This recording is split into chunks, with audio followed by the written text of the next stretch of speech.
one shot, and we're thinking, all right, here we go. We're not going to get swept by the Mets. Yet we did. Yeah, swept by the Mets. And they have been swept 3-game series at Arizona, 4-game series at Minnesota, Boston 3 games, the Mets 3 games. And what is the common denominator, at least of 3 of those teams? Minnesota, bad team. Boston, bad team. Mets, playing as a bad team. Mm-hmm. And so you're looking at it going, what the hell is going on? Yeah, and I know Dirks kept making the point, like, McLean was gettable. They could have done more damage against McLean in that spot. They left some meat on the bone. Oh, my goodness. The first inning, I mean, that hard contact, first couple innings, everybody was putting bat on ball. There was an article from USA Today that did way too early buyers and sellers. Came out this week. Tigers are listed as a potential seller. Is that starting to enter your mind? Oh, it has. Yeah. I mean, it's so we start thinking about things a little bit deeper than most do because we're trying to figure out, okay, when do we approach a topic? When's it too early? When's it too late? When we don't want to miss the boat on it. When I got the news or heard the news that Tarik Skubal, it was conservative that he was going to be 4 to 6 weeks versus 2 to 3 months. Right. I instantly thought, well, he'll be back well ahead of the Major League Baseball trade deadline, which is this year, August 3rd. Is it possible that he puts enough out there that he becomes, because we know he's not going to be back after this year, 99%. Most likely, yeah. People think more likely because of the ongoing elbow issue, but if he comes back and it's a clean bill of health, they did a nano needle surgery. It's supposed to be, game changing. If he comes back and he truly hits the ground running, and sounds like a health issue. A nano needle, yeah. Rieger got a pill for that one. Oh God. So you guys making anything? I've asked this earlier in the year, and I will again. 7-19 on the road. Yeah, 3 of the series that they've been swept in, were on the road. The only one they got swept at home was Boston. 3 other series that they've lost, and that was Cincinnati, Atlanta, and Kansas City, a division opponent. All 3 of those were on the road. And then at Boston, it was a 4-game series, and they split it 2-2. The only defense of this team has been the division so bad they'll still be in it. How far would they have to be out of it for us to talk about, hey, I'm trading Skubal, or I'm looking at anybody else who's a pending free agent and I'm putting them out for the garage sale? I mean, this is a bad division. I get it. But you are currently tied with Kansas City for last place in the division, and you're 4.5 back of first place, the Guardians currently. If it was 8-10, is that enough to sell? I don't think they would at 8-10. What if it's okay? So I think it would take 15. Okay. I guess it depends how this plays out. If they're getting healthier, if they're trending, a lot of things going on. But I'll throw a name out there. You want to really spice this up? Yeah, let's do it for a trade deadline. Don't say it. If you go ahead, Riley Green. Oh, okay. I thought you were going to say McGonigal. I was going to 331 average, 917 OPS. Has really turned the corner here, and I know people hate him in this town, so nobody will ever give him credit. But the value, it would be up significant if he holds. He's 4th in average, 12th in OPS right now, all of baseball. Yeah, and I believe he's in that same category for on base. He's been getting on base damn near every day. He is 25 years old. Will turn 26 in September. He is not a free agent until 2029. Right. These are not the type of players that you're looking to trade away. No, honestly, the ones that you're looking to trade away are those that are on expiring contracts or you don't want to pay. I get all that, but I'm saying this would be a sell high thing. Yeah, but so then you got to look, okay, is this season, is it going in the tank for a number of reasons? One, the bats are still young. Even though Colt Keith is hitting well, Riley Green's hitting well, Kevin McGonigal has had a great start to his season. You got Dingler. And can you add some bats to that lineup by selling on a guy like Skubal that isn't going to be back? If you're out of it, you don't want to give up one of what you would think maybe a core. And maybe after 29, you don't have him. Or 2 months ago, and there were people questioning if this guy was the core. That's all I'm doing here. Okay? I understand that. Yeah, again, he was a 5-WAR player at 23 years old. Last year, was an all-star and a silver slugger, but clearly had too many strikeouts and has applied himself and cut down on the strikeouts and looks more like the player he was at 23. And he may be even better if he starts leaving the yard. Right. He's doing everything else right now. Right. And the point I was going to get to is part of the struggles this year is the amount of injuries that they've had, specifically with the pitching staff. But, Javi's been down. Carp is out right now. And Carp's bat hasn't been anything special. But my point, Gleyber Torres out. Yep. Is there a world where they're underperforming at least somewhat because of injury, and maybe this season ends up becoming a wash if they keep being hit by the injury bug? You don't want to let the core go, but if you can add to it by selling someone of great value, like a Tarek Skubal, does next year, if there's baseball, look better because you still have Valdez. You can add more in the offseason. To your point, then, is the worst case scenario not that they're bad, but that they're good enough to stay in, keep Skubal, and then still miss? Would that not be the worst case scenario? So I got this text. Only a radio station would suggest trading a 325-year. Listen, I'm playing devil's advocate here and asking a question. I'm actually turning against the 75% of people out there that think Riley Green sucks and has been way overly criticizing this guy. Yeah, you can't win either way with some of these people. Well, don't give it up more oxygen. I get what you're bringing up. You're bringing up your bad team. Everybody's on the table. You're not trading them for a song. You'd be getting a haul. I know why you brought it up.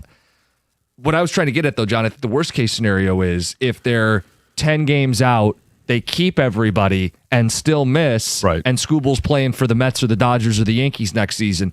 I would much rather them make it, but if it's going to be ugly, then the only way you salvage it would be get something for Skubal and add to what you believe can be a good core. Yeah.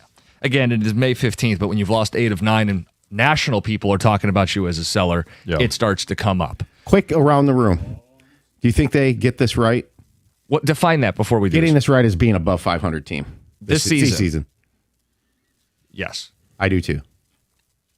No. Ooh.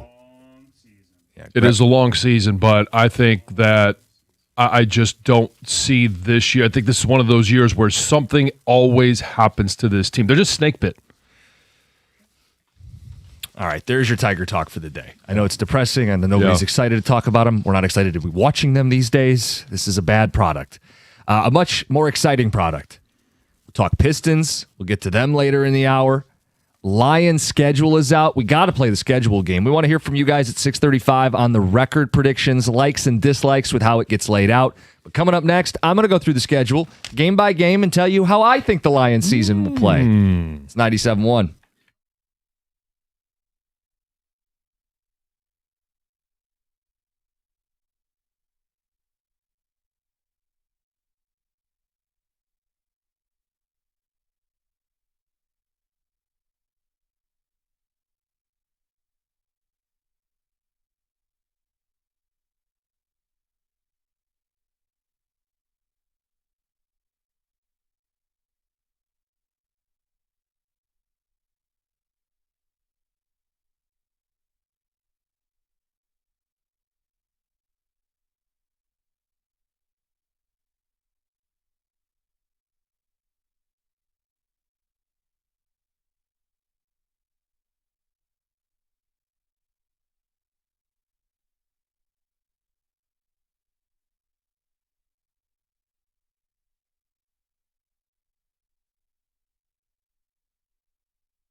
Hey, America's favorite place to watch, doesn't matter the sport, but great moments is Stadium Swim, located at Circa Resort and Casino.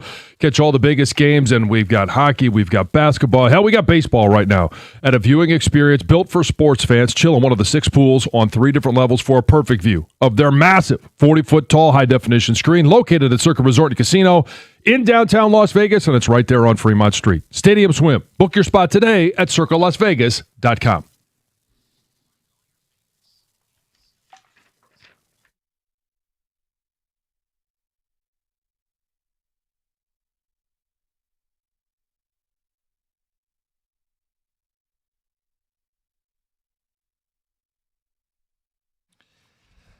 We'll be taking your calls on Lions record predictions. The schedule's out. We knew the opponents. Now we know the order. I'm going to take a crack at it. Let's do it. All right. Week number 1, it's against the New Orleans Saints, and a healthy wide receiver duo against a banged-up Lions secondary puts a scare into Detroit in week 1. Missing Brian Branch, but Jahmyr Gibbs has 2 big explosive runs in the second half, 150 all-purpose yards, and the Lions start 1-0. Oh, okay. Boy, that was a little involved. A little dramatic. Week 2 is the Thursday night game at Buffalo. Stadium opener, home crowd, wild crowd, and it's the best QB and a powerful rushing attack that the Lions face, and they lose this one, 1-1. Okay. Week 3, it's not personal, it's business. The Lions rout Aaron Glenn. Jets, Jets. This is a big Aleem McNeil spot, and we get very excited locally. This is what we were missing last year. Quote, unlocks another level of this defense. 2-1 start for the Detroit Lions. All right. We get to week 4. It's Sunday night football against the Carolina Panthers. And Victory Monday includes short jokes. Bryce Young can't keep up with primetime Goff, who has a clean pocket and completes 24 of 28 passes to make it look easy. 3-1 start. Yeah, there's some details in here, John. Week 5 before the bye, Arizona comes in 0-4. Let's make it 0-5. They're dreaming of Dante Moore as the Lions start 4-1. Wow, off to super. Get the parade ready. Hey, feeling good. The schedule offers a soft runway for them to get their feet under them and let this offensive line start to gel. So Do they win in week 6? At 4-1, they don't win in week 6 because they don't play a game. Oh, they don't. You can't lose a bye though. They did not lose the game either, John. All right. So then we roll into a Green Bay game with all kinds of buildup. This is a 2-week buildup for us. It's the first division game of the year. Brian Branch is back. Micah Parsons is back. It's a short week for Green Bay because they play Dallas on Sunday Night Football and the emotions of Micah Parsons. The Lions win this one and start 5-1. But Kirby's knee's starting to act up now. Something to monitor. This is really making me laugh. Week 8 is the Minnesota Vikings, and the Lions are riding high. A little too high. It's a letdown spot. Kyler Murray looking like this year's Sam Darnold, and Call of Duty not yet released. Drew Petzing will have some answers for Brian Flores, but the Lions lose a shootout, 38-35. Afterwards, Dan Campbell says it was good to taste their own blood. Oh, you even got quotes. Yeah. Oh, wow. It's 5-2. It's offensive that they're losing to Minnesota again. I could sense some apprehension over there. Week 9, they go to the Dolphins. Poor Dolphins. Lions hang 40 and cruise 6-2. Now they got to fly over to Germany. Kirby doesn't travel. It's a weird game. The Lions don't really get much going with explosive plays. Patriots hang in. Drake May finds A.J. Brown with some big throws and one-on-one coverage. A.J. Brown? Oh, yeah, he's getting traded there. Oh, he's still with Philly, right? As of today. You got a connection with Rossini that you don't know about? Patriots win, and John learns how to swear in German. Week 11, this is a schedule loss. Bucks are off a bye while the Lions get crunched coming back from Germany. Ruben Bain, 2-sack day, and Baker comes into Detroit with a win. That's now back-to-back losses for Detroit. We're taking SOL phone calls with a defense lagging behind, and Kelvin Shepard is catching strays. We get to Thanksgiving Day. When will the losing stop? The Bears' defense will be bad like last year without the massive turnover edge. Caleb will make a couple plays with his feet, and he'll find Colston Loveland in the end zone with 3 minutes to go. before the Lions answer. St. Brown touchdown to tie. Campbell goes for 2. Sewell throws it to Goff, and the 2-point conversion's good. The food tastes better, and it's a Thanksgiving win, 7-4. You keeping up? Yes, we've got we've got quotes by Dan Campbell. We've got touchdown passes by Penei Sewell. Mm-hmm. This is awesome. I'm disappointed that you with no short joke for the Minnesota game. You had one for Carolina, but Don't worry, they're playing them again. oh, okay. Week 13 at the Falcons. It's a 10-day break for the Lions, and it's a win for the Lions, 8-4 start. Week 14. Mentioned this is a softer schedule. It's the Titans. Free space, 9-4. Week 15 at the Vikings. The Vikings have 10 days to prepare for this game, but the wheels are falling off on this roster in December. The Lions hit their stride. They quiet that stupid horn. Sorry, Heather and your Viking people. Hey. This is now their 10th win and passes last season's win total just in time for Christmas, 10-4. Ooh, 4-game heater. And make it 5. Monday Night Football. This would be a look-ahead spot normally because of the division games to wrap. But this is a Monday night game, and it's the final home game, and I do think the Lions put their best foot forward and beat John Harbaugh, who has the Giants playing well late in the year. This is an 11-4 football team. Week 17 at the Bears. This one is where I really get all twisted up because I don't think the Bears are as good as the Lions. And they're in a gauntlet of their own. They're going to be playing the Bills and the Packers and the Lions all back-to-back weeks, but they play the Friday before extra rest, the Lions on a short week, and I think the Bears win this one in Chicago. That's 11-5. Do we have a weather update? It's going to be cold. And it's funny you ask. Go into all this detail, John. but you say it's going to be cold in Chicago. Is it going to be windy? Well, it's funny you should ask because in week 18 it will be 13 degrees with 6-mile-an-hour winds coming out of the northeast. And it's right there in my notes. The Packers are playing their 4th home game of the final 5 weeks, and they split the season series. It's a Packers win, which means the Lions are 11-6, but they lose back-to-back. Oh. Limping into the playoffs. Does 11-6 win the division? It would win the division most years, and I think it'll win the division this year. Okay. Huh. Were you thoroughly entertained? I'm kind of exhausted. It's not yeah. Can I have a smoke? We'll let you do that. We'll get to Heather's news. Well, this news is brought to you by Fusion Energy. So Detroit's population grew for the 3rd straight year, according to the latest estimates from the U.S. Census Bureau. So the city's population grew to over 649,000 residents in 2025, compared to just over 644,000 in 2024.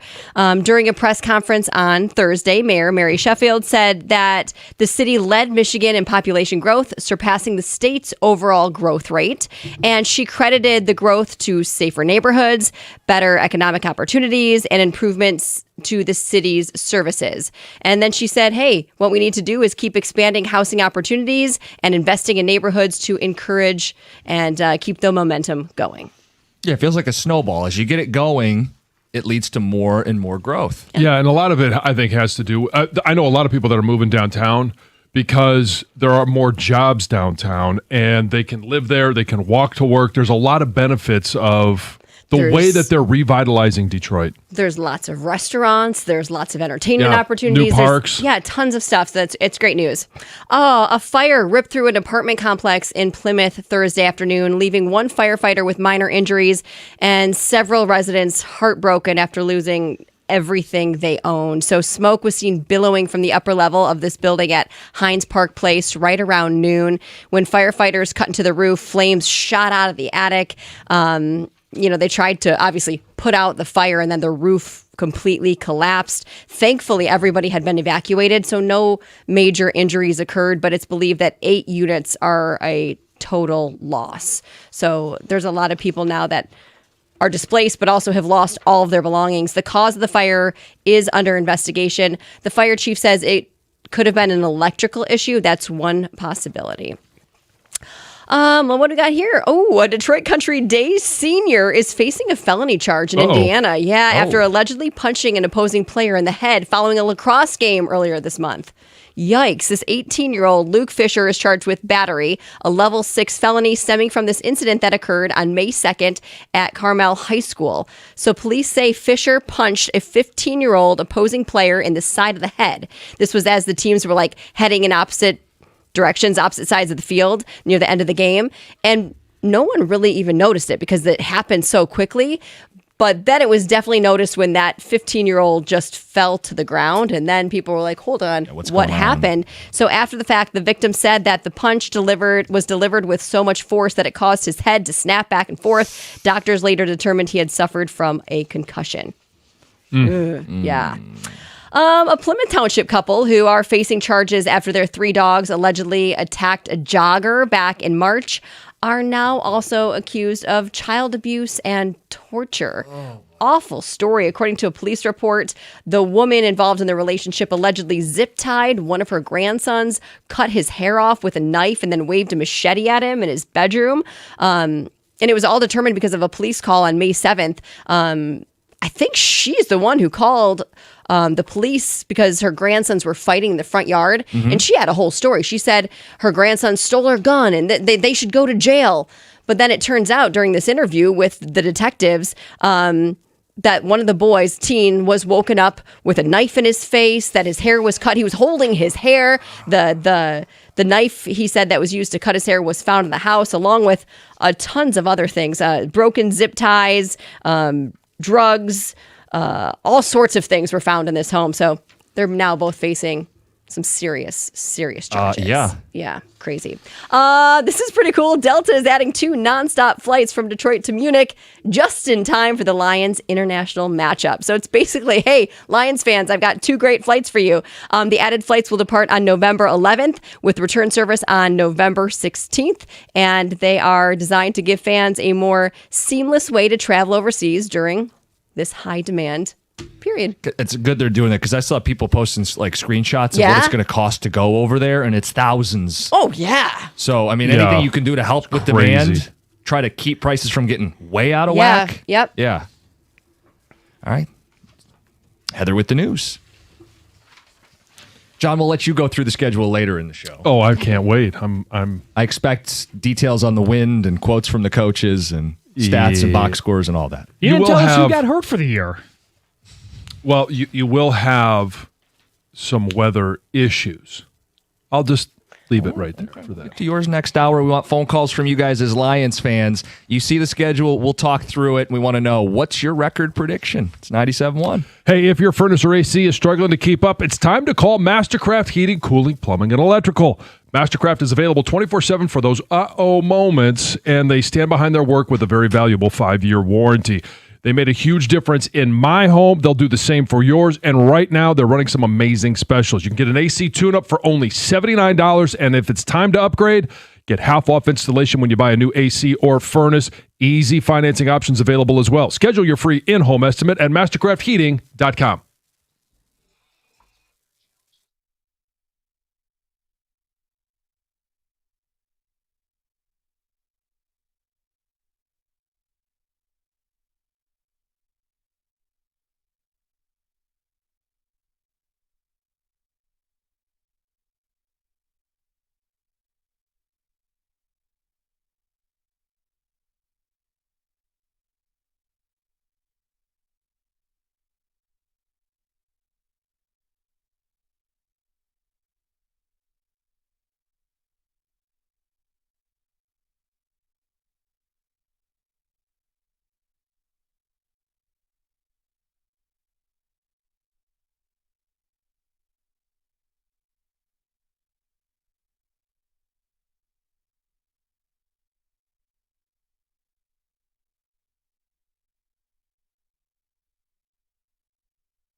trying to make me a liar. I said we were going to do the thought we were Tigers to moving start, on. and we're not. We're not. Where's that walleye button? Good morning, 97.1. Jim Costa, John Jansen, Heather Park, Govin, Greg behind the glass. We'll talk Pistons as the hour wraps. We got a Lions schedule out. And John, I have them going 11-6. Okay. I'm not going to give you. I don't want you to give yours yet. No. But I just wanted to get the early reaction to the schedule. We knew the opponents, but you see how it lays out. There's a soft runway. They're going to end the year with some big primetime and division games and road games. They get that crunch around Thanksgiving where they don't get the bye. It comes early this season. What were some things that stood out to you? Oh, I instantly looked at the end of the schedule, and it is 3 division opponents in 4 weeks. Now, I think that's kind of awesome, but all 3 of those are on the road. I'm not a fan of having that type of, I don't want to say disadvantage, because if you're a good team, it shouldn't matter. If you're better than Minnesota, it shouldn't matter. Right. If you're better than Chicago, Green Bay, but I do think at that time of the year, it's a big deal to have that type of schedule ending the season. And you will have been playing for how many consecutive weeks, again, with the early bye? With the early bye, right. And I know Tom's got something to add to this. It is the Germany trip to New England, and then 7 days later, you turn around and you play Tampa, and then 4 days later, you turn around and play Chicago. So you've got an international trip, which I would probably pick out something that I don't like about the schedule, give or take, after the international trip, just simply because I despise the international games. I love the 9:30 start on Sunday morning. I absolutely love it. I get to watch football at 9:30, 1 o'clock, 4 o'clock, and 8 o'clock. It's amazing. But as a former player, I would hate the travel and the fact that you're staying somewhere else. That's part of it. And I know that, what's the flight to Germany? How many hours? 6 It's like hours? 8 hours. 8 hours? Okay. That's not debilitating by any means. Or if you're going over to London, if you're on the East Coast, I know Jacksonville does it all the time. That's not debilitating. It's the fact that you're there so long. Mm-hmm.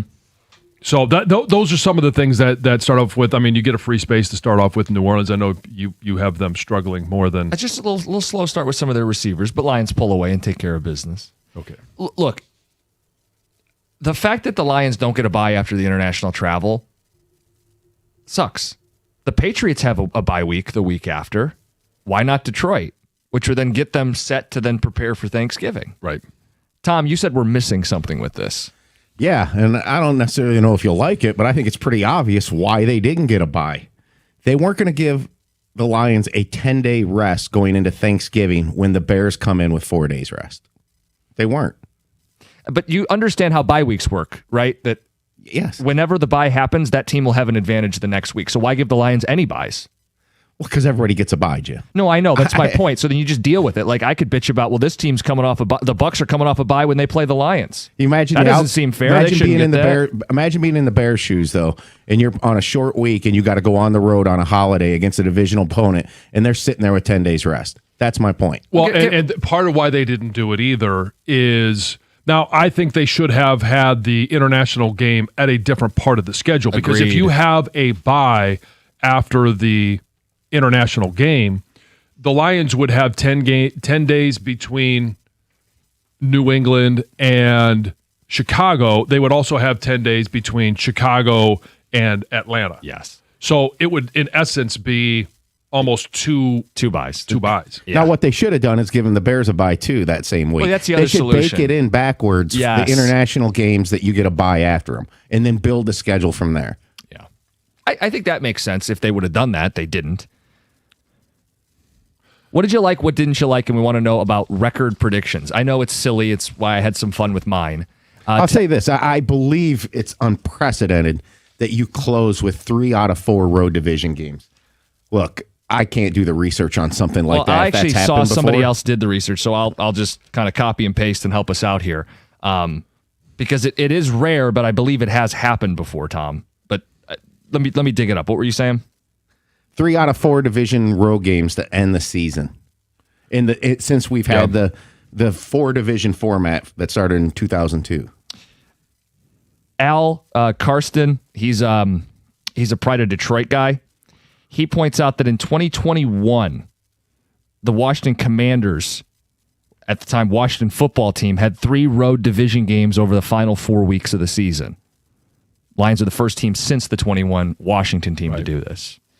Yeah, and I mean, no schedule is going to be perfect. Like we could create a schedule as Tom did. By the way, tip of the cap, 6 of them right. Yeah. Wow. And if you flip-flop the Packer home and road, if we gave you that, you'd have 8 of them. That's crazy. That'd be half. I did have help by knowing 2 in advance. Right, yeah. But the 2 Grand Slam judges said, Only 6. it does matter. Only 6. League-wide, this phenomenon, 3 of the last 4 games being these road division games, league-wide, it's happened 21 times in the last 6 seasons. So, Okay. 14%. Whatever. Not to get caught up in it. Yeah. Let's Nerd. get some... Moving on. Text from some of you guys on this. Lions will be 13-4. One pride, baby. Tesla has a breakout season. That's Josh at work. Cookies, I love you, but you sound crazy as hell. 15-2. Hashtag play the song. Jameel and Yeah, Windsor. baby. 15-2. Going through the schedule and predicting wins and losses is one thing, but actually making comments on what's going to happen is absolutely ludicrous. Well, it was us basically buying into the absurdity of doing the win-loss game. On May 15th. Right. Costa's inner rabid fanboy takes over when he sees that schedule in Honolulu blue. The glazing is just a secondary symptom. Oh, boy.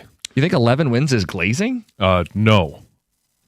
Their win total, I believe, is set at 10.5. Oh, so you're going over. Yeah, I have them over. Okay. And honestly, I think they're closer to 12 wins than 10. Like what stood out to me is we already knew this. They're going to play the Saints, Jets, Cardinals, Dolphins, and Titans.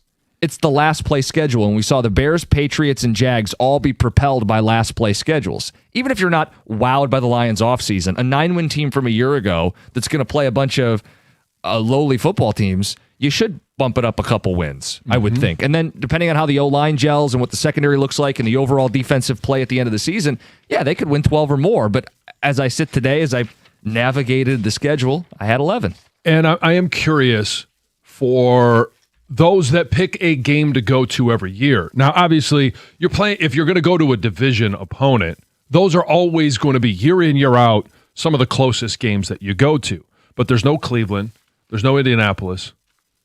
There's no Pittsburgh. Like, what is the road game that people are thinking of going to? Because there's great intrigue about maybe going to Buffalo. Yeah, but first game in that stadium, but ticket prices are going to be through the roof. Yeah, if you want to talk about things you like and don't like about the schedule, I hate that their most marquee road game is a Thursday night where you're going to price out a lot of people that have to miss work and pay a premium. Right. And the best home game that's not one of the division games It's in Germany. It's the Patriots. It's in Germany. So I don't like that from a fan standpoint. I don't know if that matters from a win-loss standpoint, but from a fan standpoint, I don't like that. Well, but if you take out the division games, the road division games, if you want to go see a non-division opponent on the road, your choices are Atlanta, Miami, Arizona, Carolina, or Buffalo. Right. And there's just no close drive-to game. Last year it was Cincinnati. Yeah, I was talking to a friend who him and his dad are going to do Atlanta. Indoors late in the season, cheap concessions, should be a win. Was that JP? JP. Jimmy Powers? No, it's not Jimmy Powers. He'll probably go to that game. No, I got a friend, him and his dad, they pick one road game every season. I think it's a cool thing they do. I think so too. And I think, like, to the point, John, like, tell me to go to South Beach. Where should they pick? Miami? I think they've done Miami too. And there's nothing fun about that game, right? No. You've talked about it. The stadium's not cool. The team's not very good on the other side. If I was going to throw my hat in the ring and say go to a road game, I would probably say at Carolina. Sunday Night Football. Right. It's Sunday Night Football. It is a good stadium. I'm not going to sit there and say it's one of the best stadiums. The problem might be it is Sunday night. It's going to still be a little bit hot down there. Yeah. But That's a good road trip to go to. So if I'm throwing my hat in the ring as a suggestion, and you don't want to go to Buffalo because of the prices, I'd say at Carolina. Okay. Look, there's a lot to digest, and we're giving you guys the space to do it. Call in, text in 248-539-9797. Want to know, as ridiculous as it is, what your win-loss prediction is for this team and what you like and don't like. The games you want to go to on the road and at home from this Lions schedule. And you'll get mine at 7:18. 7:18, John plays the schedule game. It's 97.1. Hey, if you're thinking about a new truck this month, you and I both know a Ram truck should be right there at the top of your list. The Ram truck lease deals at your Metro Detroit Ram dealer are exceptional right now.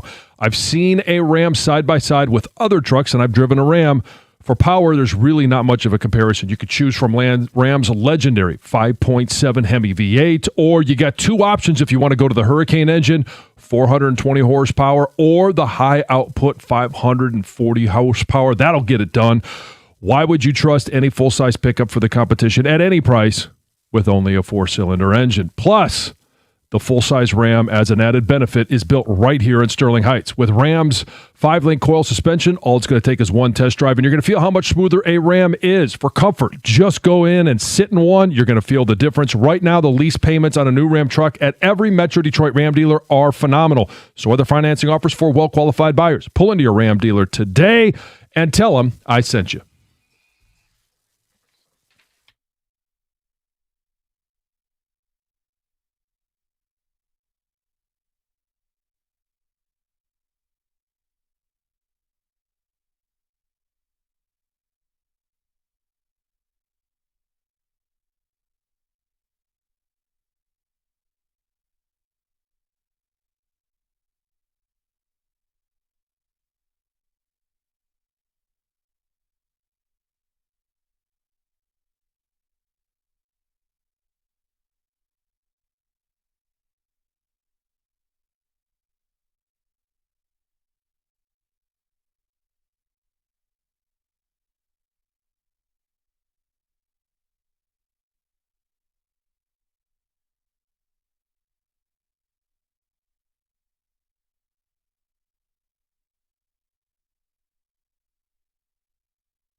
We'll mix in some Pistons talk ahead of Game 6, talking Lions schedule. Good morning.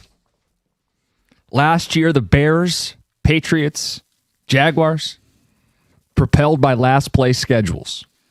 Lions are poised to do it again. You take a peek at that schedule, you will see Saints, Jets, Cardinals, Dolphins, Titans. I think a big comparison, Green Bay will play the Cowboys and the Rams, while Detroit plays the Giants and the Cardinals. Things like that add up. What are you making of the Giants this year? Obviously, John Harbaugh, great reputation. They've got a plethora of pass rushers. Yeah, it's odd. Young quarterback, the unknown there. I was never a big Jackson Dart guy. But I actually think he will be. I'm not going to sit there and say he's a Super Bowl winning quarterback, but I think he's going to be better than average. Yeah, and I think with a good coach and some clear investments around him. The question I have about him is with healthy receivers, talented receivers, I think he can get them the ball, but it's really hard to convince any young player, but especially a young quarterback that has the ability to run, wants to run, and doesn't shy away from contact to convince them that, hey, sliding is the best option. Running out of bounds is the best option. It's and right. He's a guy that wants to take it to him. Yeah, is he even playing at the end of the season, Right. given how, he's not afraid to or shy away from contact? Some text coming in, then we'll get the phones. The beginning of the schedule is soft, signed Dylan and Royal Oak. I was thinking the Dolphins game would be the best to go to. Tickets will be cheap and you can spend time on the beach. Atlanta, the best one. Concession prices in the nightlife. Yeah. I don't know. I mean, I still, my vote would be for Carolina. It's a great city to go to. It's a clean city. There's a lot to do, a lot of really good restaurants. Some schedule and record predictions. 10-7. With the week 6 bye, the Lions injuries will flare up again and they'll fail to win the division. It's a much younger roster this year than it was last year. No Decker, no Anzalone. Like, you go right down the Glasgow. list. Yeah. 13-4, Derek and Wyandotte. Lions should go into the bye 4-1. Bye week should have been between Germany and Thanksgiving. I don't like 3 of the last 4 on the road against division opponents. 12-5 from an unnamed texter. It says, guys, it's not just 3 of the last 4 being road division games. It's that they play in the NFC North, and the last 2 are in Chicago and Green Bay in January. Matt in Redford. Do him no favors. Curious to ask John, when's the best time to have a bye as a player? That varies on the amount of years of service, let's just say. Okay. When I was in my first couple of years, I wanted an early bye because training camp was longer, it was more physical, and I wanted to be able to catch my breath, hit the reset button, and I didn't worry about injuries adding up towards the end of the year. If you are in the league anytime, 7 or more years, you would prefer that it would be sometime around weeks 10 or 11. Okay. That way you get a chance to catch your breath, and then all of a sudden, hey, you get that sprint to the finish line. But the Lions are this is where I don't have an issue with that bye being at week 6, because the Lions always have that mini bye built into their schedule with the Thanksgiving Day game. And so you get that 10 days right after playing on Thanksgiving, which is a home game. It's always going to be home. So you are sleeping in your own bed after that game. There's no travel. There's no nothing. And all of a sudden, hey, you get the weekend off. You come in on maybe Monday. Maybe they give you that entire thing off. You don't come in until Tuesday. And that is, in essence, another bye week for them. Twitch comment. I bet John loved the Lions schedule release video. Everyone else had fun, but the Lions were serious. Time to work. Yeah, I saw parts of it. I 30 seconds. Really couldn't care less. So it came up on my feed. I'm like, oh, that's cool. Whatever. I could care less about all of the schedule releases. You didn't watch the Chargers 6-minute Halo Redux? I could not care less more about theirs than anyone else's. So the text is right, is what he's saying. Yes. Yeah.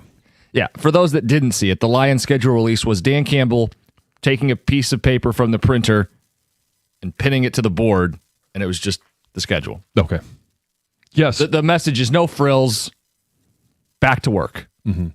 The Chargers used a heavily edited Halo 2, Yeah. Halo 3. I did see what the Oakland not Oakland, Vegas Step did the Brothers. Step Brothers. Yeah. Yeah. I saw just a couple of still shots of that one. Yeah. And then who did The Simpsons? Was that Indianapolis? Greg is nodding. Let's get to Tim and Frazier. Tim, good morning. Good morning, gentlemen. I have 3 friends of mine. We go on a road trip every year, and hands down, we're going to Munich. It's a once-in-a-lifetime opportunity. We're all working class. It's not like we're rich. We're going to bite it and go, because when else is this going to happen in your lifetime? I don't see another choice on the list. That's cool. I think that's really awesome that you guys are going to do that. Let me ask you this question. How long are you going to be going for, and have you picked out anything that you want to do while you're there? Yeah, we're going 8 days is what we planned on doing.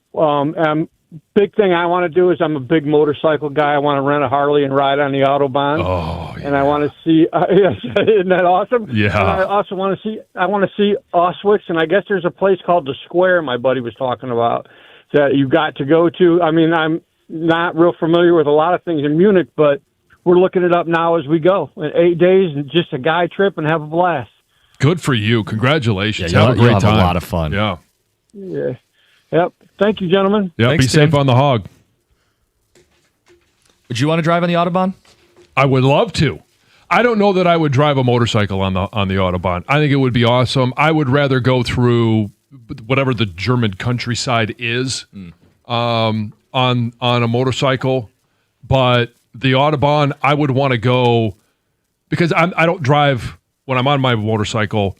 I'm not one that's going to go super fast. I do it because I want to be able to see what's around me. You want to cruise. I want to cruise. But if I'm on the Autobahn, I am renting the fastest possible car that I can find to rent. And I'm going to Going drive it 70 like a miles rental. an hour. There's no speed limit. So I can do whatever I want. Whatever the hell you want. Hey, real quick, a text is also going to the Germany game. Headed to Munich, $3,300 per couple. Includes the pregame party, 40-yard line, second level. Tom in Rochester Hills, who throws in 11 and 6. Is that not including where you're staying? I don't know. That's a hefty price tag. Hey, Good for you, though. Yeah, hey, enjoy it. We'll talk Pistons coming up next. Start the 7 o'clock hour. Game 6 tonight. It's 97-1.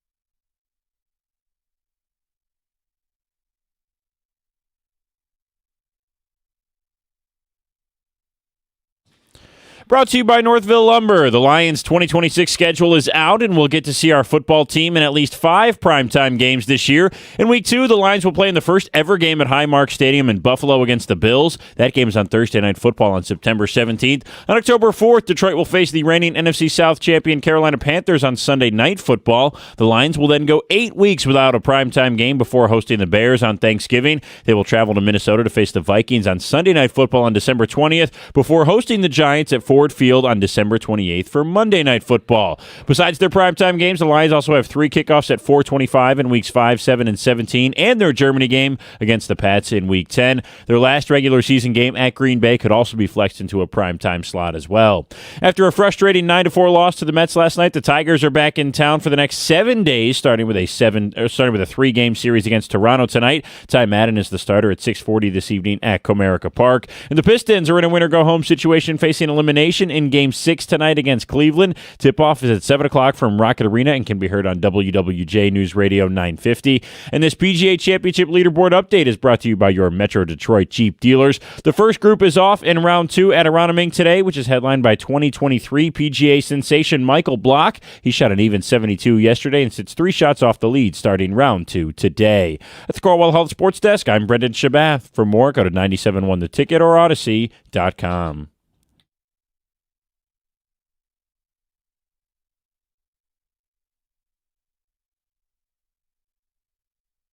John plays the schedule game at 7:18. As we look ahead to football season, let's not look too far ahead. Tonight, the Pistons are playing Game 6, season on the line in Cleveland. Is it over? Let's just start there. And who has the most pressure on them tonight? So I'll start with who's got the most pressure on him tonight. And I believe it's Uncle T, Tobias Harris. He's got to be, and I don't think he's well suited to be the number 2 guy. He's got to be Robin tonight. And we've seen him be that when the Pistons, for the most part, have needed him the most. But I just think he is in a position that he doesn't have the ultimate skill set for. And now it's on the road. He's done it. So the expectation is that he will again. But I don't think he is well suited for that position.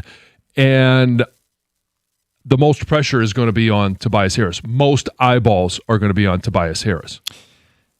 Okay, because I think I know what I'm getting out of Cade for the most part. Yeah. I think I know what I'm getting out of Asar. Unfortunately, I know what I'm getting out of Duren. Right. And I don't think you get as much out of the bench on the road. I think the Cavs bench and their others will step up at home. Most likely the season ends tonight. But I'm very hesitant to kill the Pistons off until their last breath. Tobias is a great answer because he's the guy they go to when they can't get something going in the half court.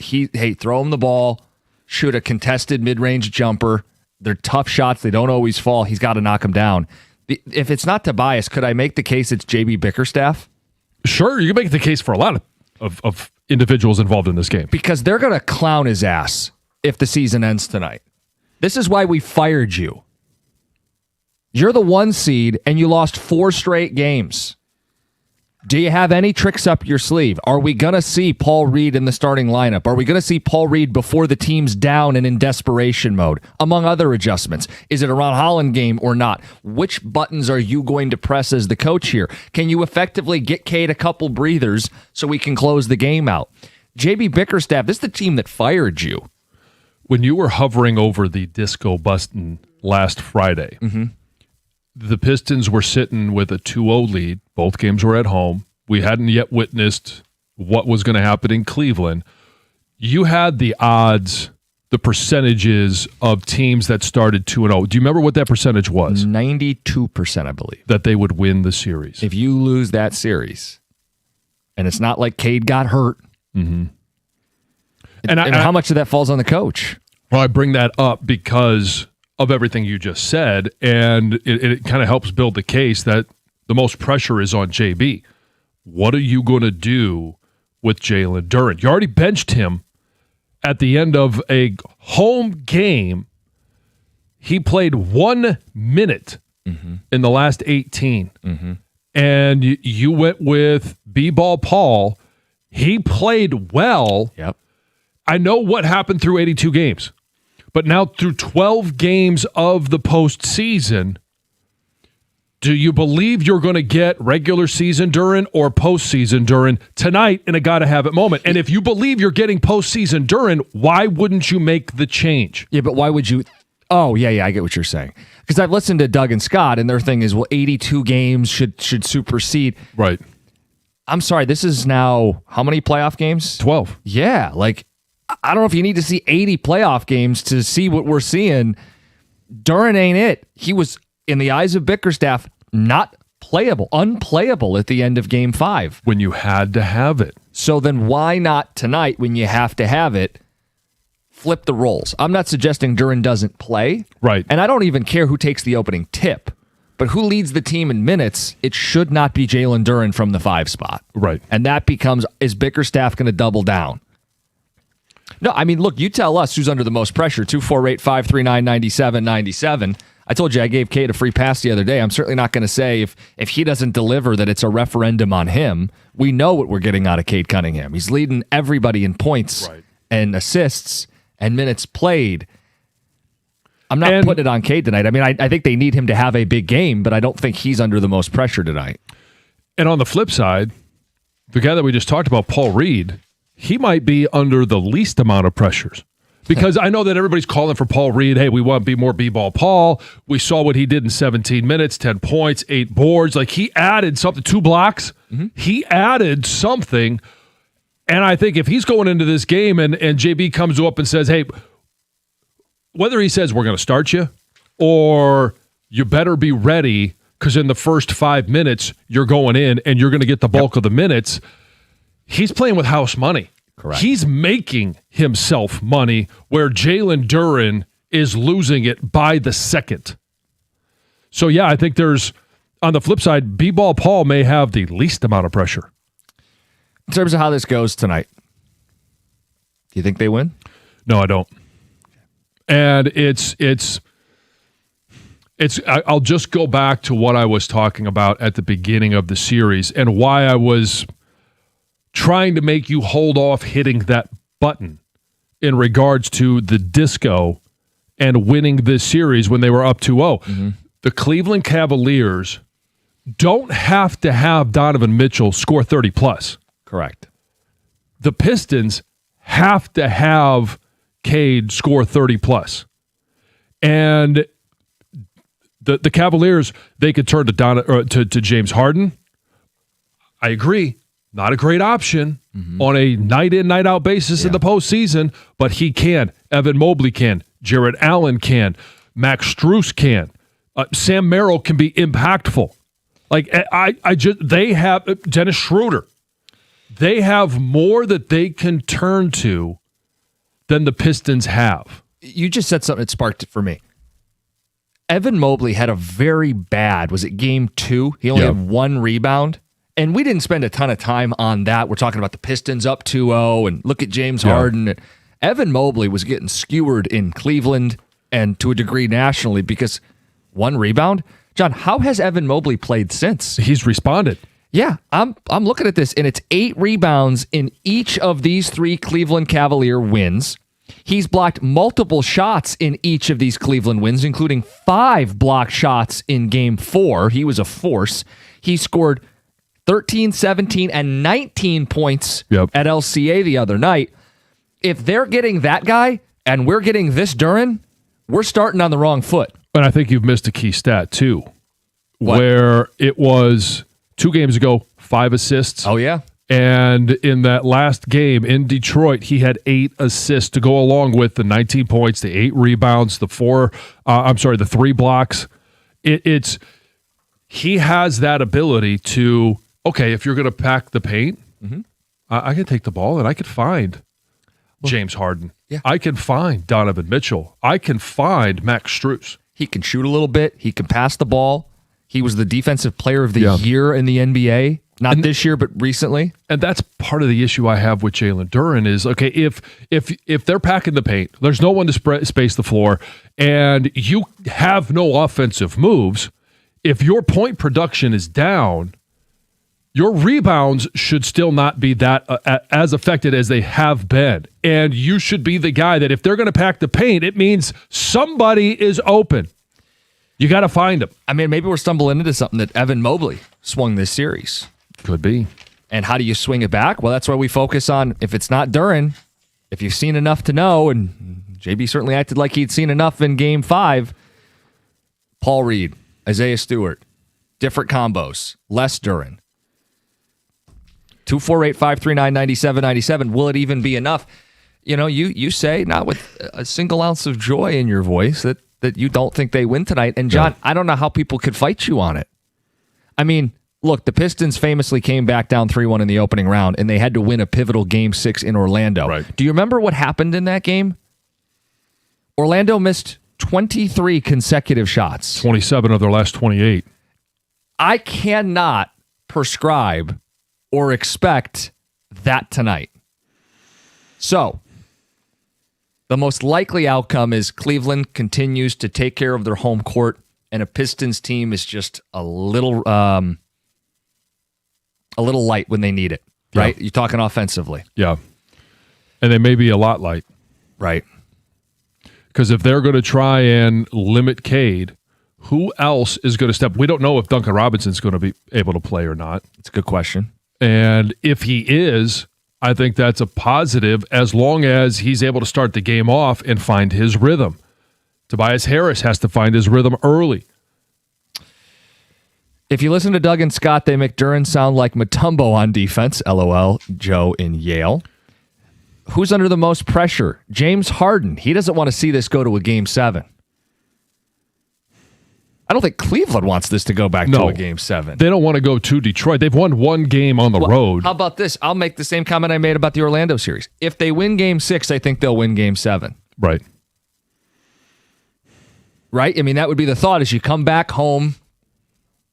Both teams have shown they can win on the road. You got it in your building, though. And then the pressure shifts to Cleveland. Well, and then I think the pressure switches to Donovan Mitchell. Yeah. But because this is a little contradictory to what I just talked about. He has a better supporting cast, but I think his road playoff record. I looked at this before the Pistons played that last game at home. It was 4-21 in postseason play on the road. Now it's obviously 5-22. Mm-hmm. If that is his MO, we know James Harden's MO. Yeah. If the Pistons are able to find a way to win tonight, I do think they win the series. Yeah. Put those guys who always fade and fizzle at this time of the season, put them in a Game 7 in Detroit, and then when you have a lead in the final 3 minutes, finish it. But you got to get back to Game 7, and I think tonight is where it's treacherous. Tex says, anytime their back's against the wall, Cookies loses faith. Pistons in 7. I think it's just a realization of where they're at. You and I aren't going to sugarcoat it. Guys, are we really doing this? I believe this is Jalen Duran's breakout game. Backs against the wall mentality, Russ and Livonia. Yeah, they lucky 13. Well, everybody knows that's a lucky number. 13-1, that's a charm. If we come in Monday and the season's over. Come on, man. How many times are we going to say, oh, and then if it is, I told you so, that same texter is going to say, I told you so. Oh, you were right once out of 13 games. I was going to say, if they lose this weekend, don't be the guy that calls in or texts in. He would have had such a good Knicks series. It's a damn shame. He would have had such a good matchup against Karl Anthony Towns. I know. Come on. Show it and stop expecting it at this point. Right. What are you expecting? I get 82 game, Jalen Duran. It's not the same guy that we've seen through 12 critical moments throughout the course of these postseason. We're going to have open lines all show. You want to talk Pistons hoops? You want to talk about the Lions schedule? We'll make time for it. We got the cookie jar at 7:35, and John plays the schedule game next. It's 97.1. Hey, Detroit, Tigers baseball is in full swing, and there's nothing better than a warm night, a great game, and an ice-cold Surfside. It's iced tea and vodka made with real brewed tea, super refreshing and perfect for the season. And as a proud partner of the Detroit Tigers, Surfside is right there with you all summer long. Plus, it's only 100 calories, just 2 grams of sugar, and 0 bubbles, so it's easy to sip all game long. The iced tea and lemonade variety packs are so good. Just look for Surfside Sunset Stripes. It's not a seltzer, it's Surfside. Must be 21. Please drink responsibly.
Going to the dentist, you might have some anxiety. That's normal. At Brightside, they get it, which is why it's a comfort-first approach.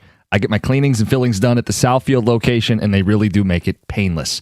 Brightside Dental for a brighter, straighter smile. If you get in next week, you can think of it like early smile prep for the summer. You got wedding seasons, graduations, all of it.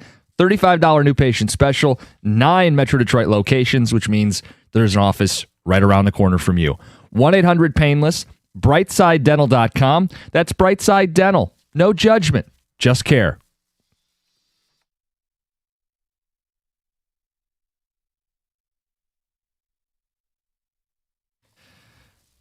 John, floor is yours. Okay. Well, I'm going to start with the end. What? You were 11-6. Mine is 13-4. And I'm going to tell you how I got there. Foreplay? You're just going to blurt out the answer? I'm just going to give you the answer because everyone's looking at this. And when I say 13-4, I'm sure there's going to be a number of people, that even on this station, that will say, oh, such a homer, Honolulu blue glasses. They have 6 free spaces of the games, and this is where I think this is going to be, obviously, if they're 13-4, a much better season. They're going to win the division. They're going to be a postseason team, but when they get there, how good will they be? Because in the other 11 games, that means they're only 7-4 against teams that are, quote unquote, competitive. So I think they're a better team than they were last year. I think their offensive line is greatly improved. I think the defensive front will be better than most expect, but I do have questions about the secondary, and it all revolves around when will Brian Branch be back. I think he's back actually a little earlier than you thought he was going to be back. And Kirby Joseph, that is the bigger question for me, is how long, how many games can he play? So the free spaces, 6 of them. These are all wins. New Orleans at home, the Jets at home, both second-year head coaches, but no quarterback. And don't give me the Geno Smith has won in Detroit before. That was with the Seahawks team that had a really good defense. The Jets don't have that. Geno doesn't have that. He's a couple years older. It's a new system for him as well. And then the other 4 free spaces at Arizona, new head coach, at Miami, new head coach, at Atlanta and Tennessee, all of them with first-year head coaches. Atlanta, okay, not a first-year head coach, but first year for Kevin Stefanski. Yeah. The wins, and I'm just going to go through the wins. At Carolina, and this is obviously, so they start 3-1. I'll just kind of alternate here. They got the loss to Buffalo, and as a player, I absolutely love the fact that you could be playing in the first game of a brand new stadium. There's been a build-up for how many years? 5 years, because, there's a proposal, and is it going to pass? Is it that? All of a sudden they break ground, and you see the renderings, you see it, and then you see it going up. You see the structure, and you're like, this is going to be amazing. If you could hand the Bills a loss in that home opener, you would crush the heart and soul of that entire city, which would be amazing, but it doesn't happen. They lose that game in Buffalo. But they beat Carolina on the road. And these are of the games that are not the free spaces. Week 6 of bye. Week 7, Green Bay. That's a win. Micah Parsons might be back, but it doesn't matter. He's going to be coming off that ACL. He's not going to be the Micah Parsons of old yet. And then Minnesota at home. That one's a win as well. New England. I know you had this one as a loss. I think they go to New England, and Amon-Ra St. Brown is just absolutely going to go off. And New England knows it, but they can't stop them. This is a game where they go there, they get a big win, but the hangover effect is still there. So they lose to Tampa Bay. Short week. Chicago's on a short week. Chicago is a win, and you put your stamp on this division. You say, hey, we are kings of the North. So you've played Green Bay, Minnesota, and Chicago, all of them at home, and you get all wins. Then you've got Atlanta, which is a win, Tennessee, which is a win, and you got that Minnesota game, Sunday Night Football in Minnesota. They stubbed their toe. They lose that one, and all of a sudden everybody's gasping, oh, is this team good enough to do anything in the postseason? They lost to Kyler Murray. They lost to Kevin O'Connell. They went to Minnesota and lost now 2 years in a row. But they respond with a win on Monday Night Football against the Giants. They also respond by going to Chicago because they have made Ben Johnson their bitch. And this is a big win. So that gets them to their 13 wins, which means obviously they go to Green Bay and lose. Micah Parsons is back to his regular self, and they lose, but it doesn't matter because they got the division locked up. They're not going to rest. That's not what Dan Campbell does, but they lose. And the reason I have them winning in Chicago is because you went all weather on us.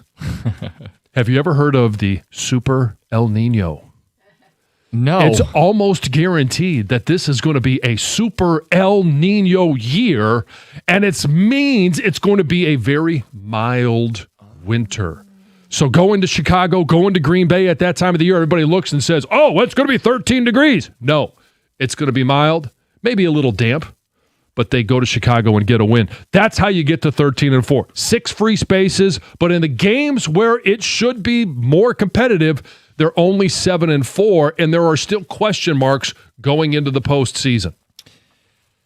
Watch out, Dave Rexroth. We got meteorologist John Jansen over here.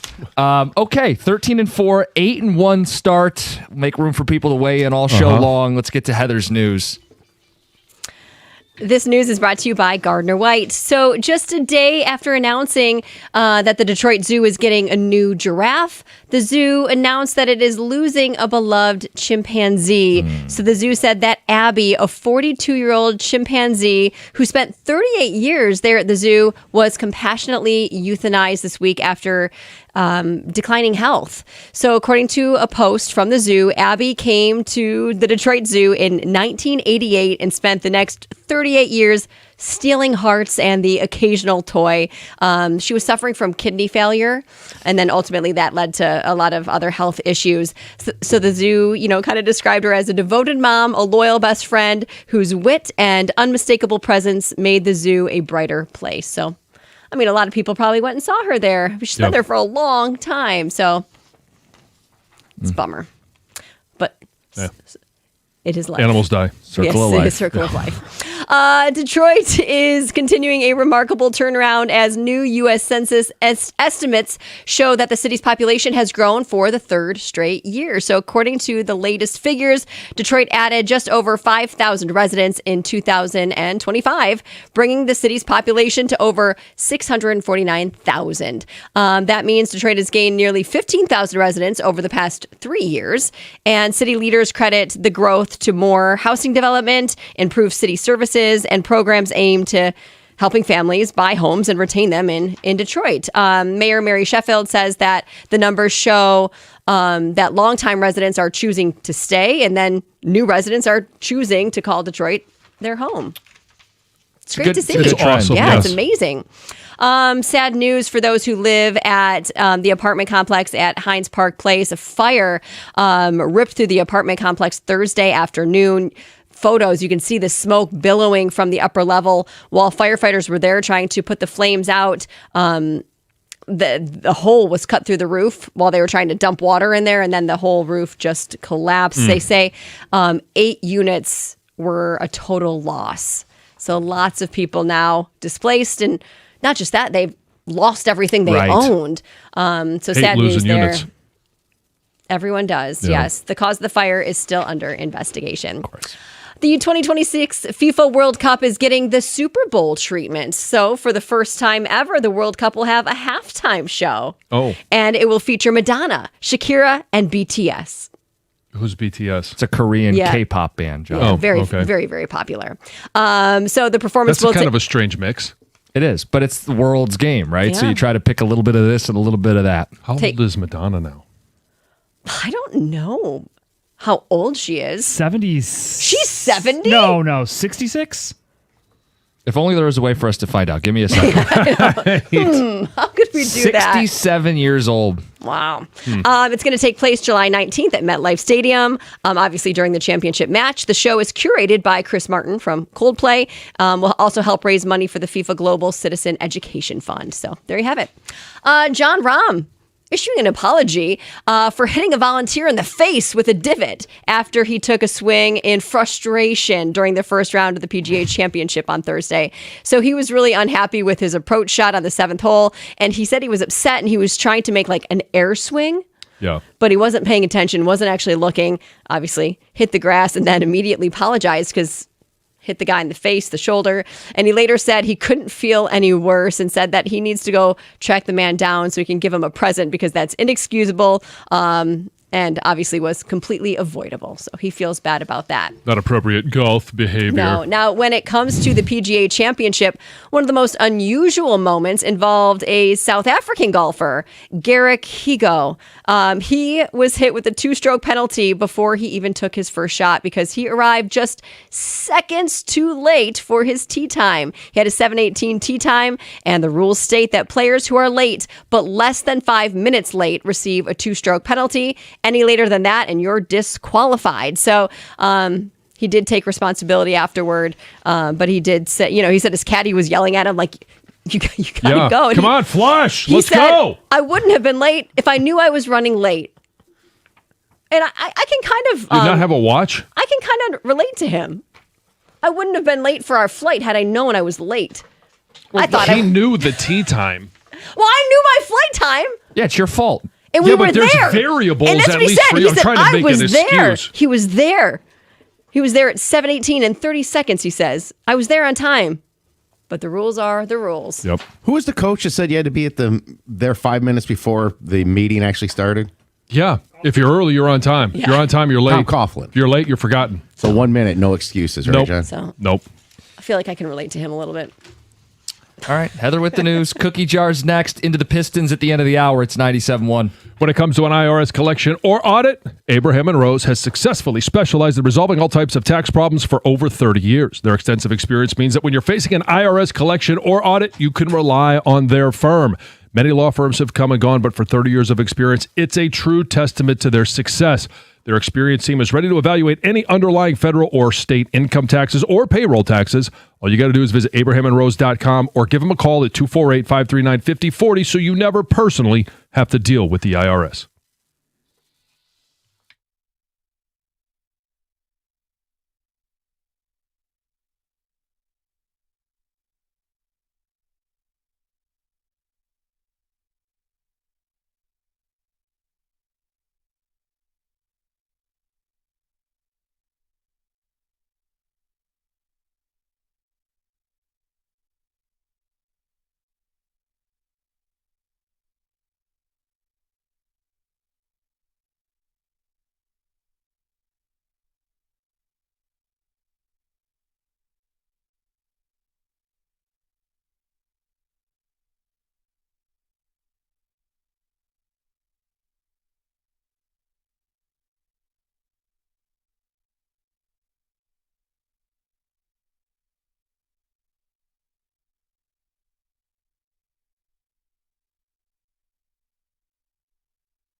We get to a Friday. We want to be in a good mood. Some party questions. It's the Cookie Jar brought to you by Moran Chevrolet. Up first, up north or West Michigan? What's the better Michigan destination in the summertime? Oh, I think it's clearly. I thought I'm as definitive on this as I was water or power. It's up north. The fishing is better. It's a friendly place. You've got more wilderness areas. And I know there are some of those things on the West Coast, but you have the choice of, when you're up north, sunrise, sunset. Hell, you could spend the sunrise on one side, the sunset on the other. It's not that far apart. So I'm going with, and there's so many things. Like when I lived up there, we lived on Crooked Lake, the chain of lakes. I could go all the way out to the east coast of Michigan on my boat and be back on the west coast by dinner. Well, I do love both. I love going out to the west side of the state. We always take a trip to Saugatuck every year. Nothing compares to up north. I am with you, John. Plus, you got the whole UP as you're up north, and it is scenic. It is beautiful. That's what I'm going with. Plus, you get the chance to see Up North Jesus Well, yeah, on your way. I live right there. How often do you see Up North Jesus? I don't typically drive north a lot. Oh, okay. But it's only like 10 minutes from my house. Okay. West Michigan is my answer. I spent time in West Michigan. The beaches, the dunes, the sunsets. Lake Michigan is our best lake. Great beer scene, too, in the summertime. West Michigan. Silver Lake is awesome because you got the dunes there. Yeah. Yeah, Heather brought it up. Yeah, exactly. It's up north. I mean, this is a typical Costa answer. Yeah, exactly. The outlier. Because it was where I lived. The peeing in the pool kind of guy. Yeah. Greg? It's okay. It would be boring if we all said the same thing. I'm going to say up north. It's a much bigger getaway vibe than West Michigan. All right, when you're traveling, you use a map app? Do you use Apple, Google, Waze, or something else? So I used to be Apple Maps. But Which should be called Mapples, by the way. Mapples, yes.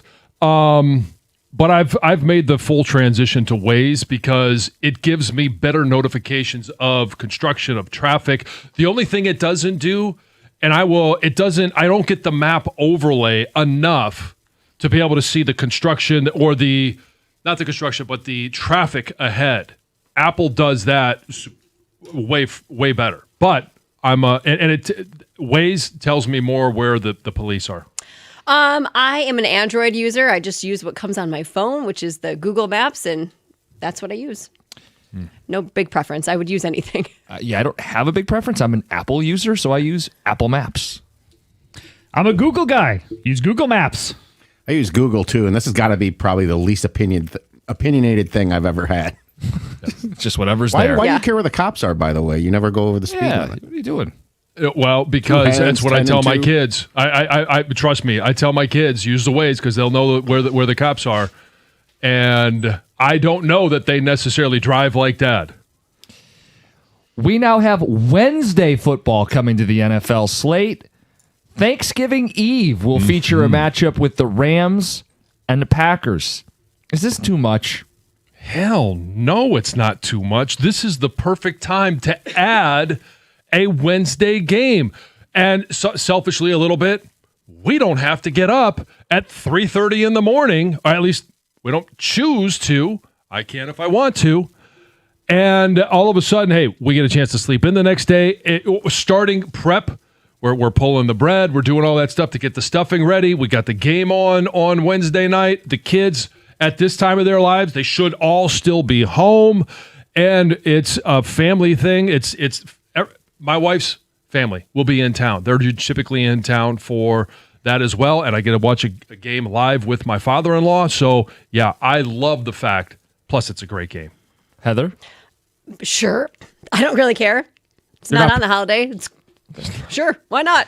Are you opposed to Thanksgiving Day games No, too? I'm not. No, Oh, okay. I'm not. I would hope not. You've grown up. It's all you know Yeah. at this point. Thanksgiving is the greatest holiday, by the way. I don't like that this encroaches on, like, this would be the first game of Thanksgiving week. I like that the Lions are the table setter. And I don't think we need Wednesday football. Yeah. I think it is too much. Yeah. You're a bum. Hey, look, too much.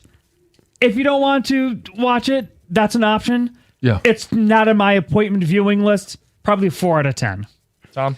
Yeah, I mean, I'd prefer not to have it, but what's the big deal, I guess, in the long run? I guess I look at it a little bit from maybe a fantasy football perspective. It just starts the week one day earlier.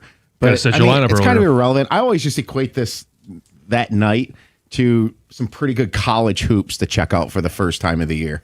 Yeah, college hoops doesn't start until mid-January, so whatever. This one is going to be fun. I saw this trend going around. Popular question.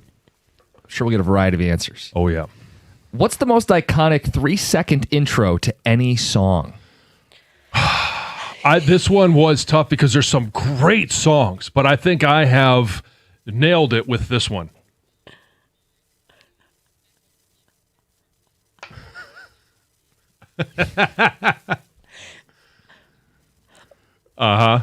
Okay, that's longer than 3 seconds, but I do Yeah. get Yes, it. yes. Yeah. No, but the 3 seconds It is would all work. you need. Yes. It was great. And that's an awesome call, John. That's Yeah. well done. Yes. And I figured most people probably wouldn't think that I would go with. Now we Baby know Got what you Back. like more. I think we've actually covered that before. We may have Yeah. in a previous cookie jar. Yeah, because you're an ass man, right? Thank you, John. And you're a boob guy. Yes, I am. God, Heather? stop. Okay. This was such a hard question. I went a completely different route. At first, I mean, I still am struggling. After we had a little conversation about a song that invokes memories, Yeah. I switched my pick to this. Oh, Come on. I get it. Because I had a very different pick for my original. I wanted every song I kept thinking of with an iconic intro was like a Queen song, right? Yeah. Awesome iconic intros, but didn't necessarily invoke memories. But That one did. yeah, Friends? yeah. Okay. Here was my pick. Yeah. Am I right?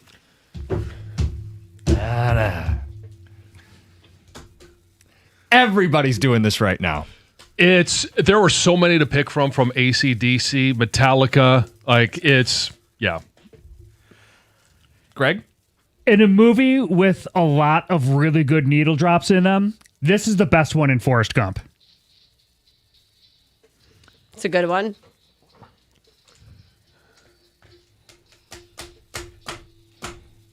all along the watchtower. Yeah. So actually, Greg, I thought you were going to go with either the Imperial Death March or Star Wars. It's very iconic. So I let this one frustrate me a little bit, and I don't have enough time to do it. I was just dealing with a lot this morning. I was going to pick House of Pains Jump Around, but it's not 3 seconds, the classic I know. part. It's 5 seconds.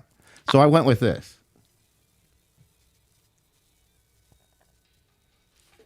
Yeah.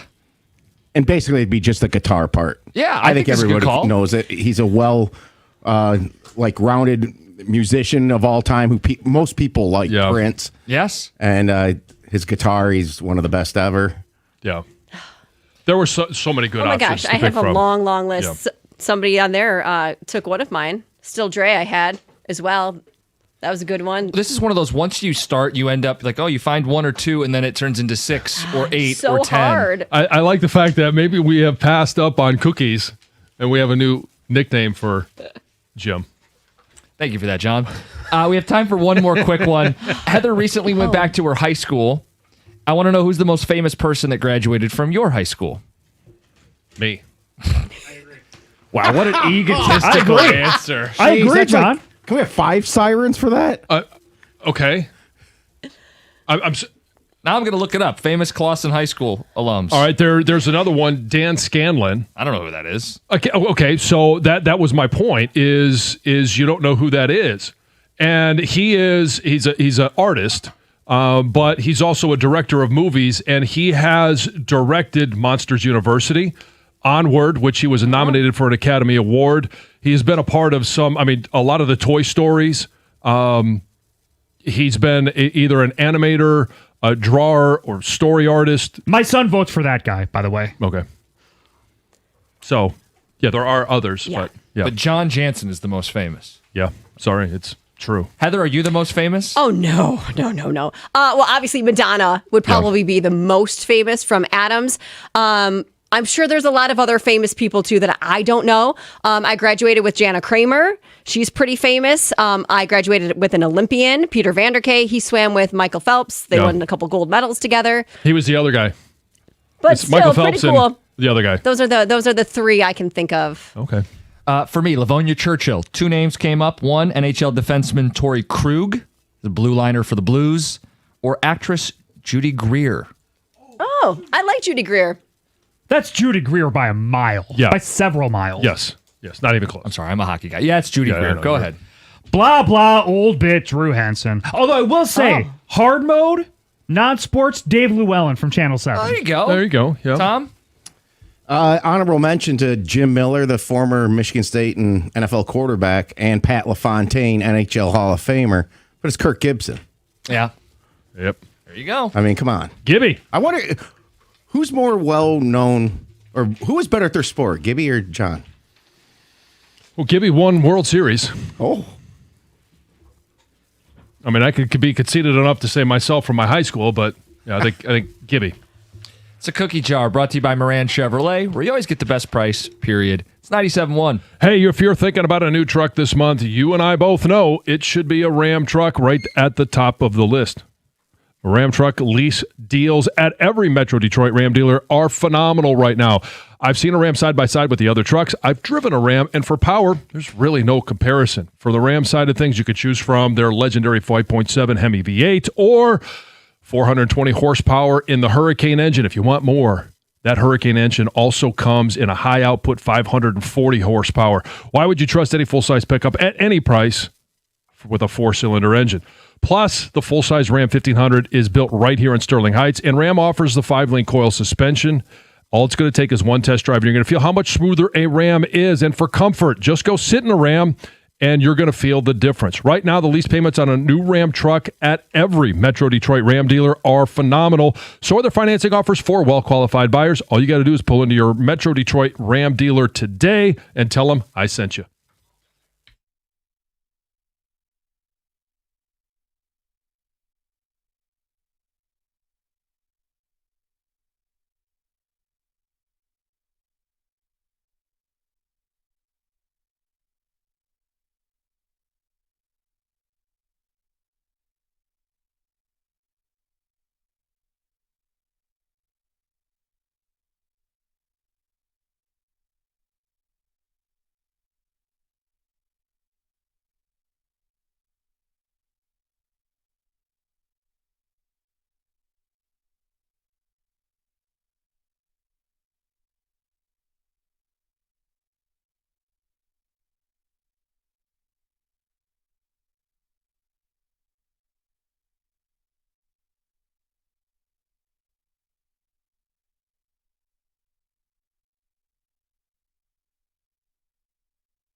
Got text flooding in. Want to get your feedback. We'll talk Pistons ahead of Game 6.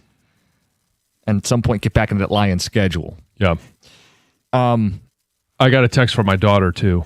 Oh, yeah? Yeah, Oh, after yeah? I made reference to your new nickname Oh, yeah? and the fact of you're one and I'm different body part. She said, so I'm listening. And I responded with, LOL, not for kids' ears, at least some of it. And then she texted back, not for your kids' ears. I like that. That's good. Hey, start the next hour. We have some audio from Cleveland Sports Radio. They took some shots not at the Pistons team, but at Pistons fans. We'll play that for people. All right, on the cookie jar. John, most famous. What an ego. Such a jerk off. Okay. Come up with another name. Yeah, look up Clawson High School. I went to school with Dylan from Royal Oak. Eminem and Kid Rock went to my high school, but I don't think either graduated. Oh, yeah. Most famous from high school, Sean Respert. Who said Drew Henson? He went to Brighton High School. Well, that's Greg. Yeah. Greg went to Brighton High School. Yeah, so good job identifying good that. job. Yeah, now we know where Greg went to high school. Well done. No, is the texter saying that he also went to Brighton High School? It says who went to Brighton High School. Oh, I did. Oh, Yeah, Greg, did. yes. Yeah. I'm betting that guy went to Brighton High School. Maybe you guys were Maybe. classmates. Maybe he was a teammate of mine. There you go. Could be, yeah. I went to school in North Fort Myers High School. Deion Sanders and Mike Greenwell both graduated from that school. Rick in a cabinet shop. Okay, Dion would win that one. I know one of those names. I was going to say, I don't know Yeah. who the other guy is. He was a really good hitter for the Red Sox. Yeah, I knew he was a baseball player. I just couldn't remember where he was. By far, the biggest amount of feedback we got was on songs. The songs? Yeah. Sure. So, did you consider any of these, John? Crazy Train. I did. And I was on my considered short that. list. It was on my short list. Yep. What about Seven Nation Army? Short list. Considered that as well. Back to the Crazy Train for a second. You wouldn't it would just be him going all aboard and laughing. I think Yeah. you'd immediately That's know a what it 3 is. second. Exactly. Well, right. It was my same issue because I had Iron Man on there as well, but it would take more than the 3 seconds to get what I really wanted out of it. Enter Sandman was right there. It was either going to be Enter Sandman or Baby Got Back. Thought about Enter Sandman. Which one? Tough call.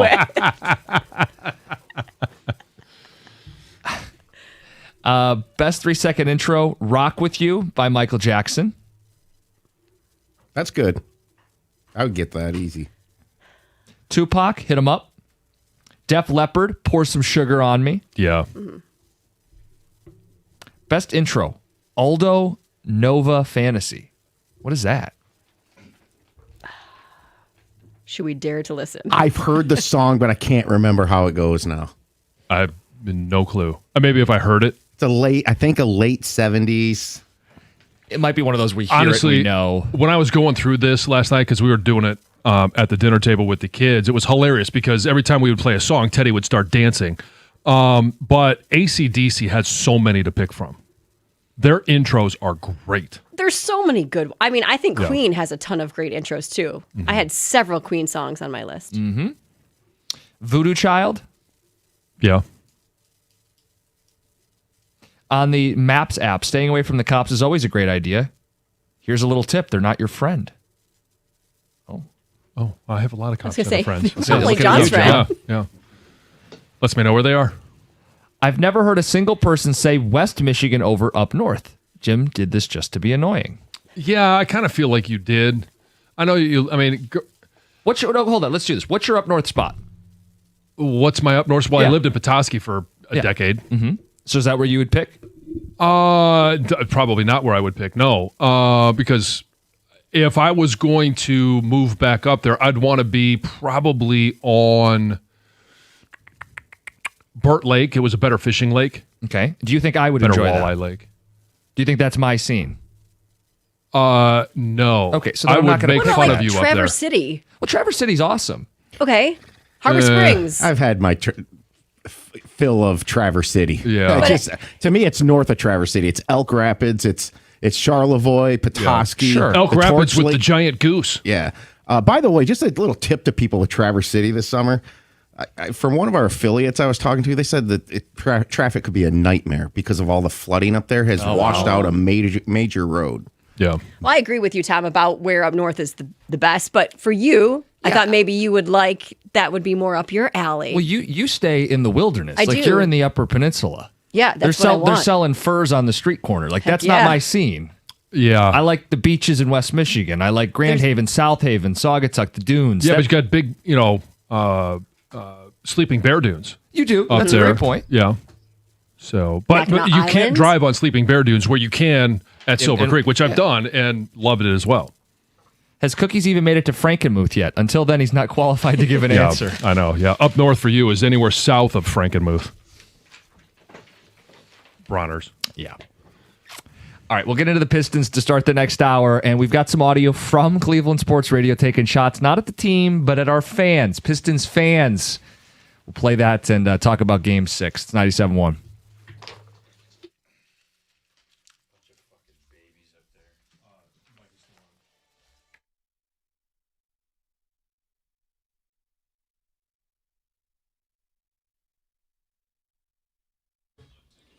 Brought to you by Moran Buick GMC of Sterling Heights. Vegas seems to like the Lions' last place schedule that was released yesterday. Detroit is the favorite to win the NFC North right now and has minus 194 odds to make the playoffs, which is third best in the NFC. The season begins September 13th at home against the Saints. Tigers are in action tonight right here on 97.1 as they start a 3-game series with the Blue Jays. First pitch from Ty Madden is at 6:40 tonight, and the Pistons will be on WWJ with their season on the line in Game 6 in Cleveland. Tip-off at 7 o'clock tonight. Pre-game starts at 6:35 as the Cavs are favored by 3.5 points.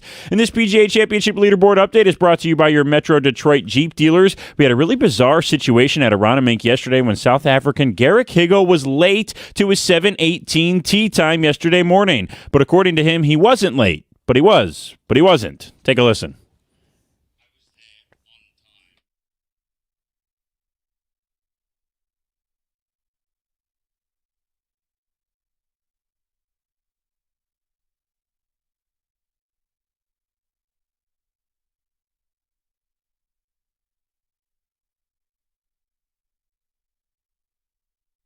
So Higo was given a 2-stroke penalty, which is standard, but to make the situation crazier, he went on and shot a 69. That's 2 shots off the lead. If he had just gotten to the tee box 30 seconds earlier, he'd be tied for the lead right now. He tees off at 12:43 today. At the Corwell Health Sports Desk, I'm Brendan Shabath. For more, go to 971theticket or Odyssey.com.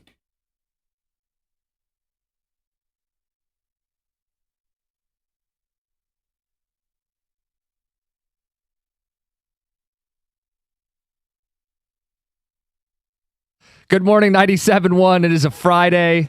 We're having a good time. Happy to have you aboard with us. You got a Game 6 tonight. Season on the brink for the Pistons. We're going to spend some time talking about it. Got Lions schedule release. I'll play the schedule game at 8:18. And we'll mix in some of your predictions all morning long. What's the record going to be? Some things that jump out that you like and don't like about the schedule. I mentioned we had some audio from Cleveland. Yeah. I'm sure they're all very nice people.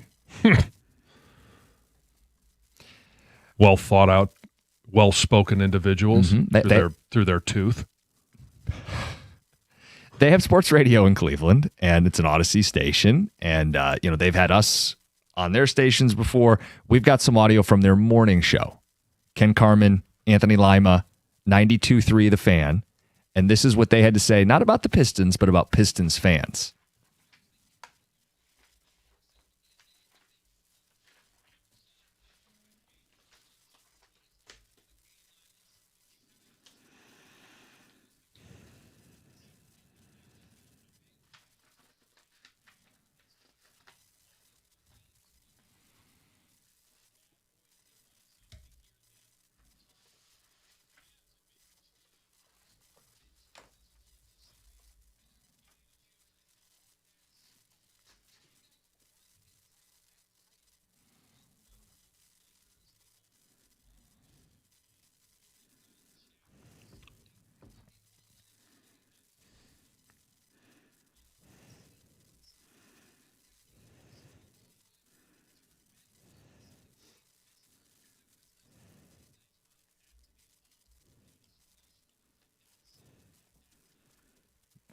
total morons.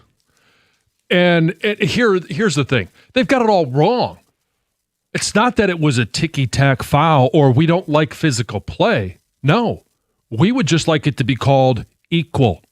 Both ways. If you're going to make it a physical game, then let it be physical both ways. You want to defend the fact that you have one of the all-time foul baiters in James Harden, where he takes a shot with no one around him, and it's like every other jump shot you would see anybody else throughout the history of basketball shoot.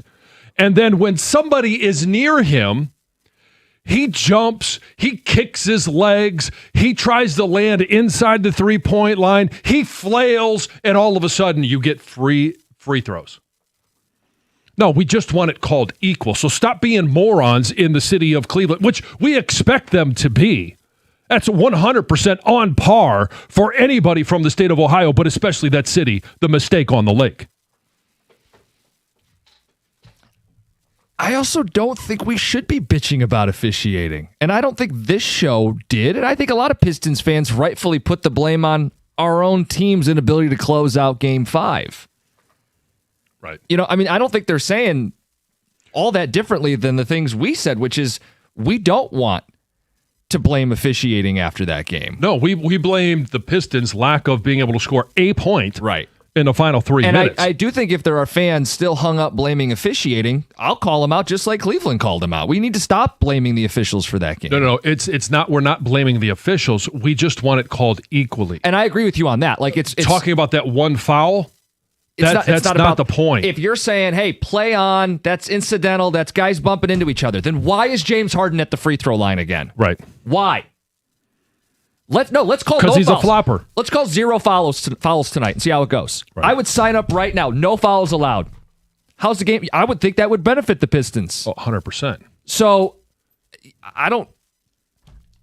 I mean, they've had tears coming out since Game 1. Right. Yeah, they were the first people to point fingers at officiating. Yeah. Cleveland coaches and star players were the first people, as soon as the series wasn't going their way from a referee standpoint, to publicly officials. whine, complain, and posture. So it's a little rich. 248-539-9797. Let's get to Darren. You're on 97.1. Hey, good morning, guys. Look, you guys are exactly right, and the people in Cleveland have a point. This is not Detroit basketball, and we shouldn't be complaining. J.B. Bickerstaff, since he's gotten here, and I said it all season long, all he does is complain to the referees instead of using that energy to curse these players out about their mistakes. And I'm going to say one more thing before I leave. With Trajan Langdon, don't you guys ever forget, I'm not going to let all of my Pistons fans ever forget this, about the Ron Holland draft pick over Donovan Klingland. Don't ever forget that, all right? Don't ever forget that. All right, you guys have a great day. He's not some superstar. I think he's made this call a couple times recently. He's not some superstar. Let's not die on that hill. Let's get to E in Detroit. E, good morning. Good morning. Go Blue. Go Blue. First and foremost, I don't blame the refs. The refs did make a messed up call, but it's a 50-50 call.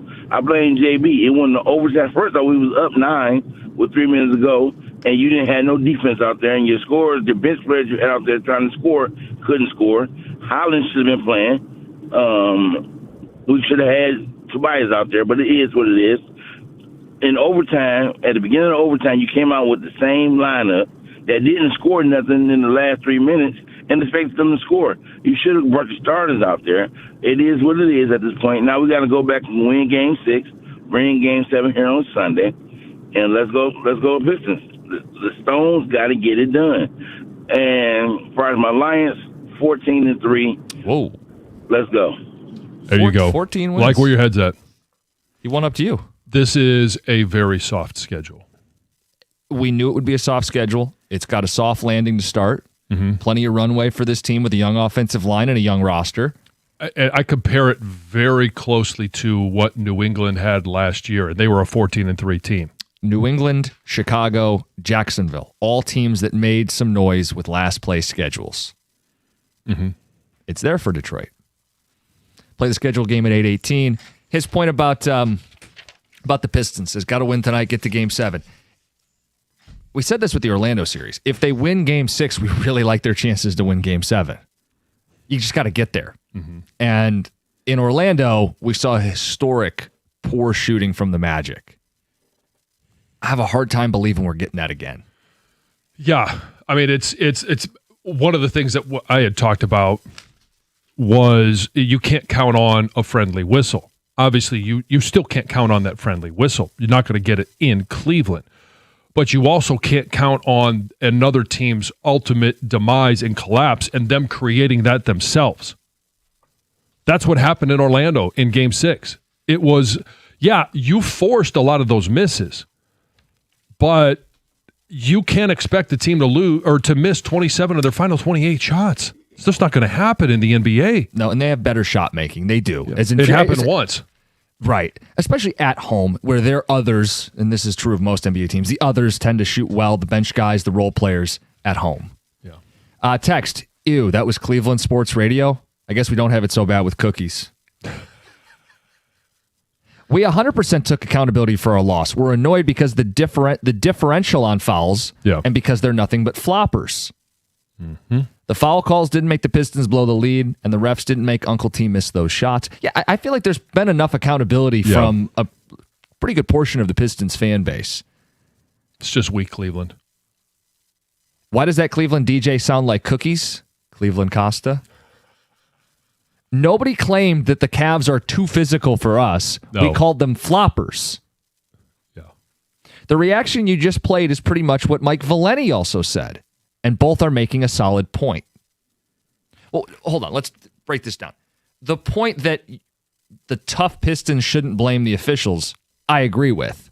The point that the Pistons and Pistons fans are wallflowers, I disagree with. Right. And the fact that it's the disparity in fouls called and free throws shot. Mm-hmm. It's not about one foul. Now, was that an impactful foul? Yes. Of course. Or non-foul. But we always said, and I've said, you can't put the game in the hands of the officials. Don't make it a one-possession game. There are games where it's going to come down to that because you have two great battles going on. This didn't need to be that. All you had to do was score once in the final 3 minutes, and you couldn't find a way to do it. And I do put a lot of that on JB, where, hey, you have 24-second shot clock violations. You're telling me you can't get a shot off? Yeah. Again, we were pretty clear yesterday in our presentation, which was, hey, man, these calls are ridiculous, but the lead story is the Pistons not finishing the job themselves. It's their own damn fault. You and me led that charge yesterday, and I felt like there was at least a portion of the Pistons fan base willing to take accountability. There will always be whiners, but for Cleveland radio to take the whiners and make that the entire representation of the fan base and invoke the bad boys and the going to work Pistons. Here's the issue I have with JB in the final 3 minutes, and I'll compare it to football, right? If it's 3rd and 1 and you've got to have a first down, 4th and goal and you've got to score, what is the play that you call that gives you the best chance at making that a successful play? In 3 minutes, is this such a one-on-one game where you have no play? Not that you get an easy basket, but you just get a good look at the basket. It's not like it's a foreign concept that people would be doubling or trapping Cade Cunningham late in a basketball game. What's your counter? For the counter punch to be, I don't know, Karras dribble into no man's land and throw up an air ball. That's what the Pistons did on their final possession. Karis LeVert dribble into the free throw line and shoot an air ball. That's the best you can come up with? Beg for a foul. It got to be better than that. Let's get to Lynn. You're on 97.1. Good morning. You know, we had to endure the bad play, all of that, but we had a row of Cleveland fans, 2 rows in front of us. Toward the end, when they were scoring, they would jump up and imitate Mason. Detroit basket, and then turn around and laugh at us and point. The 2 dentists that sit next to us, the lady was looking at me mad. The guy next to them stood up and started screaming back. They were cursing back and forth. They were really, really ridiculous. I had half a cup of soda left, and I really wanted him to wear it. I didn't do it, obviously, but I was just pissed. I mean, quit mocking us. We're enduring this crap. You don't need to continue to be jerks about it. Well, hold on, Lynn. some of this is Yeah. going to a sporting event, right? Like the other side's going to get under your skin. Yeah. Yeah, but they were getting really bad. They kept staring at us, turning around, pointing, laughing. I mean, we were all sick. We watched them lose the lead. We were just sitting there like, oh, God. But they kept getting worse and worse. I was happy to leave. But they were bad. Talk about bad fans. They were bad. I don't know, Lynn. I disagree with you. I do. I'm telling you, man. If you're a fan and your team's winning, you get to mock the other side. Like that's what sports are. I'm not now. If they use vulgarity or they were whatever the language, like there's some stuff you can't do as a fan. But if They're stared staring at you. If you're an invading fan Force. base, Yep. man, and I've been part of this with Michigan going into Penn State. Yeah. Man, you get to clown them. Yeah. You get to clown. Like the mocking Mason thing, I don't like it as a Pistons fan, but Yeah. if shoes on the other foot, if your team's winning, Yeah. Lynn, get yourself a ticket for tonight. Wear your Detroit basketball and do the same. anyway, we'll get the schedule game, how I think this plays out. It's next 97.1. You want to protect your biggest investment. My biggest investment is my home. I did it by repairing my roof. Rapid Roofing is the company I did. And the reason I went with them because it's no pressure, no gimmicks, just guidance. So I could make the right decision for my home, but also a financial decision. And they do most homes in one day with over 25 years of experience right here in Southeast Michigan. They know exactly what you need. And if it's not a roof, they also offer siding, windows, gutter installation. Give them a call at 888-360-ROOF or on the web at rapidroofing.com.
Well, with all the amazing NBA and NHL playoff games, I'm guessing you're staying up a little later than normal. And if you are and you're feeling a little tired today, don't keep pounding the coffee. Go to 7-Eleven or Speedway and grab a can of Fusion Energy. It comes in so many great flavors: Cosmic Cherry, Rockin' Rainbow, Galactic Citrus, Paradise Pulse, and my favorite, the new Strawberry Lemonade. And it's got this good-for-you ingredients like Cellflow, Chromax, and Cognitique, and it's all for your brain. So go ahead, stay up late watching the NBA and NHL playoffs, because Fusion Energy is there for you the next day. Available at 7-Eleven or Speedway.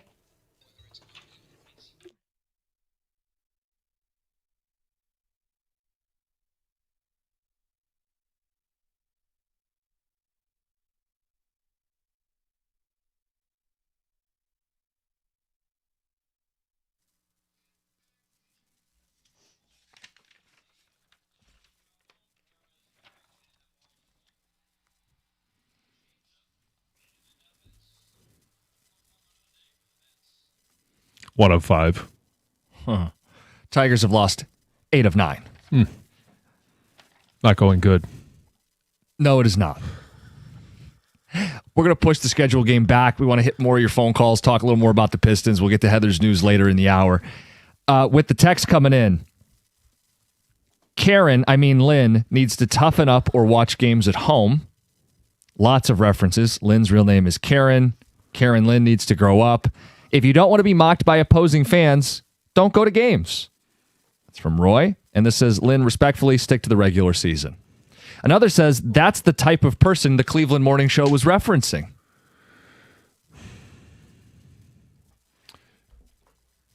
When you go on a road game, especially in enemy territory, everything's fair game during the game to a certain extent. You don't want to get in a confrontation. You scope out things if you don't want to. You want to avoid drunk guy. I think when you're leaving the arena, you better kind of zip your lip a little bit. You're outnumbered. Yeah. But in the stands, something goes well for your team, you could absolutely razz the other side. Oh, the first road game I ever went to in my life was Lions Steelers in '95, and Barry blew out Woodson's knee. Yeah. But the memorable play in that game to me was when Tracy Scroggins, rest in peace, sacked Mike Tomczak, and it was one of the most vicious hits I've ever seen. He knocked him out of the game. I got up out of my seat and went nuts. Then I kind of looked around and I was like, I better sit down. Right, but the idea that when they get a loose ball, their fans were doing the Mason, right, the Detroit basketball, and kind of giving it, that's sports. Yeah. They were staring at Lynn when a play went Cleveland's way. Yeah, like they're looking around at Pistons fans going, how about them apples? They're trying to get under your skin any way they possibly can, and they did. And I think that's like some of the fun, competitive energy of being at a game. Yes. Now, to the Cleveland radio clip that we played, they said, hey, Pistons fans, why are you whining? You want foul calls? You're famous for playing if it ain't rough, it ain't right, and black and blue, and let's swallow the whistle, and now you want the Asar foul called. When I went to the Guardians playoff game a couple years ago, Carpenter hit the walk-off when Skubal he was gesturing to the crowd with his arms up after the strikeout. Yeah. I was yelling, sit down to Guardians fans, and I think it's fair game. Yeah, it's absolutely fair game. To the Cleveland Sports Radio point, I don't think Pistons fans should be bitching about wanting foul calls for the sake of foul calls. I think they want it to be even. Yes. And beyond that, they know their team didn't get it done yesterday. Honest, true Pistons fans would say, hey, we had that and we blew it. Yeah. Let's get to the phones. Will on a cell. You're on 97.1. Will, what's up? Good morning. Good morning. I think that the Pistons' problem is the coaching. J.B. Bickerstaff, he did the same thing last night that he did in game 3, rather, when there was like 2 minutes left and like the Cavs are making a run. He doesn't call a timeout. He doesn't regroup the team, and then they're not running plays. There was like 2 minutes left. They came down and took 2 stupid quick shots when they could have controlled the ball and actually won that game. And last night was the same thing. It's like the coach, J.B. Bickerstaff, just dropped the ball. Like game 3 was the game to win, absolutely, if they're going to win the series and have a shot at beating New York. New York's been at home resting. So, I mean, it's just, I don't know. He dropped the ball, I think. Well, I think JB's under a ton of pressure for tonight's game. I mean, look, this is in Cleveland. This is the team that fired you because you couldn't get out of the second round. They win, they're advancing. They'll feel justified in firing you. You'll be a 1 seed that blew a 2-0 lead. Everybody knows the numbers on this. 92% chance to advance when you're up 2-0. You're right. Game 3 is one they should have won. Game 5 is one they should have won. You lose 4 straight, and the coach is sitting here. John, a lot's on him tonight. What are you doing? You sat Duren. He was unplayable. Are you sticking by that? These are high-level decisions that he's going to have to make. What does your bench look like when your season's on the line? Because he shortened the bench in Game 6 and 7 against Orlando. Who are the dudes you're fighting with, that you're going into battle with? And how are you going to manage this? I know what I'm getting from Cade. Unfortunately, I know what I'm getting from Duren. How do you make up the gap? How do you get this back to a Game 7? That's on JB. It's 100% on JB. And I don't think either of us has said absolutely bench Jalen Duren. He can't see the floor. No. But you need more Paul Reed. You need more Isaiah Stewart, because they both offer things that you're not currently getting from Jalen Duren. For B-Ball Paul, it's points and rebounds. For Isaiah Stewart, it's at least the threat of shooting behind the arc. He was 2 of 3. You're right. Yeah, I think it's one of these. I don't really care who takes the opening tip. And maybe people will be overly fixated on who's the starting center tonight. I don't care who takes the opening tip. How are those minutes dispersed? Duren played a playoff low 25 minutes in Game 5. It's the lowest of any playoff game in his career. Not just this season, but last year. I want it lower. Can I get 18 to 20 minutes out of Duren in kind of a spot duty? And lean more on the other bigs who provide a spark or a little bit of shooting or both? I'm playing my best players with my season on the line. I know it's a novel concept, but I think even JB conceded that point late in Game 5. So we'll see what he does tonight in Cleveland. Let's get to Seggy in Rochester Hills. You're on 97.1. What's up, guys? Love the show. I wanted to bring up a point that I'm not hearing a lot of people talk about, and I think it's been killing us in the entire playoffs, and it's the closeout on three-point shooting. I feel like we need to trust the man defense more. Anytime our guards or our stretch four is coming up to help on D, their three-point shooters have been wide open. It's been like that in Orlando, and now in Cleveland with Strus, with Bane. They're just shooting these threes wide open, uncontested. Anytime we build a lead, they're able to chip it down real fast because they're wide open. I feel like if we just make that simple adjustment on defense, trust that man defense, we could win these games. We could keep these leads because our defense is good enough to play man against these guys. And every time the help comes down and they drift over, they're leaving these sharpshooters wide open and they're hitting every shot. So I think if we just fix that, clean that up, we could take the series. You're talking about the guys on ball, Asar's great. Cade more than holds his own as an on-ball defender. I think the bigs collectively can hold their own one-on-one. Yeah, you can't leave shooters open. You can't.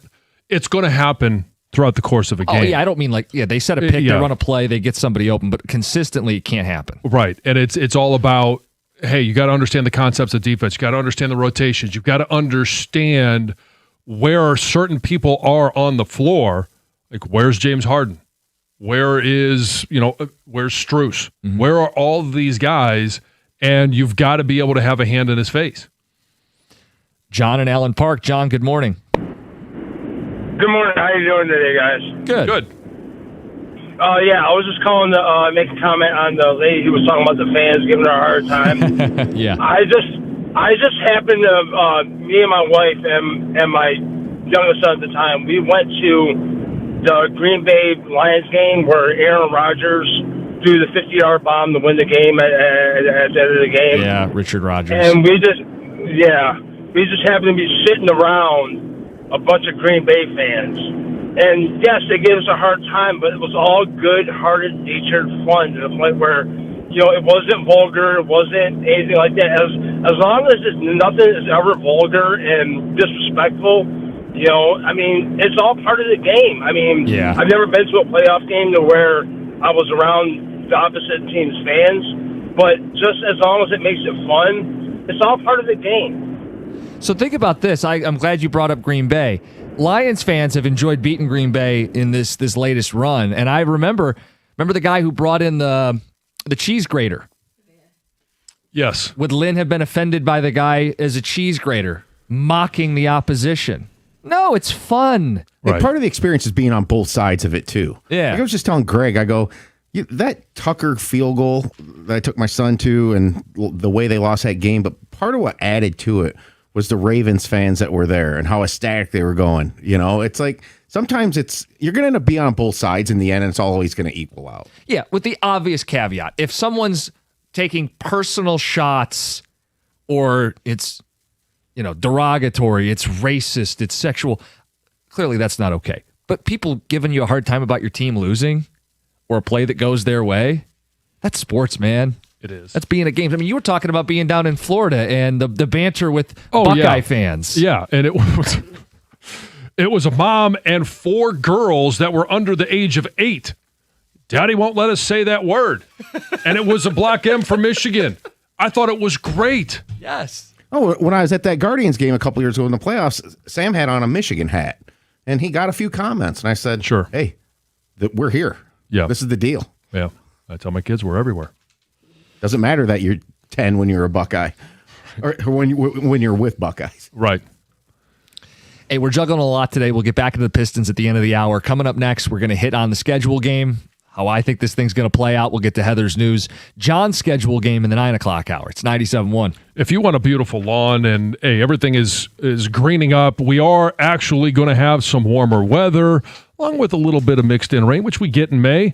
Natural Way Lawn and Tree Service is the company that you have to have out to help manage the weeds, the crabgrass, the dandelions, thinning grass. If all of these things are something that you have been affected by, Natural Way Lawn and Tree Service is the company that you have to come out. And right now, it's vital. Early treatment is the key for greener grass and fewer weeds. In fact, I just had a treatment put on this past week, and the report that I got is in another week or so, grass is going to start greening up a little bit more.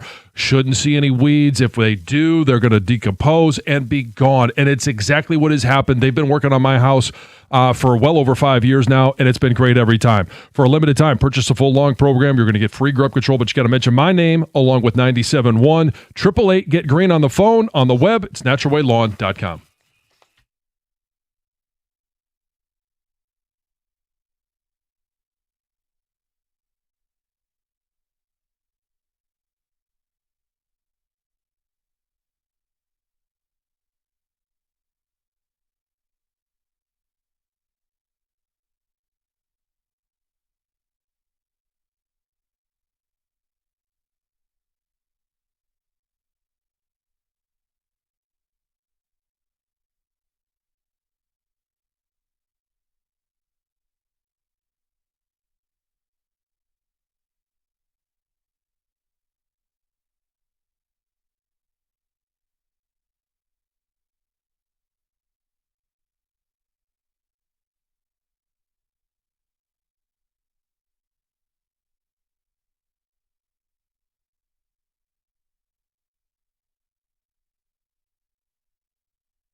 Well, this news is brought to you by Gardner White.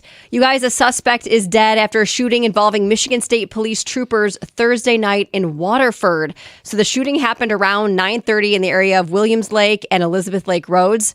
There's very little information that's been provided so far, but Michigan State Police said troopers were involved and the suspect, a 6-year-old from Oakland County, was killed. There's no other injuries that have been reported, and police say there is no danger to the public. A new national report says American students are performing worse in reading and math than they were a decade ago, and experts say the decline began years before the pandemic.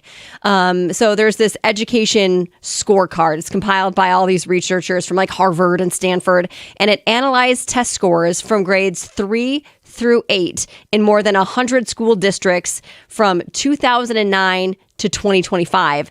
And the report found that reading scores have dropped in 83% of school districts, while math scores declined in 70%. 8th grade reading scores are now at their lowest level since 1990. Researchers describe this trend as a learning recession. And of course, can't exactly pinpoint why this is happening, but pointed to increased social media use, chronic absenteeism, and less academic accountability as possible causes. There is some encouraging news. Math scores have been improving since 2022, so those are kind of going up. But man, not great when you hear those numbers. No, it's not, and exacerbated by the pandemic. Sure, without for a doubt. sure. Yeah. The FIFA World Cup is getting its first ever halftime show. Oh. Yeah. It's going to feature Madonna, Shakira, and BTS. So it's going to take place, obviously, during the game on July 19th at MetLife Stadium in New Jersey. The show is curated by Chris Martin from Coldplay. He did make the announcement. Sounds like he had the help of the Muppets when he made the announcement. I'm not. What do you mean? It just says with the help of the Muppets. The Muppets made the announcement? Yeah. That Madonna? I didn't see it. It's just that's what this article Are says. the Muppets big Korean pop fans? Not sure. Maybe they're Madonna fans. I mean, the Muppets are as old. So, yeah, I know. Well, I don't know. You can tell that's like, hey, let's cover our bases. I mean, that's young, old, that's different genres. Maybe it was just Rieger that helped him. They thought it was the Muppets. Dressed as Kermit. Kermit the Frog. Eminem's ex-wife, Kim Mathers, is in some more trouble. She was arrested for a suspected drunk driving crash just 2 days after pleading no contest to impaired driving from an incident stemming from February. So she was arrested on Wednesday in Chesterfield Township after crashing into a parked car. Drugs and alcohol are suspected, although everything is still under investigation. A witness says that after the crash, Kim appeared to be intoxicated. Neighbors said that she didn't seem to comprehend what was going on, kept getting in and out of the car and just not acting quite as you would expect. So just days before this crash, she had pleaded no contest to a crash where investigators said she left the scene. That was back in February. She's going to be scheduled.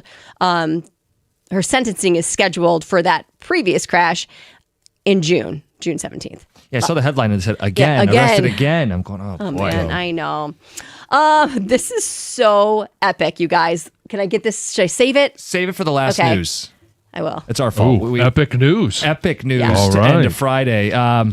Yeah, we got other stuff we got to hit here. So it's 97.1. Hey, there's nothing like the feeling of holding the keys to your first home. But in today's market, getting to that front door can feel out of reach. And I'm here to tell you that's where my friends at First Merchants Bank come in. They offer incredible programs for first-time home buyers. I'm talking about down payment assistance, grants up to $10,000, options with no down payment, and below-market interest rates to keep your monthly payments more manageable. Since 1893, they've been a dependable choice for neighbors just like you and me. You know, that's where I secured my mortgage, and I love that they're not just a lender, but rather a community-focused partner that moves with the speed and agility you need to win in a fast-paced market. Stop wondering what if and start planning. They offer free mortgage consultations to help you map out your journey. Contact my friends at First Merchants Bank today to get started. First Merchants Bank, helping you prosper. Member FDIC, equal housing lender. All you got to do is visit firstmerchants.com to learn more.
Get this John schedule game coming up at 9:18. You heard mine, 11 wins for the Lions. Got a schedule out, plenty to react to. We'll get to the Pistons at the top of the hour. Good morning, happy Friday, get you to the weekend. It's 97-1. When you look at the Lions schedule, you see... I see the final 4 games having 3 division opponents on the road, all 3 of them at Minnesota the Sunday before Christmas. And then following Christmas, you've got at Chicago, following the New Year, at Chicago, at Green Bay. Not ideal. And then obviously the 3 games in a row where you're going to Germany, you're home against Tampa Bay, and then home Chicago for Thanksgiving Day. Those are some of the things that stand out to me. Yeah, there's some things you got to navigate. The crunch around Thanksgiving with Germany. Do you play 3 games in like 11 or 12 days? Yeah, and I'm no matter where the Germany game would be, I would have an issue with it. I just don't like the travel. I don't like putting these guys through that much travel, that much time away. If they're going to go out on a Monday, they're going to be there all week. To me, it's unreasonable. Look, and how it's laid out, you may have some gripes and annoyances. Like, I think if you're a fan specifically, you lost your best road game, Buffalo, to a Thursday night, and the ticket prices are going to be ridiculous. And that may have been the road trip you wanted to take. And then one of the big home games, Patriots, team that was in the Super Bowl, that game's in Germany. So you may have some gripes. But the schedule is the schedule, and it's a last place schedule. When I look at the schedule, I like highlighting Saints, Jets, Cards, Dolphins, and Titans. Because we saw this just a year ago. The Bears and the Patriots and the Jaguars were propelled with last place schedules. And I'd throw Miami and Atlanta in that as well. Yeah. Look, I think this is set up for Detroit, poised to be like those teams from a year ago, feast on a last place schedule, even if they're not head and shoulders better than they were a year ago. If you weren't enamored with the offseason, I would point out I like getting a little younger and beefing up the offensive line. But even if you felt they were only marginally better, they should win a couple more games because of games like the Titans and the Dolphins and the Cardinals and the Jets and it sets up for them to feast on a last place schedule. It makes no guarantees or promises of what happens when you're in the postseason, but the schedule, warts and all, sets up for the Lions to be back in the postseason. You have 2, I don't want to say necessarily once in a lifetime, but maybe an opportunity that's not going to come around again. One of them will never come around again. You could go to Buffalo anytime you want and watch a game. The Lions will play there again at some point, but it's the first home game in that stadium. If you're choosing between some of the, quote unquote, once in a lifetime opportunities, do you choose to go to Buffalo for that? Because it may actually be the best game outside the division that you're going to see all season long. Or if you're going to be spending money on those tickets, would you prefer to go to Germany to see them play against New England? Yeah, but okay. Germany, I think, requires you to make this a whole trip. Like, you got to be there at least a week. You're going to Europe. You're not making a weekend. Buffalo's a weekend. I agree. I'm saying the cost associated is very different.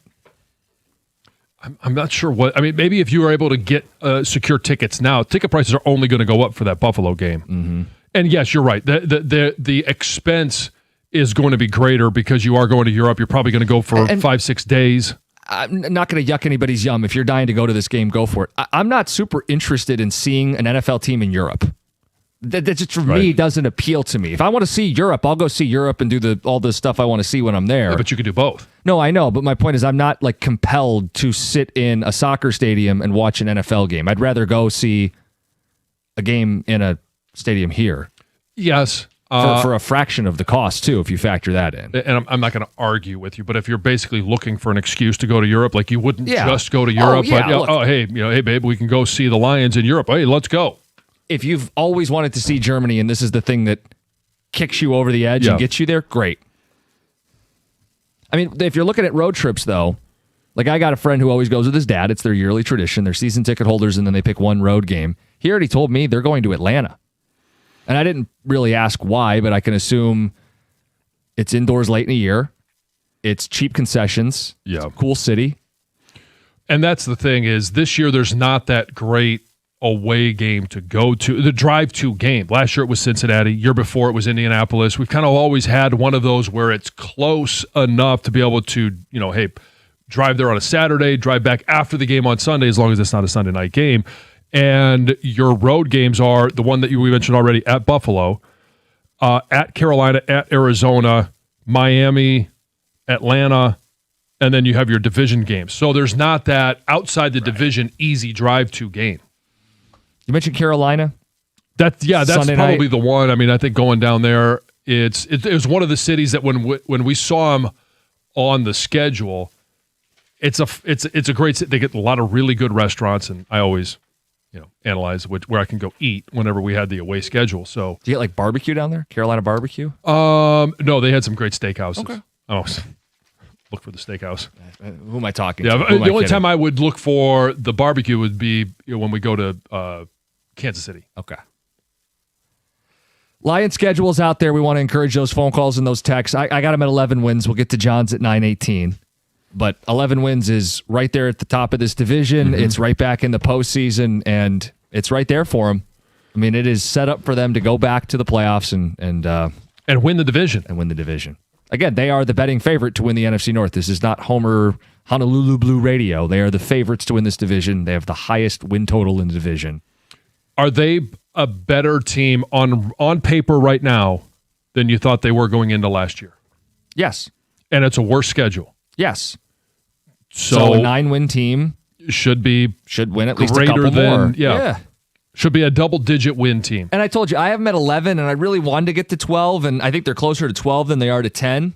But there are some quirks with this schedule, right, that we talked about. The road games at the end and the crunch around Thanksgiving, and they'll have to navigate it. And maybe they end up growing up before our eyes, a young team, and they peak at the right time and win one of those 2 games at the end of the season in division. Go a long way to getting them to that 12 wins and maybe feeling even better about what they could do come playoff time. Fortunately, there's enough of the free spaces sprinkled in there. Yeah.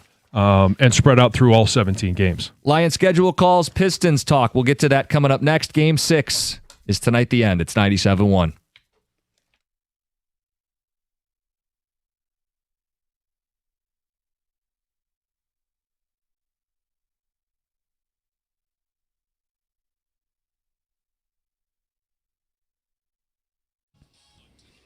Brought to you by C&L Ward. The Lions schedule for next year is out, and Detroit will face a flurry of last-place teams after finishing last in the NFC North a season ago. Detroit starts the year with 3 of their last-place games in the first 5 weeks when they host New Orleans to begin the year, then welcome Aaron Glenn and the Jets in Week 3, and then head to Arizona, the former stomping ground of new offensive coordinator Drew Petzing, in Week 5. Then it's 9 weeks before another last-place opponent when the Lions match up against the Tennessee Titans at Ford Field in Week 14.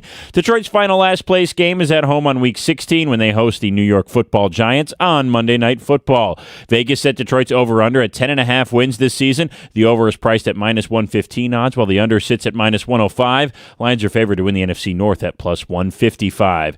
Could be curtains tonight for the Pistons, who face elimination on the road against Cleveland this evening. They will need Jalen Duren to step up in perhaps a last-chance effort in order to win tonight. His fall-off from 19.5 points per game to 10.1 in the playoffs is the second largest drop-off in scoring for an all-star in postseason history. But Detroit is 4-2 in the playoffs when he reaches double-digit scoring. Tip-off at 7 o'clock tonight over on WWJ. We've got Tigers baseball against the Blue Jays at 6:40 this evening right here on 97.1 as well. Pre-game at 6:15. And this PGA Championship leaderboard update is brought to you by your Metro Detroit Jeep dealers. Scotty Scheffler is off in round 2 today after tying with 6 others yesterday at 3 under for the lead. At the Caldwell Health Sports Desk, I'm Brendan Shabath. For more, go to 97.1theticket or Odyssey.com.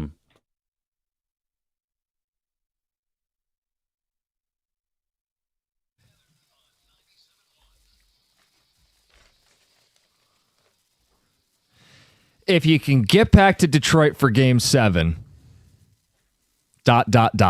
Right. You got to get back to Detroit for Game 7. Will they? And question about pressure. Who's under the most pressure tonight for Game 6? I think it's Tobias Harris. Uncle T.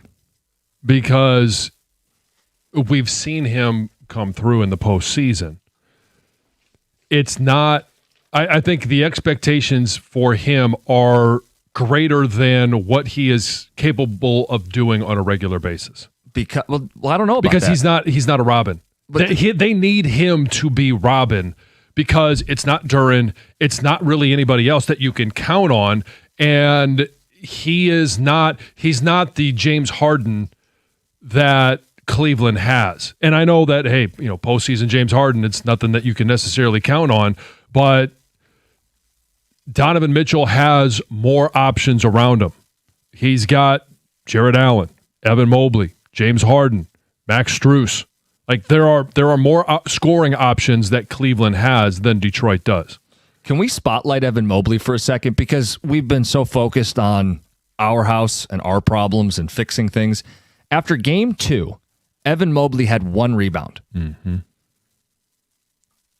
What has he done since? It's been unbelievable. Yeah. He is as big a reason. Off the mat. He's as big a reason as anything that this series has turned around. Evan Mobley goes from 1 rebound in game 2. He's gobbled up at least 8 rebounds in every game since. He's been a double-digit scorer. Assist numbers, block shots. He's been all over the floor for Cleveland. And it only draws more of the attention of what Detroit's not getting in their front court. So you could say there's pressure on Duren, but I kind of feel like the ship sailed. That is just what it is. He's going to be a dud in the playoffs. Yeah. It puts a lot of pressure on Tobias. And his shots are not easy shots. They ask him to be the Robin, fair or unfair. Right. And they ask him, hey, I want you to catch and have to make the least efficient shots in basketball. I'm talking about post touches, turnaround jumpers, contested looks kind of, fading away from the hoop. They ask him to do all of it, and you could say it's not a job that he's appropriately cast for, but they don't advance unless he hits those shots tonight. I agree. That's why the pressure's on him. Because I don't think you get your role players stepping up typically on the road in the playoffs. I think that's the edge Cleveland, right? They're going to get stuff out of Sam Merrill. They're going to get stuff out of Max Strus. They're going to go to Tyson. They're going to get more from these guys off the bench, typically playing at home. And if there's an update, I haven't seen it yet, but Duncan Robinson, if he can play and he could provide at least a threat behind the arc, could help open things up, free things up a little bit more for Cade. That's where I think, I don't think he is the key that unlocks everything, but he is part of that key. It's breathing room. Yeah, we'll have to wait on the injury report. You say Tobias Harris. I'll say JB Bickerstaff. I think JB Bickerstaff was under the most pressure tonight. Your team was up 2-0. You're the 1 seed. You're supposed to advance 92% of the time. You're going to lose 4 straight. You're going to lose in Cleveland, the place that fired you because you weren't good enough. Mm-hmm. You couldn't get them out of the second round, and they're going to advance out of the second round beating you. And JB's got some pressure on how he's going to handle this tonight. He benched Duren, made the statement that you're unplayable in crunch time. Does he start Duren tonight? And more importantly, how are the minutes allocated? Because I don't really care who takes the opening tip. But Duren was down to 25 minutes. Is he down to 20? Is he playing 18? Are those minutes going to a combination of B-Ball Paul and Isaiah Stewart, both of which can shoot a little, provide a little spark, grab offensive and defensive boards? JB's already taken that step. Does he go all in on that tonight with their season on the line? And how long does it take in the postseason for you to trust what a player is? During the regular season, Jalen Duren, hey, he was near 20 points and double-digit rebounds. In the postseason, he's been just over 10-point average, and some games not even close to that. And he's not a guy that's going to get double-digit rebounds. Nope. He's had 4, 2, and 5 in the last 3 games. All 3 of them losses. So you got to decide, JB, how do you want to go out? Do you want to go out stubbornly playing a guy who now has played how many postseason games? A dozen? 12. A dozen? You want to make it Baker's dozen? You want to keep going down? He's already started the process of divesting from the Duren business. I feel like you have to trust what you've seen in this series, in this postseason, and you can't go down playing this dude 25, 30 minutes tonight. Unless he comes out and he's unbelievable, like he has a 5-minute spurt and he's on fire, then I suppose keep the hot hand in. But short of that, I think you have to be willing to pull the plug. Let me go with the preemptive strike here, because I know Tom is printing these out right now. He's going to bring some into you. He's due. Tonight's the Jalen Duren game. He's due. I hope people can text whatever they wanted. I hope none of them are signed by Bickerstaff. You know what I mean? Because I think we've had so many people who've tried to call their shot on Jalen Duren that it's the boy who cried wolf. No, this is the night that Jalen Duren. No, not tonight. This is the night that Jalen Duren does it.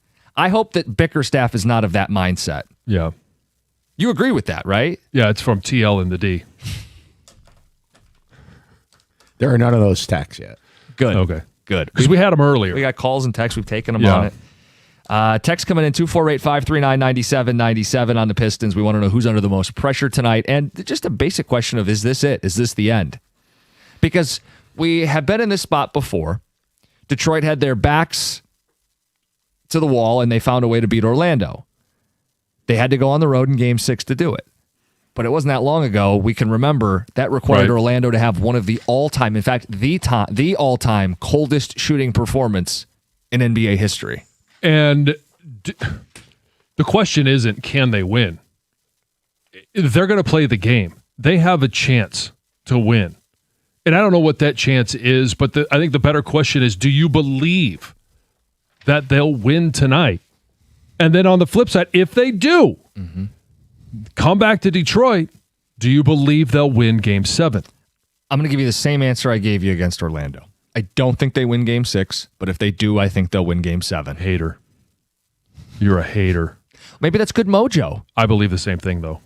I don't think that they win tonight. I don't believe in my heart that they can get it done on the road in Cleveland. Yeah, I think Cleveland playing at home where they've been very sharp. I want them to. Trust me. We all do. We all would love to roll in. We kind of have to do 2 shows in one today. Because they're going to play 2 games before we're in on Monday morning. And I mean, it's a world where we come in and, hey, we're previewing the Knicks series. Or it's a world where we come in and they let it slip through their fingers. Because they had this series.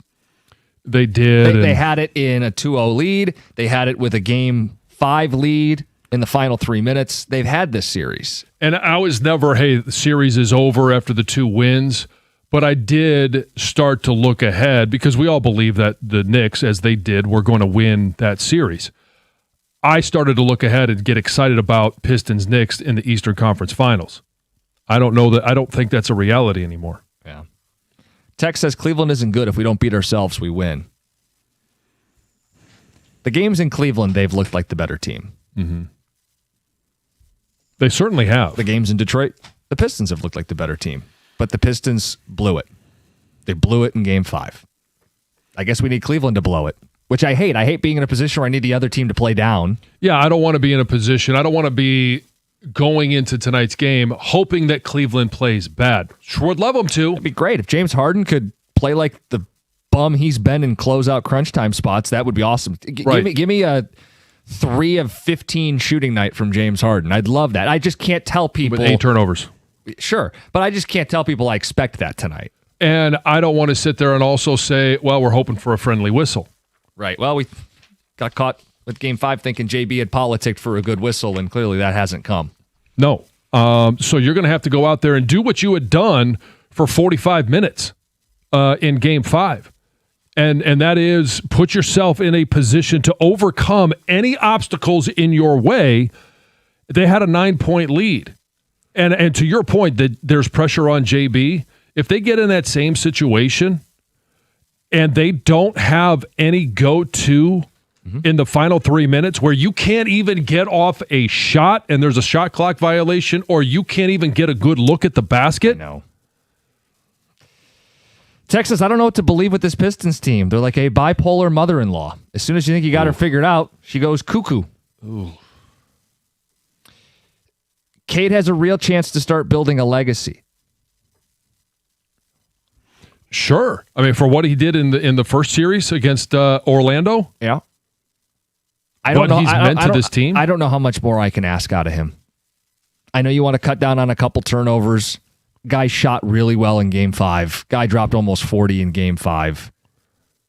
The script is he's got to score 50. I mean, great. It would be awesome for his legacy. He'd have to do what he did in Game 5 against Orlando, maybe with a little on top. Yeah, he had 45, a Pistons playoff high. All time. Yeah, and now you're expecting him to go out and do more. Better that performance. I feel like tonight's game is going to be competitive. Yeah. I don't think the Pistons will go out quietly, but I just feel like they're getting squeezed. And you don't think it'll start off like Game 6 in Orlando? No. That was a once-in-a-lifetime game. That's one we're always going to remember as being very unique. Sure. But I think I just feel like come mid-fourth quarter early fourth, the Cavs start pulling away. The fact that I really do think that Sam Merrill's return in this series has greatly impacted it. And it's not necessarily box score. He's only had like 9 points or whatever like that. But it's another shooter. And with Strus, the Pistons are chasing a little bit on defense, and that they have that one extra pass that the Pistons don't have in their offense. And it flew under the radar because he got hurt in game 1, didn't play in game 2. If you looked at their record, and they showed it on one of the recent games, their record with Sam Merrill in the lineup, it's awesome. I mean, and he's not a superstar player, but to Tom's point, it's the little things that add up. And I think specifically playing at home, you look to see those guys shoot well. What is this, like a Parker Meadows situation a couple years ago? Yeah, in it's something like that. It's like 42 and 15 or something. I had to Sam work my Merrill boy plays. in at some point. It's There been a you while. go. And I just wanted to give the Evan Mobley stats because I mentioned, what he had done in game 2 with the one board. How about the game since? He bounces back with 13 points, 8 rebounds, 4 assists, and 2 blocks. The very next game, 17 points, 8 rebounds, 5 assists, and 5 blocks. And then in game 5 in Detroit, he made a couple threes to get him to 19 points. Again, good for 8 rebounds, 3 blocks, 8 assists. 8 assists. Their guys are stepping up around. Yeah. We got to see somebody step up and surprise tonight. Otherwise, it's over. On that front, Duran flips the series tonight. Signed Bobby and Westland. Oh, okay. Tonight's as good a night as any. Yep. He's due. Has anybody been more due? Or doer?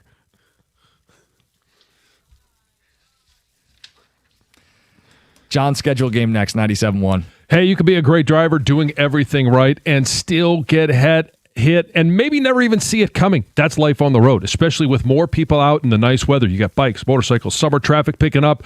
If you're injured, call David Feminino and the accident response team. They'll help you immediately, and David will fight to get you what you deserve. When you're in an accident, get the right team in your corner. Give them a call at 855-65-CRASH. That's 855-65-CRASH, and you can find them on the web at getdavidgetpaid.com.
Well, this news is brought to you by Gardner White. So here is this story I was going to get to last news. This epic story. I love this.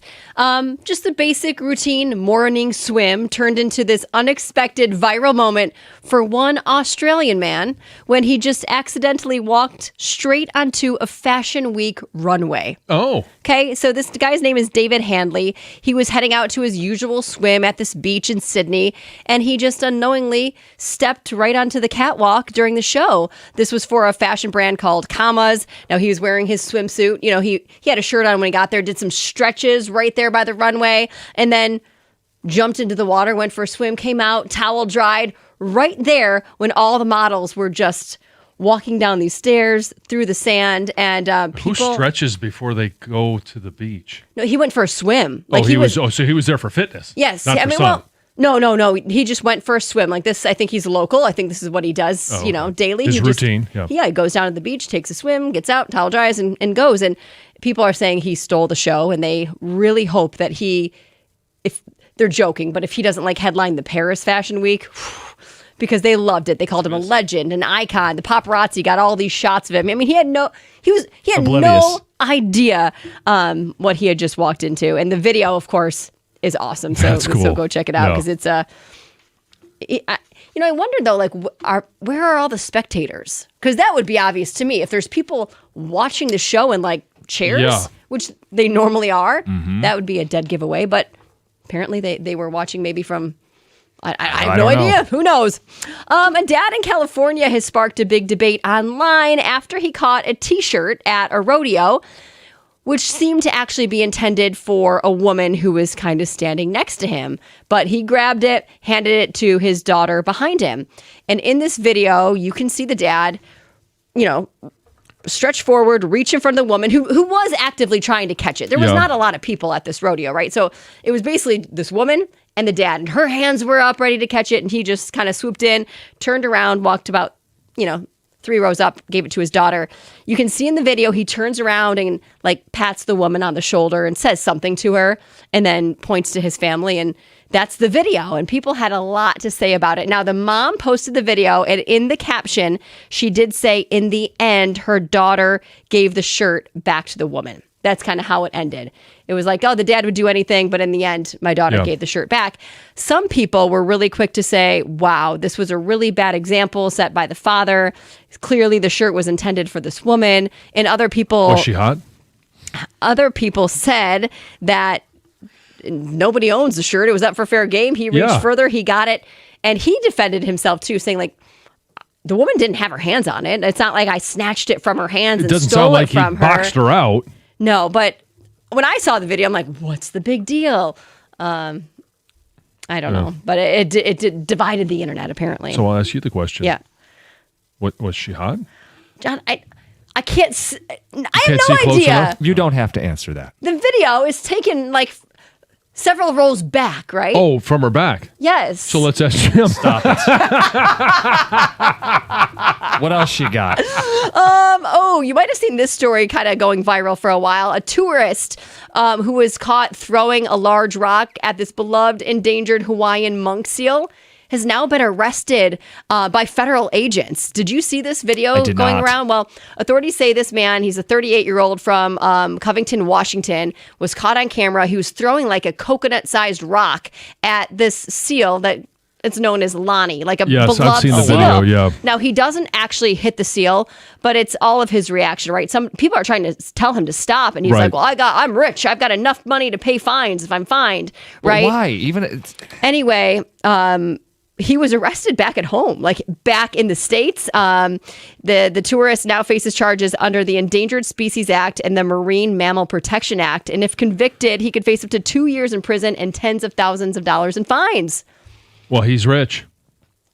He can pay the fine. Yeah. Well, can he do the time? I don't know. All right, that's Heather. Not a good way to stay rich. No, it's not.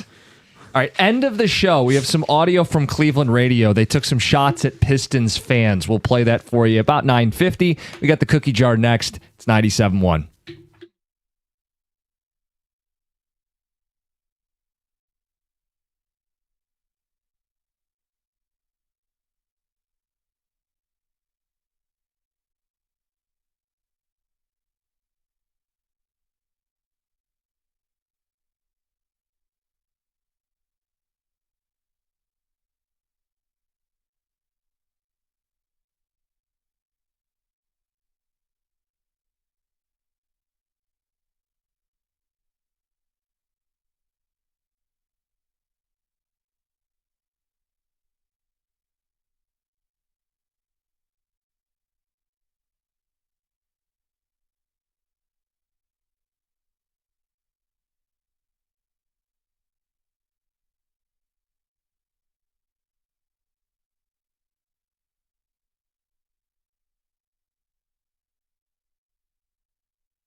All right, guys, it's about Shaner Roofing time, because if you're in the business of getting a new roof, new windows, new siding, you need a company that you can trust. So let me tell you about Shaner. 30 years of trusted service, a proven track record serving Michigan homeowners, and they're bringing that 5-star service, that quality that they have, that they've shown over the years with their roofs. Now they're doing it with windows and siding.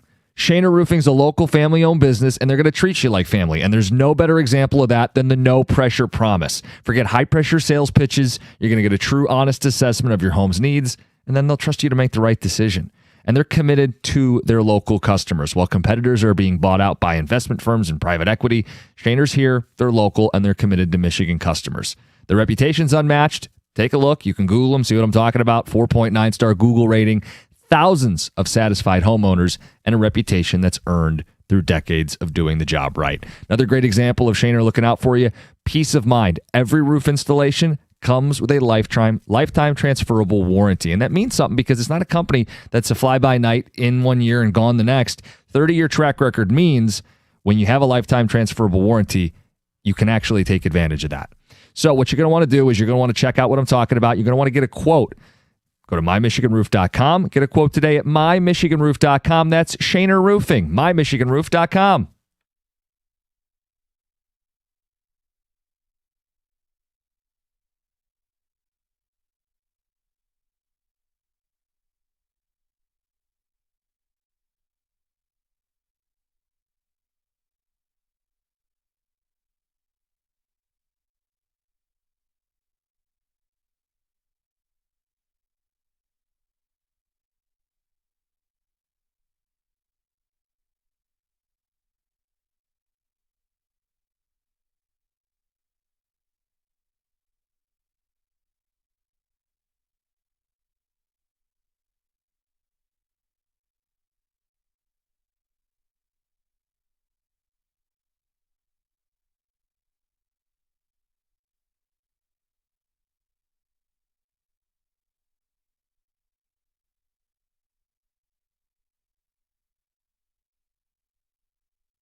Has Tom gone too far? We'll get to that in a minute. We got some audio from Cleveland Sports Radio. Want to play that for people. No, they're not dogging the Pistons.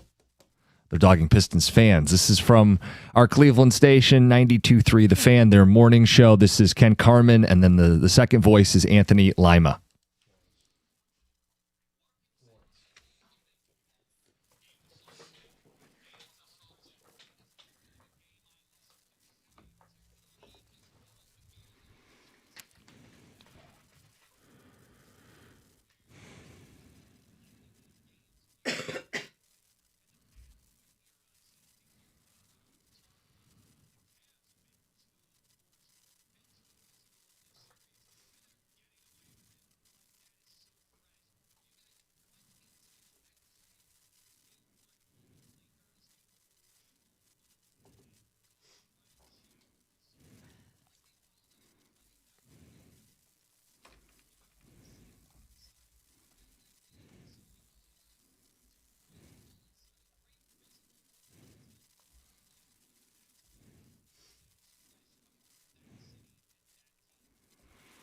Ohio morons.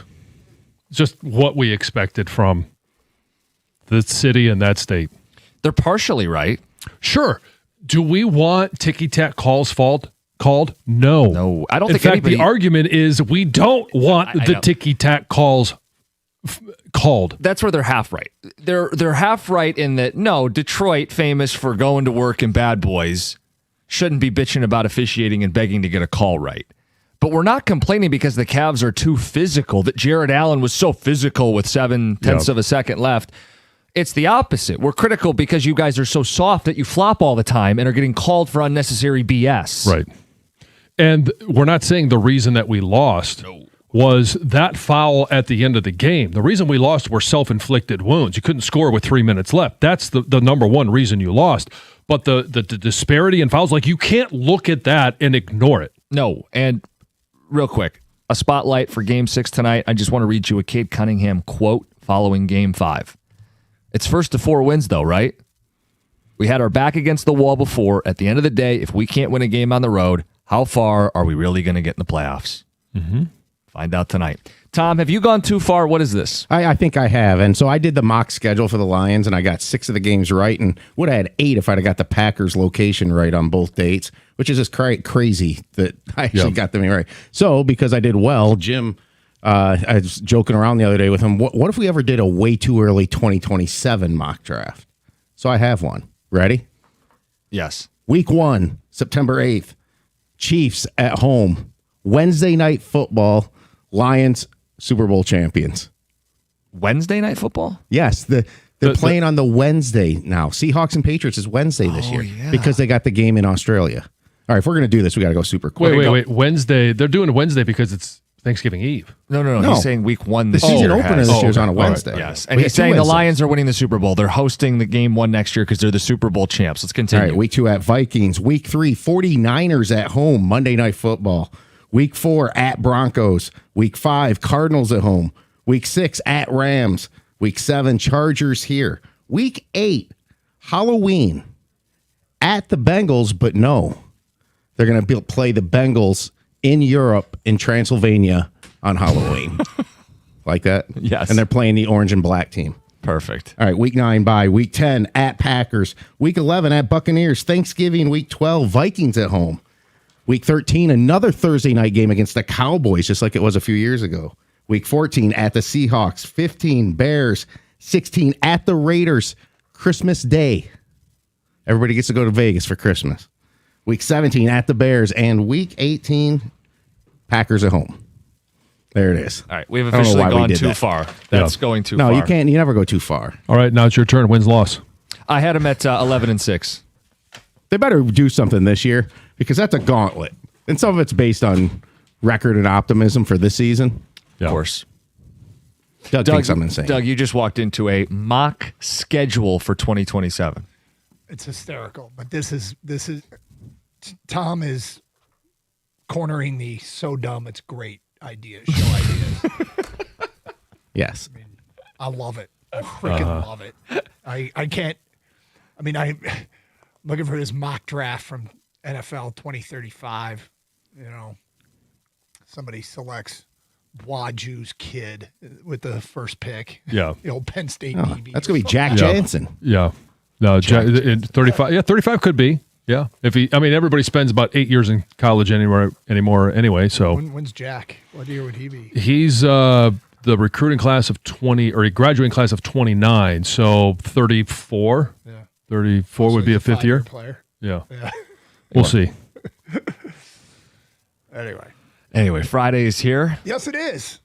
We good? Yeah, we're great. So you're not very optimistic, huh? Yeah, neither of us think they're just winning 11 tonight. and 6. Oh, for the Lions, yeah. Just 11 Yeah. and 6. Yep. And This guy over here, 13 wins. I had to take down my 17-0. Did you? Yeah. I was going through it, and I thought, here's how they win every game. But I ended up at 13-4. Okay. Can I push back? Is 11 not optimistic? Is that not over the win total? Okay. Are you more or less optimistic? So we're going to open the show with an on-air show meeting. You know how you have a show meeting to determine. We are going to do a on-air show meeting because we're having a real problem. It pertains to the Lions schedule, but we're having a real problem with something that. So we just decided let's do it on the air. We have to come up with some guidelines, some rules. Okay. Was this you guys are talking like dollars and cents over there? Is that what this is about? No, it's not. So we'll figure some stuff out. We got to set some show parameters and come to an agreement moving forward. So we'll open the show with that. I love it. Look behind the curtain. Start the show right. Carson Anderson next, 97.1.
Morning and welcome to the Carson Anderson program. God, I'm feisty already. You are? What happened, man? I don't know. How are you? Okay. Yeah, I'm good. Yeah? Yeah. Anything exciting yesterday? Played my first round of golf yesterday. Did you? I went and hit balls. It's the summer of Doug, man. I'm telling you. I'm ready to go. Hit them pretty well. So played 9 holes, subbing in the league for my friend's league. I have several friends who are playing this league. Yeah. So I get down about 10 minutes before we tee off. I see my buddy who I'm playing with at the range, and he goes, "Hey, you want to take a couple swings?" I'm like, "Yeah." He goes, "How many times you been out?" I said, "Well, including today, this will be the first swing I've taken all year right now." He goes, "Whoa, how many times have you been out?" Yeah. Well, let me see. So yeah, with this, yeah. So it, yeah, there was some rust to be sure, but it actually played reasonably well. I wasn't that upset. I think it was like a 47 for 9 holes. Okay, all right, yeah. Which I'll take. Sure. Given First time out. Yeah. It's just telling Evan. He asked what I did. I'm like, well, the first hole I sprayed my drive way too. Okay, we're not right. going to do this. Yeah, no, it was. I don't want to go shot by shot here. I'm sorry. I'm sorry. But new putter. I like the new putter. Paid dividends right away. Good. And how was your sesh? It was good. You know, working on the draw with the driver, and hope to get out tomorrow, and thus will end my golf talk about my golf game. All right. But the summer of Doug. Ready to go. Empty nesting, no excuses anymore. Let's go. Of course, what's weird is 2 of the 3 kids are moving back home for the summer, but whatever. Yeah, but they're not playing games you have to go attend to and all that crap. Well, that's true. Or I won't be coaching all summer, so a lot more time. Okay, so we got a basketball game tonight that's huge. We got the NFL schedule that came out, and I said at the end of the morning show, we're going to hold an on-air show meeting. Because we use something as a data point that is just flawed, and we know better. And I've figured out the equivalent. And it may not apply to kids as much these days, but anybody that's probably over the age of 30, 35 will know exactly what I'm talking about, especially guys, basically guys. The problem is, we know better than to look at the schedule and say it's easy. And the reason we know better is because the NFL is filled with shocking results. Phil. But if you take the Vegas over-under projections for next year, okay, the over-under win total. So the best teams are going to have higher win totals, right? Well done, Doug. Yeah, well, I'm not explaining it to you, moron. I'm explaining to anybody who doesn't know what that is, so that everybody can participate. You don't think everybody knew that? No, I don't. Oh, okay. Yeah, well, I know a lot of people don't gamble. But the Vegas over-on win totals, what are they? Well, like the Ravens and Rams, it's set at 11.5 in a 17-game schedule. You can bet over or under 11.5 wins. And the worst teams, Arizona and Miami, they're set at 4.5, so you bet over or under 4.5 wins, and then you sit there and root for your team to go over or under whatever the total is. The Lions, so this is a Vegas telling you which teams are supposed to be really good and which ones aren't. So 11.5 is the highest. 11.5 is the highest. Okay. And the Ravens and Rams are both at 11.5. The Lions are at 10.5.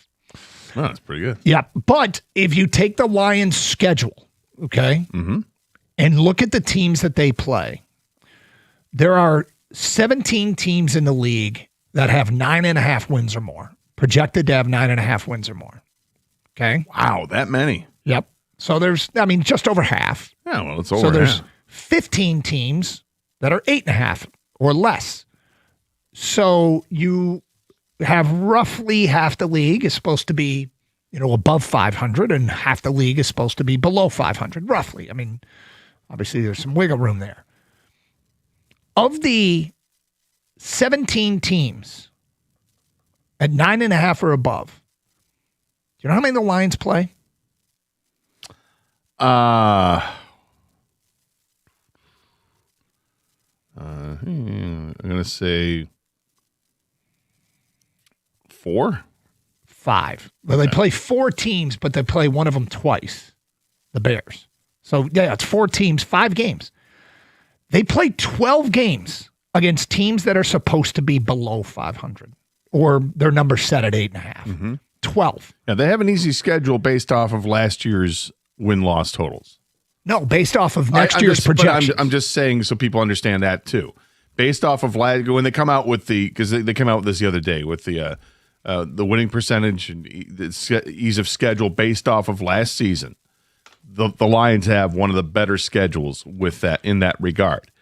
And yes, that is also it plays a role in how they're going to figure things out for over-under totals. But yes. So here they sit with the projected win totals for next season, and they have 12 games against teams that are supposed to be 500 or worse. And you look at that and you say, how can I not call this an easy schedule? This looks like an easy schedule.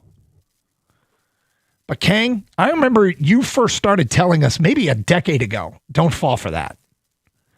And we're like, whatever, Kang. But you were right.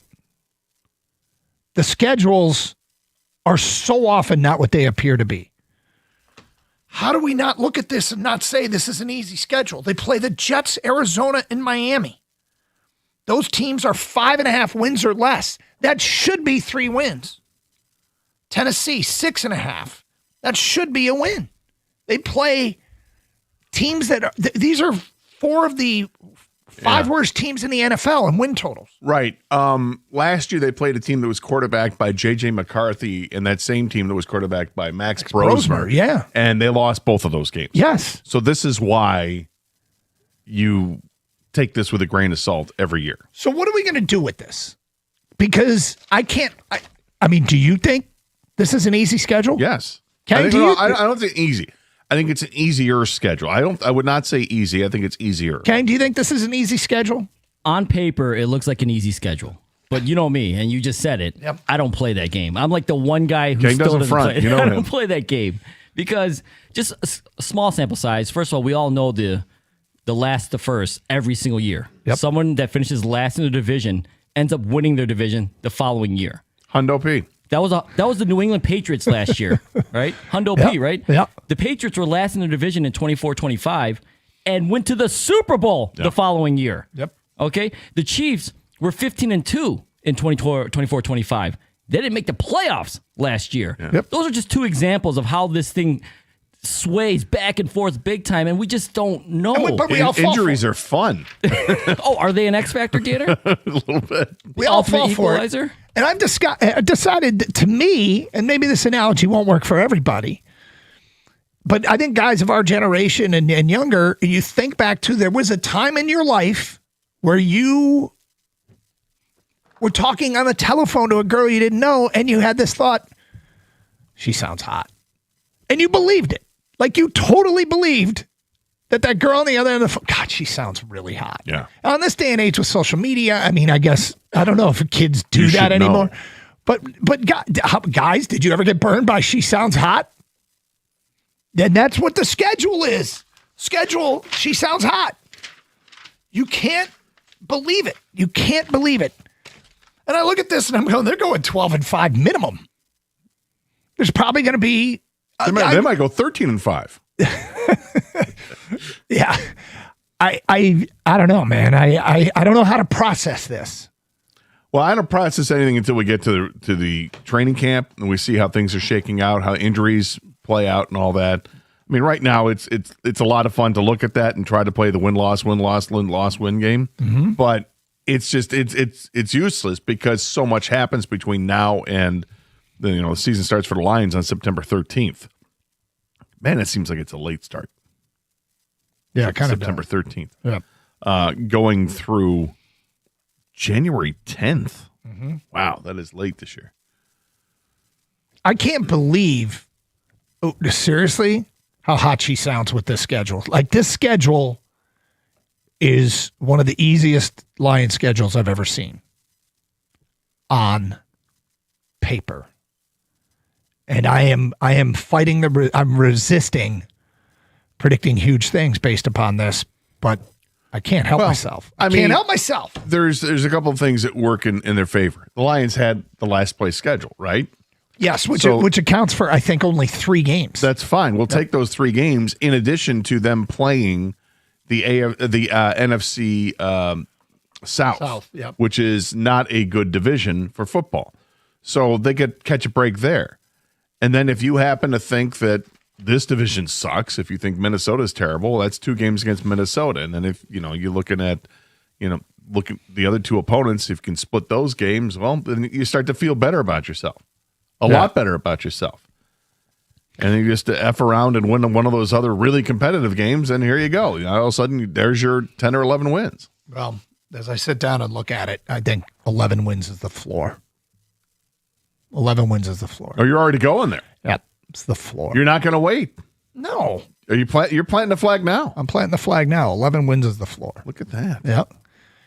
And I know better, and I'm doing You it should anyway. know better, but you're I'm doing planting it. the flag. I should know better. I You're gonna can't. go for I it, can't honey. help it. Yeah. That's the point. So either are we going to talk about the schedule strength or not? Is it going to be a data point moving forward or not? I guess that's the purpose of me calling us all here together. The reason I've called you here together, you and Kang, is because I want to know, is strength of schedule a data point we're going to use or not?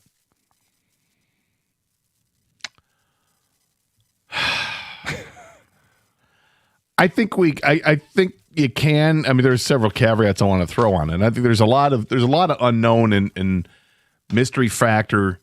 Players going to different teams that don't know yet what their quarterback situation is. We don't know what it's going to look like in Miami with Malik Willis or who's playing quarterback for Atlanta from day one. Yes, we do. On paper, it's going to suck.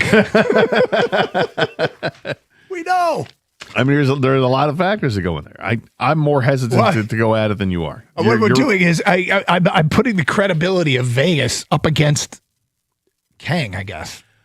Well, here's where I say I'd like to see, let do the schedule game. We'll do it, the Friday or probably the Thursday before the first game of the season. So that would be whatever that is, the 10th of September or something.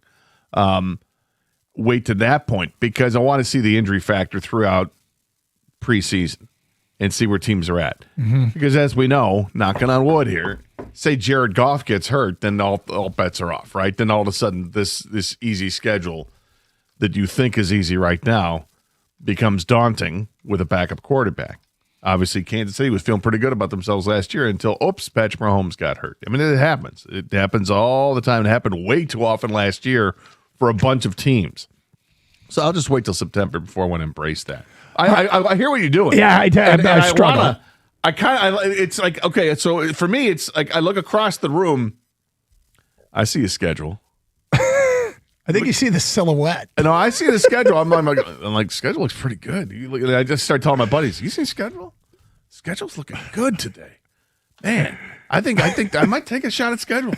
Don't fall for it, Gator. It's AI. It's AI. I can't. But I mean, I'm He's timid. He's getting catfish. Oh yeah, dude. This is like our parents like responding to some attractive person on Facebook, but it's really AI. Don't do it, Grandpa. Don't do it. Grandpa. All of a sudden, Grandpa's what is that?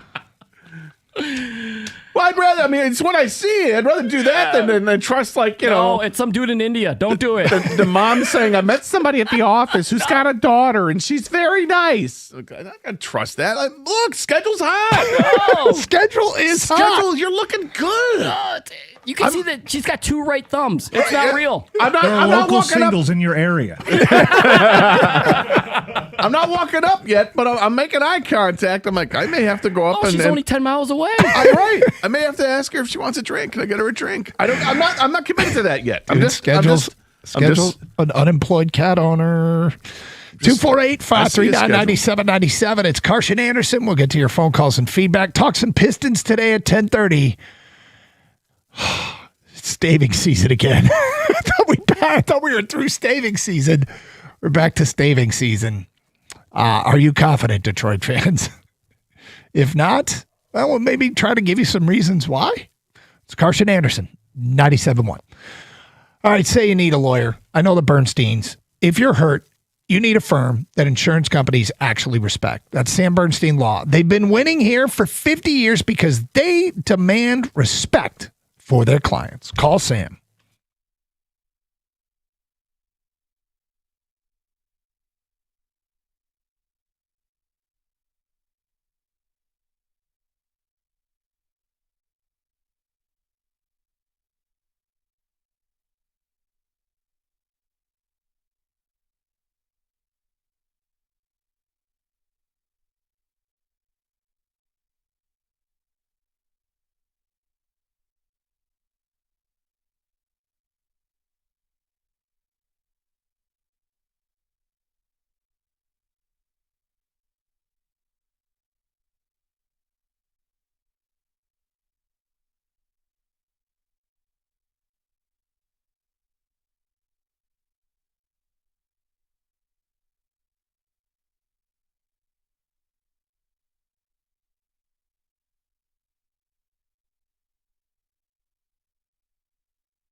Lions' schedule is so hot. Or should I say sounds hot? By that, I mean looks easy, but it's misleading. It's always misleading. Well, we just walked into the bar, took the cursory look, and you see way in the corner schedule. No, you see a silhouette of schedule. Yeah, I mean, the hair looks good from a distance. Like, it looks real good from a distance. Okay, all right, here we go. Like, schedule. But I haven't started to walk over yet. They play only 5 games against teams that are projected to have over 500 records. That their win total is 9.5 or more. They play 12 games against teams that are 8.5 or less, which is the bottom of the bottom 15 teams in the league. Based on Vegas win totals, the Lions play 12 games against the bottom 15 teams in the league. Now, the truth is we knew this before the schedule was released because you know who your opponents are. What we found out yesterday is just the order of which you will play them, where your bye week is, et cetera, et cetera. But a lot of feedback coming in on how we're supposed to process schedule. Unnamed texter, I'm a car salesman. I love answering the phone and thinking the customer sounded hot. LOL. John in Lake Orion, wait a minute. Did Doug just admit he called those 1-900 numbers they used to advertise on late night? Yeah, Doug had a problem, John. That's what I did all throughout my youth. Gary says Lions will go 9-8 again. They will lose to the top teams outside their division as usual. They'll split with their division opponents, lose one they should win, and then injuries will cost them 2 more games. Division will be decided by the last 2 games with only one team from the North making the playoffs.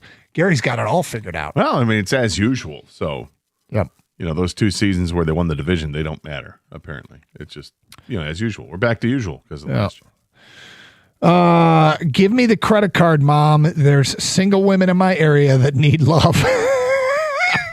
She's only 5 miles away. What are the odds, Mom? This is destiny. One of those pheromones? Hello. Horny mill 5 miles away. I'm in. From Jim Hess in Grand Rapids. Well, there we go. I love people that sign their names. He went full name. Full on, yeah.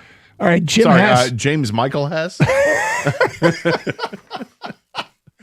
Jim Hess writes in. 3241 Scooter Ave. Hey, Doug, I'm with you on this hot schedule. I had the Lions at 14-3. It's a no way, man. They're getting tripped up somewhere, so I have them at 13-4.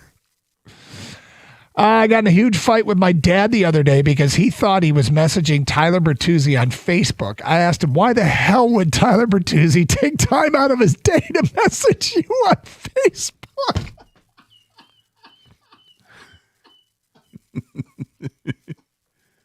No? It says Tyler Bertuzzi right there, son.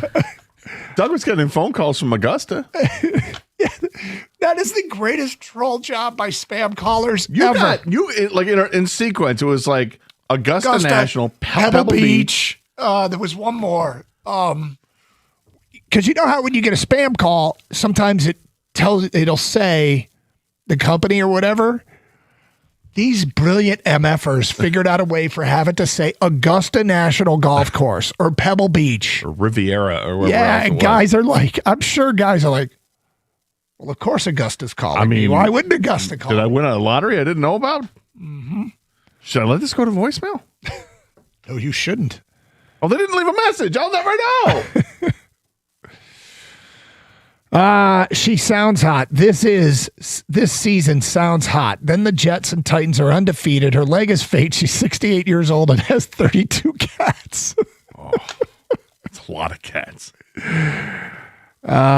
Dude, I'm gonna. It's honestly hard to imagine not having a good season record wise against this schedule. But all kinds of reasons tell us we should not fall for that. All right, Scott, speaking of seasons, it is staving season once again. The Pistons are 3-0 in stave games. They came back from 3-1 down. Scott, they're only down 3-2 here. But there was plenty of people going into Game 5 called it a must-win. And I guess if it's a must-win, if Game 5 was a must-win and they didn't win it, season's over, right?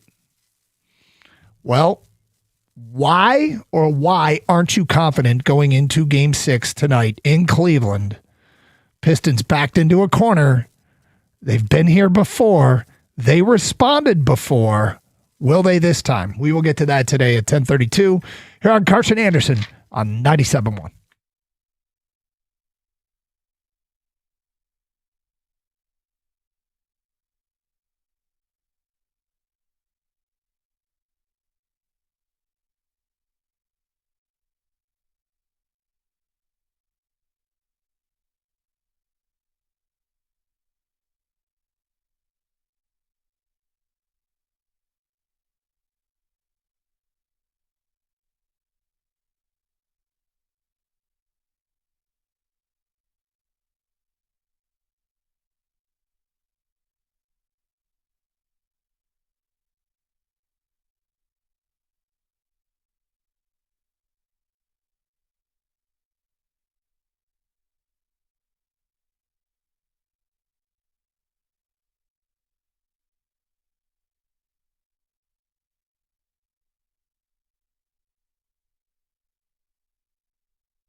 Doug Carter, Scott Anderson, 97.1. Open lines, 248-539-9797. Okay, so here we go.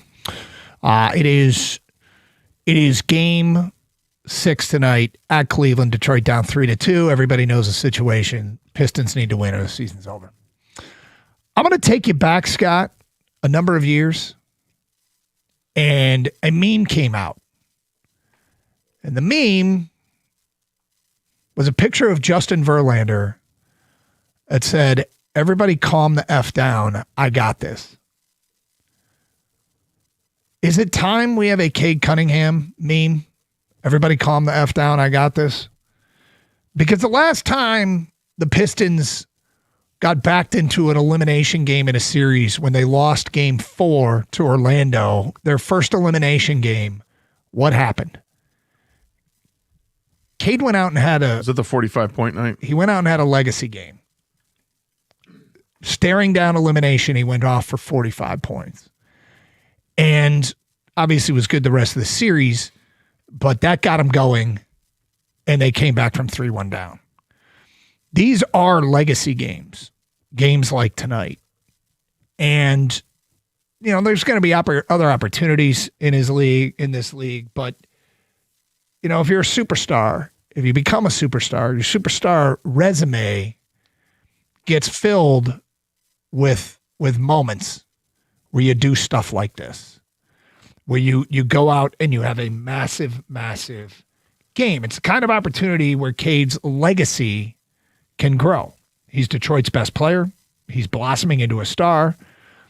The 45-point in the elimination game against Orlando sparked a comeback. The first of 3 elimination games. Yeah. Yep. And now in the next round, the stakes are higher, right? I mean, it's a better opponent. You're closer to the NBA Finals. So this game has Cade, everybody calm the F down, I got this legacy kind of written all over it, in my opinion. Well, I mean, in order to have that legacy game, you clearly have to win the game because, as I recall, Paolo Banchero had 45 points also, and his team lost. They weren't backed into the corner. No, and Cade had 39 points the other night, and the Pistons lost. So obviously, you have to win the game, and you're saying it's got to be an elimination game in order to establish that legacy. I mean, it doesn't have to be. I think it just increases the stakes. Like, there's all kinds of opportunities in one's career, it does. And this is one of them. I'm just pointing out sometimes somebody can play out of their mind and they still lose. Yep, sure. Which sucks. For tonight, I mean, I put a question in my show sheet for today. It's who's going to step up aside from Cade? Because I'm assuming Cade is. I don't think we're going to get Cade from, was it game 4 where he had the 19 points, which was well below average for him, and he had a horrible shooting night? Can't have that. I'm just assuming we're going to get good version of Cade, hopefully somewhere close to 30 points, and somebody else is helping to carry the load. Several other players are helping to carry the load. Because that's how they're going to beat Cleveland. It's not going to be done because you've got one Herculean performance. No, I mean, look, it's. But he has to be the guy. He's got to be the best player the Pistons have on the floor, and then they need others to step up too, for sure. But if the Pistons are to stave off elimination tonight and force Game 7, it'll have to be because Cade, first and foremost, is the man. It feels like it's almost a requirement. Yeah, like it's hard to imagine a path to victory without Cade having a great game. As well as they played without Cade during that final stretch of the regular season when he was out with the collapsed lung, as well as they played without him, those aren't playoff games, right? Those are end-of-the-season games. Teams are tanking. Teams are doing whatever and feeling themselves out. I'm not taking a ton of credit away from the Pistons for winning those games because they did win those games without their best player. But it's different when you're matched up in a playoff game against a really good opponent who's not dealing with injuries, who clearly is not going to do load management and does not have their eyes set, their sights set on the upcoming draft. So it's a whole different thing. So yes, I do expect Cade is going to be the man tonight. Other people have to step up. We asked a question on Twitter, and you can go answer, and we'll read some of these on the air. Does this series get back to Detroit? Yes or no? If so, how? If not, why not? From Eat 'em Up DSP, Tobias doesn't go 1 for 7 from 3. That's how.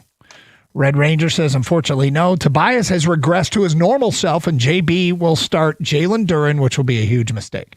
I actually expect him to start Jalen Duren. I'm not sure Jalen Duren lasts long, though. I don't know if I expect him to start. I expect him to. I thought about this coming in. If I had to bet, I'd bet he starts him. It would not be shocking. I wouldn't bet a lot.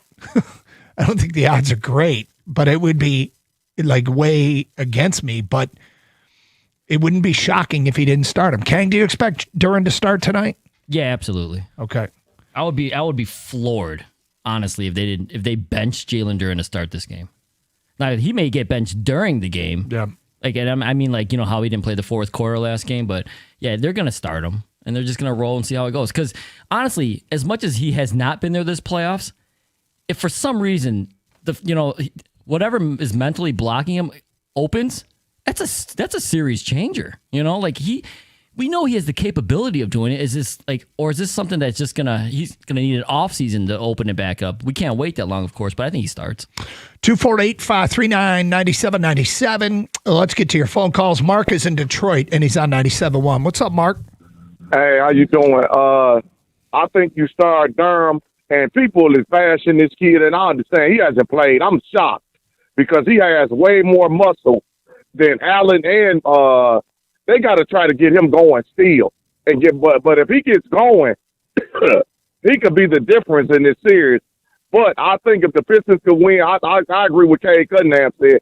If they can't go on the road and win a game, then they don't need to be there no way. All the games have been close. Okay, of course I thought that was a trip on Thompson, but that's not the reason why they lost the game. They were up 9 points with 2 minutes to go. They get 2 baskets. They couldn't close it out. But both guys, the Cleveland is going to be an okay walk. All the games are close, but they need to get off to a good start. If they win tonight, the series is over. The Pistons, it's going to be the Pistons in 7 games. They win tonight, the Pistons win this series. Well, look, I mean, as pretty as Cleveland is sitting right now, Detroit could flip the table and have home court for an elimination game. And there's a reason why Detroit felt like an authentic Eastern Conference championship team, and it's a reason why they were the 1 seed. A big reason why was Jalen Duren. And, he's still on the roster. What feels like the player that got him here hasn't been showing up. Right. So, and they still been in all the games. So, if he gets going, he could be the difference. And he could be the difference in the 2 games. Yeah, but it's been the He's biggest hard to come on. They need to get him going early. I mean, they played 12 games so far in the playoffs. And in the 12 games, we've been saying if for 11 of the 12. He had 1 game where he went 15-15. Otherwise, it's been a real struggle for him. And in this series, the troublesome part is that Pistons did a really good job in the first couple games of limiting their front court. Well, now those guys are starting to play. Mobley and Allen are starting to assert themselves. They're. I think Allen has. He's actually scored pretty well in 4 of the 5 games. And Mobley's starting to feel it too in his last couple games. And that speaks as much on the defensive side for Duren as it does we know what his lack of offense is. But if those guys are starting to rise up and play well against him, if he's going to be in a starting lineup, Doug, I'm telling him, you have got to stop those guys. That's what I need you to do out there, because I'm reticent to the fact that you're not going to get back to 20 and 15, but I need you to be the guy that's going to be a force to stop them and grab every rebound that you can. You got to be double-digit rebounds. I think, we sit here and I always say this, you reevaluate what you believe. You look in the mirror. Did we do this good? We do that good? I think that probably you and I, maybe more than most, have been extraordinarily patient during these Jalen Duren struggles. Understanding why they keep parading him out there is because he makes them the best version of the Pistons. He's a great player. And he hasn't been. And they keep parading him out there and waiting for him to return to be a great player. And it's possible that they've waited too long and they've been too patient. And maybe we've been too patient. But the patience has to run out now. There is no tomorrow.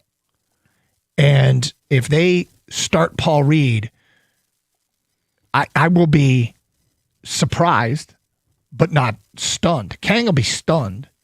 You won't be surprised. I mean, it's these are desperate times. And that would feel like a desperate measure.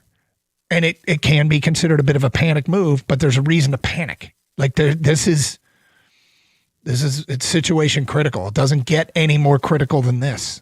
Whatever. If you told me that they just need to hold the ball and let the shot clock expire and that would win them the game, do it. Which might have done it for the last 3 minutes of the previous game. If they just had finished the game with 4 straight shot clock violations, it might have done it. Well, they came close to it, didn't they? I know. They did.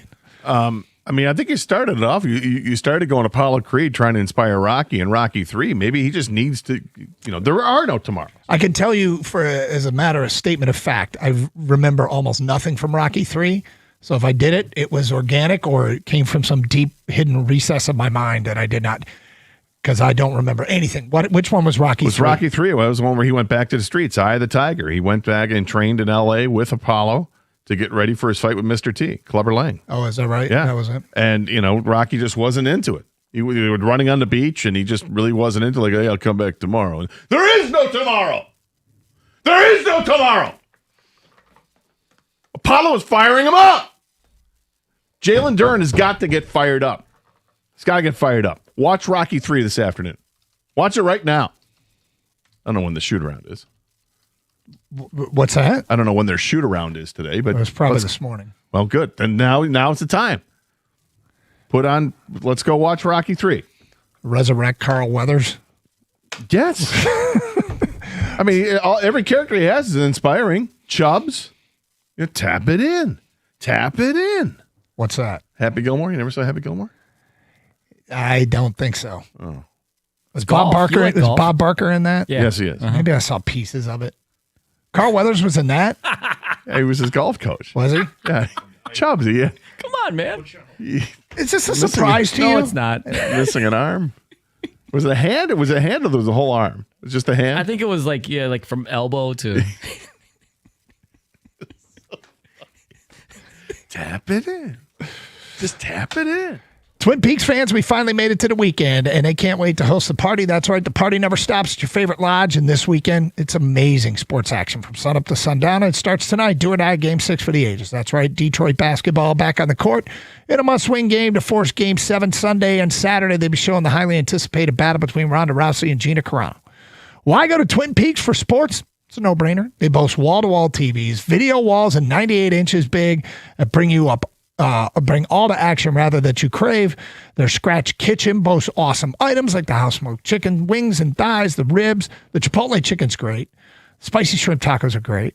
And don't get me started on the bar. Outside of the coldest draft beer you've ever had, poured at an ice cold 29 degrees. They boast exquisite craft cocktails featuring a wide variety of tequilas and bourbons, and the best part, served up by the beautiful and hospitable Twin Peaks girls. Come root on your favorite teams all weekend long at the best bar in the country for sports. Twin Peaks. Eats, drinks, scenic views.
Doug Hart, Scott Anderson. Open lines 248-539-9797. Does it get back to Detroit? If so, why? If not, why not? Pistons and Cavs open the show talking about the Lions' schedule a little bit, how easy it looks, and how misleading that can be. It's the She Sounds Hot of sports. 248-539-9797. We get back to your phone calls. Kevin is on a cell. And next, hello, Kevin. Hey, how you guys doing? Okay. Good. There's something to say about when you said should they start Duran? Yes, they should start him. I think they should run some plays starting the game off of Duran to get him going. Maybe that'll get him going, get him moving. And another thing I want to say, too, is you guys know when Victor did that to what's his name, when he had to hit him in the neck, Pop reached out to him. Where's Ben Wallace at? Reaching out to Duran. Where's Tayshaun at? Where's Rasheed Wallace at?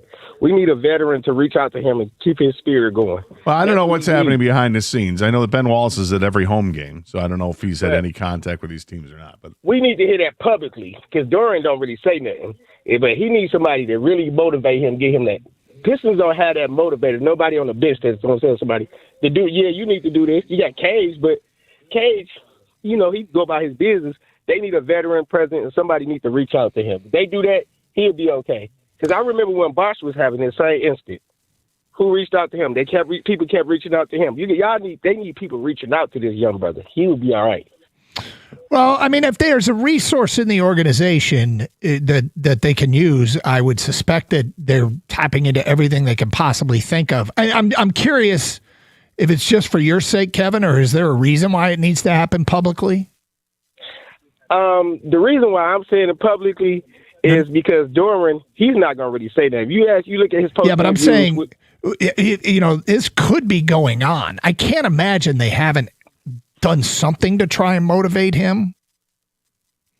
Right. It would be in their best interest to behoove them to try and figure out how to motivate the guy. Rocky 3. Gator wants to show Rocky 3 clips. Kevin. Yeah, didn't you just hear it? It's Carl Weathers. I mean, Gator took the time out to show me the scene during the commercial break. Had you seen that before, Doug? No. Not surprising, though. No. But to the caller's point, publicly or not, I'm sure the Pistons have tried everything, and they have tried to start the game getting Duran touches and going and things like that. I think at this point, it is just wishful thinking. It's just got to unlock on its own at this point. They've tried everything. They've even benched him at this point in critical moments, in the entire fourth quarter, entire overtime. And I'll say this, this is a small credit to Duran because he hasn't brought much on the court.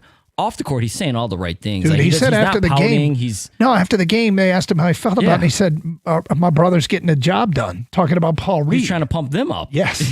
He's doing that. It's like, go get him, because I suck right now. But yeah, I mean, I think it's just kind of got to happen or not, and it just hasn't happened. I don't know what else they can do. They need to run the puke.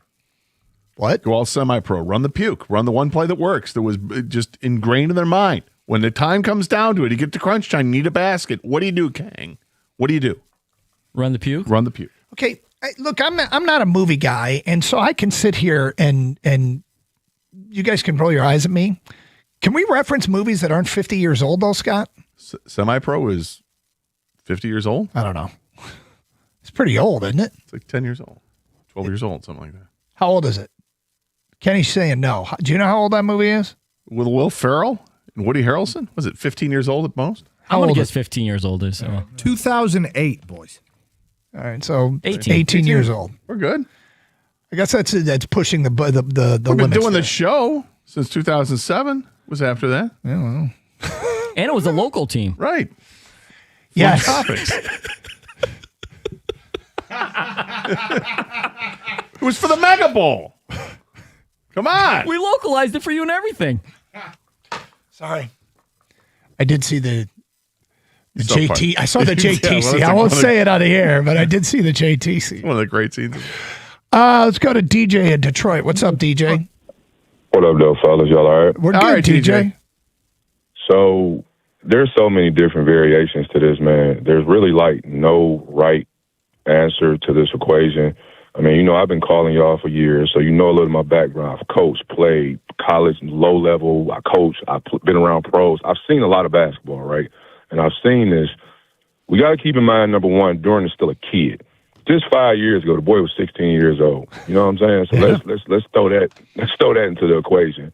The other thing is, man, some of that does have to come from within, but with him being a kid, there's a lot that we got to dissect here. Like, first of all, son, do you understand fully what you have? And when I watch him play, he don't even understand what he has on most nights, which kind of lets me know, I'm not going to say you can't play else you wouldn't be in the NBA. You're talented, but do you understand the game? Meaning, every night that young man goes out there, he's literally built like young C. Webb or Dwight Howard, literally. His size-to-strength ratio is amazing, but he doesn't play with that. So that's something that comes from within. That's something that comes from maybe a mentor. I see fundamental stuff wrong a lot of times with the offensive end. Like, he don't have a feel for the game. For example, guys like Jokic, you get Jokic the ball right in front of the rim. If he has a smaller guy here, he's going to drop step left, drop step right, put that shoulder in you layup. During to get the ball there and he looks lost and he'll kick it back out. That's an off-season thing. But the mentality of being a dog and imposing your will with that 6'10", 6'11", 270 frame and going and getting us 15, 20 rebounds, that's really an inner dog thing. But that was kind of excuse that. Yeah, and I respect you a lot, DJ. But isn't that the kind of guy we saw for the entire regular season? It's a totally different thing that we've seen from Jalen Duren in the playoffs. Right. So that's what I'm telling you. That's something mental. I don't like, man. The entire time of being, you guys know this is just sports. Period. Playoffs is a different animal when it's high stakes poker, man. So mentally, that kid has to understand, and even K. And I want to touch on K. K has been making some really bonehead mistakes, loose with the ball in late game moments lately, and I think he's incredible. But it's high stakes poker, man. Them guys got to understand that kids, they got to bring it. So I don't know how we unlock it, guys, but we got to figure it out. And most times it's benching, but I don't know. You think Rocky 3 helps? Oh, sorry. Oh, man. Yeah. Unquestionably, Rocky 3 helps. Let's go to Bernard in Detroit. You're next on 97.1. Hello, Bernard. Good morning, gentlemen. Hey. Happy Gilmore is not 50 years old, Doug. Anyway. He said semi-pro. Semi-pro. Oh, yeah. Actually, Happy Gilmore's older than that, right? Might be. Yeah. Happy Gilmore was a good movie, though. You know, Chubbs. I don't know if you got us on speaker, Bernard, but I have no idea what you just said. No, I'm not on speaker. I said Happy Gilmore was a great movie, and Chubb was the guy who got his hand bit off by the alligator. That's right. But listen, we all keep calling. These calls come in about Jalen Duren this, and Jalen Duren that. And yes, he is not playing the kind of ball he should be playing, but Jalen Duren ain't the reason we losing these games at the end right now, man. And he needs to get his game together. But game 3 and game 6, we gave those games away. That series should be over. We gave those away in 3 when Schultz took the ball from Cunningham on the inbound. Then they got 2 more turnovers after that. Game 3 was gone. We had it in our hand. You were talking about game 3 last week, Doug, a lot. Game 6 the other day, 9 points up with 2-something left. We supposed to win that game. These are giveaways, man, that we doing. And I'm not complaining about the refs and that call the other day or none of that. But Jalen Duren ain't playing good ball, but he is not the only reason we losing these games. And one more thing. The other day in the fourth quarter, when Paul Reed came in, he was coming in the fourth quarter anyway. They've been waiting. He's waiting the whole game to put Reed in the fourth quarter. Believe me, that was a planned thing. That's why he sat on the sideline the whole first, second, and third period. He was coming in. Well, he may. If they, you think they're going to wait to the fourth quarter tonight? You think Paul Reed makes an appearance before the fourth quarter tonight? That would stun me if he doesn't. If Paul Reed doesn't make an appearance in the fourth quarter tonight, I'll be stunned. I mean, he's instant offense. I'd like to see him go to Paul Reed early. Well, that's another question. Is he going to be seen before halftime? I'd love to see that. Well, you know what? If we don't see it, well, then hopefully it better be because Duren is killing it. Yeah. Got update on Scooble and watched Rocky 4 to 3. 4 works too. There's a great montage there. Didn't he die, Apollo? Carson Anderson, 97.1.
Brought to you by Hamilton Chevrolet. The Lions schedule was released yesterday, and it featured 5 primetime games for Detroit, the first of which is Week 2 in Buffalo at the brand-new Highmark Stadium on Thursday Night Football, which will be the home opener and debut of the new arena for the Bills. Right now, that game is the single most expensive ticket in the NFL. The median ticket price for that game is north of $1,200 at the moment. Lions and Bills kick off at 8:15 on September 17th in Week 2. Detroit opens the season at home against the Saints on September 13th. Pistons and Cavs Game 6 is coming up tonight in Cleveland. Kevin Huerter, Karis LeVert, and Duncan Robinson all listed as questionable on the injury report. Huerter and LeVert played through their injuries in Game 5, while Robinson missed his first postseason game this year. Tip-off is at 7 o'clock on WWJ. Pre-game there starts at 6:35. The Tigers welcome the Toronto Blue Jays to town tonight for the first of a 3-game series. Brendan Hanafy will open for the Bulk bullpen de facto starter Ty Madden tonight. Madden has had 1 or 2 openers in each of his last 2 outings. First pitch can be heard right here on 97.1 at 6:40 tonight. Pre-game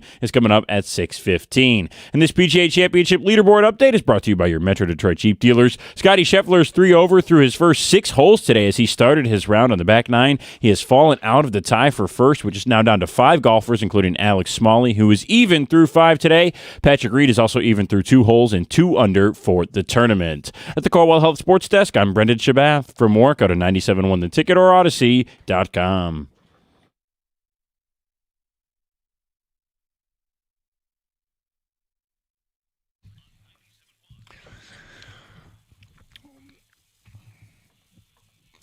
I don't know if things have gone from bad to worse with Kang and his daughter, but she trolled him again.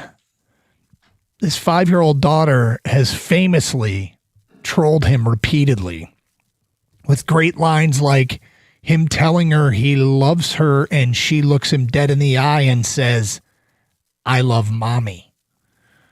Or even better, my favorite is they were watching TV, Kang's wife and the 2 girls sitting on the couch, Kang sitting alone in the love seat, and his daughter looks over at him and says, "Daddy, you're sitting alone." And then laughed. Yep.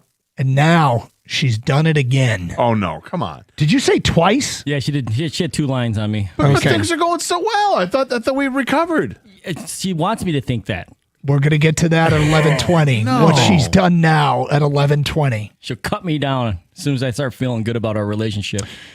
You know, I kind of did this to my uncle when I was a kid. Apparently, when my Uncle Bill was staying with us, my family tells this story all the time. I really liked Uncle Bill, but Uncle Bill was staying with us, and my dad said, "All right, here's what we're going to do today." And then when he got done, I said, as like a 4-year-old, "And take Uncle Bill to the airport." Wow. Get out of here, Uncle Bill. Right? It was pretty cold-blooded. Closing time. You ain't got to go home. Yeah. But you got to get up out of here. Let's Anyway, go. at 11:20, the latest troll job from a 5-year-old. 1 foot in front of the other. All right, is it going to come back to Detroit? If so, why? If not, why not? Charles says, I feel like the Pistons will play like the backs are against the wall, and they will win this game and take it back to Detroit. Alex Brewer tweets us, no, the energy level has been deflated. They can't close out games. Darius says they are capable of winning. I'm just not expecting it, mainly because they need JD to play better. And Charles Wilcox tweets us, Sunday is Game 7. Talking legacies, Donovan Mitchell's legacy game was Game 4. Cleveland couldn't go down 3-1 and win, and he didn't allow them to. Tonight, Cade says, I see your Game 4 at home, Spida, and I raise you my Game 6 on the road. This is Cade's legacy game. Watch and see. 248-539-9797. Miles is in Ipsy next. Hello, Miles. Miles? 3-1. Okay, you got to keep your radio down, bro. So a couple of just notes that are kind of breaking news here. The first is that all 3 of the players who are listed on the injury list are actually at the shoot-around and shooting for the Pistons. Good. Duncan Robinson and crew. That's good news. And then there was an update from John Heyman about Skubal. And he says that Tarek Skubal is already playing catch, barely a week out of elbow surgery. The operation to remove one loose body was arthroscopic, and he might beat initial estimates of 2 months out. 6 weeks remains possible. Well, Interesting. I'm always skeptical of positive Scooble news that it's just Scott Boras filling the news cycle with, he's fine. I'm going to guess that's where John Heyman got it. But, peddling hope for a fan base wanting to get their ace pitcher back, I don't know if that's wise unless you actually have concrete evidence to support it. Because the last thing he needs to do is be rushed back. Right. But if he's actually already playing catch, that's impressive. Motown Grid says, party don't stop yet. They're coming back to the D, and they'll take care of business and be ready for them Knicks. Duncan hits 4 threes. Cade and Harris provide much of the scoring, and Stu and Reed some nasty blocks. Cavs play scared. Pistons win 102-93. One of the disappointing things about Game 5 was because Duncan Robinson was out of the game and didn't play with the back soreness, we didn't get to see whether or not what you had said was going to come to fruition, which was when JB called out the officiating for not allowing his players to get through screens, and specifically said Duncan Robinson, that we were kind of focusing on, okay, let's see if are they going to call it tonight?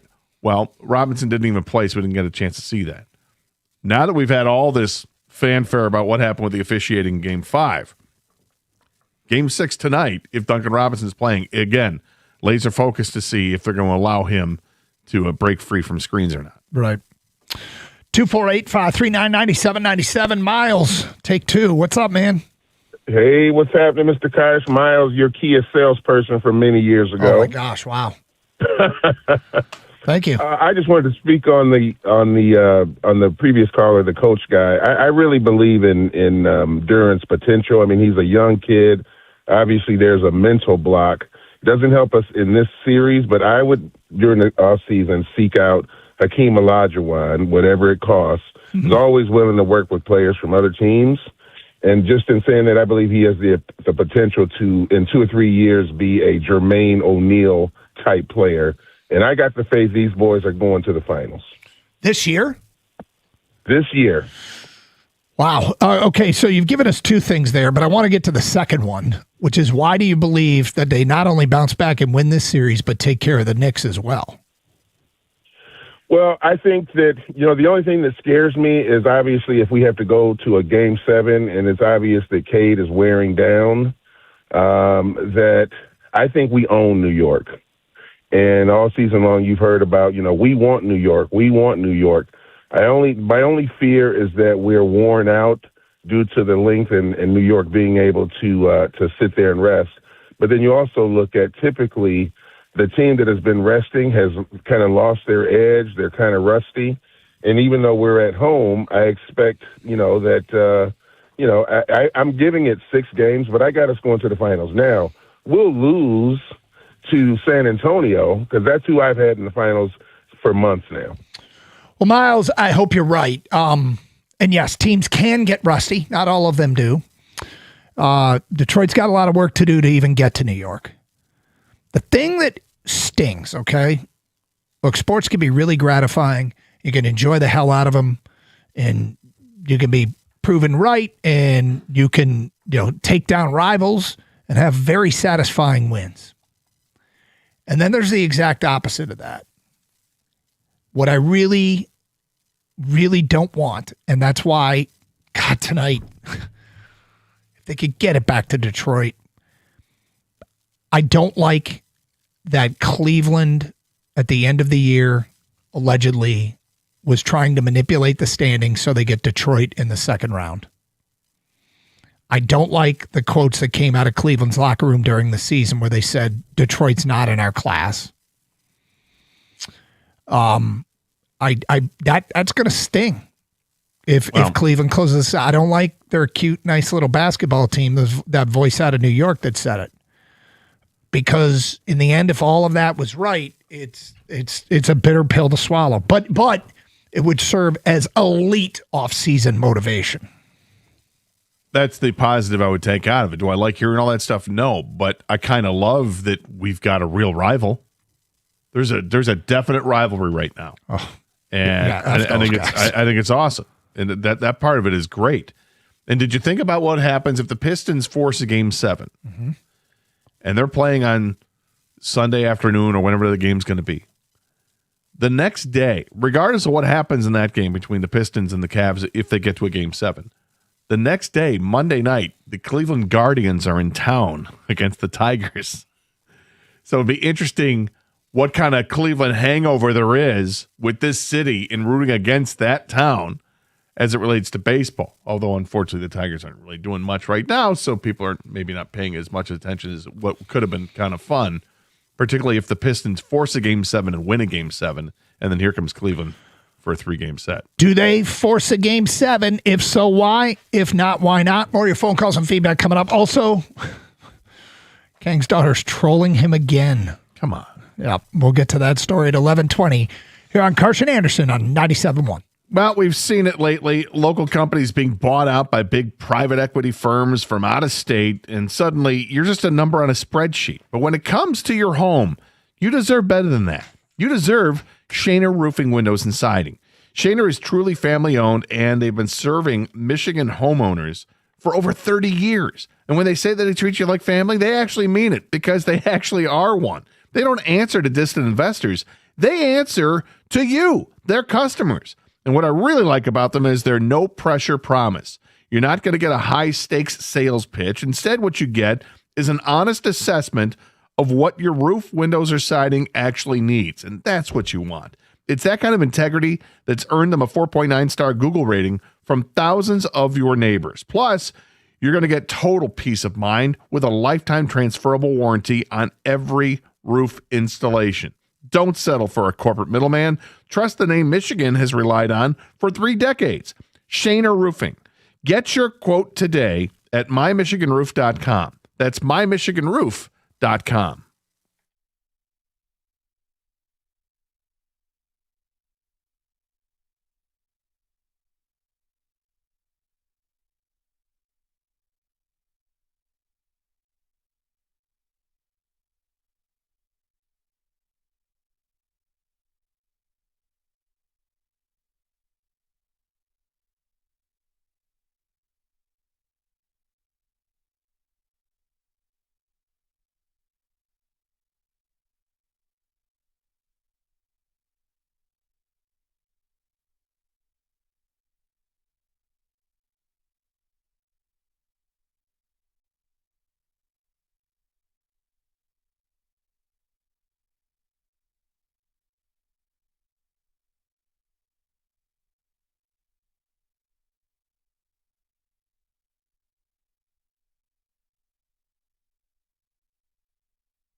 You got big plans for the weekend? Anything exciting? Single guy, fast lane. What do you got going on? I don't know.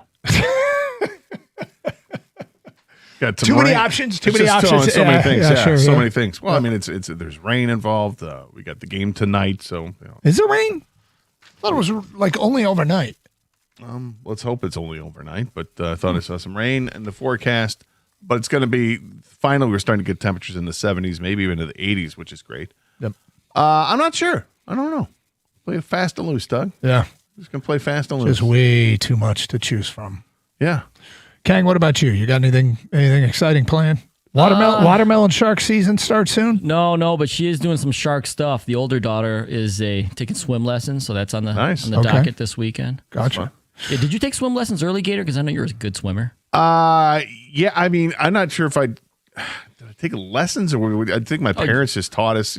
Wow, just naturally threw you in the water and you knew how to swim. Sink or swim, man. That's how it works. Yeah, that's why they call you the Gator. I don't remember going into a pool until we moved to Michigan, so I would have been like 5 years old. And we used to go to West Bloomfield High School for open swims, and we'd go there, and we learned. I mean, I think our parents just kind of taught us quickly, and both my brother and I, we loved being in the water, and we just had a great time. So I don't think we actually took lessons, but started swimming competitively, I think when I was 9. Like getting in meets. Yeah. Nice. Yeah. In fact, I was 10 years old and I was swimming against 17-year-olds.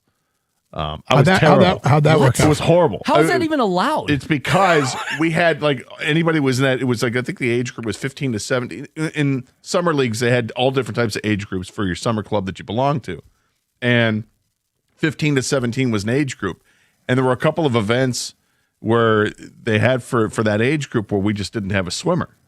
And the coach at the time was like, anybody want to do it? And I'm like, yep. Like, okay, Scott, go ahead. It was like the 50 freestyle, just there and back, Yeah, but as soon as you hit the water, you're already losing. I was done. Yeah, I got killed, but I didn't care. I just wanted to swim in an event, and because we had a whole mess load of 9 and 10-year-olds, so I may have only been involved in one event in the 9 and 10, but I could get another one. I could get another race if I wanted to jump up to 15, 17, which I did and lost by like 10 seconds. Yeah. But it was fun. But the question is, when you got on the starting blocks and people didn't know, or like they look and go, look at this kid, he must be a prodigy. This kid's tiny. This kid's tiny. You get in the water, they're like, maybe not. Is he going to make it? Is he going to finish? Is he going to finish? And when you finish that far behind the rest of the group, yeah, you get the cheers from the Everybody's crowd. cheering. Like, come on, let's go. Oh, he's trying so hard. It's so good for you. Yay. All right. Well, Pistons in action tonight. We got more texts coming in. I'm confident in a Piston win tonight because this group is confident in each other and they believe in each other with one obvious exception. Wow. That's harsh. Wait, which one's the obvious one? This person Tolu goes on Smith. to write, Matt in Pontiac goes on to continues and says, if Duren isn't going to do anything else, he should at least send Mitchell to the floor a couple of times. Oh, the Mitchell rules. Donovan Mitchell rules? I mean, there is something to be said for Just if use you're the going to enter the fouls. lane, then make them earn it, right? Mm-hmm. The problem is in today's NBA, they'll look for intent like that. Particularly if you dare touch a star, they're looking for intent to change it up to a flagrant. Yep. And that's no good. The only way I'm calming the F down is if Jalen Duren pulls his head out of his rear end and drops at least 15 and 10. He is literally shooting us in the foot so bad, Cade can't do anything about it. Tonight is the night he needs to prove himself more than ever. That's from Kyle in Ann Arbor, and that's in response to where I said at the beginning of the show, where is the Cade meme, like the Justin Verlander meme, where it was posted with the caption, everybody calm the F down, I got this. Well, we've got another star. Should we all calm the F down and let Cade work? The interesting thing to me is even with that text, this is how we've lowered our standards. Jalen Duren was 20 and 10 in the regular season. We're just hoping for 15 and 10 now. Right. Can he give us 15? Yep. Be nice. All right. We'll get to more of your Piston stuff coming up here. But first, Kang said to me, it happened again. I said, what? My daughter, who's 5 years old and just makes it pretty clear where you rank in the household. Dad, dead last. She has trolled you again. What happened this time? So, the other day we're listening to, I think, the Little Mermaid soundtrack, from Disney that, you don't remember that cartoon, right? Gator? Little Mermaid, sure. Above the Sea, wasn't that? Yeah, something under the sea. Under the sea. Above the sea. No, it's okay. Underwater, jackass. Yeah. Under the sea? Sure, yeah. Ariel? Yeah, she's sure. a big fan of Ariel, okay? Yeah. Big fan. So I said, hey, would you like to become a mermaid? She said, well, what's mommy? And I said, well, let's say she's a mermaid. Then yes, I want to be a mermaid. And I said, well... Oh, you pushed it. Well, what if mommy was a human? She's like, well, then I'd want to be a human. I said, what if daddy is a mermaid? She says, well, what's mommy? Then she said, I said human. She goes, I'm never going back to be a mermaid. She said that. She said that? Yes. And she laughed. Oh my She's God. trolling me. Yep. And so I'm like, okay, whatever. But the reason I bring it up again today, Doug, is because it happened this morning. So it made me think of that too. This morning, I go into her room while she's sleeping, but I have to wake her up, right? So I give her a couple kisses on the cheek to wake up. She looks at me. She goes, stop it. I want mommy. Wow. Wow. Wow. Dude. Oh, no. It's brutal, man. Wow. At some point, King is going to snap. At some point, King is going to snap, and he's going to say, I should have stopped at 1. Ouch. I'm not. I mean, it's in your bag. I'm Yeah, just I saying mean, it's in your bag, brother. At there's some some- point, you need to defend yourself. Gator's expecting Keg to come out with some cold-blooded stuff here. Well, I mean, you got to match I it. wish you were a boy. Wow. She's like, stop it. I want mommy. That is That's harsh. pretty bad. Yeah, I wanted an appreciative daughter. First one is. Wow, I'm sorry, man. Saga continues. I'll let you guys know more later. I looked down and the Thug Aim on Twitch says, remember this when she wants a car, Kang. Yeah, ask your mother. Yeah, that's right. So, what does your wife think of this? She laughed. She's like, it's your fault because I think she's like, you're too much on her. You're like, you want her to love you so much that I think it's turning, the other way. It's kind of true, I guess. You know what? That's true, So do the, it's Do the aloof thing? It's She's like, you gotta back the off. attitude that's been as old as time itself. Guys just ignore the women and see what happens, right? They come back at some point. Daddy, and you're like, okay, hey, what's up, pumpkin? Yeah. Daddy's busy. Yeah, Daddy's got other things to do. Working on my short game over here. The cat's in the cradle and the silver spoon. We got a text, Kang. Does your daughter know that you're her biological father?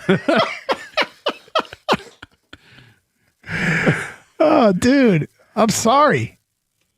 You know, it's funny. Our kids, pretty good with our kids, although my daughter couldn't stand my dad.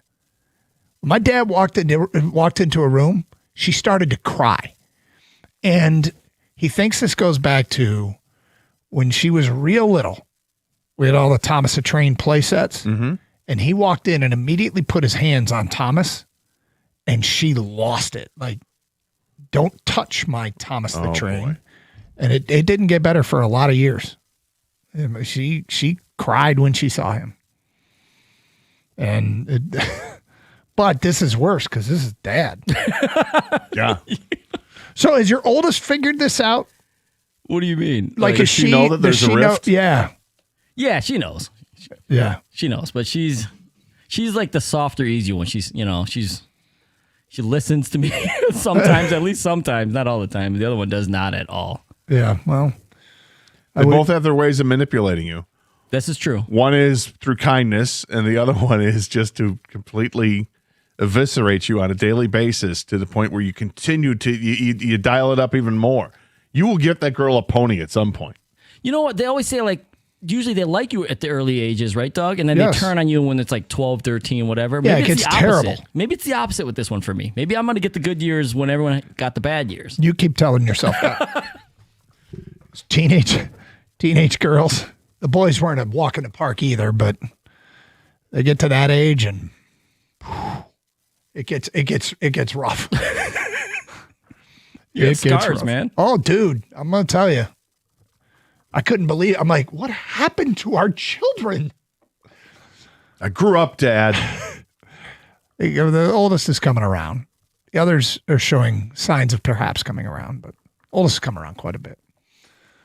So apparently 24 might be the age, gang, where you get them. I can't wait that long.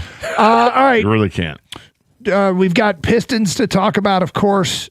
In the meantime, Gator has had enough and wants changes immediately. We'll get to that today at 11:31 here on Carson Anderson on 97.1.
Doug Hart, Scott Anderson, 97.1.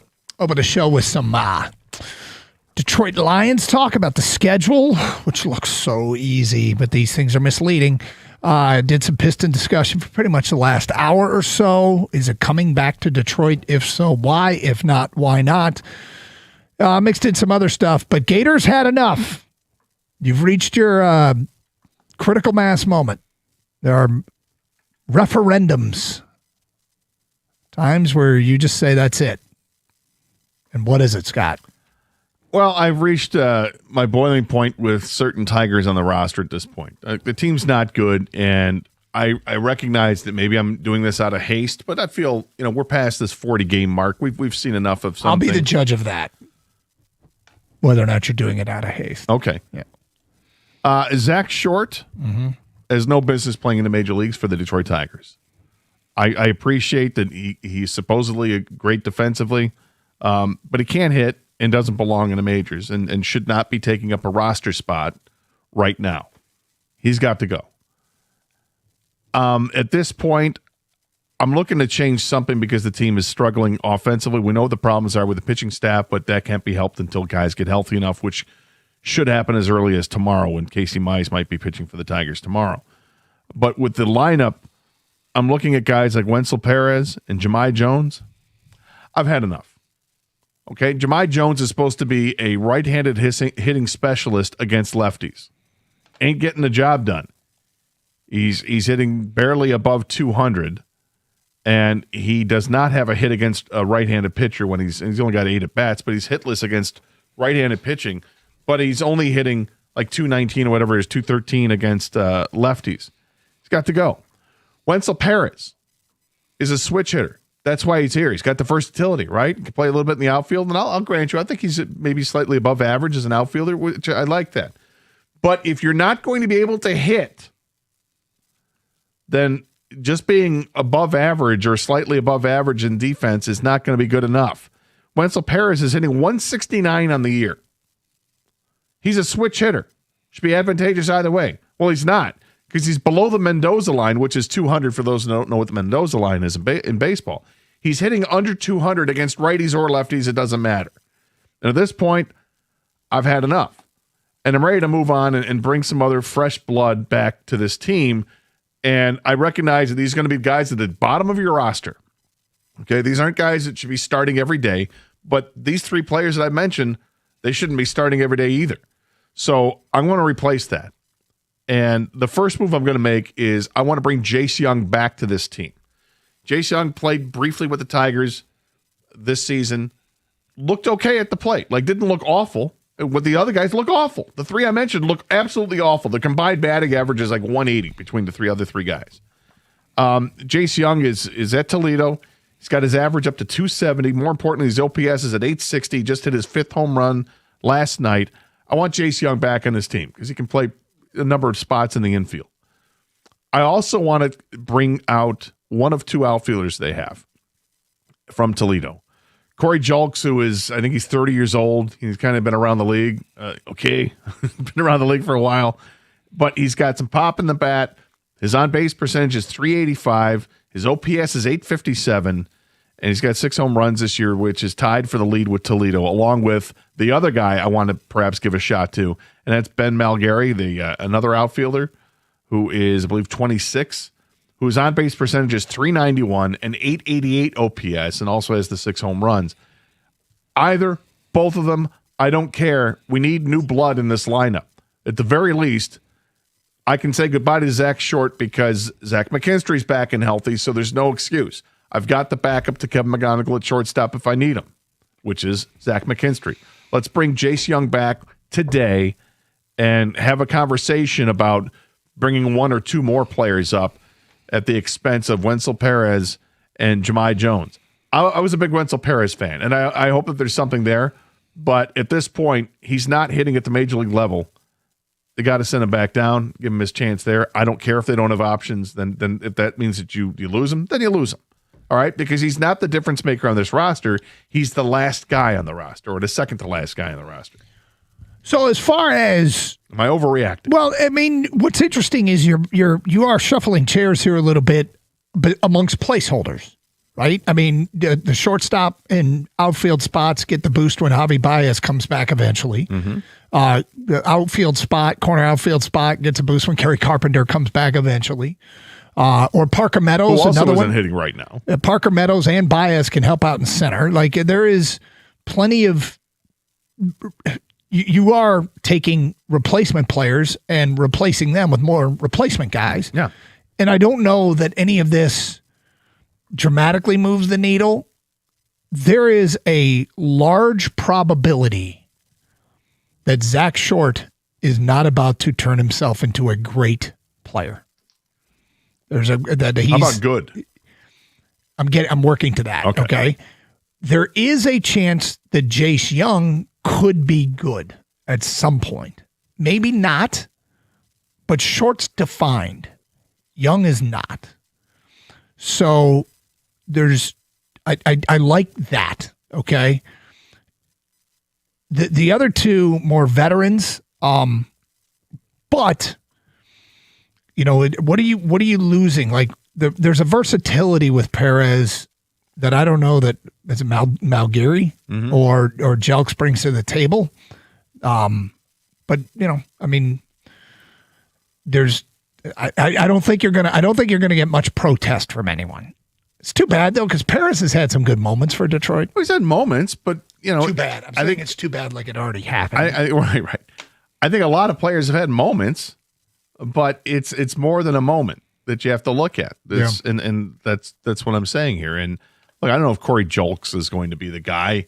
They got him, they acquired him, and we saw in spring training that he had some pop, and he's brought that pop into the regular season with Toledo here.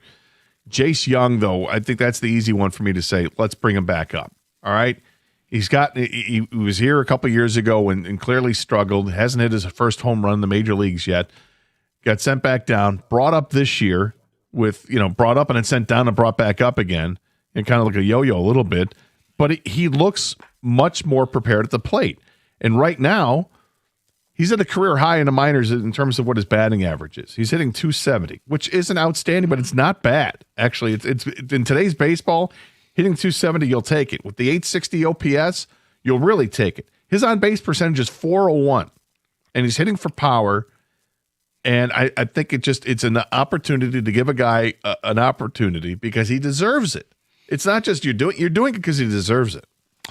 Well, Gage Workman worked himself into an opportunity, and look how that's throwing the ball away. Just because Workman did it doesn't mean that others will. But Workman's an example of why it's okay to kick the tires and give a player a shot. Workman's more like Jace Young in terms of he's been on the prospect list, and so there was some respect for him as having a chance to be a quality major leaguer. Yeah. Now, in a few weeks, the conversation, like if they still haven't done anything, and you mentioned that all these guys have a chance to come back, whether it's Javi Baez, Kerry Carpenter, they can come back maybe sooner. I don't know what Baez's timetable is, but Carpenter's may not be all that serious, and if that's great, then okay, here we go. But a guy who might still be hanging around here in a few weeks, if the opportunity presents itself, is Max Anderson, who had been hurt for much of this season, but started his rehab stint a few weeks ago, did really well in his rehab stint. Now he's back with Toledo at the AAA level, and it's only 8 games, but he's killing it in 8 games with 8 RBIs, a couple of home runs. His OPS is over 1,000. He's hitting over 400. And that's a guy who's got a little bit more versatility because he can play the infield.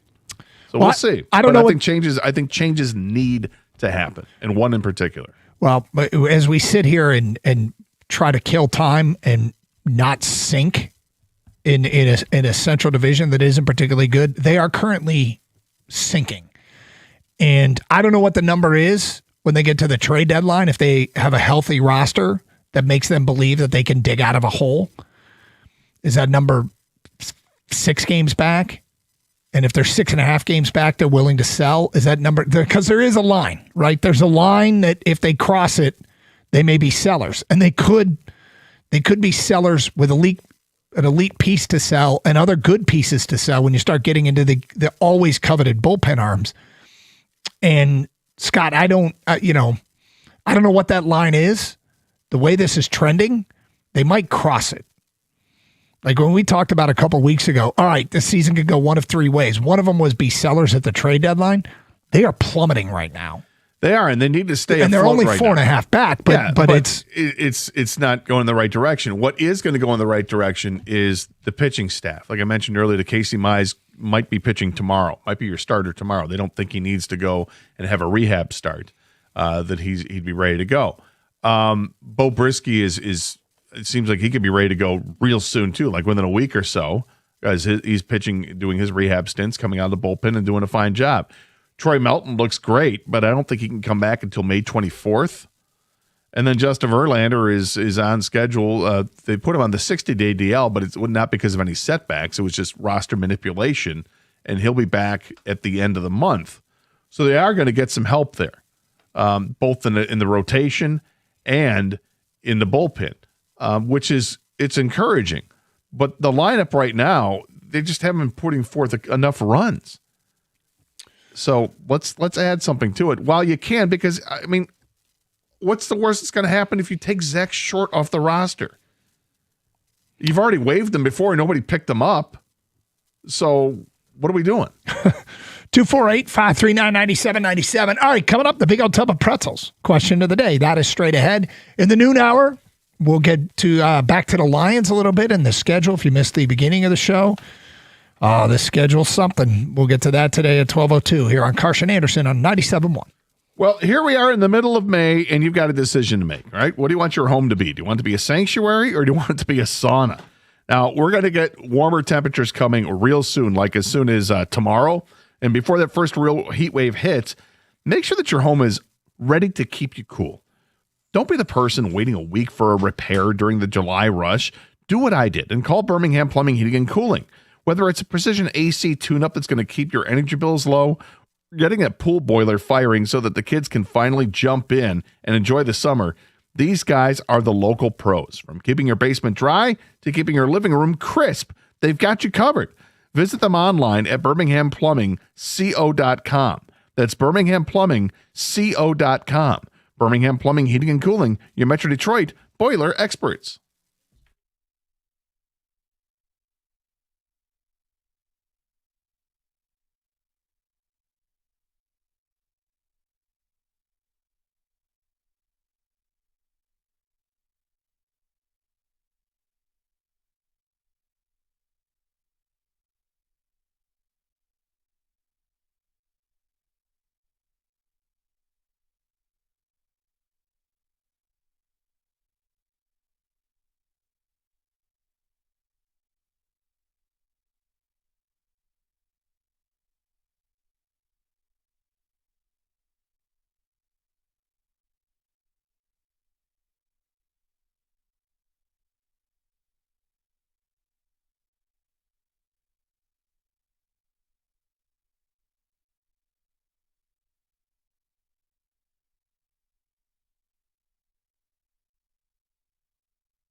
Doug Karsh, Scott Anderson, 97.1, huge Piston game tonight. Staving season back in effect. This is what, episode 4. Staved 3 times, 3-0. And back at it again tonight in Cleveland. Can they get the series back to Detroit? In the meantime, it's time for the big old tub of pretzels question of the day. Oh. These are random questions that get sent in to our, mostly via text. So if you have random questions that you and your friends debate, we can help solve the debate and argument. Things you guys are talking about outside of the world of sports or sometimes sports related. Text right now at 248-539-9797. It could be used as a future question. And on your mark, get set, go. All right, you ready, boys? Yep.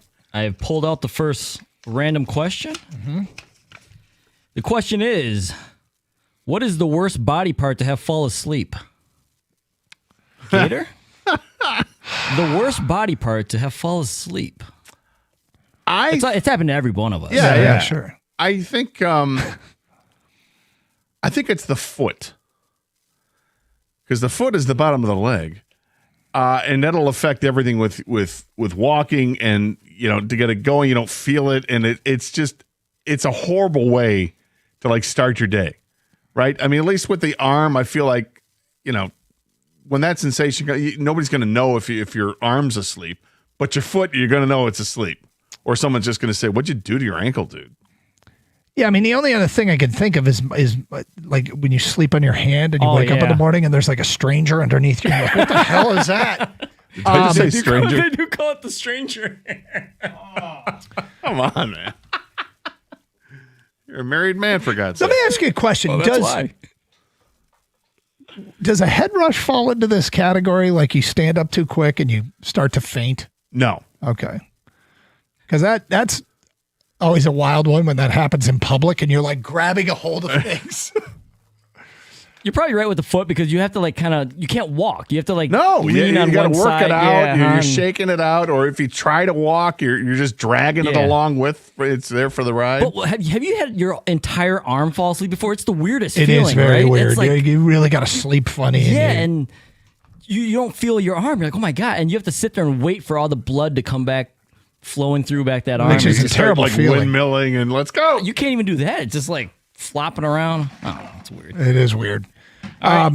Strange question, too. Next one. All right. F, marry, kill. Oh, God. Boy. Burrito, calzone, egg roll. So Okay. it's food related here. You want me to start? I think you should start, Doug. I mean, you know how he was with food. Who knows? Yeah, let me think about this one. Okay. I'll start with Mary. I'm going to marry the burrito.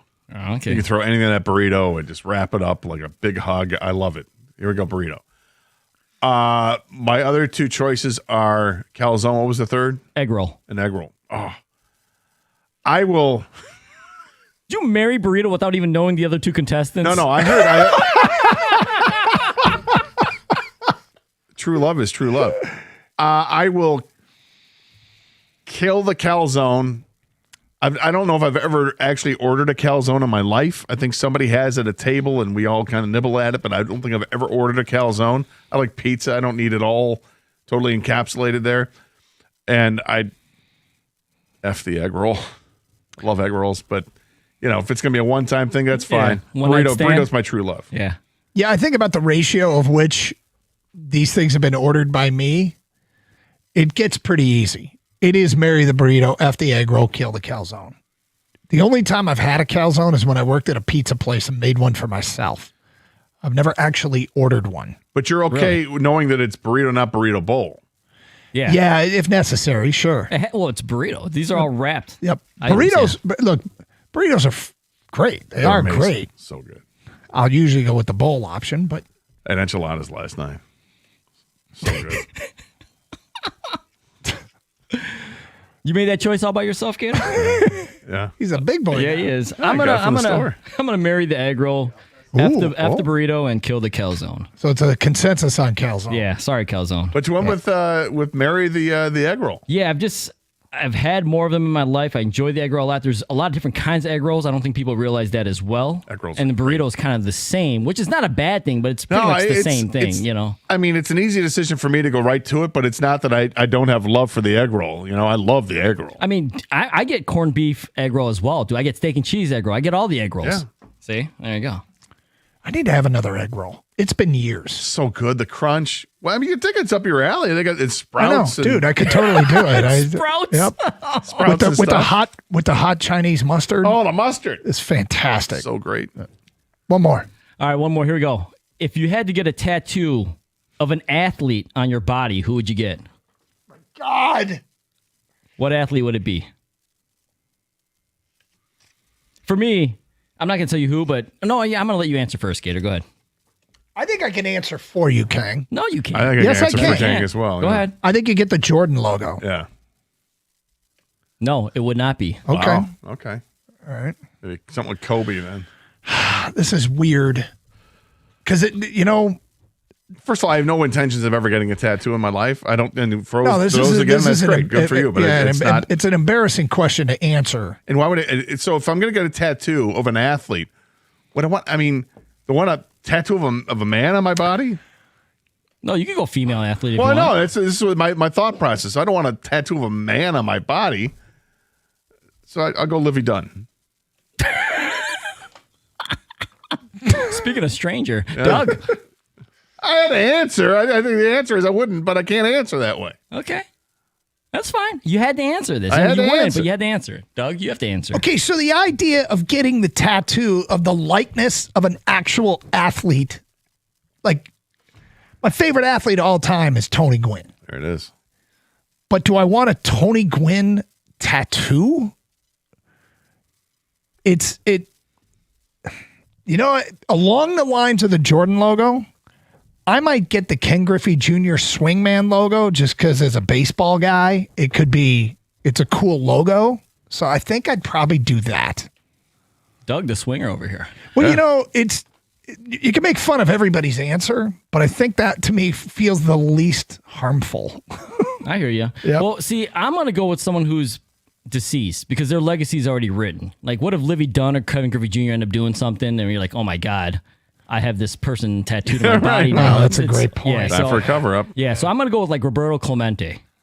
He passed, unfortunately, but he did something, was doing something Humanitarian, tremendous. yeah. Like one of the greatest humans Exactly. ever. Yeah. So that's what I would do. I would not go with someone who's currently alive. That's why I wouldn't go with the Jordan, Doug. If something comes out later on, I'm like, oh my God, he was on Epstein Island, something like that. Sure, Whatever. I don't want any of that. Yeah, this feels like that's a smart answer.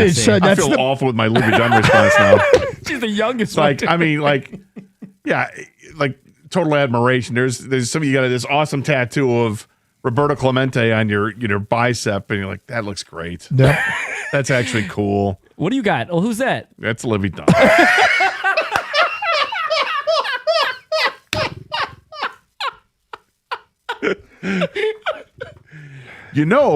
It's a tattoo.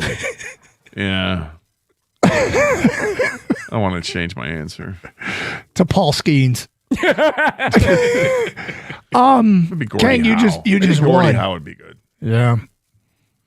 Kang's got it. I mean, it's a great thought process. It makes all the sense in the world. Go with somebody who is deceased, who left their legacy, and the legacy is not going to be tainted anymore, right? Yep. It couldn't possibly be tainted. Yeah, you would think. Clemente is, I mean, I don't know if you can get better than that for baseball. But Doug, you could do Tony Gwynn. I could do Tony Gwynn. I wish Tony Gwynn had a sweet logo. Like, there was a cool one. Actually, no, there was a cool one where Tony Gwynn it's like him taking a swing, and the way the swing looks, it looks like a 3, and there's a K behind it for when he got 3,000 hits. That would kind of be a cool one. Yeah. And his legacy is not going to change, is my guess. You could get like a Tony Gwynn basketball one. Dude, that's so sick. Right? Throw people off, really. Led the whack and assists. Maybe Konstantinov. That's He's a good not one, deceased, of course, thankfully. But Kang, well played. Yeah, too late, dude. You're stuck with Livy Dunn forever. Send your it sounds like questions. a great response. You're stuck with Livy Dunn. Oh, damn. As a tattoo. Oh, crap. Send your questions in right now for the Big Old Tub of Pretzels, 248-539-9797. we will cut and paste them and put them in there for future use. It's a big old tub of pretzels here on Karsch Anderson. Let's get back to the Lions schedule release, which came out yesterday. We'll do that today at 12:02 on Karsch Anderson on 97.1.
Brought to you by Rapid Roofing. New this hour, Kevin Herter, Karis LeVert, and Duncan Robinson were all seen at shoot-around this morning at Rocket Arena. All three are listed as questionable with various injuries ahead of Game 6 tonight against the Cavs. Herter played through his adductor injury for just 3 minutes on Wednesday. LeVert has now played through a heel contusion in back-to-back games. Robinson missed his first playoff game this year with low back soreness in Game 5, but he was seen getting extra work in this morning after team shoot-around was over. Cleveland is favored by 3.5 points to end the series tonight. If the Pistons can hand the Cavs their first home loss of the playoffs, Game 7 will be back here in Detroit on Sunday. The tip-off time in that one will be announced likely later tonight. Tip-off tonight on the other side of Lake Erie is at 7 o'clock. Pre-game coverage on WWJ starts at 6:35. Tigers and Blue Jays going at it tonight from Comerica Park as well. Detroit is looking to gift A.J. Hinch a win today for his birthday. Brendan Hanafy will serve as the opener for Ty Madden against the defending American League champions tonight. First pitch at 6:40 here on 97.1. The pregame show starts at 6:15. And this PGA Championship leaderboard update is brought to you by your Metro Detroit Jeep dealers. Scotty Scheffler teed off on the back today, but just closed his front nine with a 2 over 37. He is now 1 under for the tournament and currently tied for 12th as he makes the turn. Alex Smalley started his day with 6 straight pars, but finally broke the 5-way tie for first with a birdie at the par 5 16th. He is now the lone leader at 4 under. At the Carwell Health Sports Desk, I'm Brendan Shabath. For more, go to 97.1 The Ticket or Odyssey.com.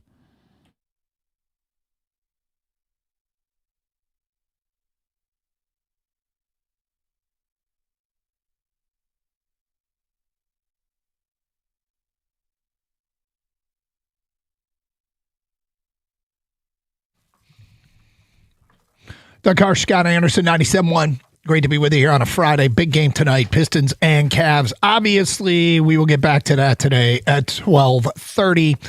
The Lions' schedule is out now, and look, it is impossible not to look at it and start thinking about what you think is going to happen this season.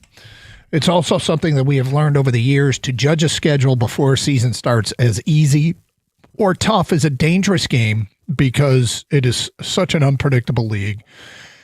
Injuries lead to massive swings in expectations for teams. But the Lions will open against New Orleans in week 1. They travel to Buffalo to open up their new stadium in week 2. Home to the Jets in week 3. At Carolina in week 4. At Arizona in week 5. Bye week in week 6. I think it's pretty safe to say that the Lions will be favored in 4 of those 5 games. A chance to get off to a very good start. And we know that we probably shouldn't do that. But if you take Vegas win totals, okay, if people don't know what a win total is, this is a way you can gamble on a team to exceed or come short of an expectation. Vegas puts out a win total on a 17-game schedule for every team. And you can bet over or under that win total. So, for instance, the best teams, the winningest teams in football are expected to be the Ravens and Rams. They both have win totals of 11.5. You can bet over or under 11.5. The Lions' win total is 10.5, tied with a bunch of teams, including the Green Bay Packers, the Buffalo Bills, the Kansas City Chiefs, the Los Angeles Chargers, the Philadelphia Eagles, the San Francisco 49ers, and the Seattle Seahawks. It's a pretty healthy group and a healthy number to have. But when you line up the entire league from 1 to 32, from the Ravens and Rams at 11.5 all the way down to the Cardinals and Dolphins at 4.5, if you draw a line in the middle, well, you draw the line in the middle of the 9.5 group. So there are 17 teams that are 9.5 wins or more, which is projected to be over 500. 9-8 or 8-9, there's your line of delineation. So 9.5 or more, those teams are all projected to win 9 games or 10 games in the case of the 9.5 teams. So 17 teams expected to be above 500, 15 teams expected to be below 500. The Detroit Lions, of the 15 teams that are projected to be below 500, the Lions play 12 games of their 17. It is one of the most lopsided schedules I can remember. It is gloriously lopsided for the Lions in a data point that unfortunately doesn't mean as much as we want it to. We want this to say that this should be an easy schedule. Hell, they should wake up in the morning, roll out of bed, and win 12 games. But that's not how it works. We know better. I made the analogy earlier. This probably is something that doesn't play as much of a role in this day and age with social media and social media posts. But there was an era where you might be talking to a person of the other sex. This could be true of any male or female. And you think, she sounds hot. Never met her, but she sounded hot. The schedule sounds hot. It can be misleading. Well, I mean, we're looking at it at the schedule from across the bar. and from a distance, whoa. All we see is a silhouette. Who's that chick with the long blonde hair over there? She looks like she could be hot. Is she hot? I don't know. I think take a closer look. And right now, I just entered the bar. Mm-hmm. So look, I'm trying not to get carried away, but this does look like fast start it's not a given, but man, it looks pretty healthy, doesn't it? It does. It does. I'm more reluctant to play this game because of what we've seen happen in the past. We know the injuries can really play a role. I don't mind playing the schedule game. I just like to wait until September, go through a training camp, see who's healthy before I do it. But right now, you like to do it the responsible way? Yeah. I'm not as dangerous as you. I'm just not as dangerous as you. But for the sake of discussing it now, you have to concede. I mean, we know that the schedule is going to be easier because the Lions had the last place finish, so they're going to have a leg up with a few opponents that were going to be easy for them. The fact that they take on the NFC South is also telling you that it's an easier schedule. You play Minnesota twice, even though the Vikings beat the Lions twice last year. But, on paper, you're how does that happen with those quarterbacks? Well, how does it happen again this year with these quarterbacks? So I will concede that the schedule does look lighter and easier for this team. And when you look at it specifically, just like the first 5 games, going to the bye week, when you got home games against New Orleans and the Jets, and your road games are at Buffalo, which would be really tough, but at Carolina and at Arizona. Now, Carolina, they can be a good team if they continue to progress. That looks like a team that's on the rise. But their over-under is 7.5. But at any given time, do you believe in Bryce Young or not? So you've got what I look at as 4 pretty winnable games to start the first 5 before the bye week. The Lions could get off to a really good start at first blush. I'm not calling for it. I'm conceding that, yes, the schedule looks light compared to what the teams were last year. Guys, it's AI generated. She's not that hot. She's not even real. We don't even know. Damn you, AI! But we don't know who you're talking to, man. Don't fall for it. It's a catfish schedule. It could be. Like I admit with you guys, on paper, yes, but I've been the guy who always says, don't play that game. Always. Don't play that game. You just mentioned the Vikings. Easy wins, right? 0-2 versus them. The Giants was supposed to be an easy one. Jameis Winston as quarterback. They did win that game, but it took everything out of them to win that game. Jameis Winston actually caught a touchdown pass, by the way, in that game. But yeah, so last year alone, the Patriots were last in their division. They went to the Super Bowl, okay? The Chiefs, everyone penciled in at least AFC Championship, right? Because that's where they always been. Didn't even make the playoffs. And my point is that it changes every year. And although on paper right now, it looks great, it looks soft, it looks like, hey, at least 10 wins. Mm-hmm. You just don't know. And the NFL loves that, by the way. They do love that. So we have to do the responsible thing, guys. I think we should do the responsible thing. And you just take it week by week. And injuries are always an X factor, of course. All right. So we got some feedback here on the big old tub of pretzels. And then I got a question about the Lions schedule. Feedback coming in here. Arm fell asleep so bad it was on my chest. I woke up thinking it was my wife's hand right on me like this. Or why is my wife's hand on me like this? Next text from Chris in a truck. I have to admit I had a butt cheek fall asleep. Truly strange sensation. Adam and Clausen, Southwest egg rolls are amazing. Hey, you don't like that, Gator? I love egg rolls. Okay. But you're telling me I got to choose between the egg roll and burrito, bro. I don't even think I gave you the other options. You just married burrito right off the bat. I heard the other options, but I forgot what they were because I got one. I'm like, burrito. Here we go. Make some breakfast egg rolls. They'll change your life. That's from an unnamed texter. Make a breakfast burrito. It changes your life. Ron says Doug will get a tattoo of Lance Armstrong with a helmet. Guys love the show. Mark and Royal Oak. My arm fell asleep so bad at night while I was asleep that I turned over and my arm hit my face. I thought someone slapped me across my face. I jumped out of bed looking for someone that hit me. Wow. Gator will get a Zach Wilson tattoo in the shower. Not anymore. Yep. Okay, did you see what the most expensive ticket, now that the schedule's out, the most expensive ticket next year? Did you see what it is? No. I mean, for the Lions in terms of... The whole league. Oh, the whole league. Is the first week of the season? Nope. It's Lions at Bills. Oh, new stadium. Yep. And the first game at the new stadium. That The makes sense. average. Did you say the average price was over $2,000? Yeah, that's the average ticket price. And did you see that Delta put out extra round trip flights to Munich from DTW for the Lions game against New England in Munich? Did you see that? I did not. $3,000 for those flights. No, thank you. Let's do 10 texts right now. Which would you rather go to? Spend the $2,000 and go to Buffalo, or spend the $3,000 and go to Munich?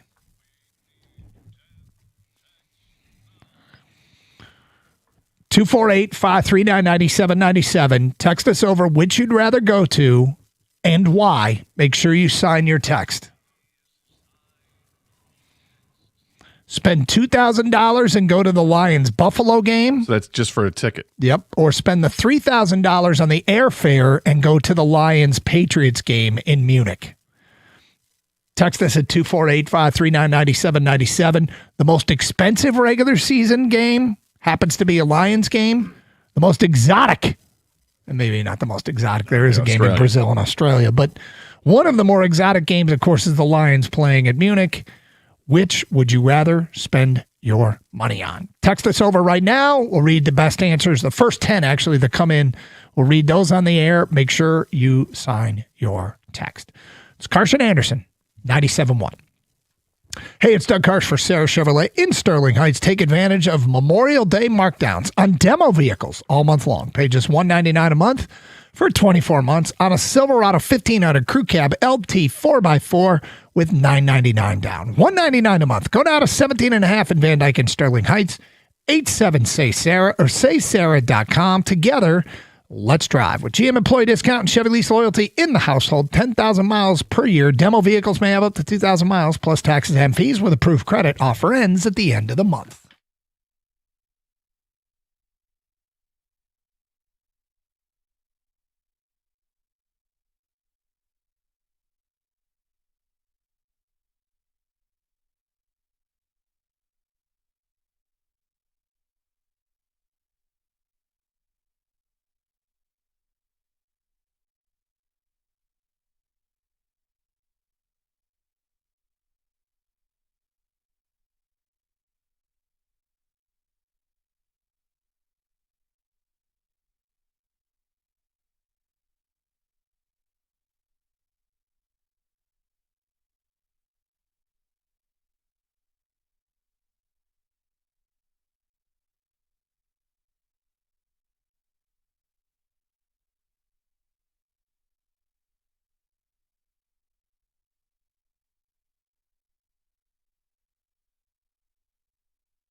Doug Carr, Scott Anderson, 97.1. The Lions schedule came out. The Lions have one of the more expensive road trips in the NFL with a trip to Munich, which Delta just added some round-trip direct flights from DTW to Munich for $3,000-ish. That ain't cheap. No, of course not. But they also the Lions are participating in what currently stands as the highest resale market game on the entire NFL schedule. Kind of stands to reason, right? Because they're opening in Buffalo and they're opening up their new stadium. That ticket is white hot. The average buy-in price is just over $2,000. Which would you rather spend? $2,000 to go to Buffalo or $3,000? $2,000 on a ticket to Buffalo or $3,000 on a flight to Munich? Right. You start to factor in everything else. Like, okay, I'm going to stay in Munich for a few days because you don't want to just fly there and fly back. That's just ridiculous. So you're talking another, few $100, $500 on top of that. You got food and all that. And oh, by the way, you still have to buy your ticket, which probably ain't cheap to buy a ticket to an NFL game in Munich. Nope. Munich is definitely the more expensive of the two trips. And here's the thing about it. Like, if this is your one vacation, right? If this is, I don't know, presuming everybody has a similar income. For some people, this might be, hey, this is my vacation this year. I'm going to Munich. It's an expensive trip, yes, but I mean, you would recommend a trip to Germany, right? I love Germany. I thought Germany was an awesome time when I was there. If you combine that, go do a week in Germany and see the Lions play. Yeah, I mean, I prefer to do Germany in the summer as opposed to November 14th or whatever that game is.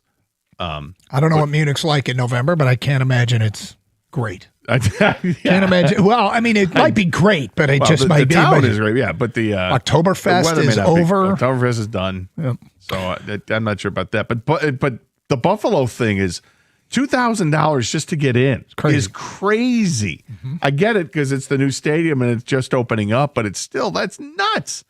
But the trip is easier. It's a 4-hour drive to get to Buffalo. Yep. Which is something I am always marveling at. How close so many towns are to Detroit within a 5-hour drive that you don't think of. I don't think people think about Buffalo being like major cities. Yeah, it's right there. It's not that far away. Buffalo, Pittsburgh, they're both 4 hours away roughly. Cleveland, Cincinnati, Chicago. Everybody knows about Chicago. Indy's close. It's not that much further to St. Louis. Toronto, yeah. Toronto's what, 5 hours? Something like that. John and Troy says Munich, who's paying $2,000 to go watch them lose to Josh Allen again over a $3,000 trip to Germany for a guaranteed win.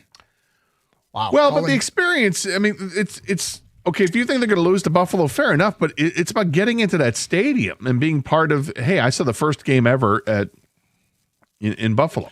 Whatever the hell it's called. I don't know what the stadium is called. I like to brag about seeing the first ever night game at the Melbourne Cricket Ground. You do. You say it all the time. People still ask me about it to this day. Yeah. Josh at work says Buffalo. I love upstate New York, especially East Aurora. Is that sarcasm? It sounds like sarcasm. Munich, you actually get a trip somewhere nice instead of just going to Buffalo, New York. That's from Devin. Andrew in Royal Oak says, would rather spend the $3,000 on Munich, new country, and watching your home team that far away would be awesome. Well, Buffalo, you're spending $2,000 on a ticket and $1,000 on the wings. Right? If you go to a place if you go to one of those games in Europe, being an authentic fan from Detroit, do you kind of get treated different by the locals? Because we're taking games over there because it's popular. Right. And as an authentic Lions fan,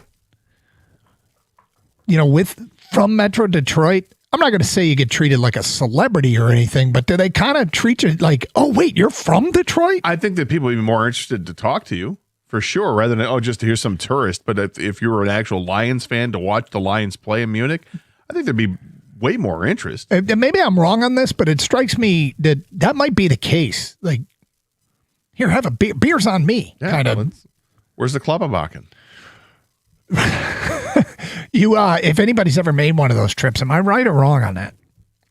I think celebrity is an interesting way to word it, but yeah, in a way, are you a minor celebrity because you're the person visiting from out of town that the reason that people are going to this thing, it's the attraction, and you get, we're the experts, right? Kind of. Do you get treated like you're Adam Schefter or something, where they start asking you questions? And Neil and Carlton said $3,000 for Munich. Buffalo is obnoxious for a Thursday night. Did I see that the Tigers are in Toronto that same weekend? So you could do Buffalo on Thursday and the Tigers on Friday, Saturday, or Friday, Saturday, Sunday if you want. So that is September like 17th 20th or something. Whatever. Yeah. Well, the season starts the 13th, so the following Thursday is at the 17th. Yes. So they are 17th or at 18th? Chicago actually. Oh, are they? Thursday. wrong. They're at Toronto on the Wednesday. Okay, so you go see them play. Play Toronto and then drive over to Buffalo Buffalo the next day. Which would be, an hour drive. Scott in Hazel Park. Buffalo in a heartbeat. Better game, better fans, and OG wings. Well, the fans are crazy because it's the Bills Mafia, which may not be so accommodating to you. You go to Germany, and like we said, you might get treated like royalty out there. $3,000 to Delta. It has to be a much better experience than going to Buffalo, in my personal opinion. That's from Doug on 96. Well, $3,000. I'm guessing those are for the cheap seats on that flight. Yes, that's a little bit of price gouging there, my friends. Well, it feels like it. Yeah, I mean, I think it's a 6-hour flight from New York, if I recall, when I flew out there many years ago. Didn't we look it up though? Before they put these are special flights that they've added. I don't know that they're that different than a typical flight to Munich right now. But you're on a plane for, let's say, 7 hours, and it's $3,000. Yikes. Flying to Vegas is like $900 right now. Well, I mean, I don't know what's price gouging and what is just the price of fuel these days because it's astronomical. Oh, that's true. That does jump out. Bruce says Munich got to also check mark one of my bucket list items, which is to drive on the Autobahn. Did you do that when you were there? Well, me personally, no, I didn't drive. We went on the Autobahn because we were in it was a class trip. So we had, 2 bus loads of And was the kids. bus going like 110? We were not going slow. Oh, really? Yeah. I was joking. No, we were going quite fast, but it wasn't like we were doing 120, but I think we were doing well above 80 on the Autobahn. I feel like you're the kind of So guy that some would kid love. threw up on the bus because he was drinking too much, but Wow, class trip, huh? yeah. I feel like it was a mess from the moment we got to the airport. Really? Oh, yeah. Who was it? Was it your best friend? No. Come Guys, I'll just give the first name. The guy's name was Paul, and he was a mess. Really? Yeah, he was a senior on that trip. I was a sophomore in high school at the time. Gabe B. in Berkeley. It's got to be Germany. Such a more rich cultural experience, even if it's way more expensive. Once in a lifetime opportunity. So there you go. More people said Munich than Buffalo for these rather expensive Lions road trips. And yes, Buffalo, it's opening up the new stadium, which is why the average buy-in price is over $2,000. If you looked at the schedule to say, okay, if you could go pick any road game at all, which one would you want to go to? I believe at Arizona coincides with Michigan's bye week. Do I have to do that? Because I kind of have to do that. Don't let's just forget the whole Michigan schedule.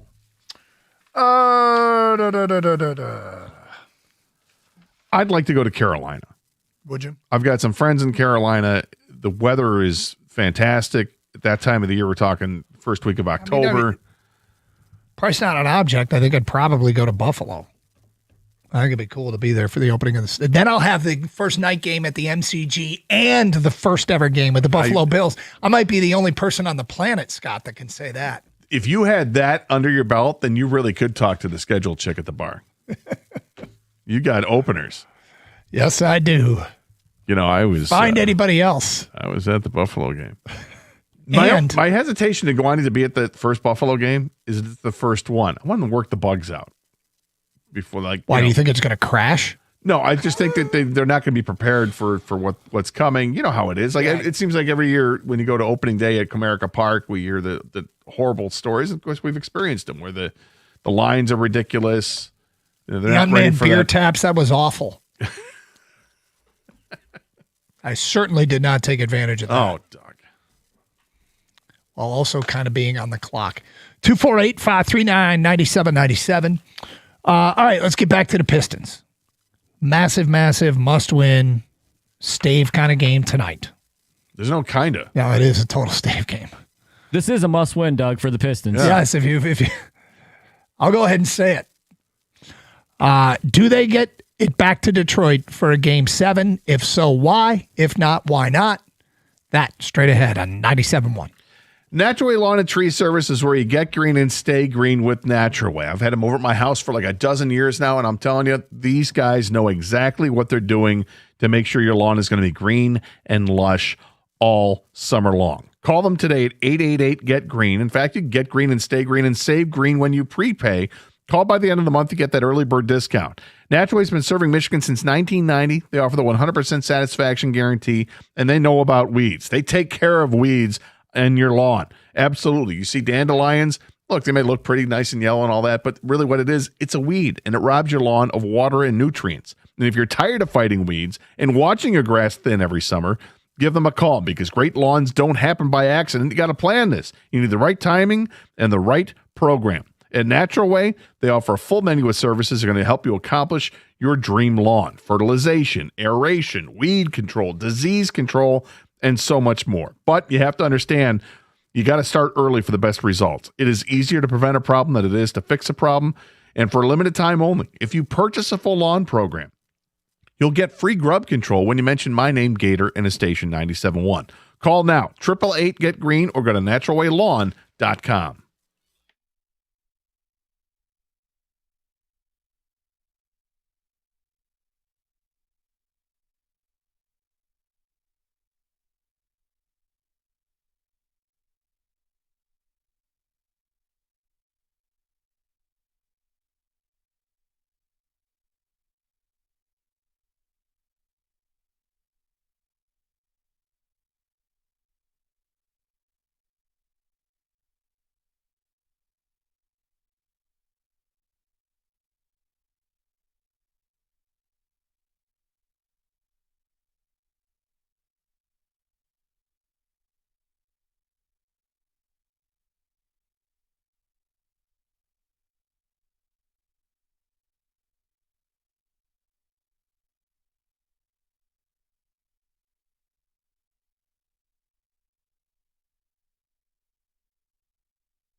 Do we get a Game 7 in Detroit? Pistons got to go on the road and do something no one has done this postseason, and that is win in Cleveland. Man, big challenge ahead. Obviously, a massive disappointment in a game that it felt like the Pistons were one bucket away from salting away the third win in a best-of-7 series, and it should be Cleveland staving tonight, but with the Pistons blowing it, the Cavs taking advantage of it, and with a little to a lot of help from the officials, they get the win in Game 5, and they are now one win away from eliminating the Pistons. So here we sit. Will we see a Game 7? If so, why or why not? We actually asked that question on Twitter and got a ton of responses, and we read many of them on the air. Thank you for all your responses.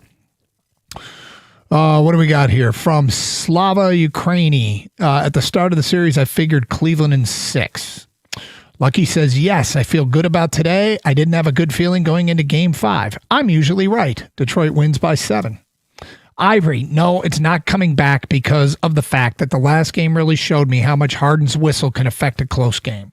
Only way this goes back to Detroit is if Duren and Stewart have monster games and Asar drops 15 or more. Cade can't do everything.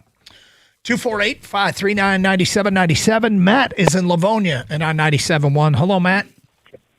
Hey guys. So I think there's a multiple factors you look at.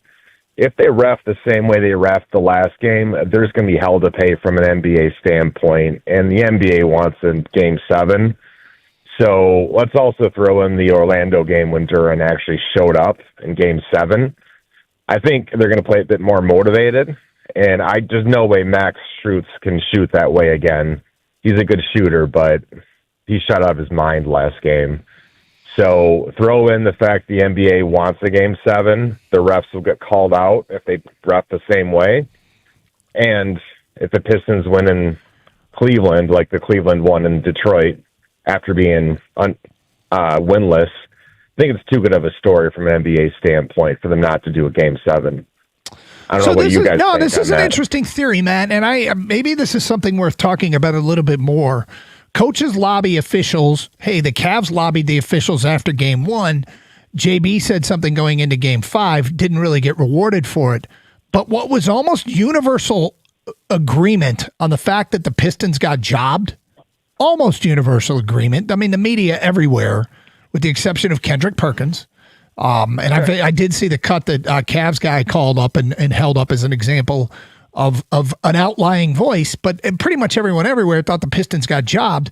And quite frankly, it was pretty damning against the NBA in terms of the way Harden got officiated.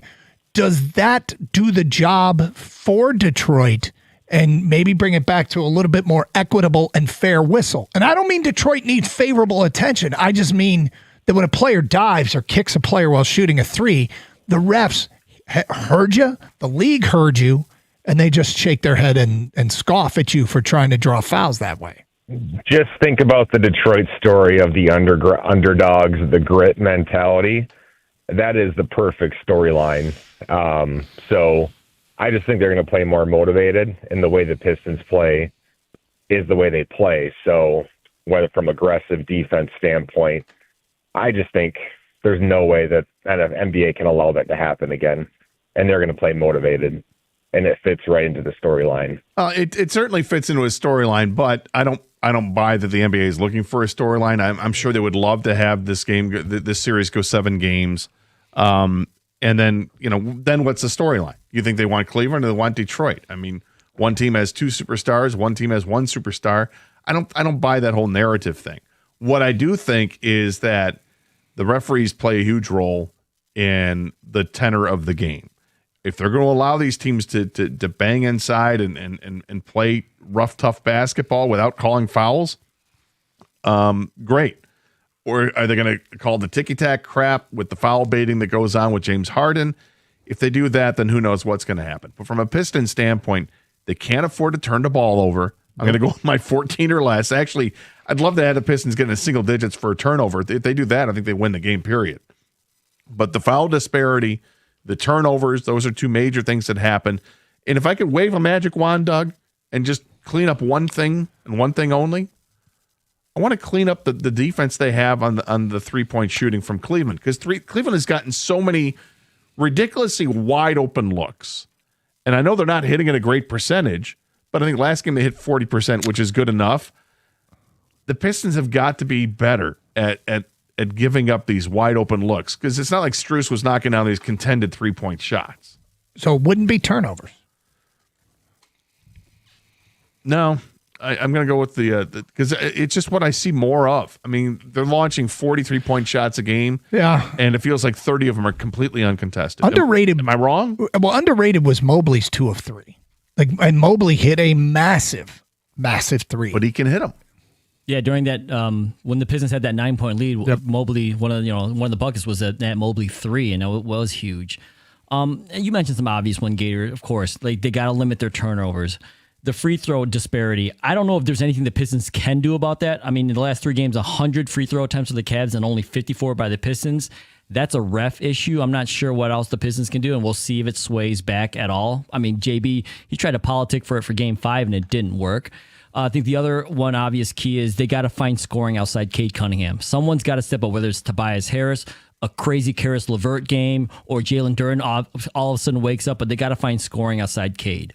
The underrated key, I think, Doug, is don't let Max Strus become a factor in this game. And that's defensively and offensively. You mentioned hitting 3. Strus was like 6 of 8 or whatever. It was something crazy last game. Yep. And defensively, he's a pest. If they're not going to call the bumps and the grabs and the fouls, like he can get under Cade's skin, at least make it tough for him and wear him down through an entire game. Strus cannot be a factor. Like, they've got to find a way to let him, like, And it's got to be both ways on him, too, because he's the guy that they try to offensively, screen, and then he'll go flying because he runs into the side of Jalen Duren or Isaiah Stewart, and he goes flying and he gets the call. Yeah, and that beautiful hair just flops around and makes it even look more like a foul. He thinks it's beautiful. But, yeah, the man bun goes flying and he gets the call. But I think that's an underrated thing. Like, don't let Strus become a factor tonight. And I don't know if the Pistons can pull this off. This seems like it's a much taller task than the Orlando Magic, because the Cavs have 2 legit closers. Like, legit, James Harden, Donovan Mitchell can close out the game. The Pistons have 1, and if they're going to double team Cade, who do they go to? 248-539-9797. Do the Pistons get it home for Game 7? And if so, why? If not, why not? This is from an unnamed texter. Guys, I would much rather have a rivalry with an NBA team than the NBA officials. That's funny. I was just thinking of this. I would love to see JB Bickerstaff spend less than 30 seconds the entire game yelling at the officials. I would love to see James Harden talking to the officials 10, 15 times during the game, because it means that Harden's not getting calls. And it means JB's got nothing to bitch about. So you're not saying as a strategy, JB, don't talk to No, not as a strategy. Yeah. I'm just saying as an observation watching the game, I think it would be pretty great if you're seeing Harden constantly with 2 hands up to the officials. What? Why aren't you calling this? What happened? Pistons will force a Game 7, then we'll lose in Game 7 in dramatic fashion. Also, I did that as a kid as well. My mom introduced it to my cousin, Lauren, a guy, and I immediately started laughing, saying Lauren's a girl's name when I was 5. Oh, boy. What is that in reference to? I think it's when you say stuff as a kid that you didn't realize was like when you made fun of your Uncle Bill. Oh, when I said take Uncle Bill to the airport? Yeah. And my kid making fun of me, trolling Got me. it. Wish you didn't say the train station. That would have been brutal. Jeez. Take out Uncle Bill. From Marlon Wall Lake, gentlemen, the Pistons will definitely win tonight for the simple fact that revenge is on their mind after getting robbed of the win with no call that should have been called. They will come out motivated more so than ever. I'm very confident they will win this game. Gator, the Detroit team of the PWHL, has named their general manager, and it's a household name. We'll get to that today at 12:46 here on Carson Anderson on 97.1. Looking to upgrade your outdoor space? Builders First Source has you covered. With 4 Metro Detroit locations, they specialize in top-quality composite decking, brands that you trust, like Trex, TimberTech, and AZEK. So whether you're a DIY enthusiast or you need a certified installer, their expert team will help you build the perfect deck that stands the test of time. Visit one of the locations today in Lapeer, Auburn Hills, Clinton Township, or Shelby Township, and discover why Builders First Source is your go-to for decking. Quality, service, and unbeatable value. That's the Builders First Source promise. Search buildersfirstsource.com.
Got some feedback here on the Pistons we'll get to in a second.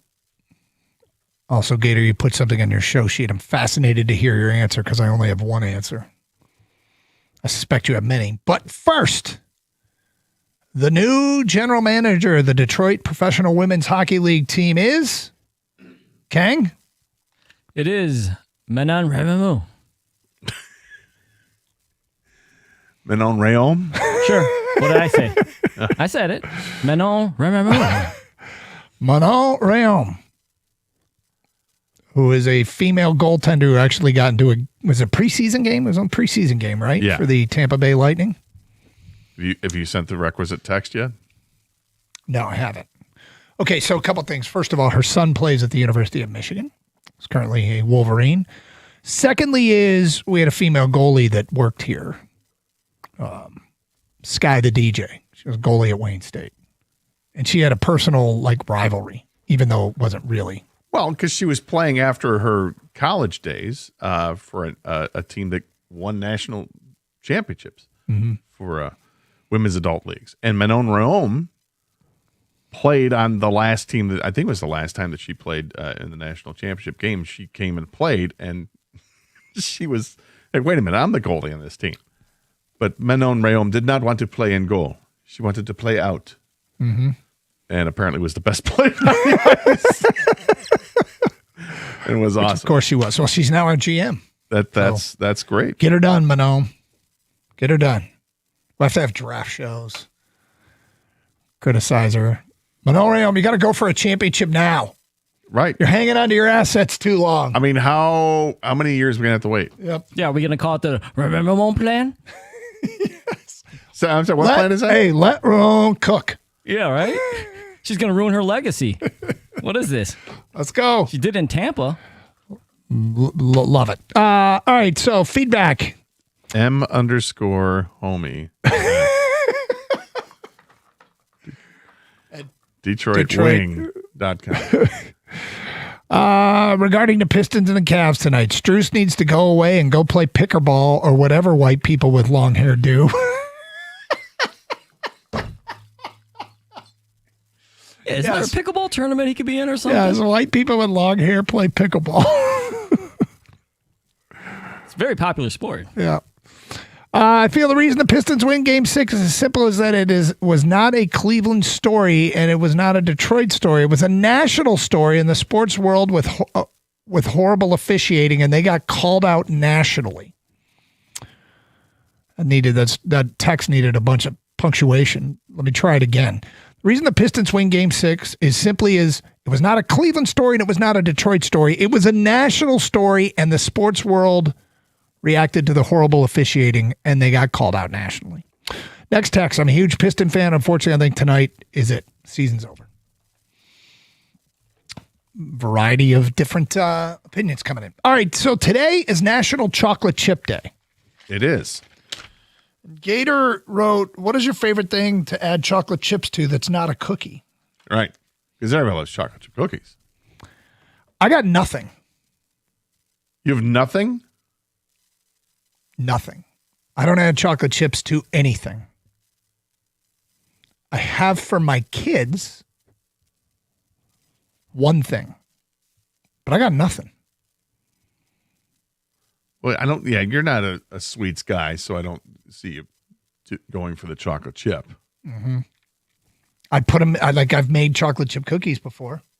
Would you put them in so we know how Doug eats, is very healthy, right? Yeah. Would you put chocolate chips in your trail mix at least?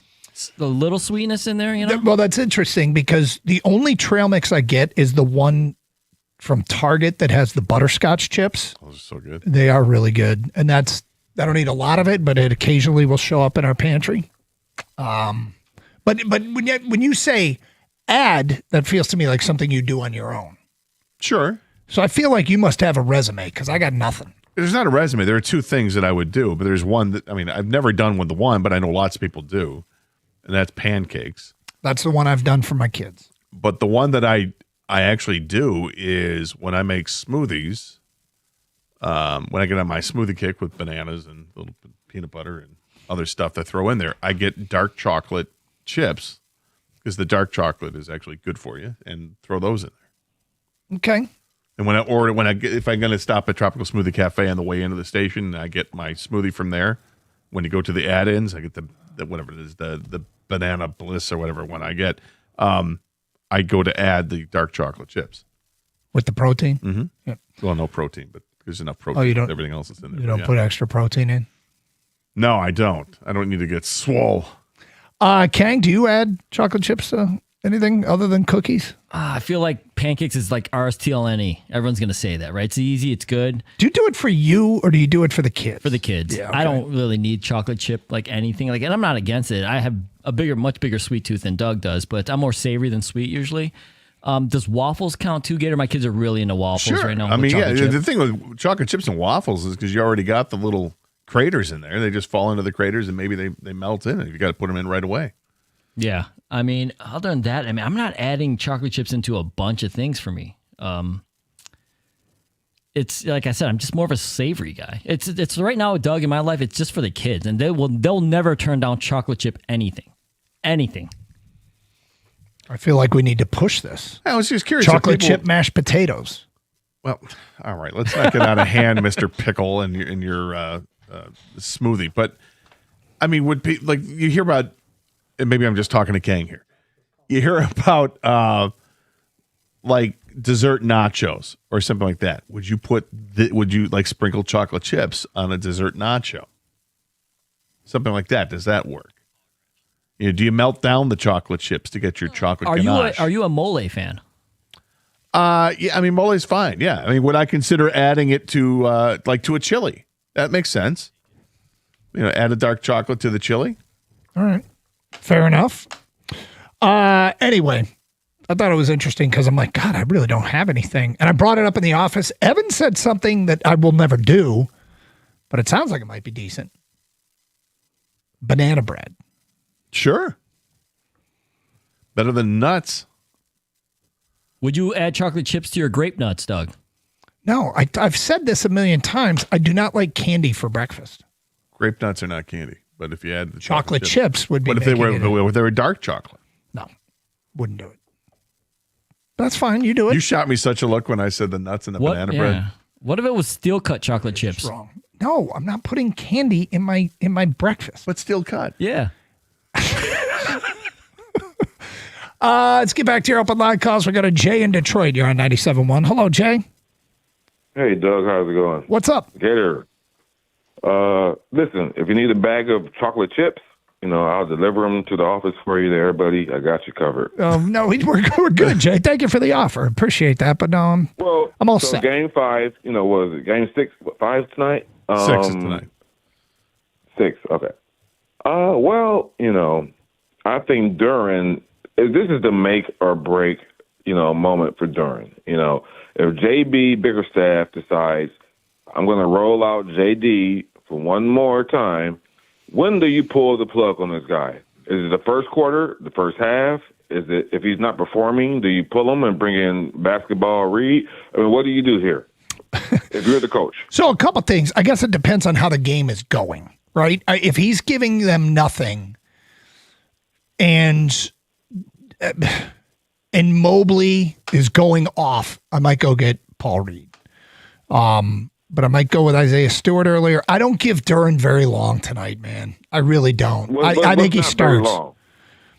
I could have him on the bench. I could have him on the bench in the first quarter. And they say Cade, but you have to understand, Cade Cunningham is carrying the whole team on his shoulders. I think we understand. He needs some help. And Jalen Duran was supposed to be his all-star teammate. He is not performing as an NBA all-star. Not even close. It's been weird. So you're saying in the first quarter, if Duran could be. If I'm coaching a team, Duran could be on my bench by the end of before the end of the first quarter. Wow. You? I would agree. I would totally agree. Listen, at the end of the first quarter, if he has 0 points and 0 rebounds, you're gone. I don't. Yeah, I mean, I think the way he can stay in the game if he's not scoring, he's got to play defense. He's got to grab rebounds. He's got to, limit. Jared Allen has started to get comfortable. Evan Mobley is starting to get comfortable, and that's not a good thing. I'm not. The patience is run very thin. Yeah, I don't know if you call it drastic, whatever, but if we see Paul Reed before the second half, that's like, right? Isn't that like JB Bickerstaff saying, "Hey, yeah, I can't. I don't want to say white flag it, but like Duran's it's not happening. We got to go to the emergency break glass very early." Sports Illustrated did a how did Detroit and the Timberwolves force a game 7? The number one thing for Detroit was play Paul Reed. And I'm not sure that I don't think that's right. I don't think it's the number one thing, but I mean, who in Detroit would argue at this point? It's Carson Anderson, Open Lines, 97.1.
Brought to you by Mastercraft Heating and Cooling. New this hour, PWHL Detroit has its first general manager. The team announced women's hockey trailblazer Manon Rhéaume as the first general manager of the franchise today. Rhéaume is a former goaltender who made history as the first ever woman to play in an NHL game when she suited up for the Tampa Bay Lightning in 2 preseason games back in 1992. She's also a former analyst for the Red Wings and Bally Sports Detroit before she was hired by the Kings in 2022 as a hockey operations and prospect advisor. Rhéaume will make one of her first moves as GM in a little over a month when Detroit hosts the PWHL draft at the Fox Theater on June 17th. Pistons and Cavs getting ready for Game 6 in Cleveland tonight with the season on the line for Detroit. Still no update on the playing status of Duncan Robinson, who is listed as questionable. Tip-off at 7 o'clock, pregame at 6:35 on WWJ. Tigers and Blue Jays coming up from Comerica Park tonight as well. Treya Savage will throw for the Blue Jays. Brendan Hanifee opens for Ty Madden for the Tigers. 6:40 first pitch, 6:15 pregame here on 97.1. How about this bizarre story today? USA Today reports Dodgers reliever Edwin Diaz has been linked to illegal cockfighting in Puerto Rico with, get this, the top 2 winning jockeys at the Kentucky Derby, Jose and Erod Ortiz, who rode Golden Tempo and Renegade. They're supposed to ride in the Preakness tomorrow.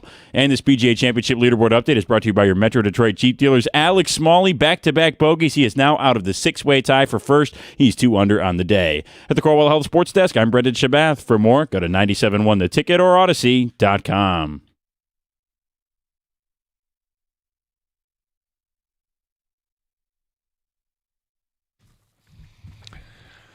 It's Doug Karsh and Scott Anderson.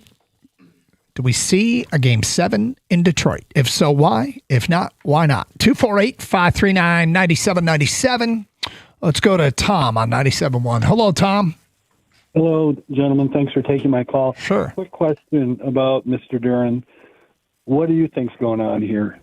Is he being outplayed by the Cleveland Bigs? Is he intimidated?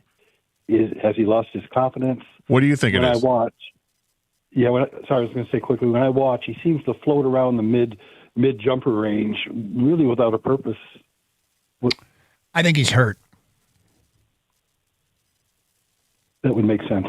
I mean, it seems like it's the most logical possible explanation here. They don't want to say he's healthy enough that he can be on the floor, and he has been at times a defensive presence. I think he's hurt, and I don't think we're going to find out till it's over. And I'm not sure. There's obviously it could be something else, but that's what I'm going with. What do you think it is, Scott? I think it's. I think it makes all the sense in the world when we find out that there's an injury. If it's not an injury, then I don't know. I don't know if Orlando just figured out a template to keep him inactive and just found a way to have him turn to switch off where he's a liability on offense. Mm-hmm. But it's the defensive side too. So I can't see that he has completely forgotten how to rebound completely, or that he doesn't grab the basketball with full strength at all times because he's just flustered by the playoffs. I don't think that's it. I think it's got to be something physical with him, because if it's anything else, and it's really frustrating if that's the case.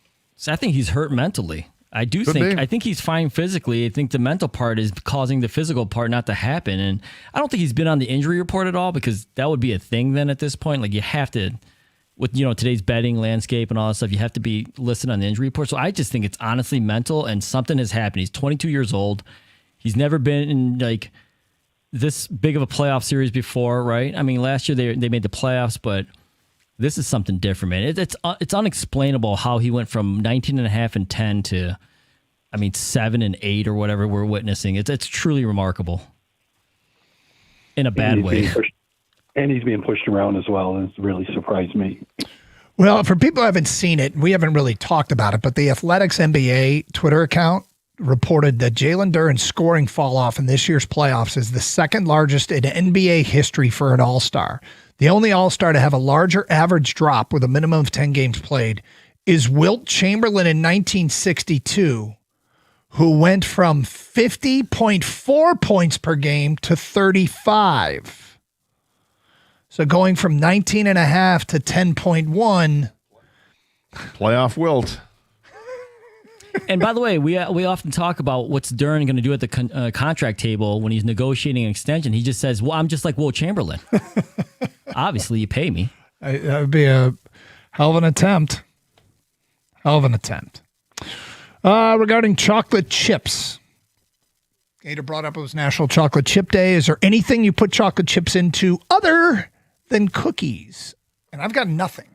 I've done chocolate chip pancakes for my kids, but I'm not a big sweets guy. Banana nut bread. It's a game changer. That from an unnamed texter. Chocolate chips in oatmeal. It's from an unnamed texter. Sure, I could see that. Kind of just like an oatmeal cookie-ish. Yeah, would you consider that?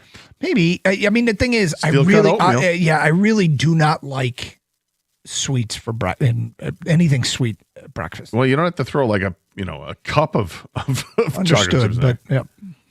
Sprinkle. I only add chocolate chips to my mouth. That's from an unnamed texter. Marty and Dexter, add chocolate chips to Rice Krispie squares. Awesome. Oh, that sounds good. Reno and Howell, in honor of it being National Chocolate Chip Day, I love them in cannolis. Yeah, you get the really tiny chocolate chips. Those I've seen those in cannoli a lot. Mm-hmm. Tasty. Yep. Okay. Something new has been announced coming to Metro Detroit, and I'm intrigued to see if it works. The Motown Sports Village. Have you heard about this? I just saw this last night or this morning, I guess. I was like, what is this? It is out in Romulus, right by 94 and Metro Airport. It's a 452-acre sports entertainment and hospitality destination. It's estimated to cost $3 billion, put together by a group called JLL Capital Marketers and Motown Sports Group's Holdings.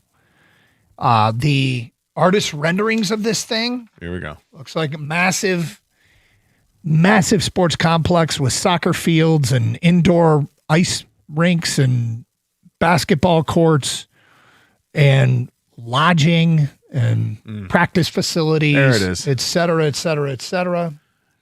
Here, let me read off the list. Going to prey on the parents for travel leagues. We're just getting started, Scott. Hold on. 12 basketball and volleyball courts, 4 hockey rinks, convertible to indoor soccer fields, half-mile indoor running track, family entertainment amenities like arcade, bowling, rock climbing, and IMAX theater, 450,000 square foot indoor water and surf park, outdoor football and soccer fields, a 96-tee golf center, 3 hotels with 2,000 rooms. So, having been through the kids' travel sports ringer and enjoying it quite a bit, honestly, I feel like this is Detroit's answer to Grant Park in Indianapolis.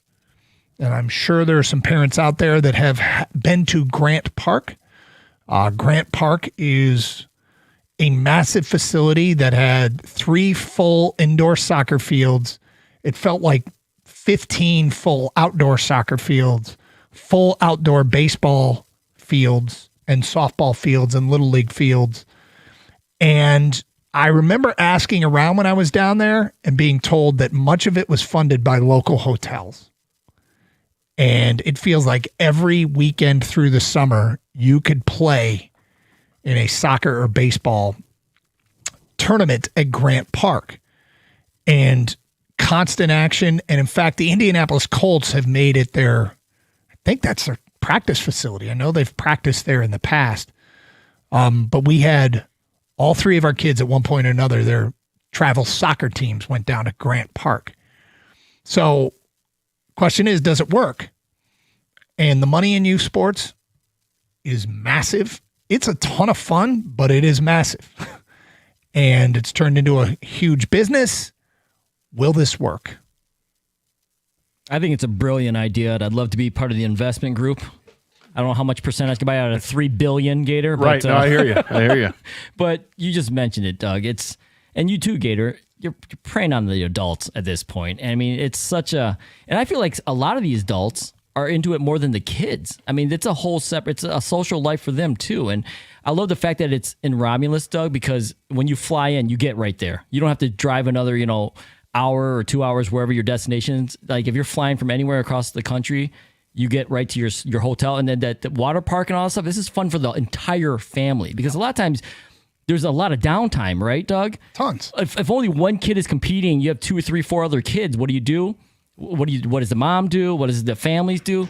Well, this is perfect. It's a local hub. Yeah, which is great for parents in this area of Southeast Michigan that have kids that are involved in the travel sports, because you don't have to go cross state as much. You're still going to, because that's how things are. But now all of a sudden, hey, Romulus becomes the destination, and everybody's coming from Illinois and Indiana and Ohio and Pennsylvania. They're going to have their trips, and maybe you'll have people coming in from all across the country because it's the brand new facility, it's the new hotness, and hey, we're having a bake sale so we can save up to get people to fly in from Florida to go up to Romulus in the summer. So locally, we've got some, like there's the Legacy Center in Brighton, there's Wixom, and I can't think of the Total Sports. I think it is Wixom. There's the UWM Sports Complex, but not like this. But this is like Grant Park,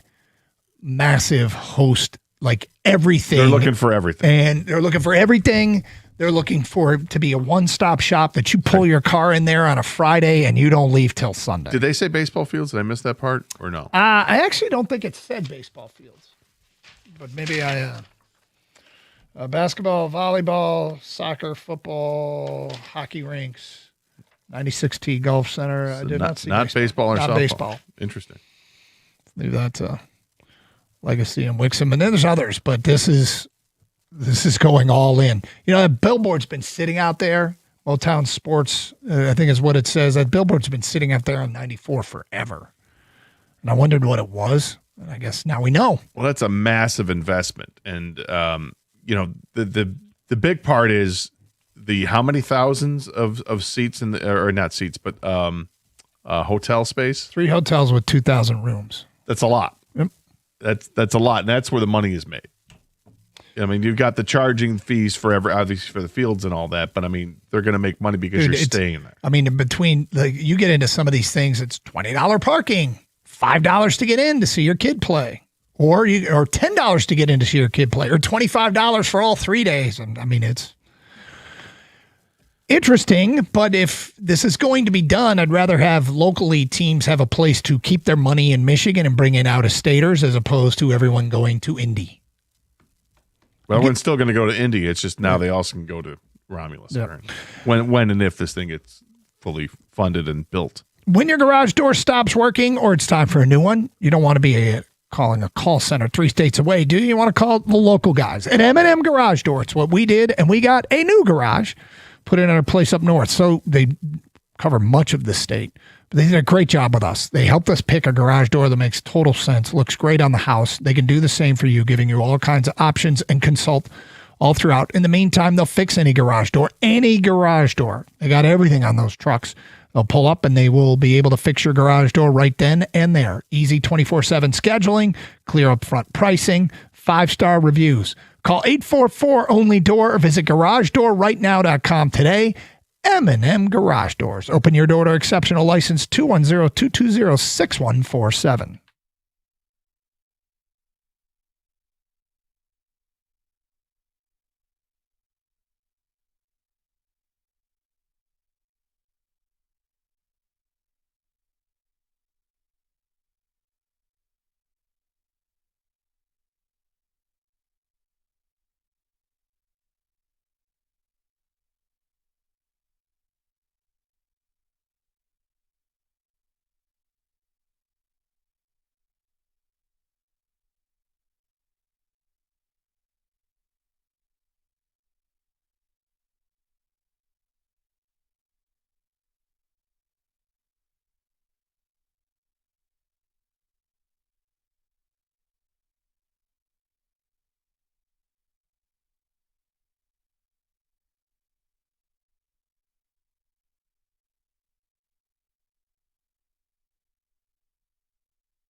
You guys were talking about there's some fight this weekend. Yeah, it's tomorrow night. You got Ronda Rousey against Gina Carano. So two of the pioneers in women's MMA. Gina Carano was the pioneer. She's 44. 44. And Ronda Rousey is 39, and she took it to the next level. And then she started getting knocked out, and she went professional wrestling route, and neither has fought in a while. So this is going to be a mess. It could be. I mean, Rousey is heavily favored. The thing is, Gina Carano, when she got out, I mean, she lost a fight to, was it Chris Cyborg Santos was her name? And Cyborg looked like a cyborg. Like, she just looked not of this earth, and she destroyed Carano. And when Gina got out, it was because, like I said, she was one of the pioneers. All of a sudden, all these really well-rounded fighters started showing up, like Ronda Rousey, who's a judo practitioner, as her main focus. But you have to know all the other disciplines of fighting in the MMA world, and it just didn't seem like that was Gina Carano's thing. And Rousey took over for the next 6 or 7 years. This is going to be a weird one. I want to see it. I always liked Gina Carano as a fighter and as an actress. So we'll see. I'm not a big Ronda Rousey fan. So not really. Here's the reason I ask you about it. I think it's been over a calendar year at least, maybe a couple of years, since I heard the two of you organically bring up off the air a fight. When there was a stretch there where you two talked about a fight every weekend. It's about the names. If more so for me, King still follows it pretty closely. I don't follow it anywhere near as closely as I used to. And I've gotten kind of out of touch with who the top fighters are in the MMA world. So when I hear, something that brings me back to, 10 years ago, 15 years ago, who these great fighters were, I'm like, oh, okay. Do I think it's going to be worth watching someone who's 44 take on someone who's 39? It probably won't last long. I mean, Rousey's fights didn't last long anyway when she was in her prime. And now she's going to take on Gina Carano, who only had 8 career fights, by the way. And she hasn't fought in forever. So I could see, Ronda Rousey taking her arm in an arm bar in the first couple minutes of the fight, and it's over. Because that's what she does. In terms of names you would know, Doug, this is like Tyson fighting Roy Jones Jr. when no one asked for it, like years later. There's two names that people know. They're would have pretty been great good 10 years ago. Yeah, they were good in their prime, but you know how fighters are. Like, they never retire officially. Is this an indictment on the sport? A little bit. Well, yeah. Well, especially when we see the numbers come in. If this draws numbers compared to like regular like UFC events, which by the way, I think UFC is struggling in far as viewership is. Yeah, I think that you've lost a lot of hardcore fans that were there from the beginning, and it's I don't think it's definitely not what it used to be. That's for sure. Okay, well, I found it interesting. You guys actually talking about a fight again, which it's been a long time. Yeah, but we don't expect much. It's not like, can you wait for this? I can't wait. It wasn't like one of those. If I'm at home tomorrow night and I remember this, will I turn on? I would, yeah. Or will I watch on Sunday if they, now they watch the replay on Netflix or something? Sure. Although this might be something that could be really easily found on Twitter if it's going to be a short fight. It's not appointment viewing like it used to be. No, it's not.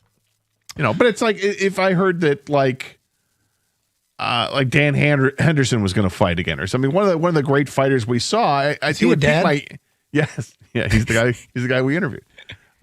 Literally, as his daughter was going to be born 19 years ago, almost to the. I bet it was close to the day.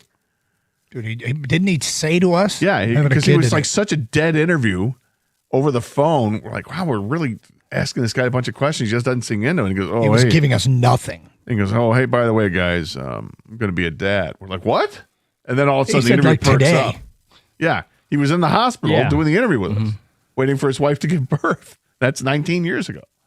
If he would have led with that, it would have been a completely different interview. But we didn't know. No. So now it's Rousey Carano on Netflix. I feel like the end of this thing, Doug, when it's over and they say, do you want to watch the next episode? I'm going to say no. Yeah. Just end this. Regarding the sports complex that we just brought up, Motown Sports Village, I'm sure the airport will have shuttle service to and from the complex as well. Yep. I love the plan. Don't care for the name. It's a ways away from Motown. Grant Park. Romulus is where the airport is, right? So, it's Detroit Metro Airport. It is what it is. It's one of those things. It's not that. Yeah, big and I don't know deal. if is there the space to do that in downtown Detroit? Probably not. Graham Park also has lacrosse tournaments on their field. Been there many times. Yes, the Colts outdoor practice facility is there as well. The Pacers practice facility is on that site. This is a great idea. It's from Brian. We are on our way to Graham Park for baseball this weekend. Unnamed texter. Doug, there's no way this complex will ever happen. The group is shady. You could buy back $3 billion with interest from youth sports. Do the math on what the net income would take. You could never pay back, $3 billion with interest from youth sports. Do the math on what the income would take. I was refereeing a tournament last weekend. They were charging $20 for a one-day tournament. Yeah, it feels, the first time that happened, I'm like, no, I don't have to pay. My kid's playing. And they're like, you have to pay. And I'm like, no, but the only reason there is a tournament is because I'm bringing my kid. That's right, sir. You have to pay to get in. And I'm like, I don't think you understand. No, you don't understand. I brought my kid is playing. I'm not a spectator. I'm a parent. Uh-huh. And they're like, yes, and you have to pay. And I'm like, but I already paid a fee to have my kid play in this tournament. It's my kid. Yeah. You should have to pay me to have my kid. I Cool never story. understood it. $20, sir. 18 years later, I've paid to every tournament. Coaches don't have to pay, but I paid to every tournament. See that flex? See that? Damn straight. Well, so, okay. It took a lot of getting used to, I'll say that. So let's say I'm a parent of a kid who's playing and I'm not a coach, right? But I guess you pay for high school events, but whatever. Sorry. So if I'm going to this tournament, it's going to cost me how much to park? You're saying $20 to park. Well, it depends on the tournament. I mean, what do you mean? It depends. Some of the tournaments, you don't have to pay anything to park. Others, it I depends on imagine the if facility. you're building a brand new facility, you're going to have to park. They're going to charge you for everything. Probably. Right? Probably. So $20 to park. And then you got concessions that are going to be expensive. Probably. Bring your PB&J. With chocolate so chips. just thinking about if you're coming from out of state, right? So how much was it to stay at a hotel? Yeah, I mean, the way this becomes a real asset to the community is if it is such a great facility that everybody in the Midwest wants to be here. Is it better than Grand Park in north of Indianapolis? So when you would go there, did you stay? Did they have like hotels? They didn't have on the hotels premises? on the premises, but there were hotels everywhere. And this is like Fishers, Indiana, and Gotcha. Carmel and that whole area. And the word was the hotels paid for this facility. They were all like, okay, we all go in, we all chip in, and we get people here every weekend. And they do. And how expensive were the hotels? I don't know. I mean, I don't remember. Typical $150, $160 a night, whatever it was, $180. I don't know. Depends on where you stayed. And if they have a couple thousand rooms, you're talking $150 a crack. I mean, it starts to I've add seen up. it work. I've seen it work elsewhere. What is going to make people say we want to go to Romulus instead? It's going to have just all the most badass stuff, and that exceeds though. The why are people going to break their habits of going to Indy? And there might be others around the Midwest. I don't know. The only one that we've been to is we've just been to Indy so many damn times at Grand Park. So as a parent who that you've done this, when you go to these tournaments with your kid to have them, I mean, you're there just for the tournament. Are you going sightseeing and all this? No, we would So go it to doesn't matter where it's the at. game would end. We'd go to B-dubs. Yeah. All the dads would get cracked, drunk as hell, and then that's good. moms would too. I mean, they were parties. They were fun times. They were really, really good times at night, and then the kids. Somebody's got to get them there at 6 a.m. the next day. I'm telling you, Gator, the parents, man, they love this more. You got friends, right? Yeah, they're in it right now. I don't even think that on the weekends they're separated for the entire weekend because one's taking one to one soccer tournament, the other's taking the other to a football, camp or whatever. It's nonstop, right? Yep. And then you have Doug. So you have your friends, like you just Yep. And then you have your sports friends. Yeah, you have your It's sports 100% friends, true. right? It happens. 100%. You hang out with the same people 6 consecutive weekends in June and July, and then you don't see them again until the fall or the next spring or whatever. 248-539-9797. It's Carson Anderson, 97.1. You want that beautiful weed-free lawn this summer? Do the right thing. Pick up the phone and call Natural Way Lawn and Tree Service, where you get green and stay green with Natural Way. 888-GET-GREEN is the telephone number. And yes, you get green and stay green and save green when you prepay. Call by the end of the month and you get the early bird discount. At Natural Way, they offer the 100% satisfaction guarantee, and they've been serving Michigan since 1990. I've had Natural Way at my house for like a dozen years. I love how my lawn looks. You don't want weeds. Dandelions are weeds. They take root. They rob your lawn of soil and of water and nutrients. You do not want that. You want to make sure you get rid of the weeds. And for greener grass and fewer weeds, early treatment is absolutely the key. They've got programs designed that are going to strengthen the turf, improve the color, and of course, control those weeds. But you've got to start early for the best results. And for a limited time only, purchase a full lawn program, and you're going to get free grub control when you mention my name, Gator, and the station 97.1. It's easier to prevent a problem than it is to fix one. So take care of it right now. Call them today at 888-GET-GREEN or go to naturalwaylawn.com.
Doug Carr, Scott Anderson, 97.1, open lines, 248-539-9797. There is a massive basketball game tonight, do or die for our Detroit Pistons. Got some feedback got to get caught up on. Do they force a Game 7? If so, why? If not, why not? Let's get to the phones. Black in Detroit, you're on 97.1. Hello, Black. Hey, how y'all doing? Everything okay? We're great. Yep. No, you're doing double duty. They working you hard out there. Oh, we're very, our work ethic is through the roof. Right, you answering the phone and taking the calls. Very good. I'll make it quick. And I know it's not you guys' job, but I'm gonna be the bad guy. In the NBA, every game you make adjustments because they're gonna take away what you did. When you was up 2 games to none, you made no adjustments because you were up 2 games to none. Since that's happened, they made adjustments, and you still have made adjustments. They picked Cave up full court. You got Hollins, Green, all of them sitting on the bench. Pick up Harden in full court. Wear them down. The other game, you put in Sasser and Herter, you're reaching. You didn't even play Hollins and them. They don't have to score to change the game. It's their energy and common sense. You know, just like I know, I guess Reed deserves more minutes for the whole season. He hasn't got it. It was your job to incorporate that, get him in there, figure out how to get Reed some minutes. You let him sit on the bench like he's a scrub. He's not a scrub. Now you're desperate, and you put him out there the other day in the second half. You keep doing that. Let Durham earn his minutes. If you don't deserve the minutes, you're going to sit. I don't understand. There's a couple things here with this, Black. One is Herter and Sasser got in the game because of Duncan's injury, but Herter also was playing regularly before he got hurt, and he was finally healthy again. As far as Reed's concerned, clearly playing Duren has not rewarded JB. JB kept expecting him to return to form, and he never has for him, and they're running out of time, and it could be a fatal flaw. Coaches make mistakes too. Even good coaches make mistakes. But I'm saying this. I heard a guy in the game. Okay, but the point is, you didn't play Green or Hollins. They have played the whole season. They bring a different energy. You rely on good defense, turnovers, and running out. You didn't get none of that when you lead them on the bench. They're not going to make jump shots, but they're going to create pressure, and that's what you want. You want energy. They lost the last game, and at the end of regulation, they were tied at 103. That's pretty good defense, holding a team to 103 points when I think Cleveland was averaging 116 or something like that this year. Their offense is lacking, and I think in large part it's because Jalen Duren isn't showing up offensively for this team. I mean, they're missing 10 points, sometimes 15 points a game because Jalen Duren hasn't been the factor that he was in the regular season. Yep.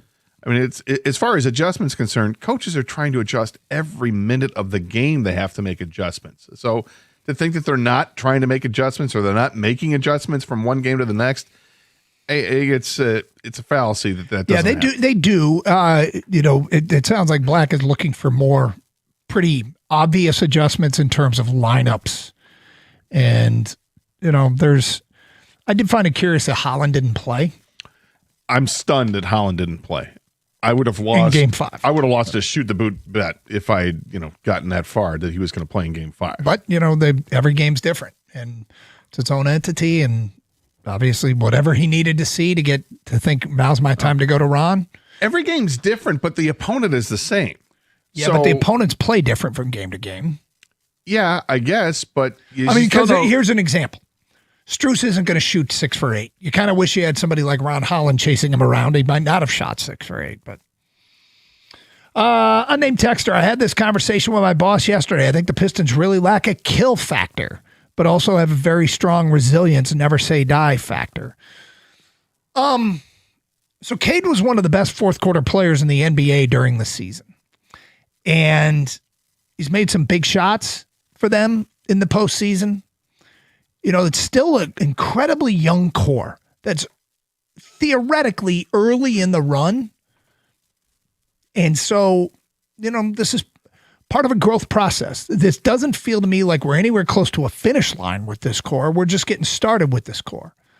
So there might be some learning and growing and getting used to. The great news is, as tough as it is to be down 3-2, they just overcame being down 3-1.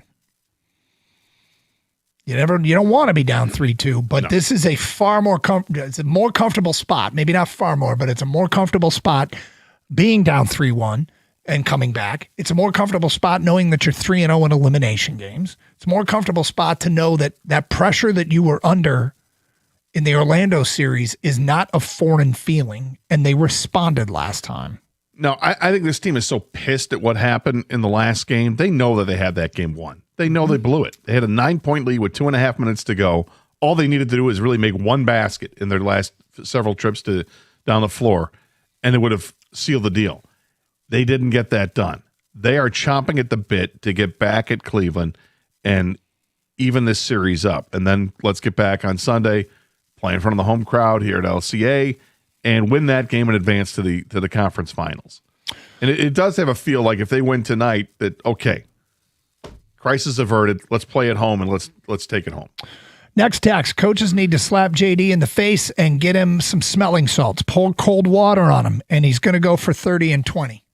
More boxing references. There is no tomorrow. There is no tomorrow. There is no tomorrow.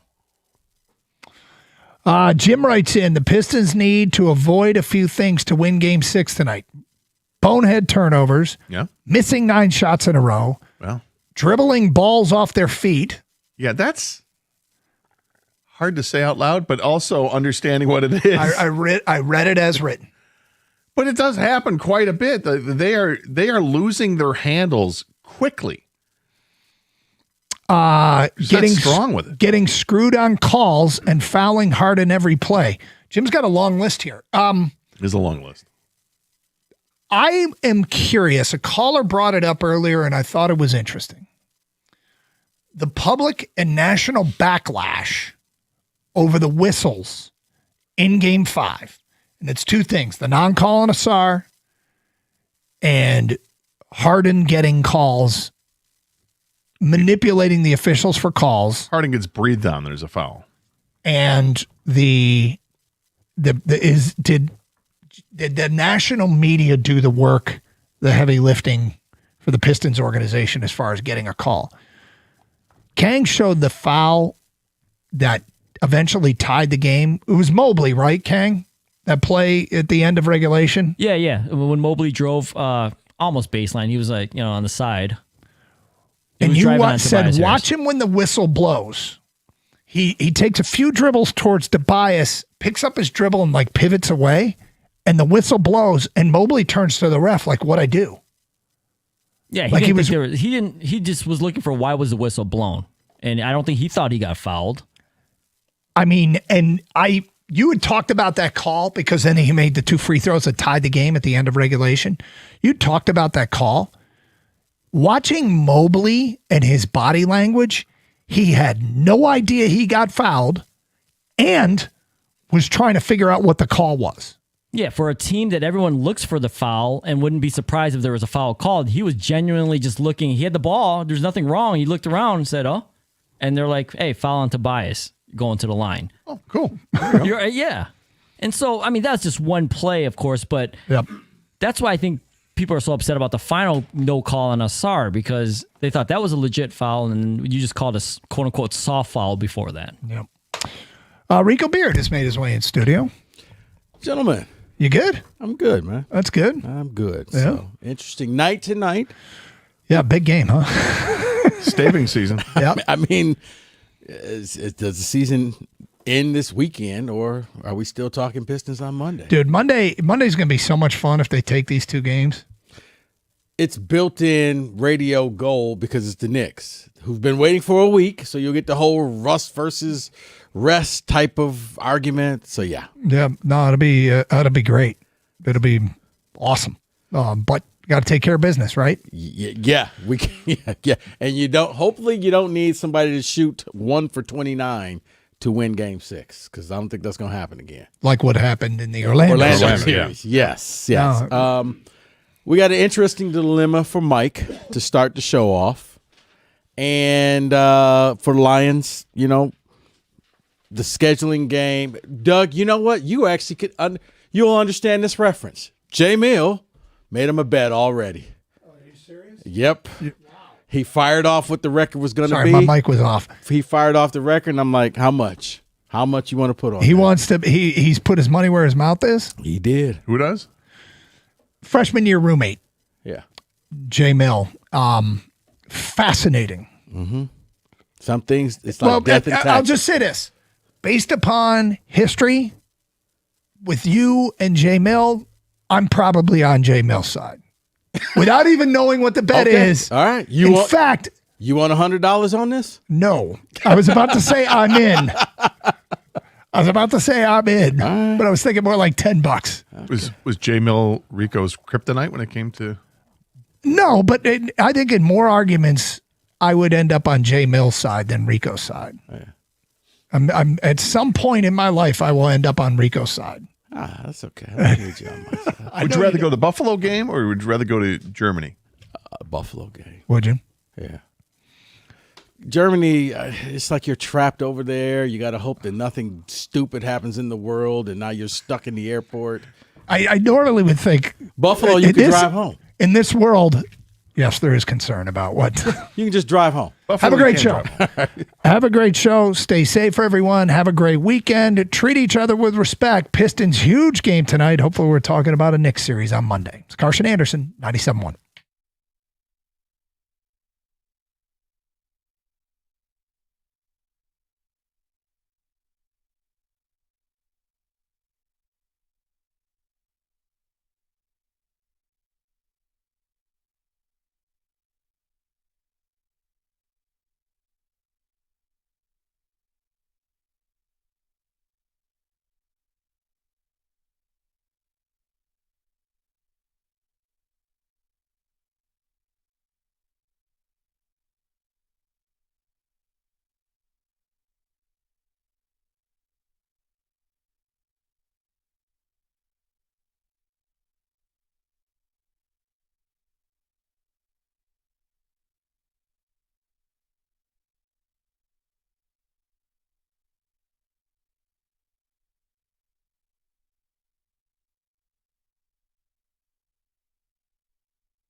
Well, we didn't have the words cockfighting on our bingo board, did we? We've got a great show planned today. And I will tell you, we're going to talk Pistons. And at 5 o'clock, we'll do the same damn thing I did last time. When everybody wrote the team off, I'll be the voice of hope in this beleaguered city. I have 4 reasons I think the Pistons are winning tonight. We'll do it at 5 o'clock. Okay. We are going to talk cockfighting. Apparently, I don't even understand how Arad Ortiz and Jose Ortiz, with the money they've made, are wrapped up in cockfighting. But here we are. We'll get to it.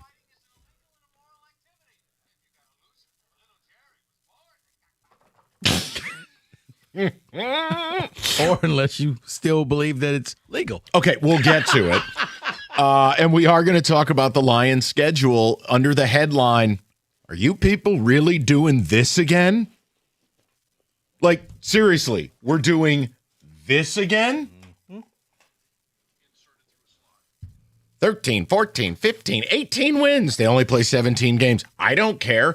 We'll talk about it at 3. But what I wanted to start with is, David often will walk around and be like, "Do you know who you're talking to?" And it's like, all right, David, let's take it down a peg. All right. You're not Frank Lucas. But I want to know, I want you to know who you're talking to right now. Oh boy. This is big. Okay. And for people, especially if you don't like me, this might be great for you, because I may be missing some time at work. You're talking to America's most sought-after juror. Oh, that's right. Not 1, but 2 jury summons. How? I know. It's amazing. Now, listen. Wait. I'm not even upset by it, because, honestly, the idea of not coming here on a daily basis, there's upside to that. I'm going to let you finish. I simply say this, Mike. Make sure you take visits to all the different courthouses. Check out the facilities, see what the NIL I'm package being is all recruited about. right now. But no. In the end, I need a hat dance. Well, here's what's interesting. So one of them is, and I don't want, I can't say where, and I don't want to disrespect the court in any manner. I'm just saying one of them is local, one's federal. So we've got 2. So like the federal one is going to be late June. So I may disappear for a couple of weeks. I don't know. And it won't be for Saratoga. I just may not be here. So it's like Big Ten SEC. Oh, who wants it more? Exactly. I don't. Federal court, it just means more. So I've got that, and then I've got the local one that might start next week, maybe. But here was my thing. So my mom got called to jury duty, and originally she was like, "Oh no," but then it just became something she wants to do in retirement. Like, she loved it. She took her notepad every day. She was at federal court. She had a party. She loved it. She couldn't get enough. But then I talked to Evan. And Evan was like, "You lucky dog." I go, "Dude, if I'm going to miss work, I want to miss work doing stuff I want to do. I don't have a problem doing my civic duty. Like, we all have a duty. We have to do it. I'm cool with it." But I have no idea. Like, I'll call my mom this weekend. It's like, I don't have any idea what I'm in for, but I know I'm not mad about it. But, like, what is it? And, like, is it actually kind of a low-key great way to get out of work? I mean, you're just sitting there, you listen. I don't know, you talk to your fellow people, you come up with a decision, and you have a little lunch. I don't know. Is it bad? I haven't done it. No? So between us, we've been alive over 100 years, and neither of us have done jury duty. I've been called, but then I would call up, and either I called the number and they said, "Congratulations, you fulfilled your civic duty. We don't need you." Got it. Or was another one I had to actually go in there, and they were like, "If you don't see your name on this list, thank you. You fulfilled your duty. You can go home." See, the one locally seems like more of a, hey, maybe, like, give us a buzz. We'll kind of let you know. The federal one was like much more upfront. It was kind of, I mean, it's like, dude, I'm not in trouble. Like, I'm just on the jury. I mean, they talk to you a certain type of way in these letters. And it was like, you need to be on call 2 weeks. I'm like, all right, cool. We'll block the calendar out. Yeah. But I'm asking, like, what are we in for here? Now, the federal one, I know you can't get out of. Nobody can get out of it. I don't know why you'd want a jackass like me on your jury panel, but we're just going to go ahead with it. Let me just stop you right there. I don't ever plan on getting arrested. Let me just preface it by that. It's a good strategy. But no illegal cockfighting, and you should be okay.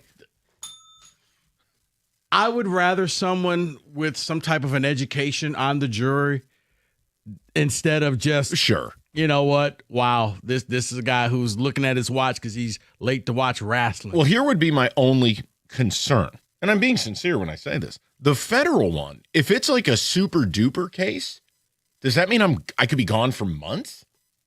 Kind of like OJ. No, don't say that. I mean, think about that was like 2 years, those man. poor jurors. Yeah, from what I understand, and you're in Law and Order type of guy, it's Law and Order slowed down. It's not going to be over in an hour.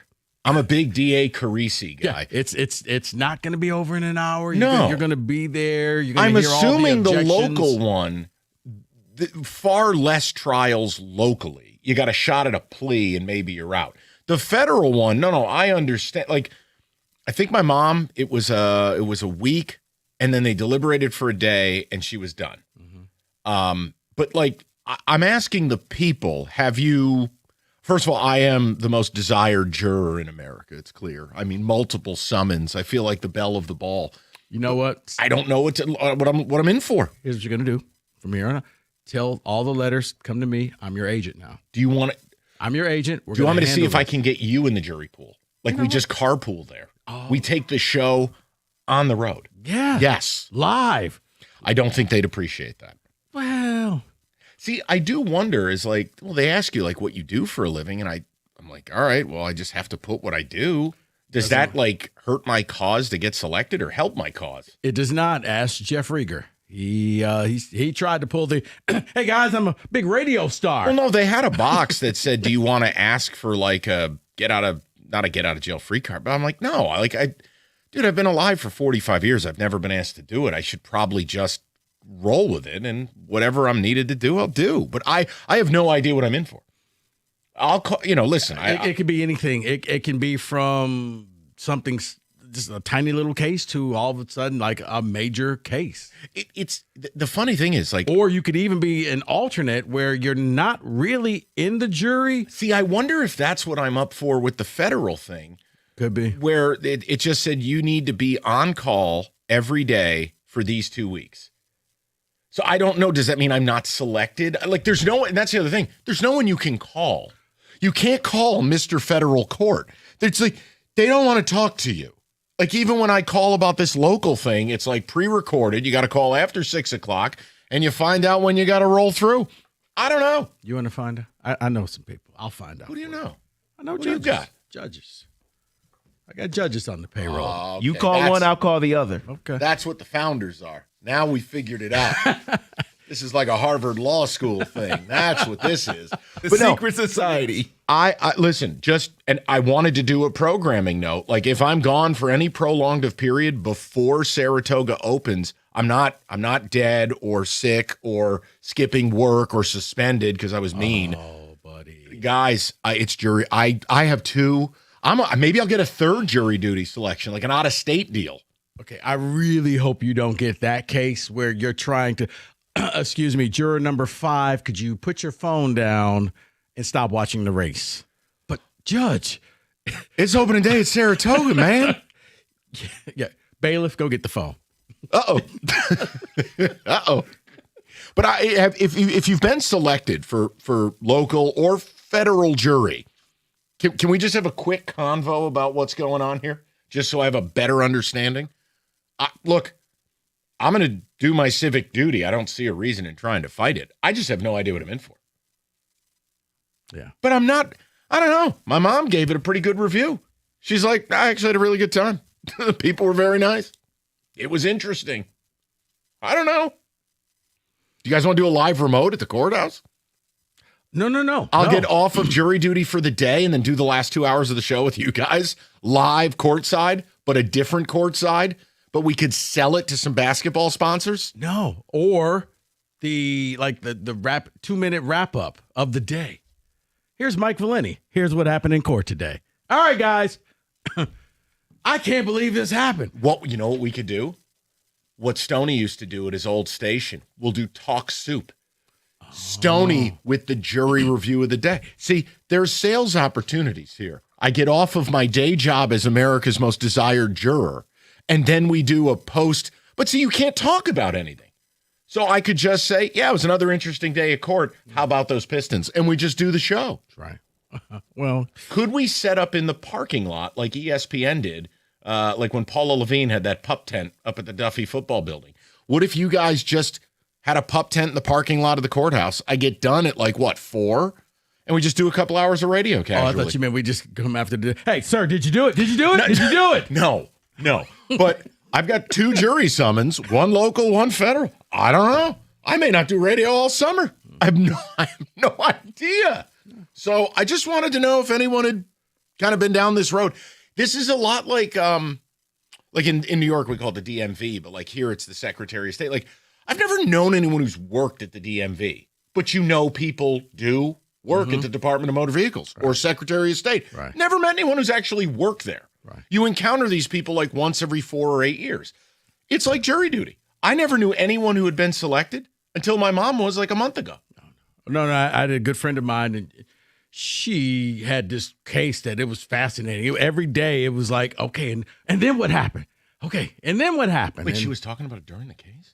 No, it was after the case. Oh, thank God. It was after the case. Throwing your friend under a bus. No, it was after the case. Oh, by the way, I guess this makes sense. He's holding court right now, so. But we're going to get to the Pistons. We're going to get to all the news of the day, Lions schedule, and are we really doing this again? But being that I am America's most desired juror, I wanted to ask for some tips, pointers, and the federal thing. I don't know. Maybe I missed football season. Well, I've been looking for one of those off for a while. I just want to let the people out there know that my client is looking for at least $500,000 in NIL dollars. He also wants some, he could drive whatever the speed limit he wants in whatever city and whatever else you want to do to entice his package. So there you go. Did you just use the term entice his package? Can he put that in the drop bin? All right, so we're off to a good start. We're going to do this. We'll get to the Lions schedule. I'm selling hope. I don't know what biblical figure. Would it be a Moses? Would it be an apostle? Whoever was the hopeful one, that'll be me at 6. At 5, I'm going to handle the Pistons. They're going to win tonight. So you will not be Thomas. Gotcha. I'll look that up. But we've got a lot of good stuff to do. Nice pull. I'll look at you two speaking in your little Bible lingo. 248-539-9797. We are off and running on a Friday, 97.1. Hey, let's talk about the Chevy dealer in the area that's been leading the way. Guys, it's Hamilton Chevrolet in Warren. Andrew Pavlik and his sales staff, they want to be your Chevy dealer because they're going to guarantee you the lowest payment on your next Chevy, period. They're going to find you every discount and rebate and incentive to save you some money. So get into Hamilton Chevrolet right now. Hit the road in style with great deals on their massive inventory. The selection is best right now, and they're ready for immediate delivery. So no waiting, and that includes the May Rico deal, a new 2026 Chevy Silverado Crew Cab 4x4 as low as $249 a month for 24 months. Walk into Hamilton with $995 down. You'll drive off with 10,000 miles a year. Guys, the best deals are found at 14 Mile and Mile, so just stop in and see my guys at Hamilton Chevrolet. Tell them I sent you and make Hamilton Chevrolet your Chevy dealer. Visit HamiltonChevy.com. That's HamiltonChevy.com. Together, let's drive.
Well, we're going to get right to the people. Lions schedule at 3 with a question. And then, look, 5 o'clock, I'm going to sell some hope. I think Pistons are winning tonight. I'll explain why. And, you can call me an idiot and we'll have a good time about it. That's kind of just where I'm at. Okay. Play the song. No, but okay, was I not the guy who did this, when they were taking on the Magic? You did. Okay, well, I'm just going to be that guy, and I'm going to try to do what I got to do. And look, I speak from the heart. I'm not making things up. I'm not doing hopium. I have reasons. But I am also America's most desirable juror. And I'm asking the people, what the hell am I in for here? What are my odds? I've got one local, and then in late June, I got another summons for federal. Now, nobody gets out of federal. That's the only thing I do know is you can't get out of federal. I just want to be there when you sit at the podium, when you put on the hat and say, I have selected this courthouse. Dude, I may be selected by both. I may not do radio all summer. You might be alone with the last place baseball team. You're the Deion Sanders of jury selection? Maybe. Oh, okay. Maybe. I don't know. Bo Jackson over here. David, Text Communications. Talk to me. It's also a rather festive shirt. Yeah, I'm trying to will the weather. It's technically not Floral Fridays, but I'm trying, man. Quite the dichotomy between you two. The floral short sleeve shirt versus the flannel shacket. One of them makes sense. One of them does not make sense. Right. I'm actually going to side with Kenny. David's in a different hemisphere. Go ahead. I got out of federal jury here in Detroit with a note from my doctor, so it can happen. John in Lake Orion says, you have no idea what you're in for. Jury duty is the worst. Oh, no. I would rather get attacked by a shark than go through that again. What? Lake Orion. Wow. Jesus. Another person, or Jim in Hazel Park, says, if I was innocent, I'd be happy to have you on my jury because you are a thorough in your analysis. That's right. We're going to do RAS scores. That's how we're going to determine things. Went to jury selection once. They asked me 2 questions and told me I could leave. Not interested in jury duty. As a self-employed individual, I will make no money while I'm there. No, I hear you. I'm just making a point. There are certain duties we have as adults. I'm not going to put up a fight. I don't want to do that. Well, someone's giving you an out here. Be forthright in your hatred for gingers when they ask you questions about the jury, and they'll send you home. Stop. What's your 3-cone drill? Stop it. What's your running from the cop speed? What was that, Gus Johnson who did that line? All right, let's go to Ken. He'll bat lead off today. Kenny, what's good, buddy? Hey, Mike, you do not want federal grand jury. About 10 years ago, I moved from Wayne County to Oakland County, so I got a jury summons when I was in Oakland County. Okay. I wrote down no longer in Wayne County, and I sent it back. About 2 weeks later, they sent that letter with something saying, read, this is federal. So I went down in December. There's about 100 of us in the room. And a rumor was going around that this is an 18-month engagement. So we went into the big courthouse, and I'm like, 100 people, they're not going to call me. I was the second person called. They asked me 2 questions. They got us down to 24, but I was on the federal grand jury for 6 months, every Tuesday and Thursday, and then I was on recall for up to 12 months. Yeah, see, that would pose a real problem. That would pose a real problem with my employment. We heard 161 different cases, and we indicted, I think, 160 of the 161. Oh, my God. Now, Ken, what happened with work? Dude, fortunately, I was kind of a manager, and my employer was cool, but we would call in Monday nights and Wednesday nights, and then they would say yes or no. We got canceled probably 2 or 3 times in that 6 months. Mm-hmm. But any case that we indicted or did, if that case was recalled back up, we had to go back into court. So my employer was pretty cool, but yeah, they had no choice. It was 6 months. And it started December. We heard everything from, it was disturbing, child porn to terrorism to all kinds of stuff. We saw pictures and stuff. Kenny, what people don't realize either, and I'm very close with several people in law enforcement. I just, man, it's a need to know basis. I don't even ask them how work is, because the couple times I'm just like, I don't know how you go to sleep at night. I really don't. A couple of them were actually on TV that I went home and I was like, oh, we just indicted that person. So it was crazy. Yeah, that was your version of Sports Center. Got it. It was. Ken, listen. Federal, be careful. Ken, what am I supposed to do? You get the letter in the mail. There's no be careful. What am I supposed to do? The funniest thing, I'm sitting next to this guy before the judge bring us all in, fluent English. as soon as he heard it was 6 months, that joker didn't speak a word. He was speaking Spanish the whole time the judge was talking to him and said, "I'm going English," and he got bounced. Kenny, I don't. But, Ken, I'll let you in on a little secret. I don't have the heart to do stuff like that. I don't. I'm the same guy. Service could be terrible at a restaurant. I'm still tipping 20%. Really? Yeah, man. I don't have the heart to do it. I couldn't possibly do what that guy did. That's just not me. It was interesting. I will say it was 161. It was very interesting. You find out about sleazebags that are in the area. One of them I actually knew. I had to recluse myself from them. But yeah, it's very interesting. Yeah, I'm just going to do what I'm told and answer honestly. And I don't know. Maybe my job gets me out of it. Maybe I don't know. Kenny, I'm going to roll with it. There's nothing I can do. You get the letter for jury duty for federal court. But it's also, I got the local as like training wheels. I got local first. I got federal in late June. So, okay. So you could learn the do's and don'ts. It's like the minor league. Then you get called up to the majors. Maybe? I don't know. You become the McGonagall. Now the problem, see here, now that would be an issue is like, all right, if you do get selected for federal, they don't care about like plans or trips or any of that stuff. Now that would be a problem because I can't get a refund on a lot of that. David, we're going to Saratoga. Honestly, buddy, I'll leave you the keys. Somebody's got to use it. Yeah. We'll bet on gray horses. Oh, yes. You'll be sitting at my table. And you'll be like, "Where's Mike? He ain't here." Wait, let's do a reenactment. Give me all the bad tickets. Who am I, Mike? I'm Big G. Oh, we'll be doing it all. The dramatization where my dad is now a 6'4" black guy. Phenomenal. We'll do the side. Right. Let's go to Matt, 97.1. Matt, how you doing, buddy? Good, Mike. I just had a similar situation. I just had jury duty at the 1200 building on Monday. We're the same age. Went down there, got there about a quarter before I was supposed to be there. Okay. They go through about a 30-minute process where the judge tells you what to do and what you can't do. But it's, I got called. But then they ended up bouncing me. They didn't like one of the questions I had. But it's a long day. 8:30 to 2:30, ended up leaving. But they let you take your phone, tablet. Otherwise, you can't take it in the court. Right. But Matt, so was it federal or local? Local, Pontiac, 1200. Okay. So that one, I don't worry about that one. The only worry is this federal summons where it's like, all right, now if they need me for like 6 months, that's going to cause an issue. Like I kind of don't have like a normal gig. It might be a bit of a problem. Right. Yeah, I've never been called to federal, but yeah, circuit was interesting. A lot of people on a Monday, though. The cases are pretty full on Monday from what they told us. Did you have any enjoyment? I mean, my mom loved jury duty. I don't know. She was just like, it was fascinating. The questions they ask are interesting. You know, what do you do? What does your spouse do? Are you friends with police? Are you friends? And in the line of work I am, I have police officers that are friends. Yeah. So it really didn't, help or hurt. But obviously I said something the defense didn't like. And so they said, have a good day. Okay. Well, listen, I mean, Matt, the way I view life, everything's kind of planned anyways. You know, you can't stress over things you didn't have control over in the first place.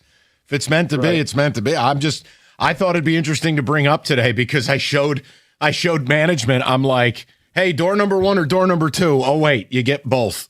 I go, here's what's coming up. Yeah, I remember you told me, you're like, all right, buddy, I may owe you some. I'm like, okay, World Series bet is over, Mike. You don't owe me. No, I may be gone for a while. Yeah, like federal court could be a nightmare for jury duty. Well, you said federal. I'm like, wait, are you about to get what? No, court, jury duty. You know, I got dual summons from 2 different places. And obviously, I would never disrespect the court. I can't say to cities. We may get a horse trip, David. And you know what? We'll have to plan 2 shows from here on out. Well, unless he says this from the text.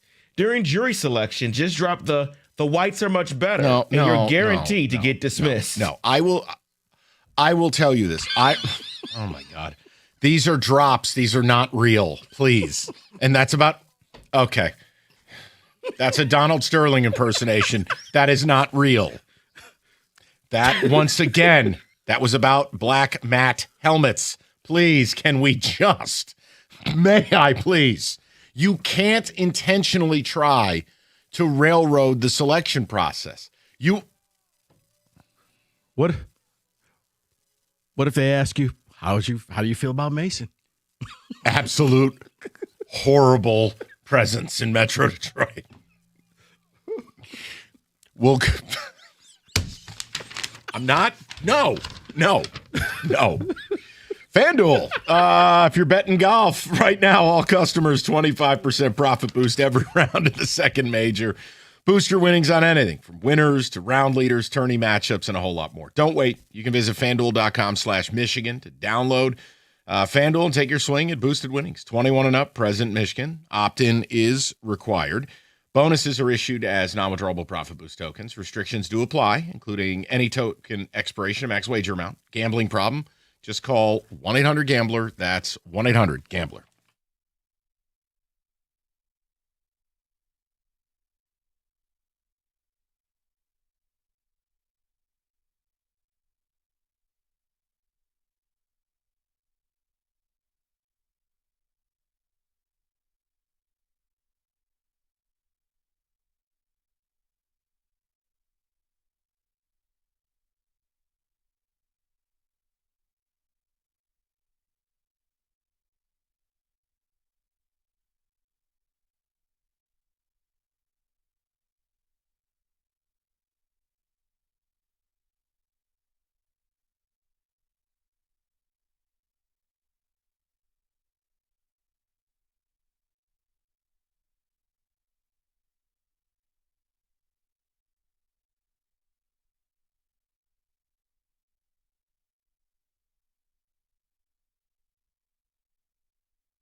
Straight to the people. There's been breaking news. Yeah, I feel like the belle of the ball. I am a highly sought after juror. I got a local summons and a federal, and they're both this summer.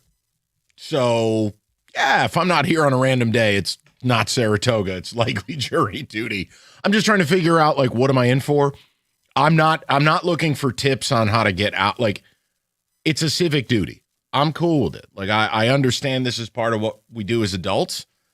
The federal scares me because I don't know how anyone can be away from their job for months. That does scare me. Like, we're a team. Like, this job, and this isn't a power ranking of importance. Please don't take it that way. But, like, the show it's like a heart surgeon That guy can't be out of work for a couple of months. And no, we don't save anyone's life, but like we are on the air live every day. There is no like behind the scenes where you can fake it and do a best of. You know what? We treat it like your schoolboy with the loose bodies in your elbow. Mike will be back in a few months. We don't He's know. a juror on a RICO case. We don't know. So 6 weeks, 8 weeks, 10 weeks. I don't know. So until then, here's Jeff Rieger. And I don't want people to like. I'm not flippant about it. It's just there's no sense in me stressing. Like real problems. Someone's being chased by a drone right now in the woods. Okay, that's a real. This is not a real problem. This is just being an adult. Mm-hmm. I just feel bad if I got to be gone for a few months for a federal case. No, then that's. I'll feel terrible for you guys. Like, dude, no, like I don't want to be gone that long. Yeah, and it may be different because for me, we were fresh out of COVID, so I don't think people really wanted to be in the courtroom. And so when I went there and did mine, and nope, you're good. So, and then that was it. Or it was your general attitude. That probably got you out of there right away. I got into Harvard. Okay, get him out. Let's go to Jim, 97.1. Sure he's not guilty? Jim, 97.1. What's up, buddy? Hey, what's going on, Mike? How are you? I got doing well. The local one that's probably I've been I got 6 summons. Wow. I've only served on 3 of them.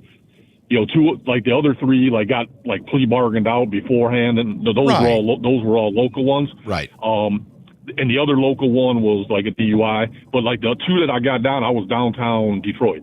That was Wayne County. Yeah. And I spent the guy popped his baby's mom for $700, murder for hire. Oh my God. And another one got into a shootout with the cops. So how long? How long were these trials? Well, the one that had the shootout with the cop, that was only a week and a half.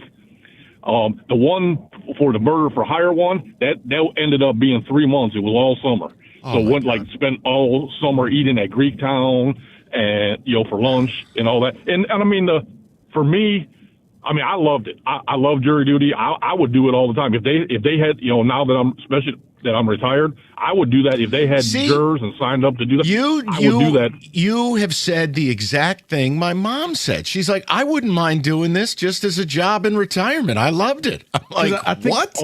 I think it's like real life drama where you're not watching it on TV. You actually affect what happens. It was crazy, but we were down. And I would at the time I was fortunate because I worked for one of the big 3, so we got paid. Yeah. All you had to do was I had the judge at the end of the week. You went up there, the clerk signed your paperwork. I gave it to my payroll, and I just I kept getting paid. Obviously you had to wait for the money to come from the court. Right. But I was still getting paid, and I thought it was awesome. It was a crazy case, and some of the stuff that went on there, and literally, it was just kind of crazy. No, I had fun. No, listen. Jim, like I said, the only person I've ever known to do jury duty, it happened a month ago, was my mom. It's like I've never met a human being that's actually worked at Secretary of State or Department of Motor Vehicles. I know real people do, just never met one in the wild. It's the same thing. I know juries happen every day. Never in my 45 years on this planet. I don't know a single person. Except now. Okay. And I've got multiple summons. The federal one is the one that scares me. I don't mind doing a week. I can't be doing 4 or 5 months here now. Are you kidding me? I got football products to run. What am I supposed to do? Poor Cookies. What's Cookies going to do? You know what? I'll do the guest host. Do it. You're me now. Go ahead. You argue with him every day. Khakis? And apparently, David and Rico have decided they'll take my place at Saratoga this summer. So there you go. Well, you know what? But you'll be back for the football show because there's no cases. Will I? Yeah, there's no cases going on the weekend. That's interesting. Yeah. Maybe I could turn it into like the Wojo 3-day work week he used to execute. Used to? Okay, good talk. That's Rico wins. We go to Gordon, 97.1. Gordon, what's going on, buddy? Hey, guys. I found it a very interesting process. One of the more interesting things is when they take you back, if you go to the courtroom and they start vetting people. Yeah. call names, put you in the jury box, and then the defense and prosecution will ask you questions. It can actually be pretty amusing because there are people that are trying to get bounced. So some of the things that happen in the vetting process, it's pretty darn interesting. And as far as the whole process, I sat on a murder trial. I was the jury foreman, and it was interesting in that there were actually two defendants, two juries in the room. They marched the juries in and out depending on who was testifying. And we all pretty much knew that the guy was guilty, but they didn't give us enough to convict him. There were 3 criteria that needed to be met. They only met 2, even though everybody figured, yeah, this guy's probably guilty. But everybody on that jury except one woman who was distraught because she was so convinced he was guilty. And we were like, we can't convict this guy. They didn't give us the 3rd criteria. So it was real interesting. Now, again, how long did this? The whole thing is, I don't mind the process. I'm not going to do there's going to no funny business. I think that's the most disrespectful thing you can do. If they want me, they want me, and if they don't, they don't. But Gordon, how long did these trials take? That was about a week, I think, maybe a little bit longer. I can do that. I think we deliberated for 2 or 3 days. We went back in the jury room. I went into the can and came out, and they said, "Oh, you're the foreman." I'm like, "Oh, okay, cool." Oh no! Yeah, you were the dude. You got up there. You had the pocket watch and the top hat, and you said, "Hey, here are our findings, y'all." I want no part of that. Everybody was like really serious except the one woman who was really freaked out. And, and it was weird because, like I say, we all knew pretty much the guy was guilty, but they didn't give us enough to convict him, so we didn't. So Gordon, are you conflicted because you want to send him off to jail, but you just can't do it in good conscience? In a way, yes, and in a way, no. The process works the way it's supposed to work. So, yeah, everybody kind of felt like that, but the judge came in and interviewed us afterwards, to talk us about it. And I said, look, you guys didn't give us enough. We figured he probably was, but you didn't give us enough. So the process worked the way it should have. It's fascinating. Gordon, I appreciate it. David, if I may, let me get to Andy, because Andy's in a spot that I am. He is also. Maybe Andy should feel great about himself because Andy is highly sought after as well. Multiple summons for Andy, just like me. Yeah, hey, how's it going? What's going on, Andy? Yeah, so as soon as I heard you mention this on the radio, I figured this would be one of the reasons I can call in. I listen to you guys all the time. I've called in one other time in the 28 years I've been alive. But, yeah, I got pulled. I've been pulled for local 3 times when I was 18, 21, and then I'm 28 now. I actually just served in February. But I've never actually served on a jury. But the middle one, when I was 21, I got pulled for local and I got pulled for federal in the same year.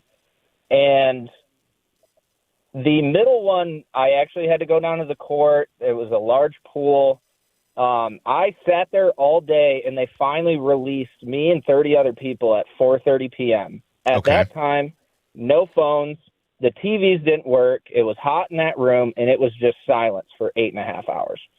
Well, can I bring a book? I'm being dead serious. Can I bring a book? That's a good question. There's probably newspapers and things in there. It's been a little while. I tried to talk to people. Some people were talkative. Many were not. Yeah. That one was bad. Here's my question, Andy. Is there something to the proximity of this where I've got local potentially next week, and then I have federal in late June? Like, is there something like, are you expected to do both of these at the same time? Yes. From my understanding, and it ended up working in my favor. So I served in probably June, July. This was right after I graduated college. So I was kind of working part-time, not full-time. Interesting time in life. When I got pulled federal, I went through that same thought process you're talking about. I thought, I just served earlier. Do I have to do this? Yeah, they don't care. There's nobody to call. No. Like you said. No, there's no phone number. There's no one you can call. And oddly enough, I went in June. My federal was directly over Christmas and New Year's. Now, so what happens on holidays? So if the court's not open, you're not expected to be there. So like for instance, let's say this federal thing goes through 4th of July. It's not like they're doing a Saturday session, right? So like you live your normal life. Is that how this works? So I wanted to think that too, but I also feared that you do not want to be up the wrong way with the federal government. No.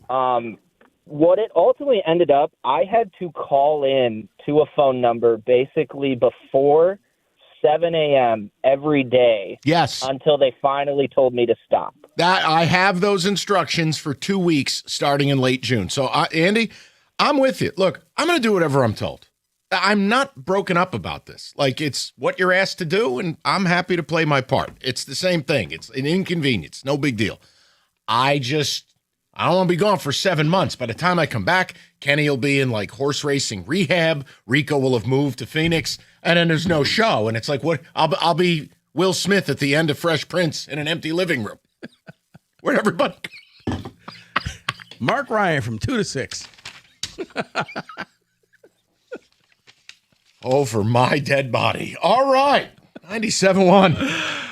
All right, guys. You got the basketball game coming up tonight, possibly maybe even Sunday, but you know what? Doesn't matter because I can go down in the basement designed by Matrix Basements for me, and I can watch the game, or I can watch a movie or whatever, or just hang out in the ultimate man cave that they designed and built for me by their award-winning staff. You've been putting it off for a while. You know you have. You've been talking about it for the last 6 months to over a year, saying maybe this year I'll get it done. Maybe when I get this, maybe when No. Stop procrastinating. Go to matrixbasements.com right now and let their award-winning design staff design a man cave for you. Whether it's a totally unfinished basement like mine was, or you're just adding on to your existing basement, Matrix Basements can get it done. Whatever you need, stop the paralysis and start right now. If you get them going on your basement right now, you'll be ready for football season. The schedule just dropped. Imagine watching all of those great games in your brand new man cave designed and built by Matrix Basements. Go to matrixbasements.com. Design that pays off.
All right, let's touch table on some football. David, some music. I know the schedule release has got everybody all excited, so go ahead. Yep, with the schedule release that came out last night, Mike, some interesting Vegas numbers since that happened. First of all, want to take a guess? The opening line for the Lions and Saints is out already. Say Lions minus 6.5. I was going to say 4.5 by the Lions. Kenny is busy right now. Kenny, would you like Lions Saints? What's the opening line? Opening line, I'll say Lions laying 6.5. You two are close. Lions minus 7. I mean, look, it makes sense. You're dealing with a Saints team that I could see them being much improved, but the Lions are still considered a proven playoff team. I think a fringy Super Bowl type team. 7 seemed right. Okay. Would you like guys like Super Bowl odds or the over-under for wins? Let's go over-under on wins. Much Okay. easier to make a guess to me. Okay. All right. Carolina Panthers, over-under. I'm gonna go 7.5. I was gonna go 8.5.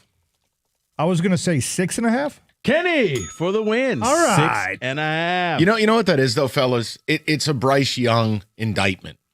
I think you just watch that team play, and yes, they had a fun year last year, but there's no way the division will be that bad again. And ultimately, if you don't have good quarterback play, which they don't have, this is where you end up. I would bet against the Panthers this year. I don't think they repeat and have some 9 or 10 win year. Buffalo Bills, Lions' second opponent. I'll say, well, the Patriots are still there, so I can't go crazy. I'm going to say 10.5. David? Topping off my notes, I'll say 10.5 as well. That was my knee jerk. What notes? Yeah, I didn't want to be the same because I was thinking 10.5 as well. Okay. And here, understand this, because I know Lion fans get all bent out of shape. 10.5 is kind of that barometer for what the good teams are. There's 1 or 2 teams in the league that'll be 11. You rarely, if ever, see a 12.5. So 10.5 is like if Rico gives us a really good team, 10.5 is kind of that capper. Mm-hmm. For me. You know what? There is one team that is beyond 10.5. All right. Would you like to guess? No, let's keep going. Let's keep going through these. I like this. Well, how about a two-parter? Who has the worst win total? Oh boy! And what's the number? The Dolphins at 3.5. Okay. I was also going to say the Dolphins, but I'll say 4. That's where I am. I think 4.5 would be the lowest win total. The Dolphins could be 1. Arizona could be 1. I'm just thinking, guys. I'm sorry. Give me Dolphins 4.5. It was a trick question. Michael, you had them both. It's 4.5, and it's Arizona and Miami. Right, nice. No, I'm going to give you credit for that, jury boy. Thank you. Summons. All right. No, and the other thing, it's just really hard in the NFL to go 2-15. Like 4.5 is, if 10.5 is where your peak win totals reside. I don't know many teams in the history of this league that have come up with a 3.5 on the low side. That's why the NFL succeeds. Parity. And I know the people are listening, the NFC North, so let's just go through that. All right, one by one. We have your Minnesota Vikings. I will say 8.5. I'm going 7.5. I'm also going 7.5 because I really have no idea what to do with them. We have a winner. It is Michael. Me? 8.5. I thought they were going to get me. All right. The foreman. We have the Chicago Bears. Oh, I'm Jim Costa, 2.5. Sorry. Not 2.5. Come on. 1.5. They're not winning any games this year. I'll put them a step above the Vikings, but 9.5. I'm going to go 8.5. I was going to go 6 or 7. I'll say 7.5. Michael, on a roll. Chicago, 9.5. They won't win a game. I'm James Anthony Costa. Your Detroit Lions. I will say 10.5. They seem to be a bit of a darling always. They are one of the most bet on teams every year. I could see them on a bounce back being at 10.5. I'm going to say 8.5. I'm going to say 14.5. Oh, I'm John Jansen. 8.5. And who do you have? What do you have, Mike? 10.5. Mike's right at 10.5. And Let's finally, go. The Green Bay Packers. I found my calling in life. Green Bay has to be 9.5. I didn't like their offseason, but I'll go with David. 9.5. Lions are probably your favorite to win it. Bears, Pack 9.5. Vikings 8.5. Tightly squeezed division. Yeah, 9.5. Kenny? I think they want you to fight amongst the division and amongst the Lions specifically. So I will say the same as I said for the Lions, 8.5. No, you're all wrong. It's 10.5. They're tied with the Lions. That's not possible. Jordan Love's terrible. I'm Jim Costa. That's your NFL post-schedule blitz, 97.1.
Brought to you by the Michigan Lottery. The Pistons still have 3 players questionable for tonight's must-win Game 6. Duncan Robinson, their leading three-point shooter, headlines the list after missing last game with back soreness. He was at shoot-around. Karis LeVert and Kevin Huerter, the other 2, they both played last game, though, after having a questionable status all day. I have the 6:35 pregame over on WWJ. JB Bickerstaff isn't worried about their backs being against the wall again.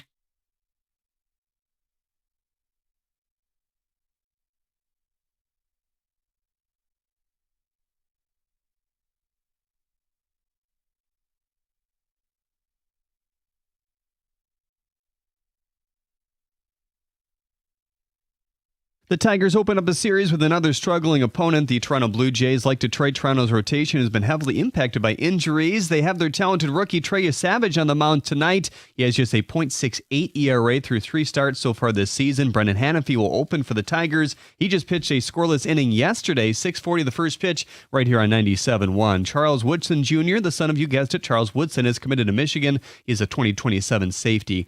No, really? He's not going to say it. I'm sorry. The Professional Women's Hockey League franchise in Detroit has their first general manager. Mino Rayom is coming over from a 4-year stint with the Kings front office. At the Corwell Hall Sports Desk, I'm Jeremy Otto from Oregon at 97.1 The Ticket or Odyssey.com.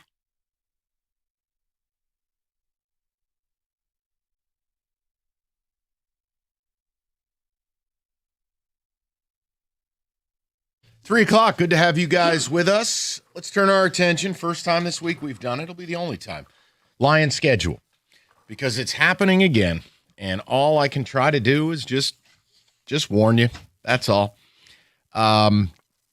Morning show was on their bull jive again. Oh, John Jansen, 13 wins. This schedule's easy. Cookies, just pounding the easiest schedule thing into the dirt. All I'm going to ask is, you really doing this again? Is this what we're doing? Let me hearken back to last year. Remember how, oh man, we just got to survive the first 6 weeks and then it's easy street. Oops. You dominated the first 5 weeks and then you got hit by a garbage truck for the next 10. Remember those easy games against the Vikings? Yeah, you lost to them twice. Remember that easy game against the Giants? Oh, yeah, you needed a miracle just to get to overtime. You damn near lost. Remember that easy game against the flaccid penis that is the Pittsburgh Steelers? Oh, wait. You got walked like a dog in that game. So my question is, are we really doing this again? Or do you want to take a more enlightened approach? We just got done with wins and losses, right? Mm-hmm. The over-unders.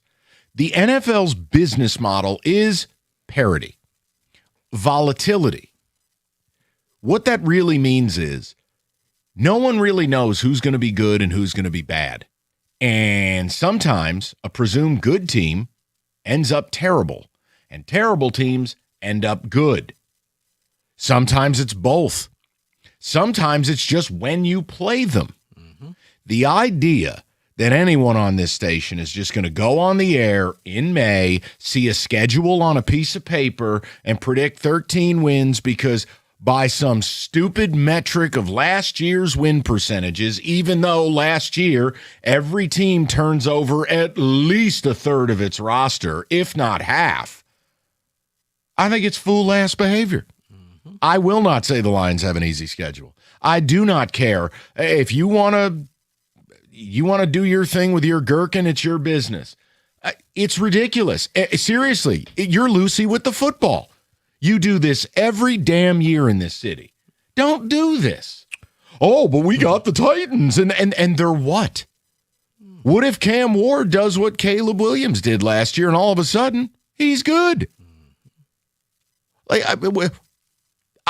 Rico, look, I'll say this. I'm not blind to the fact that like the odds of the Arizona Cardinals being good are low, but the last place schedule, do you know what it really gets you? 3 games. Correct. 3 games. Correct. You still play in one of the toughest divisions in football, and you still play a lot of teams that presumably will be good. And I guess the good news is you play those 3 games early in the year. You get the Saints, you get the Cardinals, and you get the Jets. Sure. So you could fatten up and say, see, I told you we were going to be so much better. Or you could come out week 1, like heavy favorites do every year, and get dusted. Mm-hmm. You want me to start charting those? I can go back in the notes. The point I want to ask you guys is, Are you one of these people that when you look at the schedule, you're already doing this win and loss thing? Or are you learning and going, whatever, man, schedule is the schedule, and the week of the game, when I know the injuries or when I know what I'm up against, I'll deal with it then. This idea that the Lions got a, quote, easy schedule and we're going to start doing this double-digit disco crap, I think it's a fool's errand. Yeah, now in all fairness to Cookies, he had them at 11 wins, and he almost got raked over to Coles because it was like, just 11? He was like, guys, it's still over the Vegas over-under. But he was frowned upon for saying 11. In a group text, Mike, with a bunch of my college friends and boys, like one of my roommates from college, not Doug, was like immediately, 13-4. Okay. But that's, okay, again, that's hopium. When you look at I want to say this again to people, when you look at the National Football League and you look at the win total spreads, the dregs of the league are at 4.5 and the elite are at 10.5. Every week in this league, almost 3/4 of games are decided by one score or less. This is not the ACC on the CW. I consider myself a man of faith. This isn't Wake Forest versus UNC and a 28-point spread. Oh, we're going to murder the Saints. Cool, you're a 7-point favorite. Like, strength of schedule is dumb, but I understand what it is. It's a sales pitch. Now, whether you want to fall for it or not is on you. I don't even consider the Lions schedule. I don't care. It's a bunch of logos. And only once you start watching, look at last season. Think about the teams that were presumed to be good. Think about the teams that were presumed to be terrible. And then think about the week-to-week minefield that is the NFL. Oh, man, this is going to be such a scary game in Baltimore, week 4. Cool. You just kick their ass and half their players are dead. So I'd love to hear from you guys. Look, I wouldn't do this the other way either. Oh, my God, the Lions have the most difficult schedule in football. That doesn't. It's ether. Yeah. It's not real. And to add to that, you don't know who's going to get injured because back at the beginning of the year when you saw that revenge game against the Commanders, well, then their team fell apart and you walked into Washington and got an easy victory. But in between that was sandwiched by the loss to Minnesota and the loss to Philly where you didn't score a touchdown. So there's that. 248-539-9797. Let's have one conversation because then I'm not doing this again. There's a reason we didn't do this all week. Oh, my God, they just leaked our game against Buffalo. I don't care. None of it means anything. But if you want to do the win-loss thing, go ahead. But do not use strength of schedule between the hours of 2 p.m. and 6 p.m. Don't do it. It's just proof you're dumb. Don't do it. You're smarter than that. You're good people. Don't be dumb. Strength of schedule based on what? Rosters that don't exist anymore? Players that aren't playing anymore? Coaching staffs that don't coach anymore? It's idiocy. Especially where the CBA of the NFL, no league, has done a better job squeezing the margins than the NFL. That's their business plan. Everyone has hope. It's different. Okay, in football, we say Miami has no hope. We say Arizona has no hope. There really aren't many teams beyond that with no hope. Correct. If I go down to Cleveland and I'm on 92.3 The Fan, they could say, you know what? Cincy's trash, Lamar's over the hill, and the Steelers are goofballs. Why can't we go 9-8? And we got a defense. You can't do that in basketball. You can't. Well, you can a little bit in hockey, just not in Detroit. And you can't do it in baseball. In baseball, 2/3 of the team start the year with absolutely no hope. Football, everyone has hope. So why the hell would I go on the air and tell my listeners, this is easy street, we're going to win 13 games? That's crack. Mike, I'm with you, but a lot of people see that, and they're just like, oh, my goodness. And you start thinking about last year. But as you said, we like to harken back. Oh, if we could just make it 2-4 in that first 6 games, then we're going to turn it on. Well, you started off and you were 4-2. And then you got to the end of the year. Well, Dan Campbell doesn't lose 2 games in a row. You're right. He loses 3 in a row. So I look at this and I'm with you. It's going to be interesting.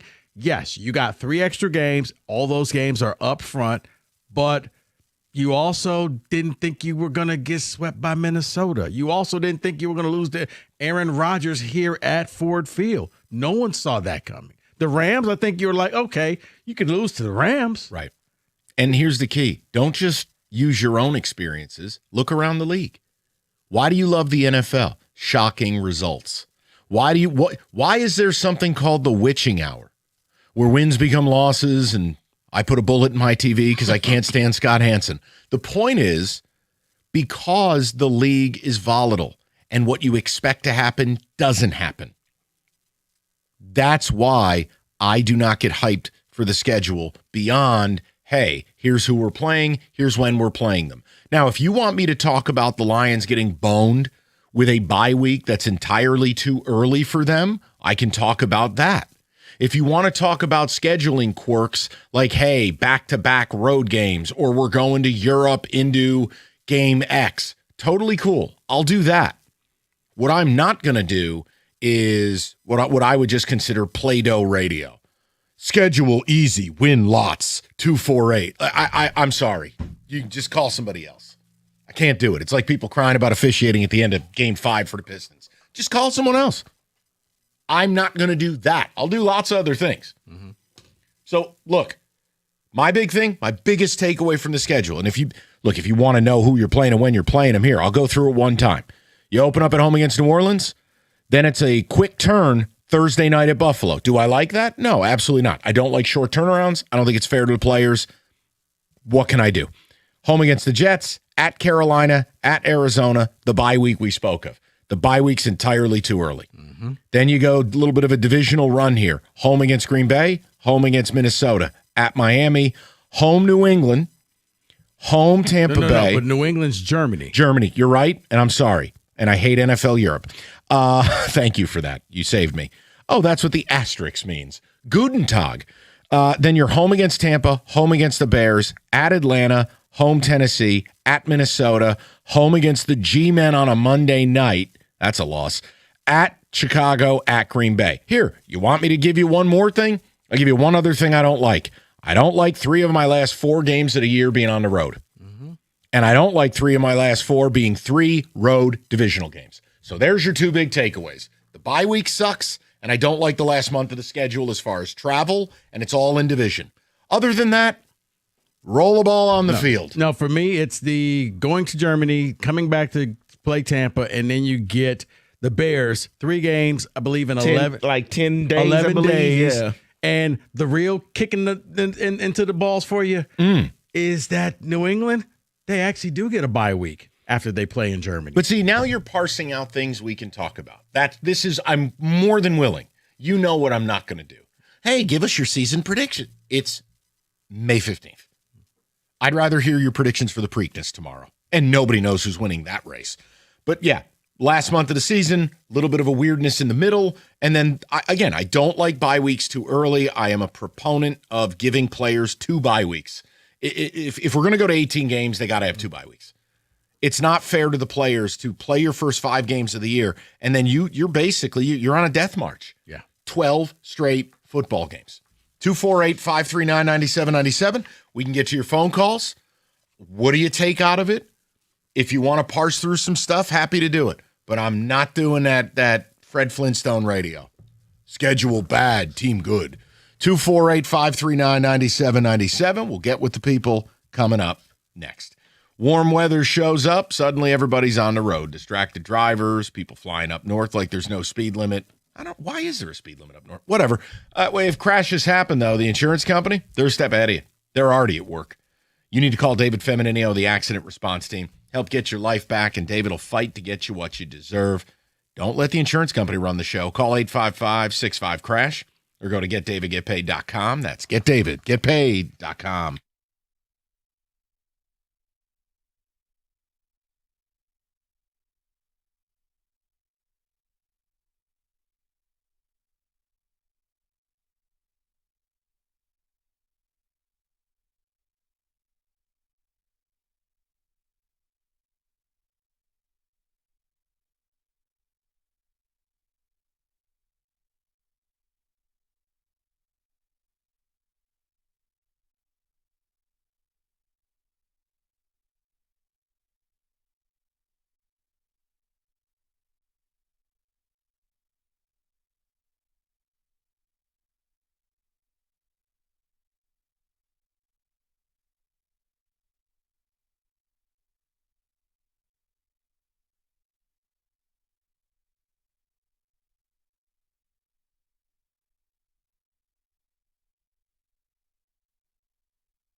David, Text Communications, just a little bit on the Lions stuff. I'm not playing win or loss. Neither's Rico. I think it's stupid. Strength of schedule is stupid. Just got a text from a friend of the program, and I think he said it best. I don't think anybody drew to Patriots or Bears or Seahawks last year and thought, oh, man, their network just hit the jackpot. Cutscene. Those are three of the most watched teams last year who all were presumed to be bad, who were pretty awesome. Mm-hmm. It's folly to do this whole schedule easy thing. It's dumb. And I still stay, Mike, I think your G-Man are going to be one of those teams that improve from last year to this year where you're going to be like, wow. As a matter of fact, the NFL has them playing the Lions on Monday night late in the season. Your problem is by that point in the season, you get no idea who's even healthy. That could be the walking wounded for both teams. You're right. So, and again, prognosticating it, ridiculous. David, what do the texts have to say, buddy? I made the mistake of watching Get Up this morning. I proceeded to see Mike Greenberg predict the Jets going 14-3. Oh. That's laughable. That's why you don't do the schedule game. Yeah, you know what? Quit. The thing is, and I forgot who said it, but it was like somebody. Well, that's at 4:00. Everybody has their team going at least 10-7, 11-6. Like that's assigned every team in the league, probably outside the Cardinals, where they're just drinking heavily. And Dolphins. I mean, the Cardinals, the league doesn't like you. Until the Lions prove they can block up the middle, I'm putting no expectations on them. They could easily have a losing season if they don't get that fixed. Someone else says, can we do both, though? I mean, I get they aren't 13 wins more than likely, and percentages to win change week to week, but it's fun to predict the schedule. Well, then good. Go sit in your room with your crayons and you do it. It's May. Can I get to training camp? Okay, here's the thing. If you want to predict the schedule, that's fine. If you want to kind of do a side-by-side of this is what I thought, this is what I think at the beginning of the year, and then here's what actually happened. But if you take it for gospel and you're sitting there pounding your chest right now at your cubicle telling everybody, oh, this team, they're going to the Super Bowl, well, now you need help. Matt, you need to call 1-800-RESET. We got a text that says, but Jansen was in the league, guys. Which makes it even worse. A text here says, it's the Cardinals, Titans, and Giants, and we could easily lose to the Giants, the Titans. That's why you don't predict the schedule. Yeah, the whole league is based on the volatility quotient, and the idea every week is basically a new season. Yeah. And we've seen it. I mean, again, you want to project these things where your team's totally healthy? Faulty. You want to project in May? We don't even know what cuts look like. Yeah. Do we even know the health of either of our safeties? Well, that's what I was going to say. Like, it isn't even to me about who you play. Right now, it's about who is playing for you. I have no idea what the other opposite side of Hutch looks like right now. I get what they drafted. I get what they're trying to do. Don't know what that looks like. Don't know who's playing safety for the Detroit Lions. Who's playing opposite corner? I don't know. Guys, I'm telling you, I'm more interested in where's that road game you're going to rather than this whole schedule thing because you got some nice road I think games. The cheapest ticket I saw in the whole schedule's at Atlanta, middle of the year, average ticket to get in the door is $70. Every other Lions ticket is basically $200 and up. The Patriot game Even is at like the Cardinals? Yeah. It's all Yeah, they know you're coming to town. Mm-hmm. Atlanta, they just don't care. They don't. Let's go over to Jeremiah, 97.1. Go ahead, Jeremiah. Hey, I won't necessarily take the time to play, win, lose, but I do think the 10.5 is pretty spot on. I think we win 11 games this year. But I just want to say how excited I am to play the Buccaneers. I think that game's going to be an absolute shootout.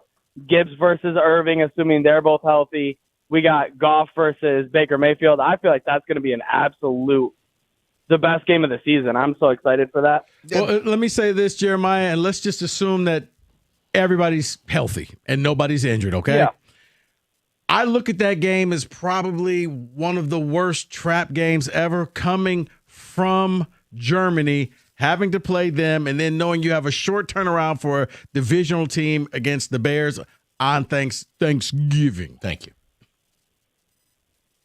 I agree, and sadly, that's why it's one of the 6 I think we lose. But I I don't know, man. That game, it's got a lot of exciting players in it. I'm super hyped for that game. That's probably my favorite game of the year. Is that a home game? Yeah, that's a home game. I think the craziest part. I might have to spend money on those tickets. The craziest part was last year. We all thought it was going to be a big shootout. The Lions had the whole Legion of Whom, and the whole secondary was out, and the game was dreadful. It's just proof positive of kind of why this league succeeds. Their business plan is brilliant. Right. Nobody knows nothing. That's the NFL business plan. Mm-hmm. Nobody knows nothing. Nobody knows nothing, and we have script writers. And I think the other problem, the script writers is a great piece of the business plan. It is. But if I'm a Lions fan, I would be so upset that in week 6 you have a bye, that it's over so quickly, and then you have to go for the rest of the year hoping and praying that no one needs that extra week of rest. Uh-oh. Well, people, now it's a Friday. Kenny Cott, with picks provided by me, just had 7-1 on the back end of a double at Yes. Laurel Park. Yes. We're making money for Kenny. I wasn't going to bring it up, but since people don't seem to care about their football team on a Friday, I'm glad you said it. David, they're talking over us with that horse talk. So Kenny wasn't doing anything. Hey, you did the whole biblical thing earlier, speaking of language Kenny and I don't understand. That's fair. Kenny all of a sudden had this big smile. I'm like, what is happening? Kenny was blossoming like a spring floral. I said yes. Under my breath, I said yes. I almost wanted to jump on the air and hit the breaking news button myself. Well, I didn't. When you beat an even money favorite, Yes. Listen, I told you. You can't bother me all week long, but I told you Friday for Black Eyed Susan Day, I'll have some stuff for you. You're not going to give me harness race picks on a Tuesday? Brother, you, Rico, I, David, your family, we're all concerned for you. But today, we support you. Today's a good day of racing. I would like to alert the people, too. I've been breaking even pretty much all week. So it's not like I have a terrible problem that I'm losing all of my life's fortunes. When people have to tell you that they don't have a problem, they have a problem. That's normally when the problem. I also, you know what? Here, I'll do this. Breaking news you can use from 97.1. I'd like to tell you the other day I walked into the office and Kenny was betting a track that I didn't know where it was. Are you serious? I'm dead serious. I feel exposed and ashamed. You should. In Turkey or something? Rico, I don't know where this place is. I don't even know. I don't even know what a thistledown is. I just want to repeat, I don't know where that place is. Was it real or AI? No, it's real. So Kenny told me this yesterday, and he was like, yeah, Mike even walked over and was like, where's that? I'm like, Mike doesn't know where it is? No, like don't bet it. Like, I mean, I know some obscure places like Mahoning Valley or something, or like Kenny's over here, and I'm like, Kenny, that looks like someone's filming that on their iPhone. He's got like an illegal stream of the track. It's Tuesday. I'm like, bro, log out, man. What are you doing? By the way, harness races, it takes them way longer to start than regular races. I've learned that. It's very frustrating, especially when you're on the second leg of a double. Okay, listen. Oh, this was harness racing at Thistle? That just paid out. You're on a free roll the rest of the day. Absolutely. Now my picks don't stop, but I'm just saying, I'm off the hook. Stop. No, I'm off the hook. Okay. He's good. Jeff Rieger would call that a free bet that I have. You've got several after what just took place. So just don't put it on 14.5 for the Lions. You can. You can do whatever you like. Don't look at me.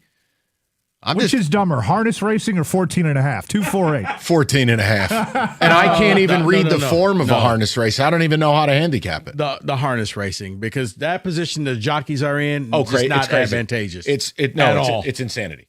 No. I don't, and again, what you're staring at going around the track. I grew up on the East Coast. It's popular. Like the Meadowlands is a big deal. They run the Hambletonian down there, and they run for like $1 million. I don't even know how to handicap it. How do you pass anybody? It's insanity. You're buried on the rail. You can't pass anyone. You're driving your little Studebaker carriage. You can't do anything. That's a sidecar, and you're at the mercy of the horses. Awful.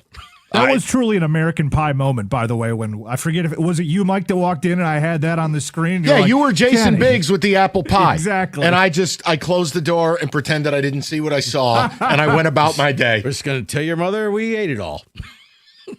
There's Kenny pumping away at an apple pie. We're not going to speak of this ever down again. Tuesdays. I mean, it was unbelievable. Okay, now I'm curious. Where is this? We're gonna walk by later this summer. He's gonna be betting a Cinnabella Downs in Winnipeg. I can't wait. All right, let's take care of some business. We'll get to a blitz. We got Who Said It coming up. And Piston fans, hey, I may not like you or your team much, but I'm gonna sell hope because I think you're winning tonight. We're gonna do that at 5. Yes, what? It's in Ohio. Great. Randall, Ohio. Super. Where's Randall? Who's Randall? Randall Cunningham? 97.1. My God. Usually when something sounds way too good to be true, it is. Imagine somebody saying you could just cut your mobile bill in half. Sounds like a fantasy, right? But with Xfinity Mobile, guys, it's the real deal. Because when you have Xfinity Internet, you can cut your mobile bill in half. Plus, try Xfinity Mobile free for a year. No commitment. That's a lot of streaming and sharing and scrolling or whatever it is you do with your phone. All for half the price and a lot of racing. A lot of racing. That means you can save big over Verizon, AT&T, and T-Mobile. Wow, right?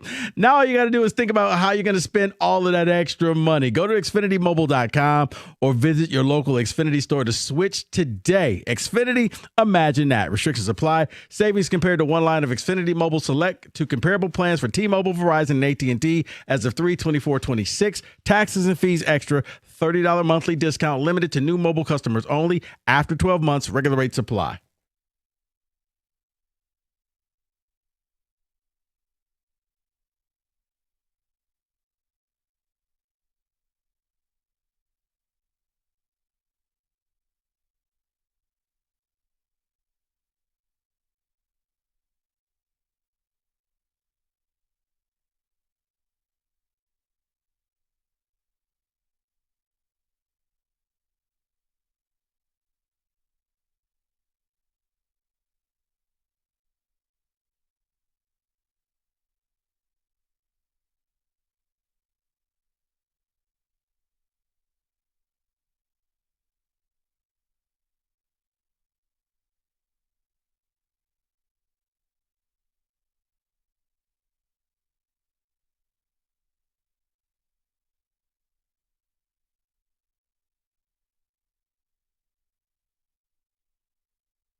Get to the people, get a couple of texts. We'll get to a blitz. Pistons coming up at 5, Game 6, back against the wall. I got 4 reasons I think they're going to win tonight. Again, I don't ever do this with what I want to happen. I'm kind of tapped out on watching this team. And honestly, I don't feel like dealing with it anymore. And I would prefer they now falter so the organization can get serious and get Cade the help he needs versus more of this fake nonsense. But I don't tell you hopium. I just try to tell you what I think is going to happen. I got 4 reasons. We'll do it at 5 o'clock. David, a couple of texts and we'll get to the people, okay? Someone texts in and says, "Hey, Mike, please look over at Kenny for a second. That is the horse racing betting monster you created." I didn't create it. He asked me questions, and I am, despite what many of you may believe, a nice person. I answered them. If anyone shows an interest in the sport I love, my job is to try to bring them under my wing, as Mark D'Antonio would say, tucked under my wing. I can't control what Kenny does. He's a grown-ass man. Well, the funny part about that is you've given me a taste of it, and then you're like, oh, now he's a crackhead. It's like, well, that's what happens when you give somebody a taste of crack. Because I have told you the guardrails. This is generally unless you're a retiree or a degen, a weekend thing. Bet the big stuff, bet the big tracks, big pools, and stick to that. What you're doing is something totally different. On Wednesday, there was like a harness race every 15 minutes. I did not create that. You said that, Kenny. Don't put that evil on me, Ricky Bobby. I can't sit here and say it's your fault. Thank you. Because it's not. No, I don't know how to say this, Dave. It's like you opened the door and Kenny kicked it down. Correct. Which leads to this text. Kenny kicked it. Kenny, please get some help. I pass that place every day going to work in Cleveland. This place is the armpit of the Midwest. Thank you. Nothing good can happen there. Brendan in Ohio. Brendan, thank you. I never said what I was watching was always going to be good, but when you hit a double on a Wednesday afternoon, you feel a certain type of way. And then here's what's next for you, Kenny. Kenny just hit the 9-1 on the cockfighting parlay. Well, listen, if you unfortunately that's an actual story today. Mm-hmm. Like I know we're not going to do much. I'll tell you what we'll do. Yeah, basically 2 of the best jockeys on the globe who finished 1-2 in the Derby, the Ortiz brothers, are now embroiled in a scandal in, yeah, you guessed it, an illegal cockfighting ring. Along with MLB closer Edwin Diaz and then Alexis Diaz as well. Mm-hmm. That's really... Oh, boy. Okay, well, the other... Like, again, Irad Ortiz has won over $400 million in purses since he really got going in 2012. Mm-hmm. He gets a 10% stroke of that. Mm-hmm. Dude, what are you doing? What are you doing going to Puerto Rico? I know you're from Puerto Rico, and I know it's part of the culture. It's not, you can't be in a cockfighting ring. You just can't do it. What was that? They didn't realize it was illegal. Oh, okay. That was the thing. Got it. Oh, it's a good thing we're doing it over here because it's not illegal. I'm glad. Except you know what? It is. It has to be that they didn't believe it, because when you're allowing yourself to be in Facebook ads to go to like the cockfighting version of DorkCon. What the hell is that thing? Comic-Con. You know what? You will not slander Comic-Con. You will not slander that. You will respect it. Okay, but yeah, that's actually the backdrop to the Preakness. My sport really knows how to do it. Great. 2 of the top jockeys out there, including the guy who won the Derby. And even though Irad didn't win it, Irad's the best jockey on the planet, arguably. Yeah, this is what you're doing with your spare time. You can have a meet and greet. You can meet the jockeys. You can meet Edwin Diaz. There's photos of them picking up the money. Like, what are we doing? The idea that you're right. There's pictures of him scooping up money like an illegal dice game. Right. Irad, you've won $40 million on your personal level here. What are we doing? But you know what? You got gas money to get home now. He really emphasizes that. There was some serious enunciation in. Brendan, buddy, come on. He really did. Roger Goodell has got it out for the Lions, especially with the schedule come week 10 on out. We're playing 3 games in 11 days again, plus to travel from Germany back home to take on the Buccaneers and then the Bears on Thanksgiving. Am I wrong for being nervous to think that we could go 0-3 in that stretch? I think you're wrong if you go too far in either direction. But I'm also the same person. Look, I don't remember what it's like to have a good football team, but every year I go in, including last year, I look at the Lions and I go, all right, to me, probably in that 10-win range. That's just the barometer of if I believe a team is good, 10-7's are a good record. I'll never be the person to go on air, Mike, and go 12-5, 13-4, just like I wouldn't be the guy to say 5 wins.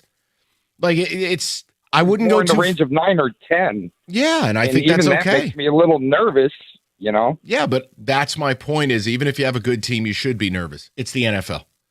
Every week is difficult. Like the problem is too, and we're a unique market. Like this isn't like New York where like we like college football out here. And I think part of what shapes it, everybody watches college football on Saturday and then they try to extrapolate that to Sunday.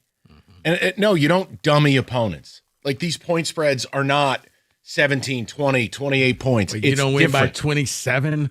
It's different. Yeah. It's just a different thing.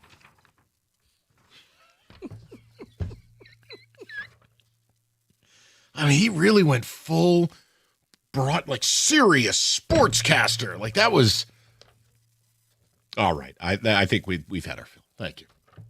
But yeah, keep your eye on that news story. That'll be more great coverage tomorrow. Poor Tirico's going to be doing the coverage, and he's going to have to say the words illegal cockfighting on the air. The guy just wants to go do the Preakness. That's a sport he hasn't done yet. Maybe he could be in on that. What are you talking about? Oh, you get Tirico to go cover illegal cockfighting. Yes. No, I don't think that's going to happen. Oh. Yeah, I could just see Mike, can I just talk Rossini and Vrabel? I'd rather do that than this. There's a joke in there somewhere, but I'm leaving that alone. America's favorite place to watch sports. America's favorite place to watch sports is Stadium Swim. Coming up next at Stadium Swim, Shabath, hit it. No, I'm kidding. Stop. Located at Cirque Resort and Casino. All the biggest games at the best viewing experience built for fans. 6 pools, 3 levels, and only legal sports shown. Perfect view of that big screen at Circa right in the heart of Vegas. Book your spot today at circalasvegas.com.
All right, we get to a blitz top of the hour. We'll get to Pistons at 5 o'clock. We got Who Said It coming up. I even have a little news blurb for Rico from the world of college football. Just really goofy stuff. And none of this is blame Rico. Just, man, when will the bad decisions end?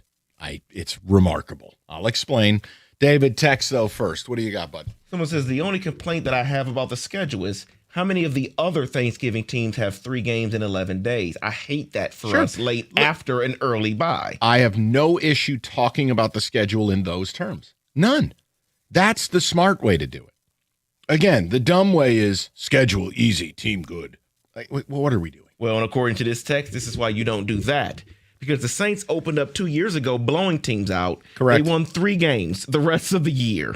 Correct. Bums can jump up and get you at any time. They're pros too, guys. Thank you. I'm so glad somebody agrees. Aaron from Flint says, I'm more worried we are going to see a lot of injuries due to the late season schedule. That is the part that scares me. Yeah, look, the bye week sucks. There's no other way around it. The bye week is absolutely terrible. It's terrible. It's not fair to this team. But what am I going to do about it? Yeah, and I would think that 3 of the last 4 games on the road, divisional opponents, including at Chicago and at Green Bay, out in the elements. You're hoping that it's just not freezing out there, plain and simple, because I still think that's a certain quarterback's kryptonite. Yeah, those are the things we took out of it. The early bye week, that's just not good for the Lions. It's not good for your players. The weird scheduling quirk with 3 games, 11 days, and then the end of the season. Not just 3 road games in 4 weeks, but it's 3 road divisional games in 4 weeks, wrapped with a Monday night game against the Giants. I just didn't like the end of season scheduling from a travel perspective, and your road divisional games, you don't want those in proximity. Those are all difficult. They're all tests. Right. So, but beyond that, I can't pull much out of it. Sorry. And yeah, it gives you a short week for the Chicago Bears game coming off the Monday night game here with the Giants. So, yeah. Go ahead, David. Someone says, or Grady in Shelby Township actually says, Mike has become the gateway drug of horse racing for the entire crew. It's not true. It's not true. It's just Kenny. Yeah, whenever I don't bet on a race, I start to shake violently. And that's all Mike's fault. You have Mike to blame. None of this is my fault. All I did was answer your questions authentically and honestly, and you've decided to go your own way. Here's a little more crack. Here's a little. You sent me some crack today, actually. Because I told you, I'm not, Kenny, you're on your own, doing whatever you're doing on Monday, Tuesday, Wednesday, Thursday. I told you, if you want something, I'll have a few things for you Friday, because the Preakness is Saturday and Black Eyed Susan Day is Friday. I can do that. I hit a double at the Finger Lakes on Monday. Oh, my dear God. It was very nice. Oh, so it's like you taught him a little bit of stock advice, and he turned himself into Gordon Gekko. Yeah, but I can't be responsible for that. Right. Betting Finger Lakes. What are you, out of your mind? No. I'm not even out of my money. Where's Finger Lakes? It's in the middle of nowhere in New York, the Finger Lakes region. It's a very, sea-less track. At least you know of this place. Well, I'm from New York State. No, I'm just saying the other one, you're like, what? Thistledown. What? That's like me saying, Mike, I've never heard of that AAU team. Right. Then I would know we're in trouble.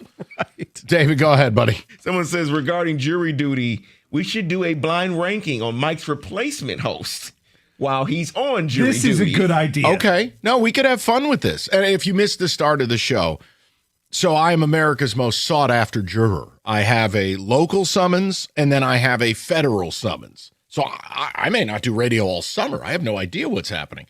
But the question was just, who's been through this before?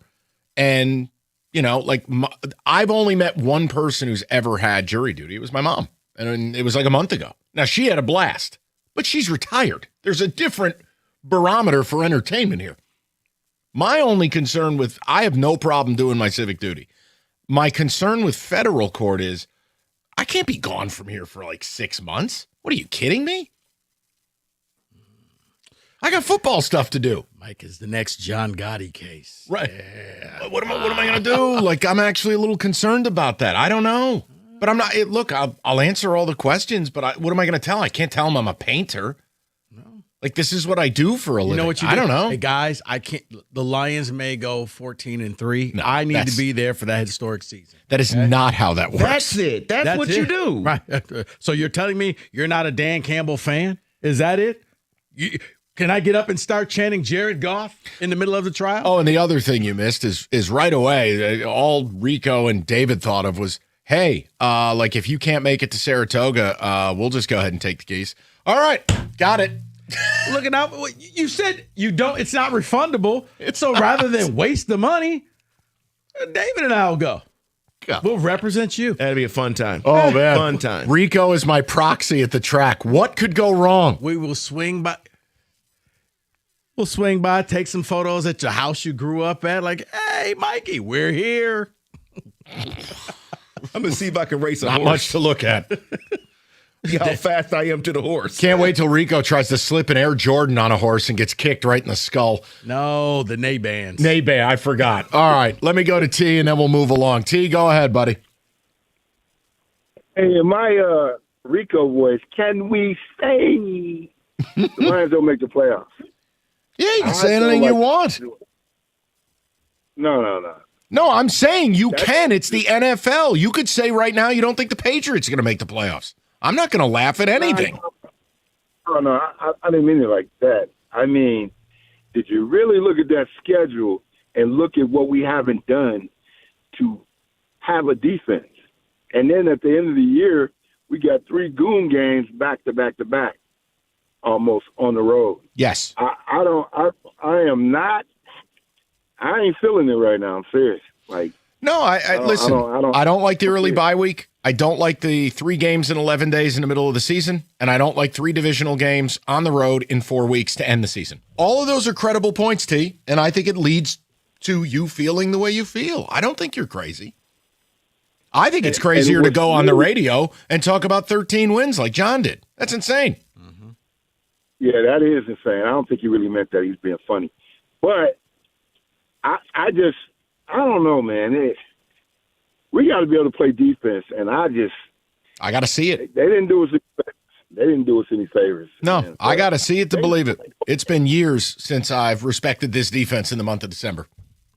Got to see it to believe it. Yeah, and what if Aaron Glenn is cooking up something in the lab right now for week 3? Uh-oh. There you go. He's in the lab. He's in the lab for week 3. Well, let him cook up a quarterback, and then I'll take that seriously. Sorry. Not that garbage can Geno Smith. Good heavens. 248-539-9797. It's 97.1.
Brought to you by M&M Garage Doors. The Pistons could be without Duncan Robinson for the second straight game tonight. He's questionable with back soreness. Robinson was at shoot-around this morning. Karis LeVert and Kevin Huerter joined him as questionable. Pre-game on WWJ beginning at 6:35. A.J. Hinch announced that Casey Mize will make his return to the Tigers tomorrow in Game 2 against the Blue Jays before his hamstring injury. Mize carried a .290 ERA in 6 starts. Reliever Ricky Vanasco has been optioned to make room for Connor Siebold. Justin Verlander also threw a 50-pitch live BP session. His stuff's getting better, according to Hinch. Jarek Skubal playing catch daily. Here's the lineup for tonight. McGonigal, Dingler, Keith at the top, Green, Vierling, and Workman in the middle, McKinstry, Torkelson, and Lee at the bottom. Brendan Hannafy will open, while Ty Madden serves as the bulk man. You're the broadcast right here on 97.1 at 640. This PGA Championship leaderboard update brought to you by your Metro Detroit Jeep dealers. Aldrich Potgieter remains in the lead with a 5-under score through 11 holes of the second round. Hideki Matsuyama is also up 31 spots from yesterday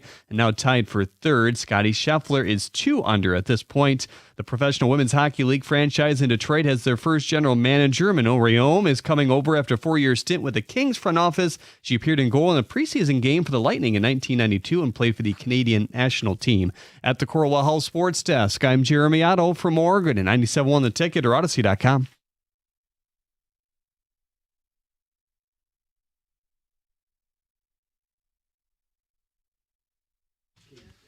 Well, I can only tell you I'm doing this against my will. It is another sadly popular, I don't know how or why, edition of Kenny Cott's Yes or No.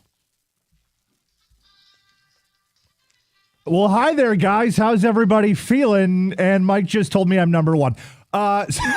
So the way the game, if you are not familiar, works is I ask the boys yes or no questions. They give me their answer and their reasoning, and based on the reasoning, I assign, take away, or whatever I like to do with their points, I give them points. Away we go. Is everybody ready? Yes. Let's go. Okay, Mike gets 5 points immediately for answering correctly on the first yes or no question. Thank you. And also, after last week, if you weren't listening, I made some poor decisions with David and Rico's points, taking them away or in giving them to them and then taking them away in the name of reparations. So I'd like to award them both 10 points as a gesture of good faith. Oh, you kiss ass. You took them away in the name of the white man. I got you. That's right, and I gave them back in the name of the white man. All right, so the categories are can't win with. That's the traditional one that Mike, you can't win with, according to Mike Valenti. Pistons, Lions, and I was going to do Wings, but I'm really actually tired of talking about the Wings. And David brought up a good point to me off the air, the Preakness. So there's a horse racing category in here also. Amazing. Rico. Yes, sir. You will have the first selection of the categories. You can't win with for 1,000, please. You can't win with, yes or no, Lamar Jackson buckwheat hair. No! Not my words.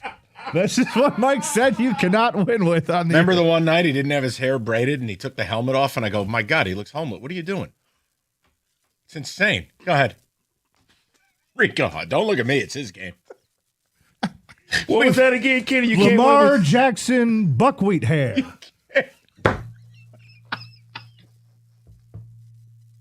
Rico, you have to answer the question. Rico, yes or no? Yes, you can win with Lamar Jackson buckwheat hair because it's distracting. Michael? No, because his hairstyle's irrelevant to the fact he can't read a defense. He's Dexter Manley, a.k.a. illiterate when it comes to reading defenses. David. I don't really care. I just want to hear him keep saying buckwheat hair. Buckwheat hair. So that'll be 5 points to Mike and Rico for actually answering the question. And that'll be minus 5 points to David for not answering the question whatsoever. And buckwheat hair. 2 things I did not think I would hear today. You didn't have him on the bingo board. That's the beauty of this show on a Friday. Who's Kenny stopped me dead in my tracks, and that doesn't happen at all. Mike, you are next picking categories. Horse racing. I didn't even get to it on the list yet. Nope. All right, so this one is actually just for you, Mike. So I'm glad you picked the category. Nobody else. I mean, if everybody else wants to answer, they can, but specifically you. This is the most annoying sport to bet on the chalk. Yeah, 100%. Because you're playing a game, you never have to accept minus 110 like sports betting or minus 125. And if you do in horse racing, you're a chalk-eating weasel. It's highly annoying. I don't like people who do it because have an opinion and get rewarded for it. That's why horse racing's fun. So, yes, worst sport of all. Favorites only win about 30% of the time anyways. It's just a road to ruin if you're a chalk-eating weasel. But if you go chalk, don't you win a lot? No, 30% of the time they win. Okay. I'll be on the 70% trying to put a bullet in them. Okay. And Rico and David, what is the most annoying sport to bet the favorite in your eyes? Women's college basketball. Or buckwheat here. Women's college hoops. I think Shabath has an opinion on this. That is not part of the game. Minus 5 points for Mike for doing that for no reason. What? You can't bet the heavy favorites. I just took the points away. All right, next. David, is there a more annoying sport to bet the favorite in? I don't know what you asked earlier. I'm sorry. Negative 10 points because David's not even listening to my game anymore. There you go. Play Brendan Shabath or I take away another 5 points. There's 5 points for David. All right. David, it is your turn to select a category: horse racing, Lions, Pistons, or things you can't win with. Things you can't win with, because please make it better than this one. This one I don't even know what this is in reference to. Mike, you might have to clear this up. This one just says fishing vest. Oh, when coaches wear their Cabela's gear on the sideline. It's Liam Cohen's fishing vest. Yes. Not only is he a weirdo, but then you're rocking something where it's like, dude, we don't need lures. We need laminates and play sheets. And he's out there like he's on a bass fishing trip. You can't win with a coach like that. See, I just have phrases. The problem is I just have phrases written down that I'm here for you. I got you. I don't remember what they were at this point because you don't need a multi-pocketed fishing vest on an NFL sideline. There's no need. No. Yeah, no, you cannot win with that, and he'll wear that twice in London. Each week he'll have one. A new one. I would say no as well because the good coaches only have the laminate card or nothing at all because they've delegated responsibility to everybody else.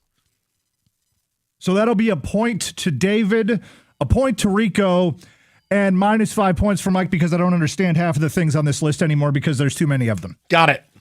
Fantastic game. Go with it. Oh, no, that can't possibly be a drop. All right, Rico, your turn. Don't put that next to that.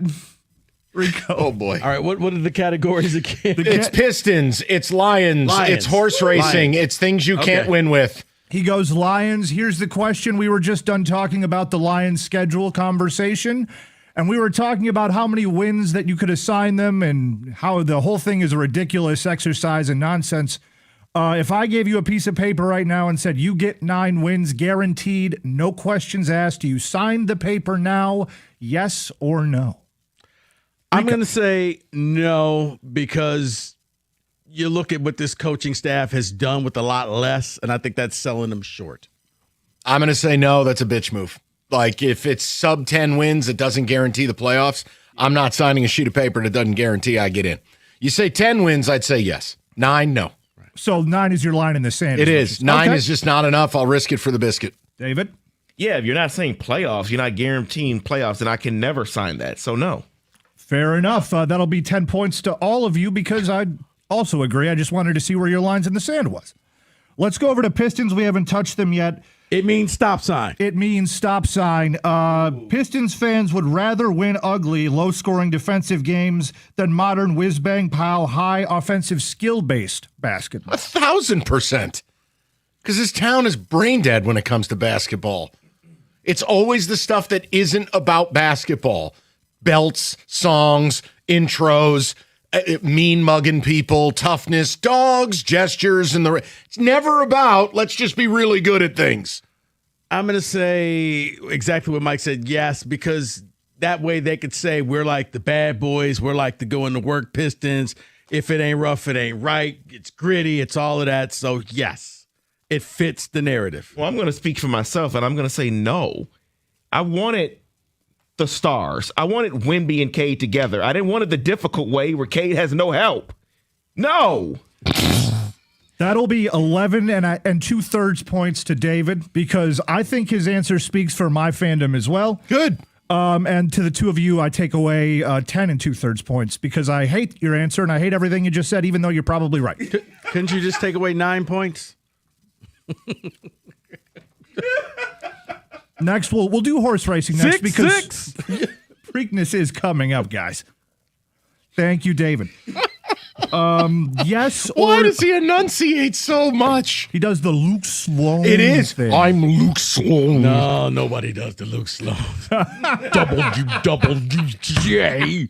This is Luke Sloan. Listen to how he enunciates that. It's almost like in dodgeball when he's like, cotton. Like, listen to this right now.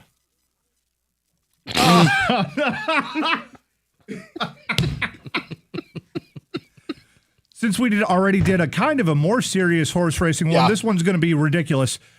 Should jockeys be able to celebrate like NFL players after they win a race? Yes or no? 1,000% yes. I do NFL dances, do whatever the hell I want. You just rode 1,000 pounds of twisted steel with no power steering or brakes on your tippy toes, and you're barely way enough to ride a roller coaster. Yes, they should be able to do whatever the hell they want. Pyrotechnics, the whole bit. Where does the celebration take place? Winner's circle. I was about to say in the winner's circle or right there on the track? No, anyway. You just jump off the horse? Well, you got and get your crip walk on. As long as one of the outriders has the horse you've just left, we can't allow them to go roaming free. No, Mike, you crip walk and then you jump back on the horse. Sure, I don't care. Yes, I'm all for it. The sport needs to modernize. Could you imagine they jump off and the horse is just all over the place? Gone. That cannot happen. Gone. But they do. Yes, do the gritty, do whatever you want to do. Celebrate. Do the Amon-Ra thing where he points to all the other horses and says they stink. Or Amon-Ra plugs his nose right there. You suck. Oh, I'd love it. It'd be amazing. We can end on a horse racing one. You introduced us all to a horse racing series. And I wanted to know, should there be a Hard Knocks style? Exactly. There should be that too. Should there be a Hard Knocks style television series on horse races? Should, yes. Will there? No. Not enough people are interested. Yes. Look, Race for the Crown, you guys all liked it. It was really good. Netflix did a really good job. The problem is the production costs of these things are so high, and you just don't have a big enough audience. I mean, there was a show, 12 years ago. It was called Horse Players. It's hilarious. Half these guys are degenerates. You know what? But it's entertaining. No, maybe, Mike, this is the idea, is you find that up-and-coming jockey and show the struggle of, let's see if one of these jockeys could end up in Kentucky Derby. Or there. Imagine the reality show following Arad Ortiz and Jose to the cockfighting club. I mean, it was a legitimate club that had advertisements for chicken fights. That's insane. There's been entirely too much mention of cockfighting on this show, so I will take away 11 points from everybody involved, including myself, because buckwheat hair indeed.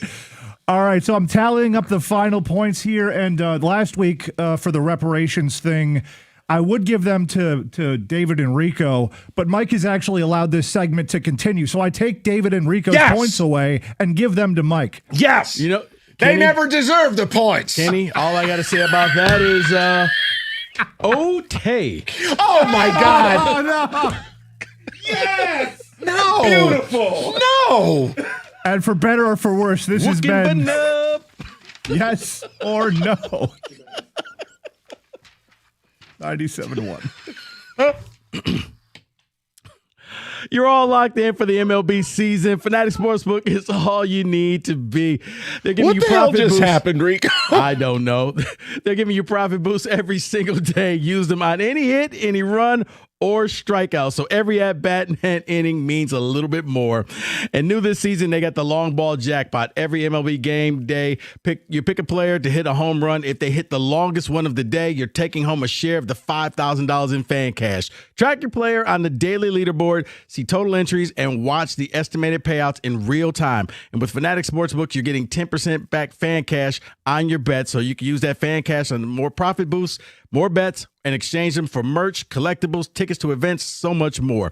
From the first pitch to the final out, Fanatics Sportsbook gives you more reason to stay in the game. Download the Fanatics Sportsbook app and see why winning hits different here. Gotta be 21 or older. Gambling problem? Call 1-800-GAMBLER or 1-800-MY-RESET.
Okay, so we'll get to the Pistons at 5, and I've got 4 reasons I think they're winning tonight.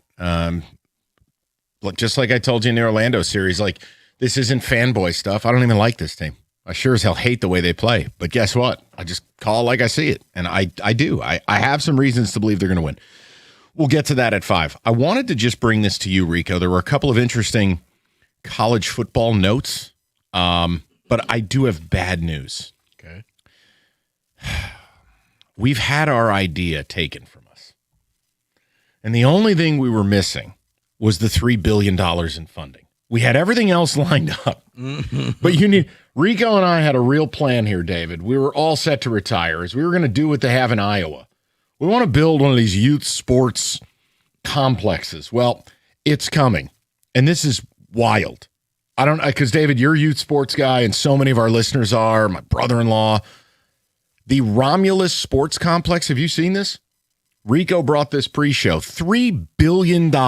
It's got a 10,000-seat arena, 12 basketball and volleyball courts, 4 hockey rinks, an indoor water and surf park, 3 hotels, and an IMAX theater. Basically everything you need to trap families for an entire weekend and make them spend all their money in your ecosystem before you shoot them out of a cannon and put them back on the plane that they flew to town in. Because this thing is literally, you could hit an airport with a baseball from it. Yes.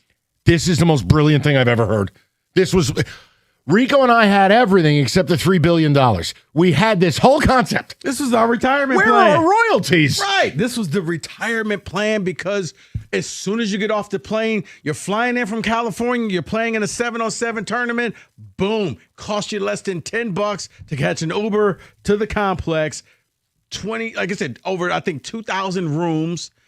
You could watch movies. The only thing, probably got restaurants on it too, Mike. Everything you need, you never need to leave the complex. As I told these guys, it reminds me of that Disney complex down in Orlando. Yes, the where all the baseball fields are. Yes. I've seen it on ESPN. Well, once you drive in, you never have to leave. But see, this is my point. The fact that you can justify building something like this shows you how out of control youth sports are. And that's not a shot at the people building it, right? Their business. This is a capitalist society. I'm saying from a human level, the fact that things like this is a surefire winner. Yeah. This youth sports thing is like a death cult. I can't believe it's gotten to here. You could have this for about the same price as buying the San Diego Padres, just to put things in perspective. I got to be honest with you. This is probably a better investment from a cash flow standpoint. Yes. I don't have to outlay how many hundreds of $1 millions of my payroll. And the only thing that can be better, as I was telling David, is if they smarten up and they put some type of a high school academy right there on the campus. That's true. So now you keep all the local talent here in the city of Detroit, the Darius Acuffs of the world. That's a good one. They play here for your fake school. For your fake school. That's excellent. No, I mean, David, you are a youth sports guy. I just, do you at least understand that while, okay, you want facilities like this when you are taking your kids to travel ball or whatever it is. Do you at least understand the perspective of outside looking in how absurd this is? That this is actually necessary. I mean, that's also like, you do realize like private equity is going to be scooping up all of these. Yeah, it is wild. There's a facility that I go to frequently, and that's all you see. It's like baseball, then you got soccer, then you have volleyball, you have basketball, you have everything. And this is going to be even bigger than that. And it is necessary. Yes, it's necessary, and it's crazy that it's necessary, but it's a perfect spot for it. Right there off of 94, right there near the airport. It's a perfect area for this. And there'll be more things. There'll be restaurants. There'll be hotels. It's wild. The only thing that's bad is the existing places because you don't have to leave the city of Romulus. You don't have to leave the airport. So And it got you trapped. I remember seeing this on HBO years ago. Remember we talked about the Real Sports deal, and like Iowa has one of these, and it's like the families go there and they're trapped for 3 days. Yeah. All their money's in the same ecosystem. Mm-hmm. I just can't imagine how this continues down the line. I mean, like, what happened to kids just having fun? Like, it's my summer, or it's after school, and I'm going to play pickup ball, or I'm going to play for my high school. What the hell has happened here? It went from, I think, parents saying, I think you could probably go pro, to now the kids, Mike, are going to say, well, even if I don't go pro, I can go to college, and I can still make some millions, so it's going to be worth it. I would love to see and I don't want to ever use the phrase ROI as it would relate to your children. About making a point it's fair. I would love to understand the actual calculus into, I did everything for my kid. I did the youth sports thing. We did the travel ball thing. Did I get a scholarship? What percentage of kids got a quote free education? Now, mind you, remember something. You get a scholarship to some small ass school and you have no chance of going to the pros. How do you even know your kid wants to go to that school, or they'll have a discipline that they'll want to study? The whole thing is flawed. Like, if your kid wants to be an engineer, but he goes to some small-ass liberal arts school that doesn't have an engineering program, was it all worth it? Mike's turning having kids into business expenditures. Kenny, I hate to break it to you, and I know it's easy for me to say as someone who's decided I did not want kids. My wife and I do not want kids. Kenny, it is a business decision. I mean, right now, if you're married and you have 2 kids, if you want to live comfortably in the United States of America, the calculus on that's north of $200,000 a year. What it's going to cost to raise your child from birth to age 18 before we talk college is approaching 7 figures of actual outlay for 2 kids. Yeah, it's an absolute economic decision. I'm not downplaying. Yeah, that. I'm not trying to be nasty about it in any way, shape, it's or just funny form. you're using ROI in terms of kids. I know, think but it's silly. but I did it because of what Rico balls. said, and I don't mean this in a bad way. Rico said the smartest thing.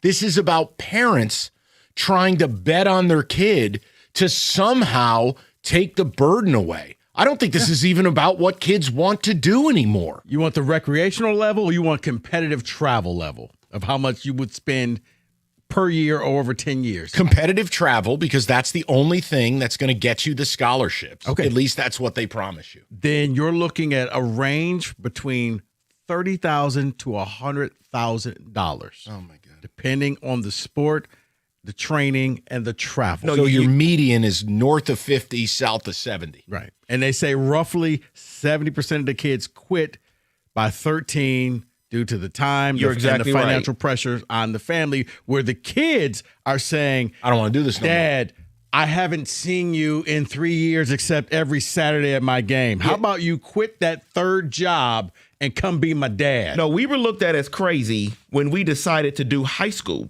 ball.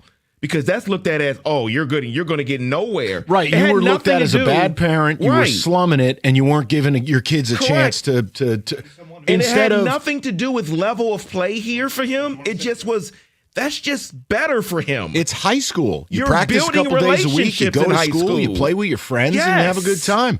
I'm not trying to hurt anybody's feelings. Please don't take it this way. Do whatever you want with your children. It's not my business. But I have a right to an opinion, which is I have people in my life whose kids play travel ball, youth sports.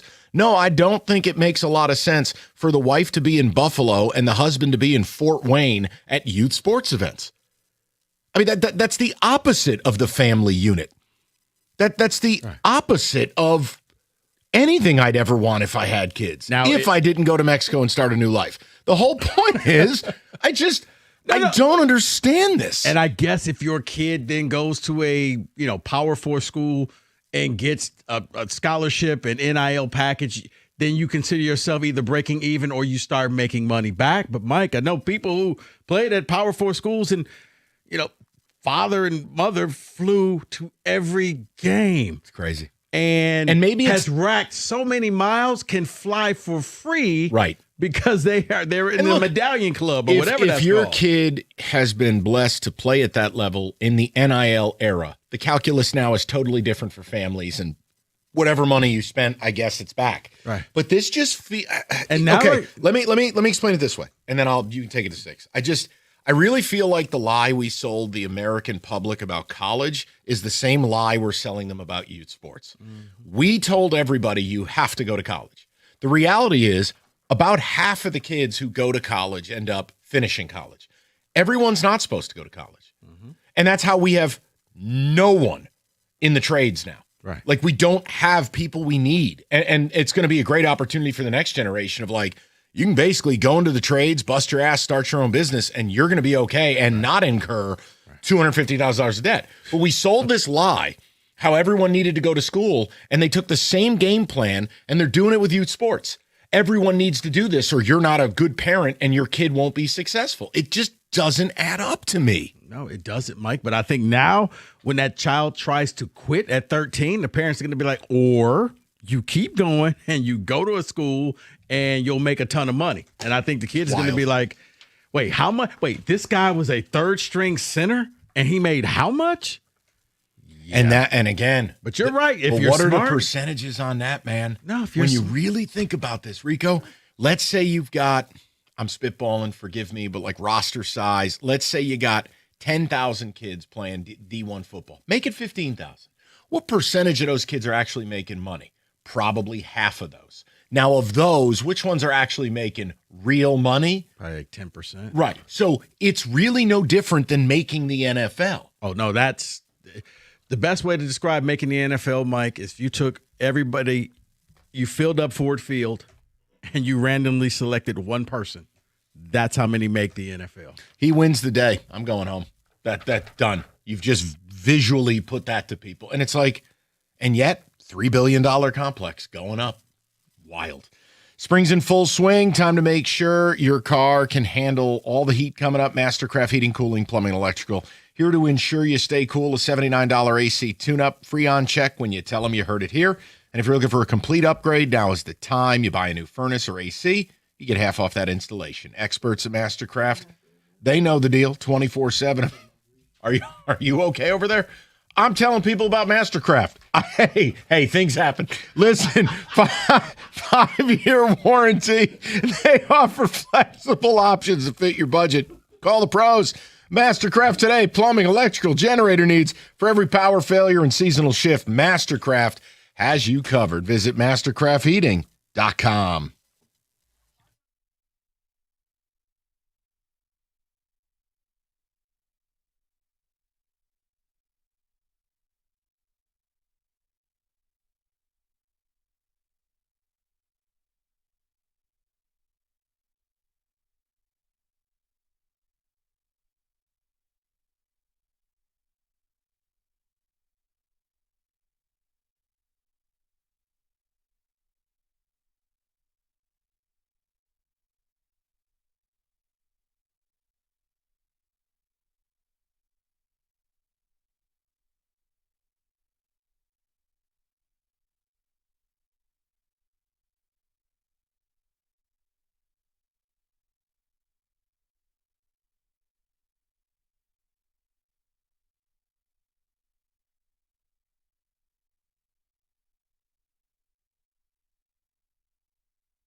All right, we do it every week.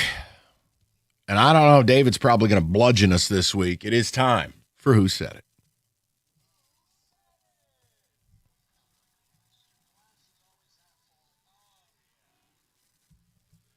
It. Coworkers say things. David catalogs them. We got to guess. Is Evan joining us or no? I don't think so. Okay. I don't think so. Let's keep it moving. Yeah, I can go ask him if you want. No. To hell with him. Eligibility, we're going to go 6 a.m. to 6 p.m. Okay. I always feel like 6 p.m. I always feel like we neglect this question. Weekdays, right? This is weekdays. Okay. And we did have a sub in this week at one point. So Stony, right? Just letting you know. Yes. Give you a full warning here. Here we go. I know the league says history always plays a role in that because if it was Isaiah Stewart, he'd be done for the series. Just find a team in Europe because you're not playing here anymore. Can you read that one more time? I'm not being a smartass. I'm not making sense of that. I know the league says history always plays a role in that because if it was Isaiah Stewart, he'd be done for the series. Just find a team in Europe because you're not playing here anymore. Is this the Wemby foul? I think. Correct. Okay. So find a team. Wow. That's a good pull by you. All right. Go back to Paris. Well, let's flow chart this. We talked about the league was never going to suspend him because the NBA is the WWE. They have a business to run. But I don't think we talked about Wemby or Isaiah Stewart playing in Europe.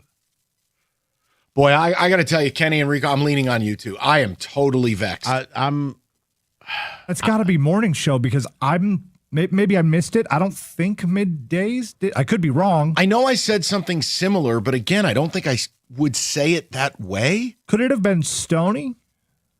Or would it have been Jim? Because I feel like those are the two most verbose people on the station that would have an opinion like You know what, Kenny? I'm going to go Gov using it as a Tecumseh joke. Go back to Europe. It's not a bad guess. You're going Gov. Kenny, what do you do? I'll say Stoney. All right, I admit this. I have no clue. And I'm not trying to cop out. Guys, I just don't. And for the sake of the segment, that means David did a good job. I'm going to do something different here. You all are on the wrong show. Wrong show. Try again.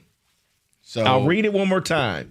I know the league says history always plays a role in that because if it was Isaiah Stewart, he'd be done for the series. Just find a team in Europe because you're not playing here anymore. Kang would be my only guess then.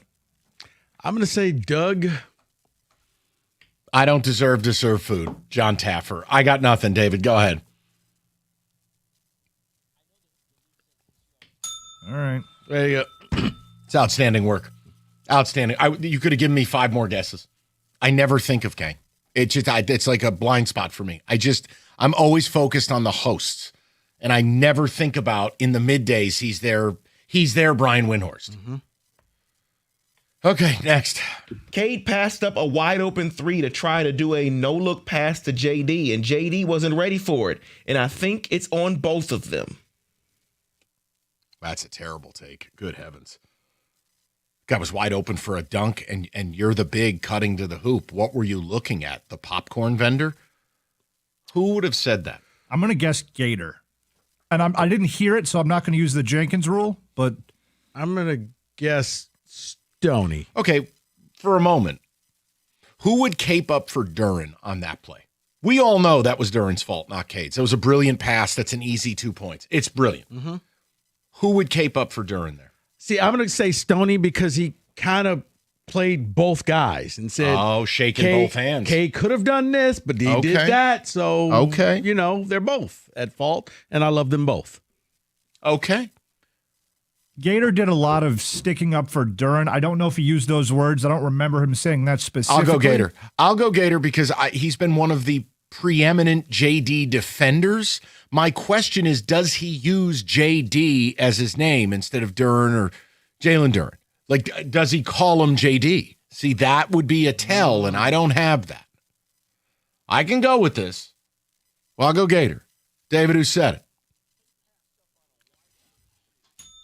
Way to go. We talked our way through. That's also an insane opinion, by the way. Let's keep going. It's insane. You're a point guard. You have your all-star big cut into the hole for a free dunk. You can't put it on Cade. See, I thought it was Stoney, both guys taking notes during the game because he's got the pod with Evan right after the game. Number 3, it's possible the whole organization and the whole town are just seduced by regular season Pistons. Bickerstaff would say our secret sauce is our defense, and we play really, really hard. I've said this. I'm about to say, did you say this? I've said something very similar. Do you say secret sauce, though? Is that in your vernacular? I've said secret weapon. He says secret sauce. I don't know. Kenny, I'm not trying to steer the ship. I'm just telling you, include me in whatever thought process you have here. I know I've said something incredibly similar. Because I think secret sauce lends itself more to cookies. I was about to say, yeah, Mike Jr., say it again. Let me read it one more time. Pay attention here. It's possible the whole organization and the whole town are just seduced by regular season Pistons. Bickerstaff would say our secret sauce is our defense, and we play really, really hard. So David's giving us a hint. So it's not cookies. And it ain't Mike. Could it be Doug? Question mark? I'm trying to think, did I say this?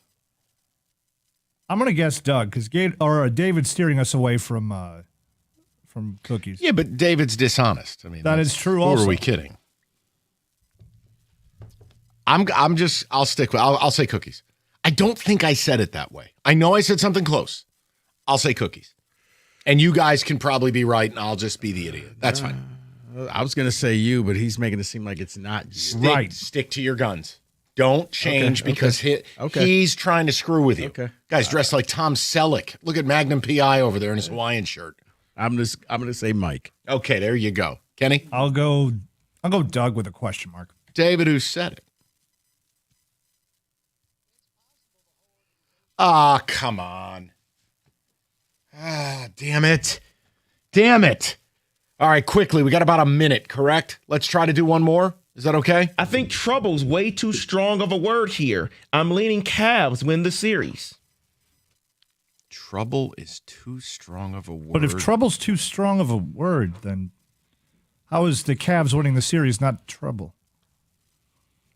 Once again, I've found myself at a point of complete confusion. I need help. I don't even understand what that could possibly mean, let alone who would have said it. Sports. Read it one more time. We're running out of time. I think trouble's way too strong of a word here. I'm leaning Cavs win the series. I'll say Stoney talking himself in a circle. Back-to-back Mike Stone? It's an aggressive move. Did you say? No, I mean, you know what? I'll go cookies. I'll go Stoney for the sake of time, and we're up against it. David. Oh, God. Can I make an addendum? No more Gov or Kang. Like, can we just deal with the hosts? Just please? on this show, on this segment or in life? No, he talks to himself. How the hell am I supposed to hear what he says? But he thinks he's... I'm not kidding. The guy talks to himself. It's terrifying. No, I've witnessed it before. I was like, I don't know what you're talking about. Dude, he runs around like the Hamburglar. Rubble, rubble, rubble. It's like, what, Greg, what was that? Oh, nothing. I'm talking to myself. I'm like, oh, boy, I got to go. Get me away from this guy. Well, Gov and Kang talk like hosts. Okay, 248. David, nice job. I know we're up against it. I'm sorry. Next week will be easier. Yeah. All right, now it's my turn. Natural Way Lawn and Tree Service. Get green, stay green with Natural Way. This weekend, it is supposed to be gorgeous out. You'll probably be working on your lawn and cutting the grass, and you'll notice a lot of weeds, a lot of dandelions out there. It's because you have not called 888-GET-GREEN yet, but it is not too late. Call 888-GET-GREEN right now, and they'll have somebody come out, take a look at your lawn, and then design a program specifically for you to strengthen that turf, improve your color, and control the weeds, just like they did for me a few months ago. And my lawn looks great. It's not too late for you. Call 888-GET-GREEN. Do not hesitate. Why? Because they have a full menu of services that will accomplish your dream lawn, from fertilization, aeration, weed control, disease control, and so much more. Greener grass, fewer weeds. You need the early treatment. And right now, you just need the treatment. Call 888-GET-GREEN. Go online at naturalwaylawn.com.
All right, let's touch table on some football. David, some music. I know the schedule release has got everybody all excited, so go ahead. Yep, with the schedule release that came out last night, Mike, some interesting Vegas numbers since that happened. First of all, want to take a guess? The opening line for the Lions and Saints is out already. Say Lions minus 6.5. I was going to say 4.5 by the Lions. Kenny is busy right now. Kenny, would you like Lions Saints? What's the opening line? Opening line? I'll say Lions laying 6.5. You two are close. Lions minus 7. I mean, look, it makes sense. You're dealing with a Saints team that I could see them being much improved, but the Lions are still considered a proven playoff team. I think a fringy Super Bowl type team. 7 seemed right. Okay. Would you like guys like Super Bowl odds or the over-under for wins? Let's go over-under on wins. Much easier to make a guess to me. All right. Carolina Panthers, over-under. I'm gonna go 7.5. I was gonna go 8.5. I was gonna say 6.5. Kenny for the win. All right. 6.5. You know what that is though, fellas? It's a Bryce Young indictment. I think you just watch that team play, and yes, they had a fun year last year, but there's no way the division will be that bad again. And ultimately, if you don't have good quarterback play, which they don't have, this is where you end up. I would bet against the Panthers this year. I don't think they repeat and have some 9 or 10 win year. Buffalo Bills, Lions' second opponent. I'll say, well, the Patriots are still there, so I can't go crazy. I'm going to say 10.5. David? Topping off my notes, I'll say 10.5 as well. That was my knee jerk. What notes? Yeah, I didn't want to be the same because I was thinking 10.5 as well. Okay. And here, understand this, because I know Lion fans get all bent out of shape. 10.5 is kind of that barometer for what the good teams are. There's 1 or 2 teams in the league that'll be 11. You rarely, if ever, see a 12.5. So 10.5 is like if Rico gives us a really good team, 10.5 is kind of that capper for me. You know what? There is one team that is beyond 10.5. All right. Would you like to guess? No, let's keep going. Let's keep going through these. I like this. Well, how about a two-parter? Who has the worst win total? Oh boy! And what's the number? The Dolphins at 3.5. Okay, I was also going to say the Dolphins, but I'll say 4. That's where I am. I think 4.5 would be the lowest win total. The Dolphins could be 1. Arizona could be 1. I'm just thinking, guys. I'm sorry. Give me Dolphins 4.5. It was a trick question. Michael, you had them both. It's 4.5, and it's Arizona and Miami. Right, nice. No, I'm going to give you credit for that, jury boy. Thank you. Summons. All right. No, and the other thing, it's just really hard in the NFL to go 2-15. Like 4.5 is, if 10.5 is where your peak win totals reside. I don't know many teams in the history of this league that have come up with a 3.5 on the low side. That's why the NFL succeeds. Parity. And I know the people are listening, the NFC North, so let's just go through that. All right, one by one. We have your Minnesota Vikings. I will say 8.5. I'm going 7.5. I'm also going 7.5 because I really have no idea what to do with them. We have a winner. It is Michael. Me? 8.5. I thought they were going to get me. All right. The foreman. We have the Chicago Bears. Oh, I'm Jim Costa, 2.5. Sorry. Not 2.5. Come on. 1.5. They're not winning any games this year. I'll put them a step above the Vikings, but 9.5. I'm going to go 8.5. I was going to go 6 or 7. I'll say 7.5. Michael, on a roll. Chicago, 9.5. They won't win a game. I'm James Anthony Costa. Your Detroit Lions. I will say 10.5. They seem to be a bit of a darling always. They are one of the most bet on teams every year. I could see them on a bounce back being at 10.5. I'm going to say 8.5.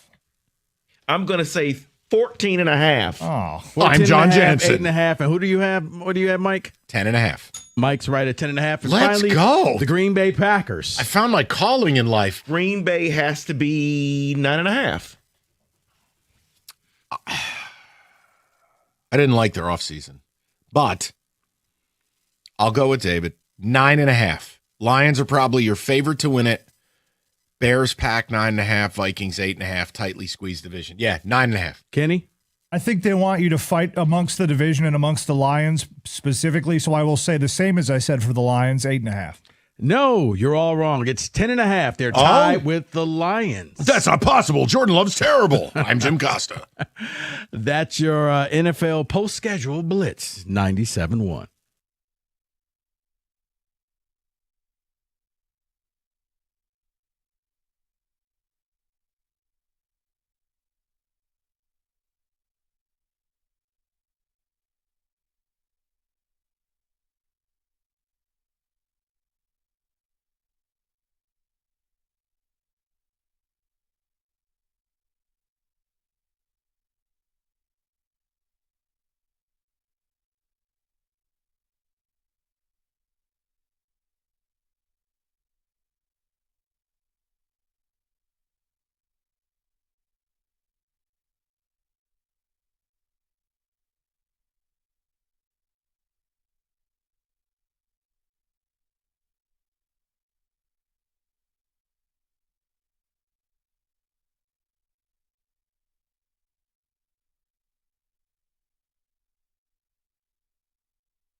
Brought to you by Victor's Home Solutions. The Pistons still have 3 players questionable for tonight's must-win Game 6 in Cleveland. Duncan Robinson, their leading three-point shooter, headlines the list after missing last game with back soreness. He was at shoot-around today. Karis LeVert, Kevin Huerter, the other 2. They both played last game after having a questionable status all day long. I've got the 6:35 pregame over on WWJ News Radio 950. Yeah, if they win, maybe I'll do that. JB Bickerstaff isn't worried about their backs being against the wall.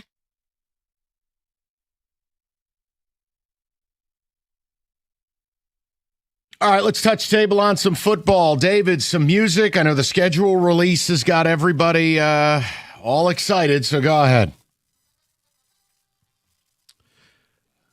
Yep, with the AJ schedule Hinch confirmed release that Terry that School came was out playing last catch every night, day. Mike, Justin some Verlander interesting threw a Vegas 50-pitch live numbers BP since session. that His stuff happened. looked First better, of and his all, velo has ticked wanna up a take a little guess? bit. Casey The Mize set to opening return to the line for rotation the tomorrow Lions versus and Toronto. Saints is Tonight's out first pitch of already. Game 1 is Say 6:40 Lions right here on minus 97.1. Charles 6.5. Woodson Jr. has committed to Michigan. He's a was gonna say 2027 4.5. safety. The PGA By the Championship leaderboard update Kenny brought to you is by your busy Metro right now. Detroit Kenny, Jeep would you like- dealers. Aldrich Lions Saints, Potgieter what's the remains in the opening line? lead through 15 holes today, led yesterday as well. Hideki Matsuyama is up Opening 31 line, spots I'll and now say tied for Lions third. laying At the Corwell 6.5. Sports Desk, I'm You two are Jeremy close. Otto from Lions Oregon. minus 97 the 7. ticket or Odyssey.com. I mean, look, it makes sense. You're dealing with a Saints team that I could see them being much improved, but the Lions are still considered a proven playoff team.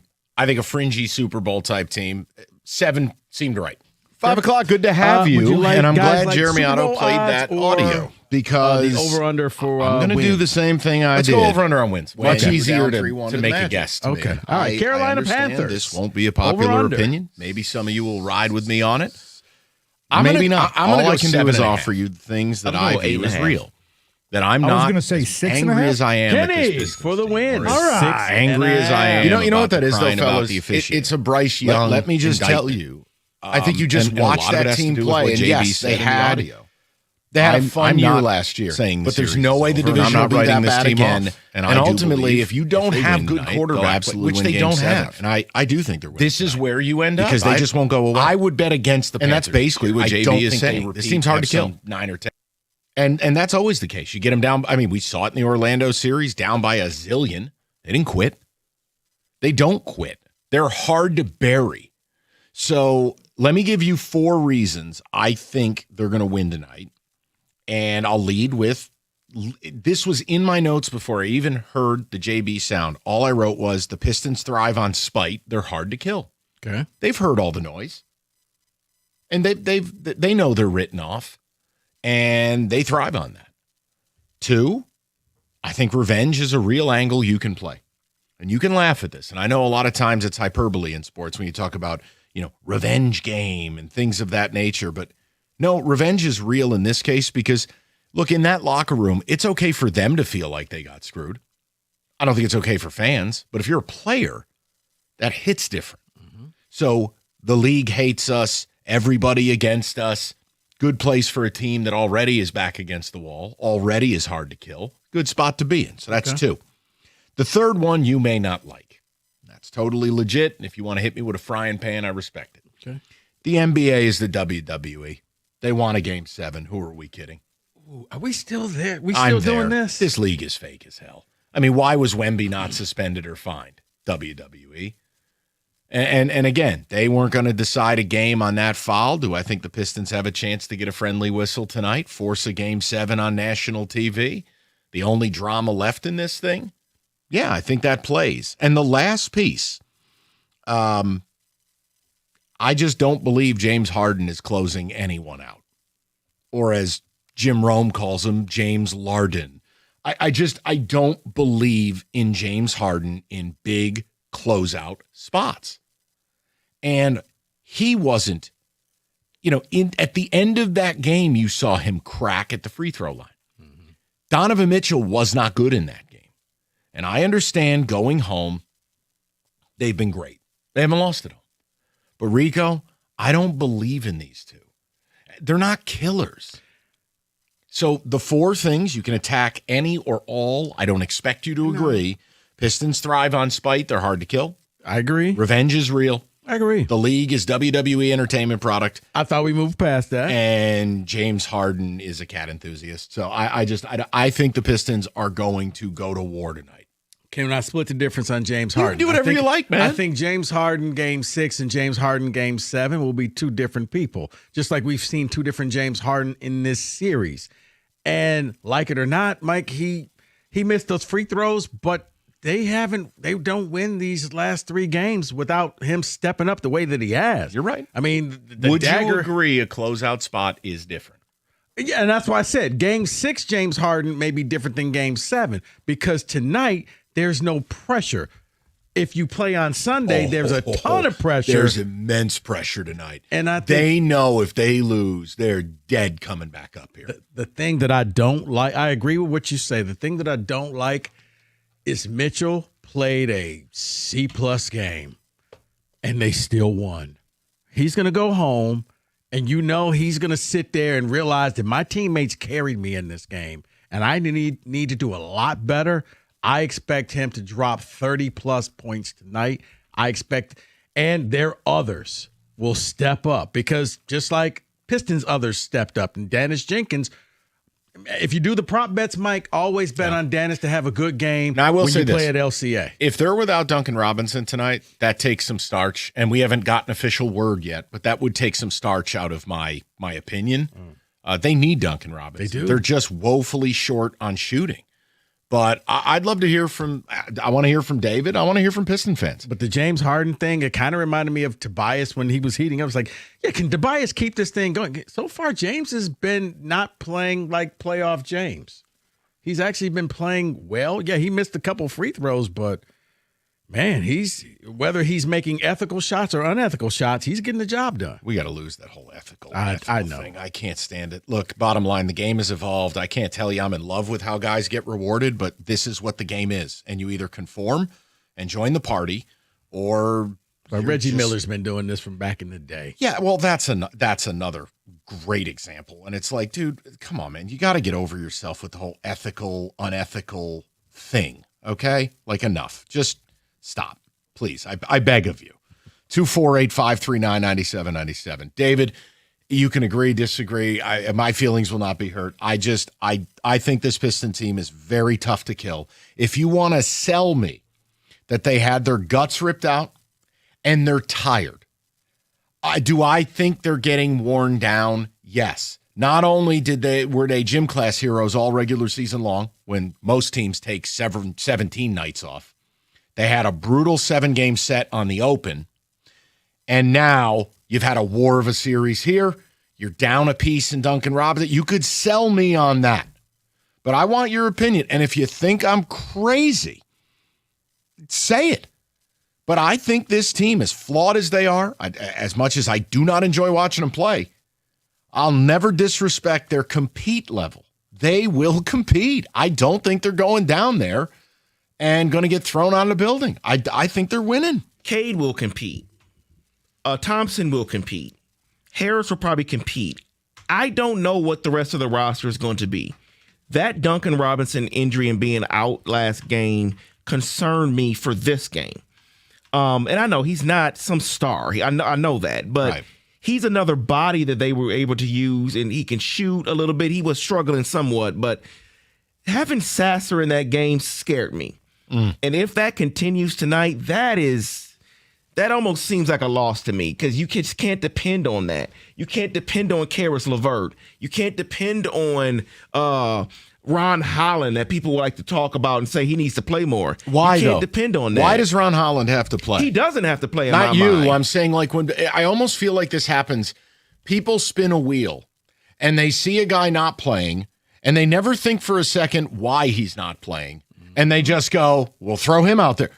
What does Ron Holland bring to the table offensively? Answer, nothing. Well, I would say this, and I know he doesn't bring anything offensively, and he's decent defensively, but he's not at the level as Thompson. No. Which means I don't like Thompson being bad offensively, but at least I know I get an elite defender. Yes. I can't do that with Ron Holland right now because he's not elite and he's not offensively Here's gifted. the other question. Are we at a point where, look, I know it won't happen, but let's live in our world for a second. if I made you coach of this team, would you start Duren tonight? I'm asking. There's no wrong answer. I would start him. You would. Okay. I would see what you can get. I would start him because if you don't, Mike, you may get nothing from him. Right now, he's teetering. He knows that he is not playing up to snuff. He knows that his team is carrying him. So I need him to get some confidence.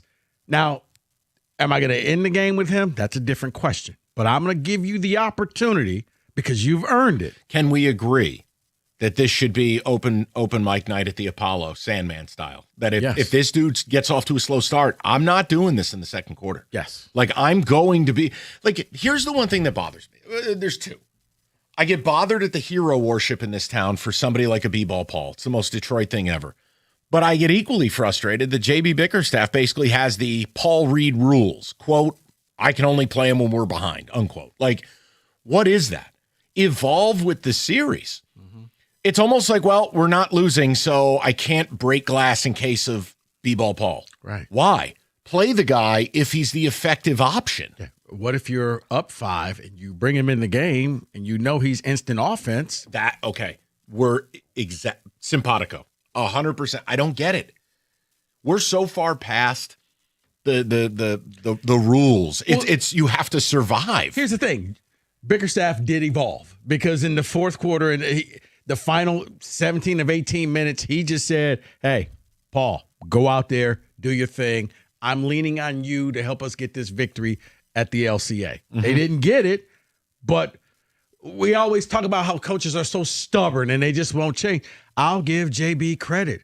He broke his own rules. Yes. Or he at least said, hey, you know what, Duren, I'm going to treat you like I did Asar. You're not contributing to this team, the bench. I need guys out here who can help us win. 248-539-9797. I've given you 4 reasons I think they're going to win tonight. You tell me. And again, if you think they're hinky, they're nonsense, say it with your chest. But I think JB, and we can bump back with the sound, David, if you don't mind.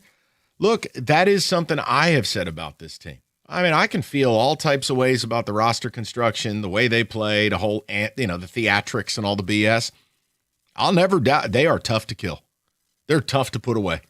They have a resolve about them, which is why, again, if you just got K to number 2, I think he'd be championship good. But they are not going to go away. And do I trust the Sharman twins in Donovan Mitchell and James Harden to put them away? Let us not forget, if Cleveland is so effing sweet, why were they down 9 with 2:39 to go? I just can't, you can do all the superlatives you want. They were down 15. They were down 9. And in my opinion, they were a possession away from packing it in. So, let's not get carried away with who we're playing. Correct. So we'll talk about it with the people. We'll see where everybody's at, and we'll do it next. Rivalry weekend in baseball. FanDuel's introducing Rivalry Weekend Bonus Blast. You bet a home run on Friday. Today, you get bonus bets for every home run that team hits this weekend. So whether you're backing a player or your favorite team, do whatever you like. It's FanDuel.com/Michigan to get started. FanDuel, your home for home runs, 21 and up, present Michigan. Opt-in is required. Must apply Profit Blast token. Bonus issued as non-withdrawable bonus bets that expire 7 days after receipt. Restrictions apply. See terms, sportsbook.fanduel.com. And if you have a gambling problem, call 1-800-GAMBLER.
All right, we'll get to text later. I want to get right to the people. I gave 4 reasons I think Pistons are winning tonight, and I think JB said it best. I mean, David, do you want to play that audio just real quick?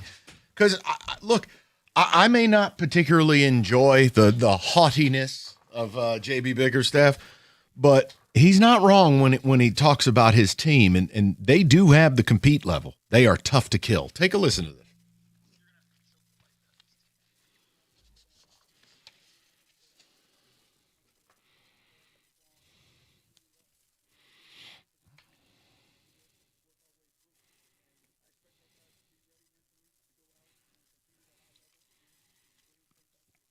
So we can get to the people.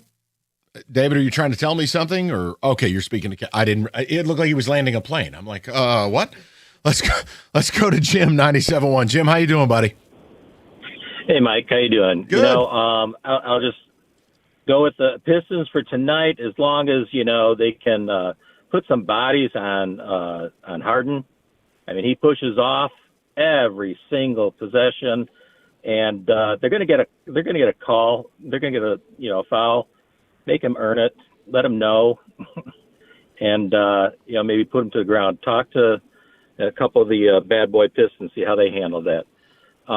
They win tonight. They come back for Game 7, and I think they close it out, and then it'll be Knicks. And I think that might be something they'd like to see on the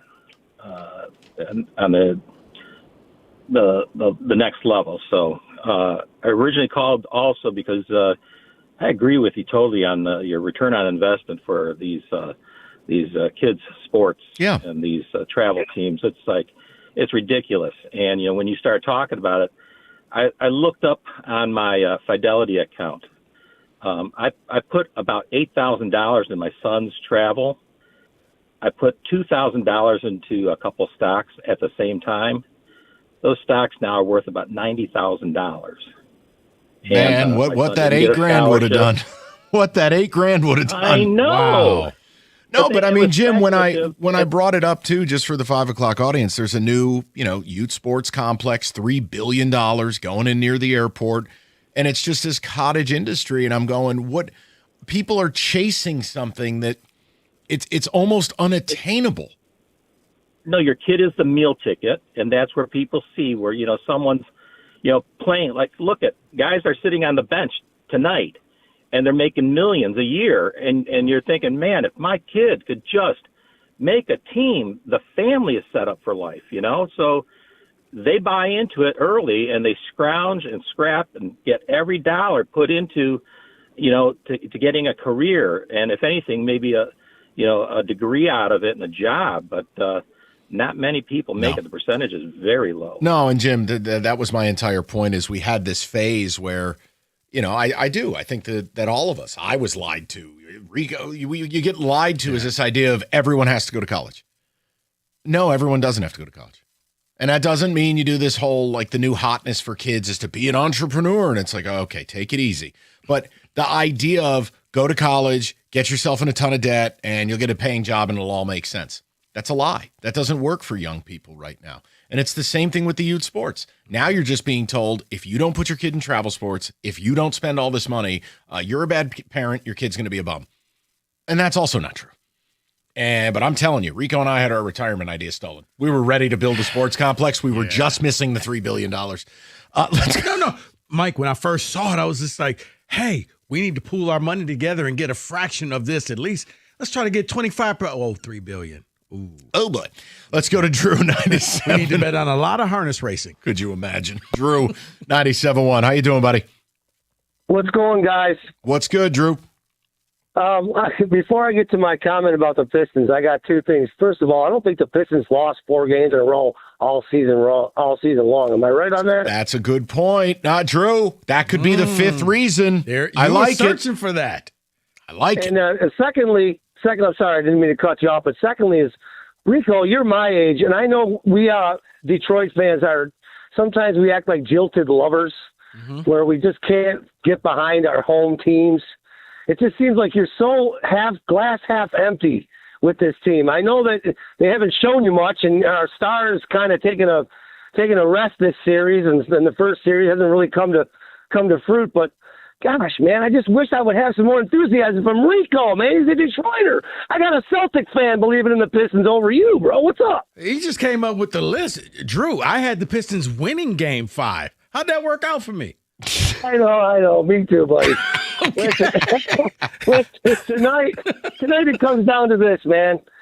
Tate's got to go off, and I'm going to double down on what you said, Mike. Without Robinson, it's going to be a tough road to hoe. That does scare me. I can't lie to you. That scares me. You know, if you don't have him tonight, that's problematic.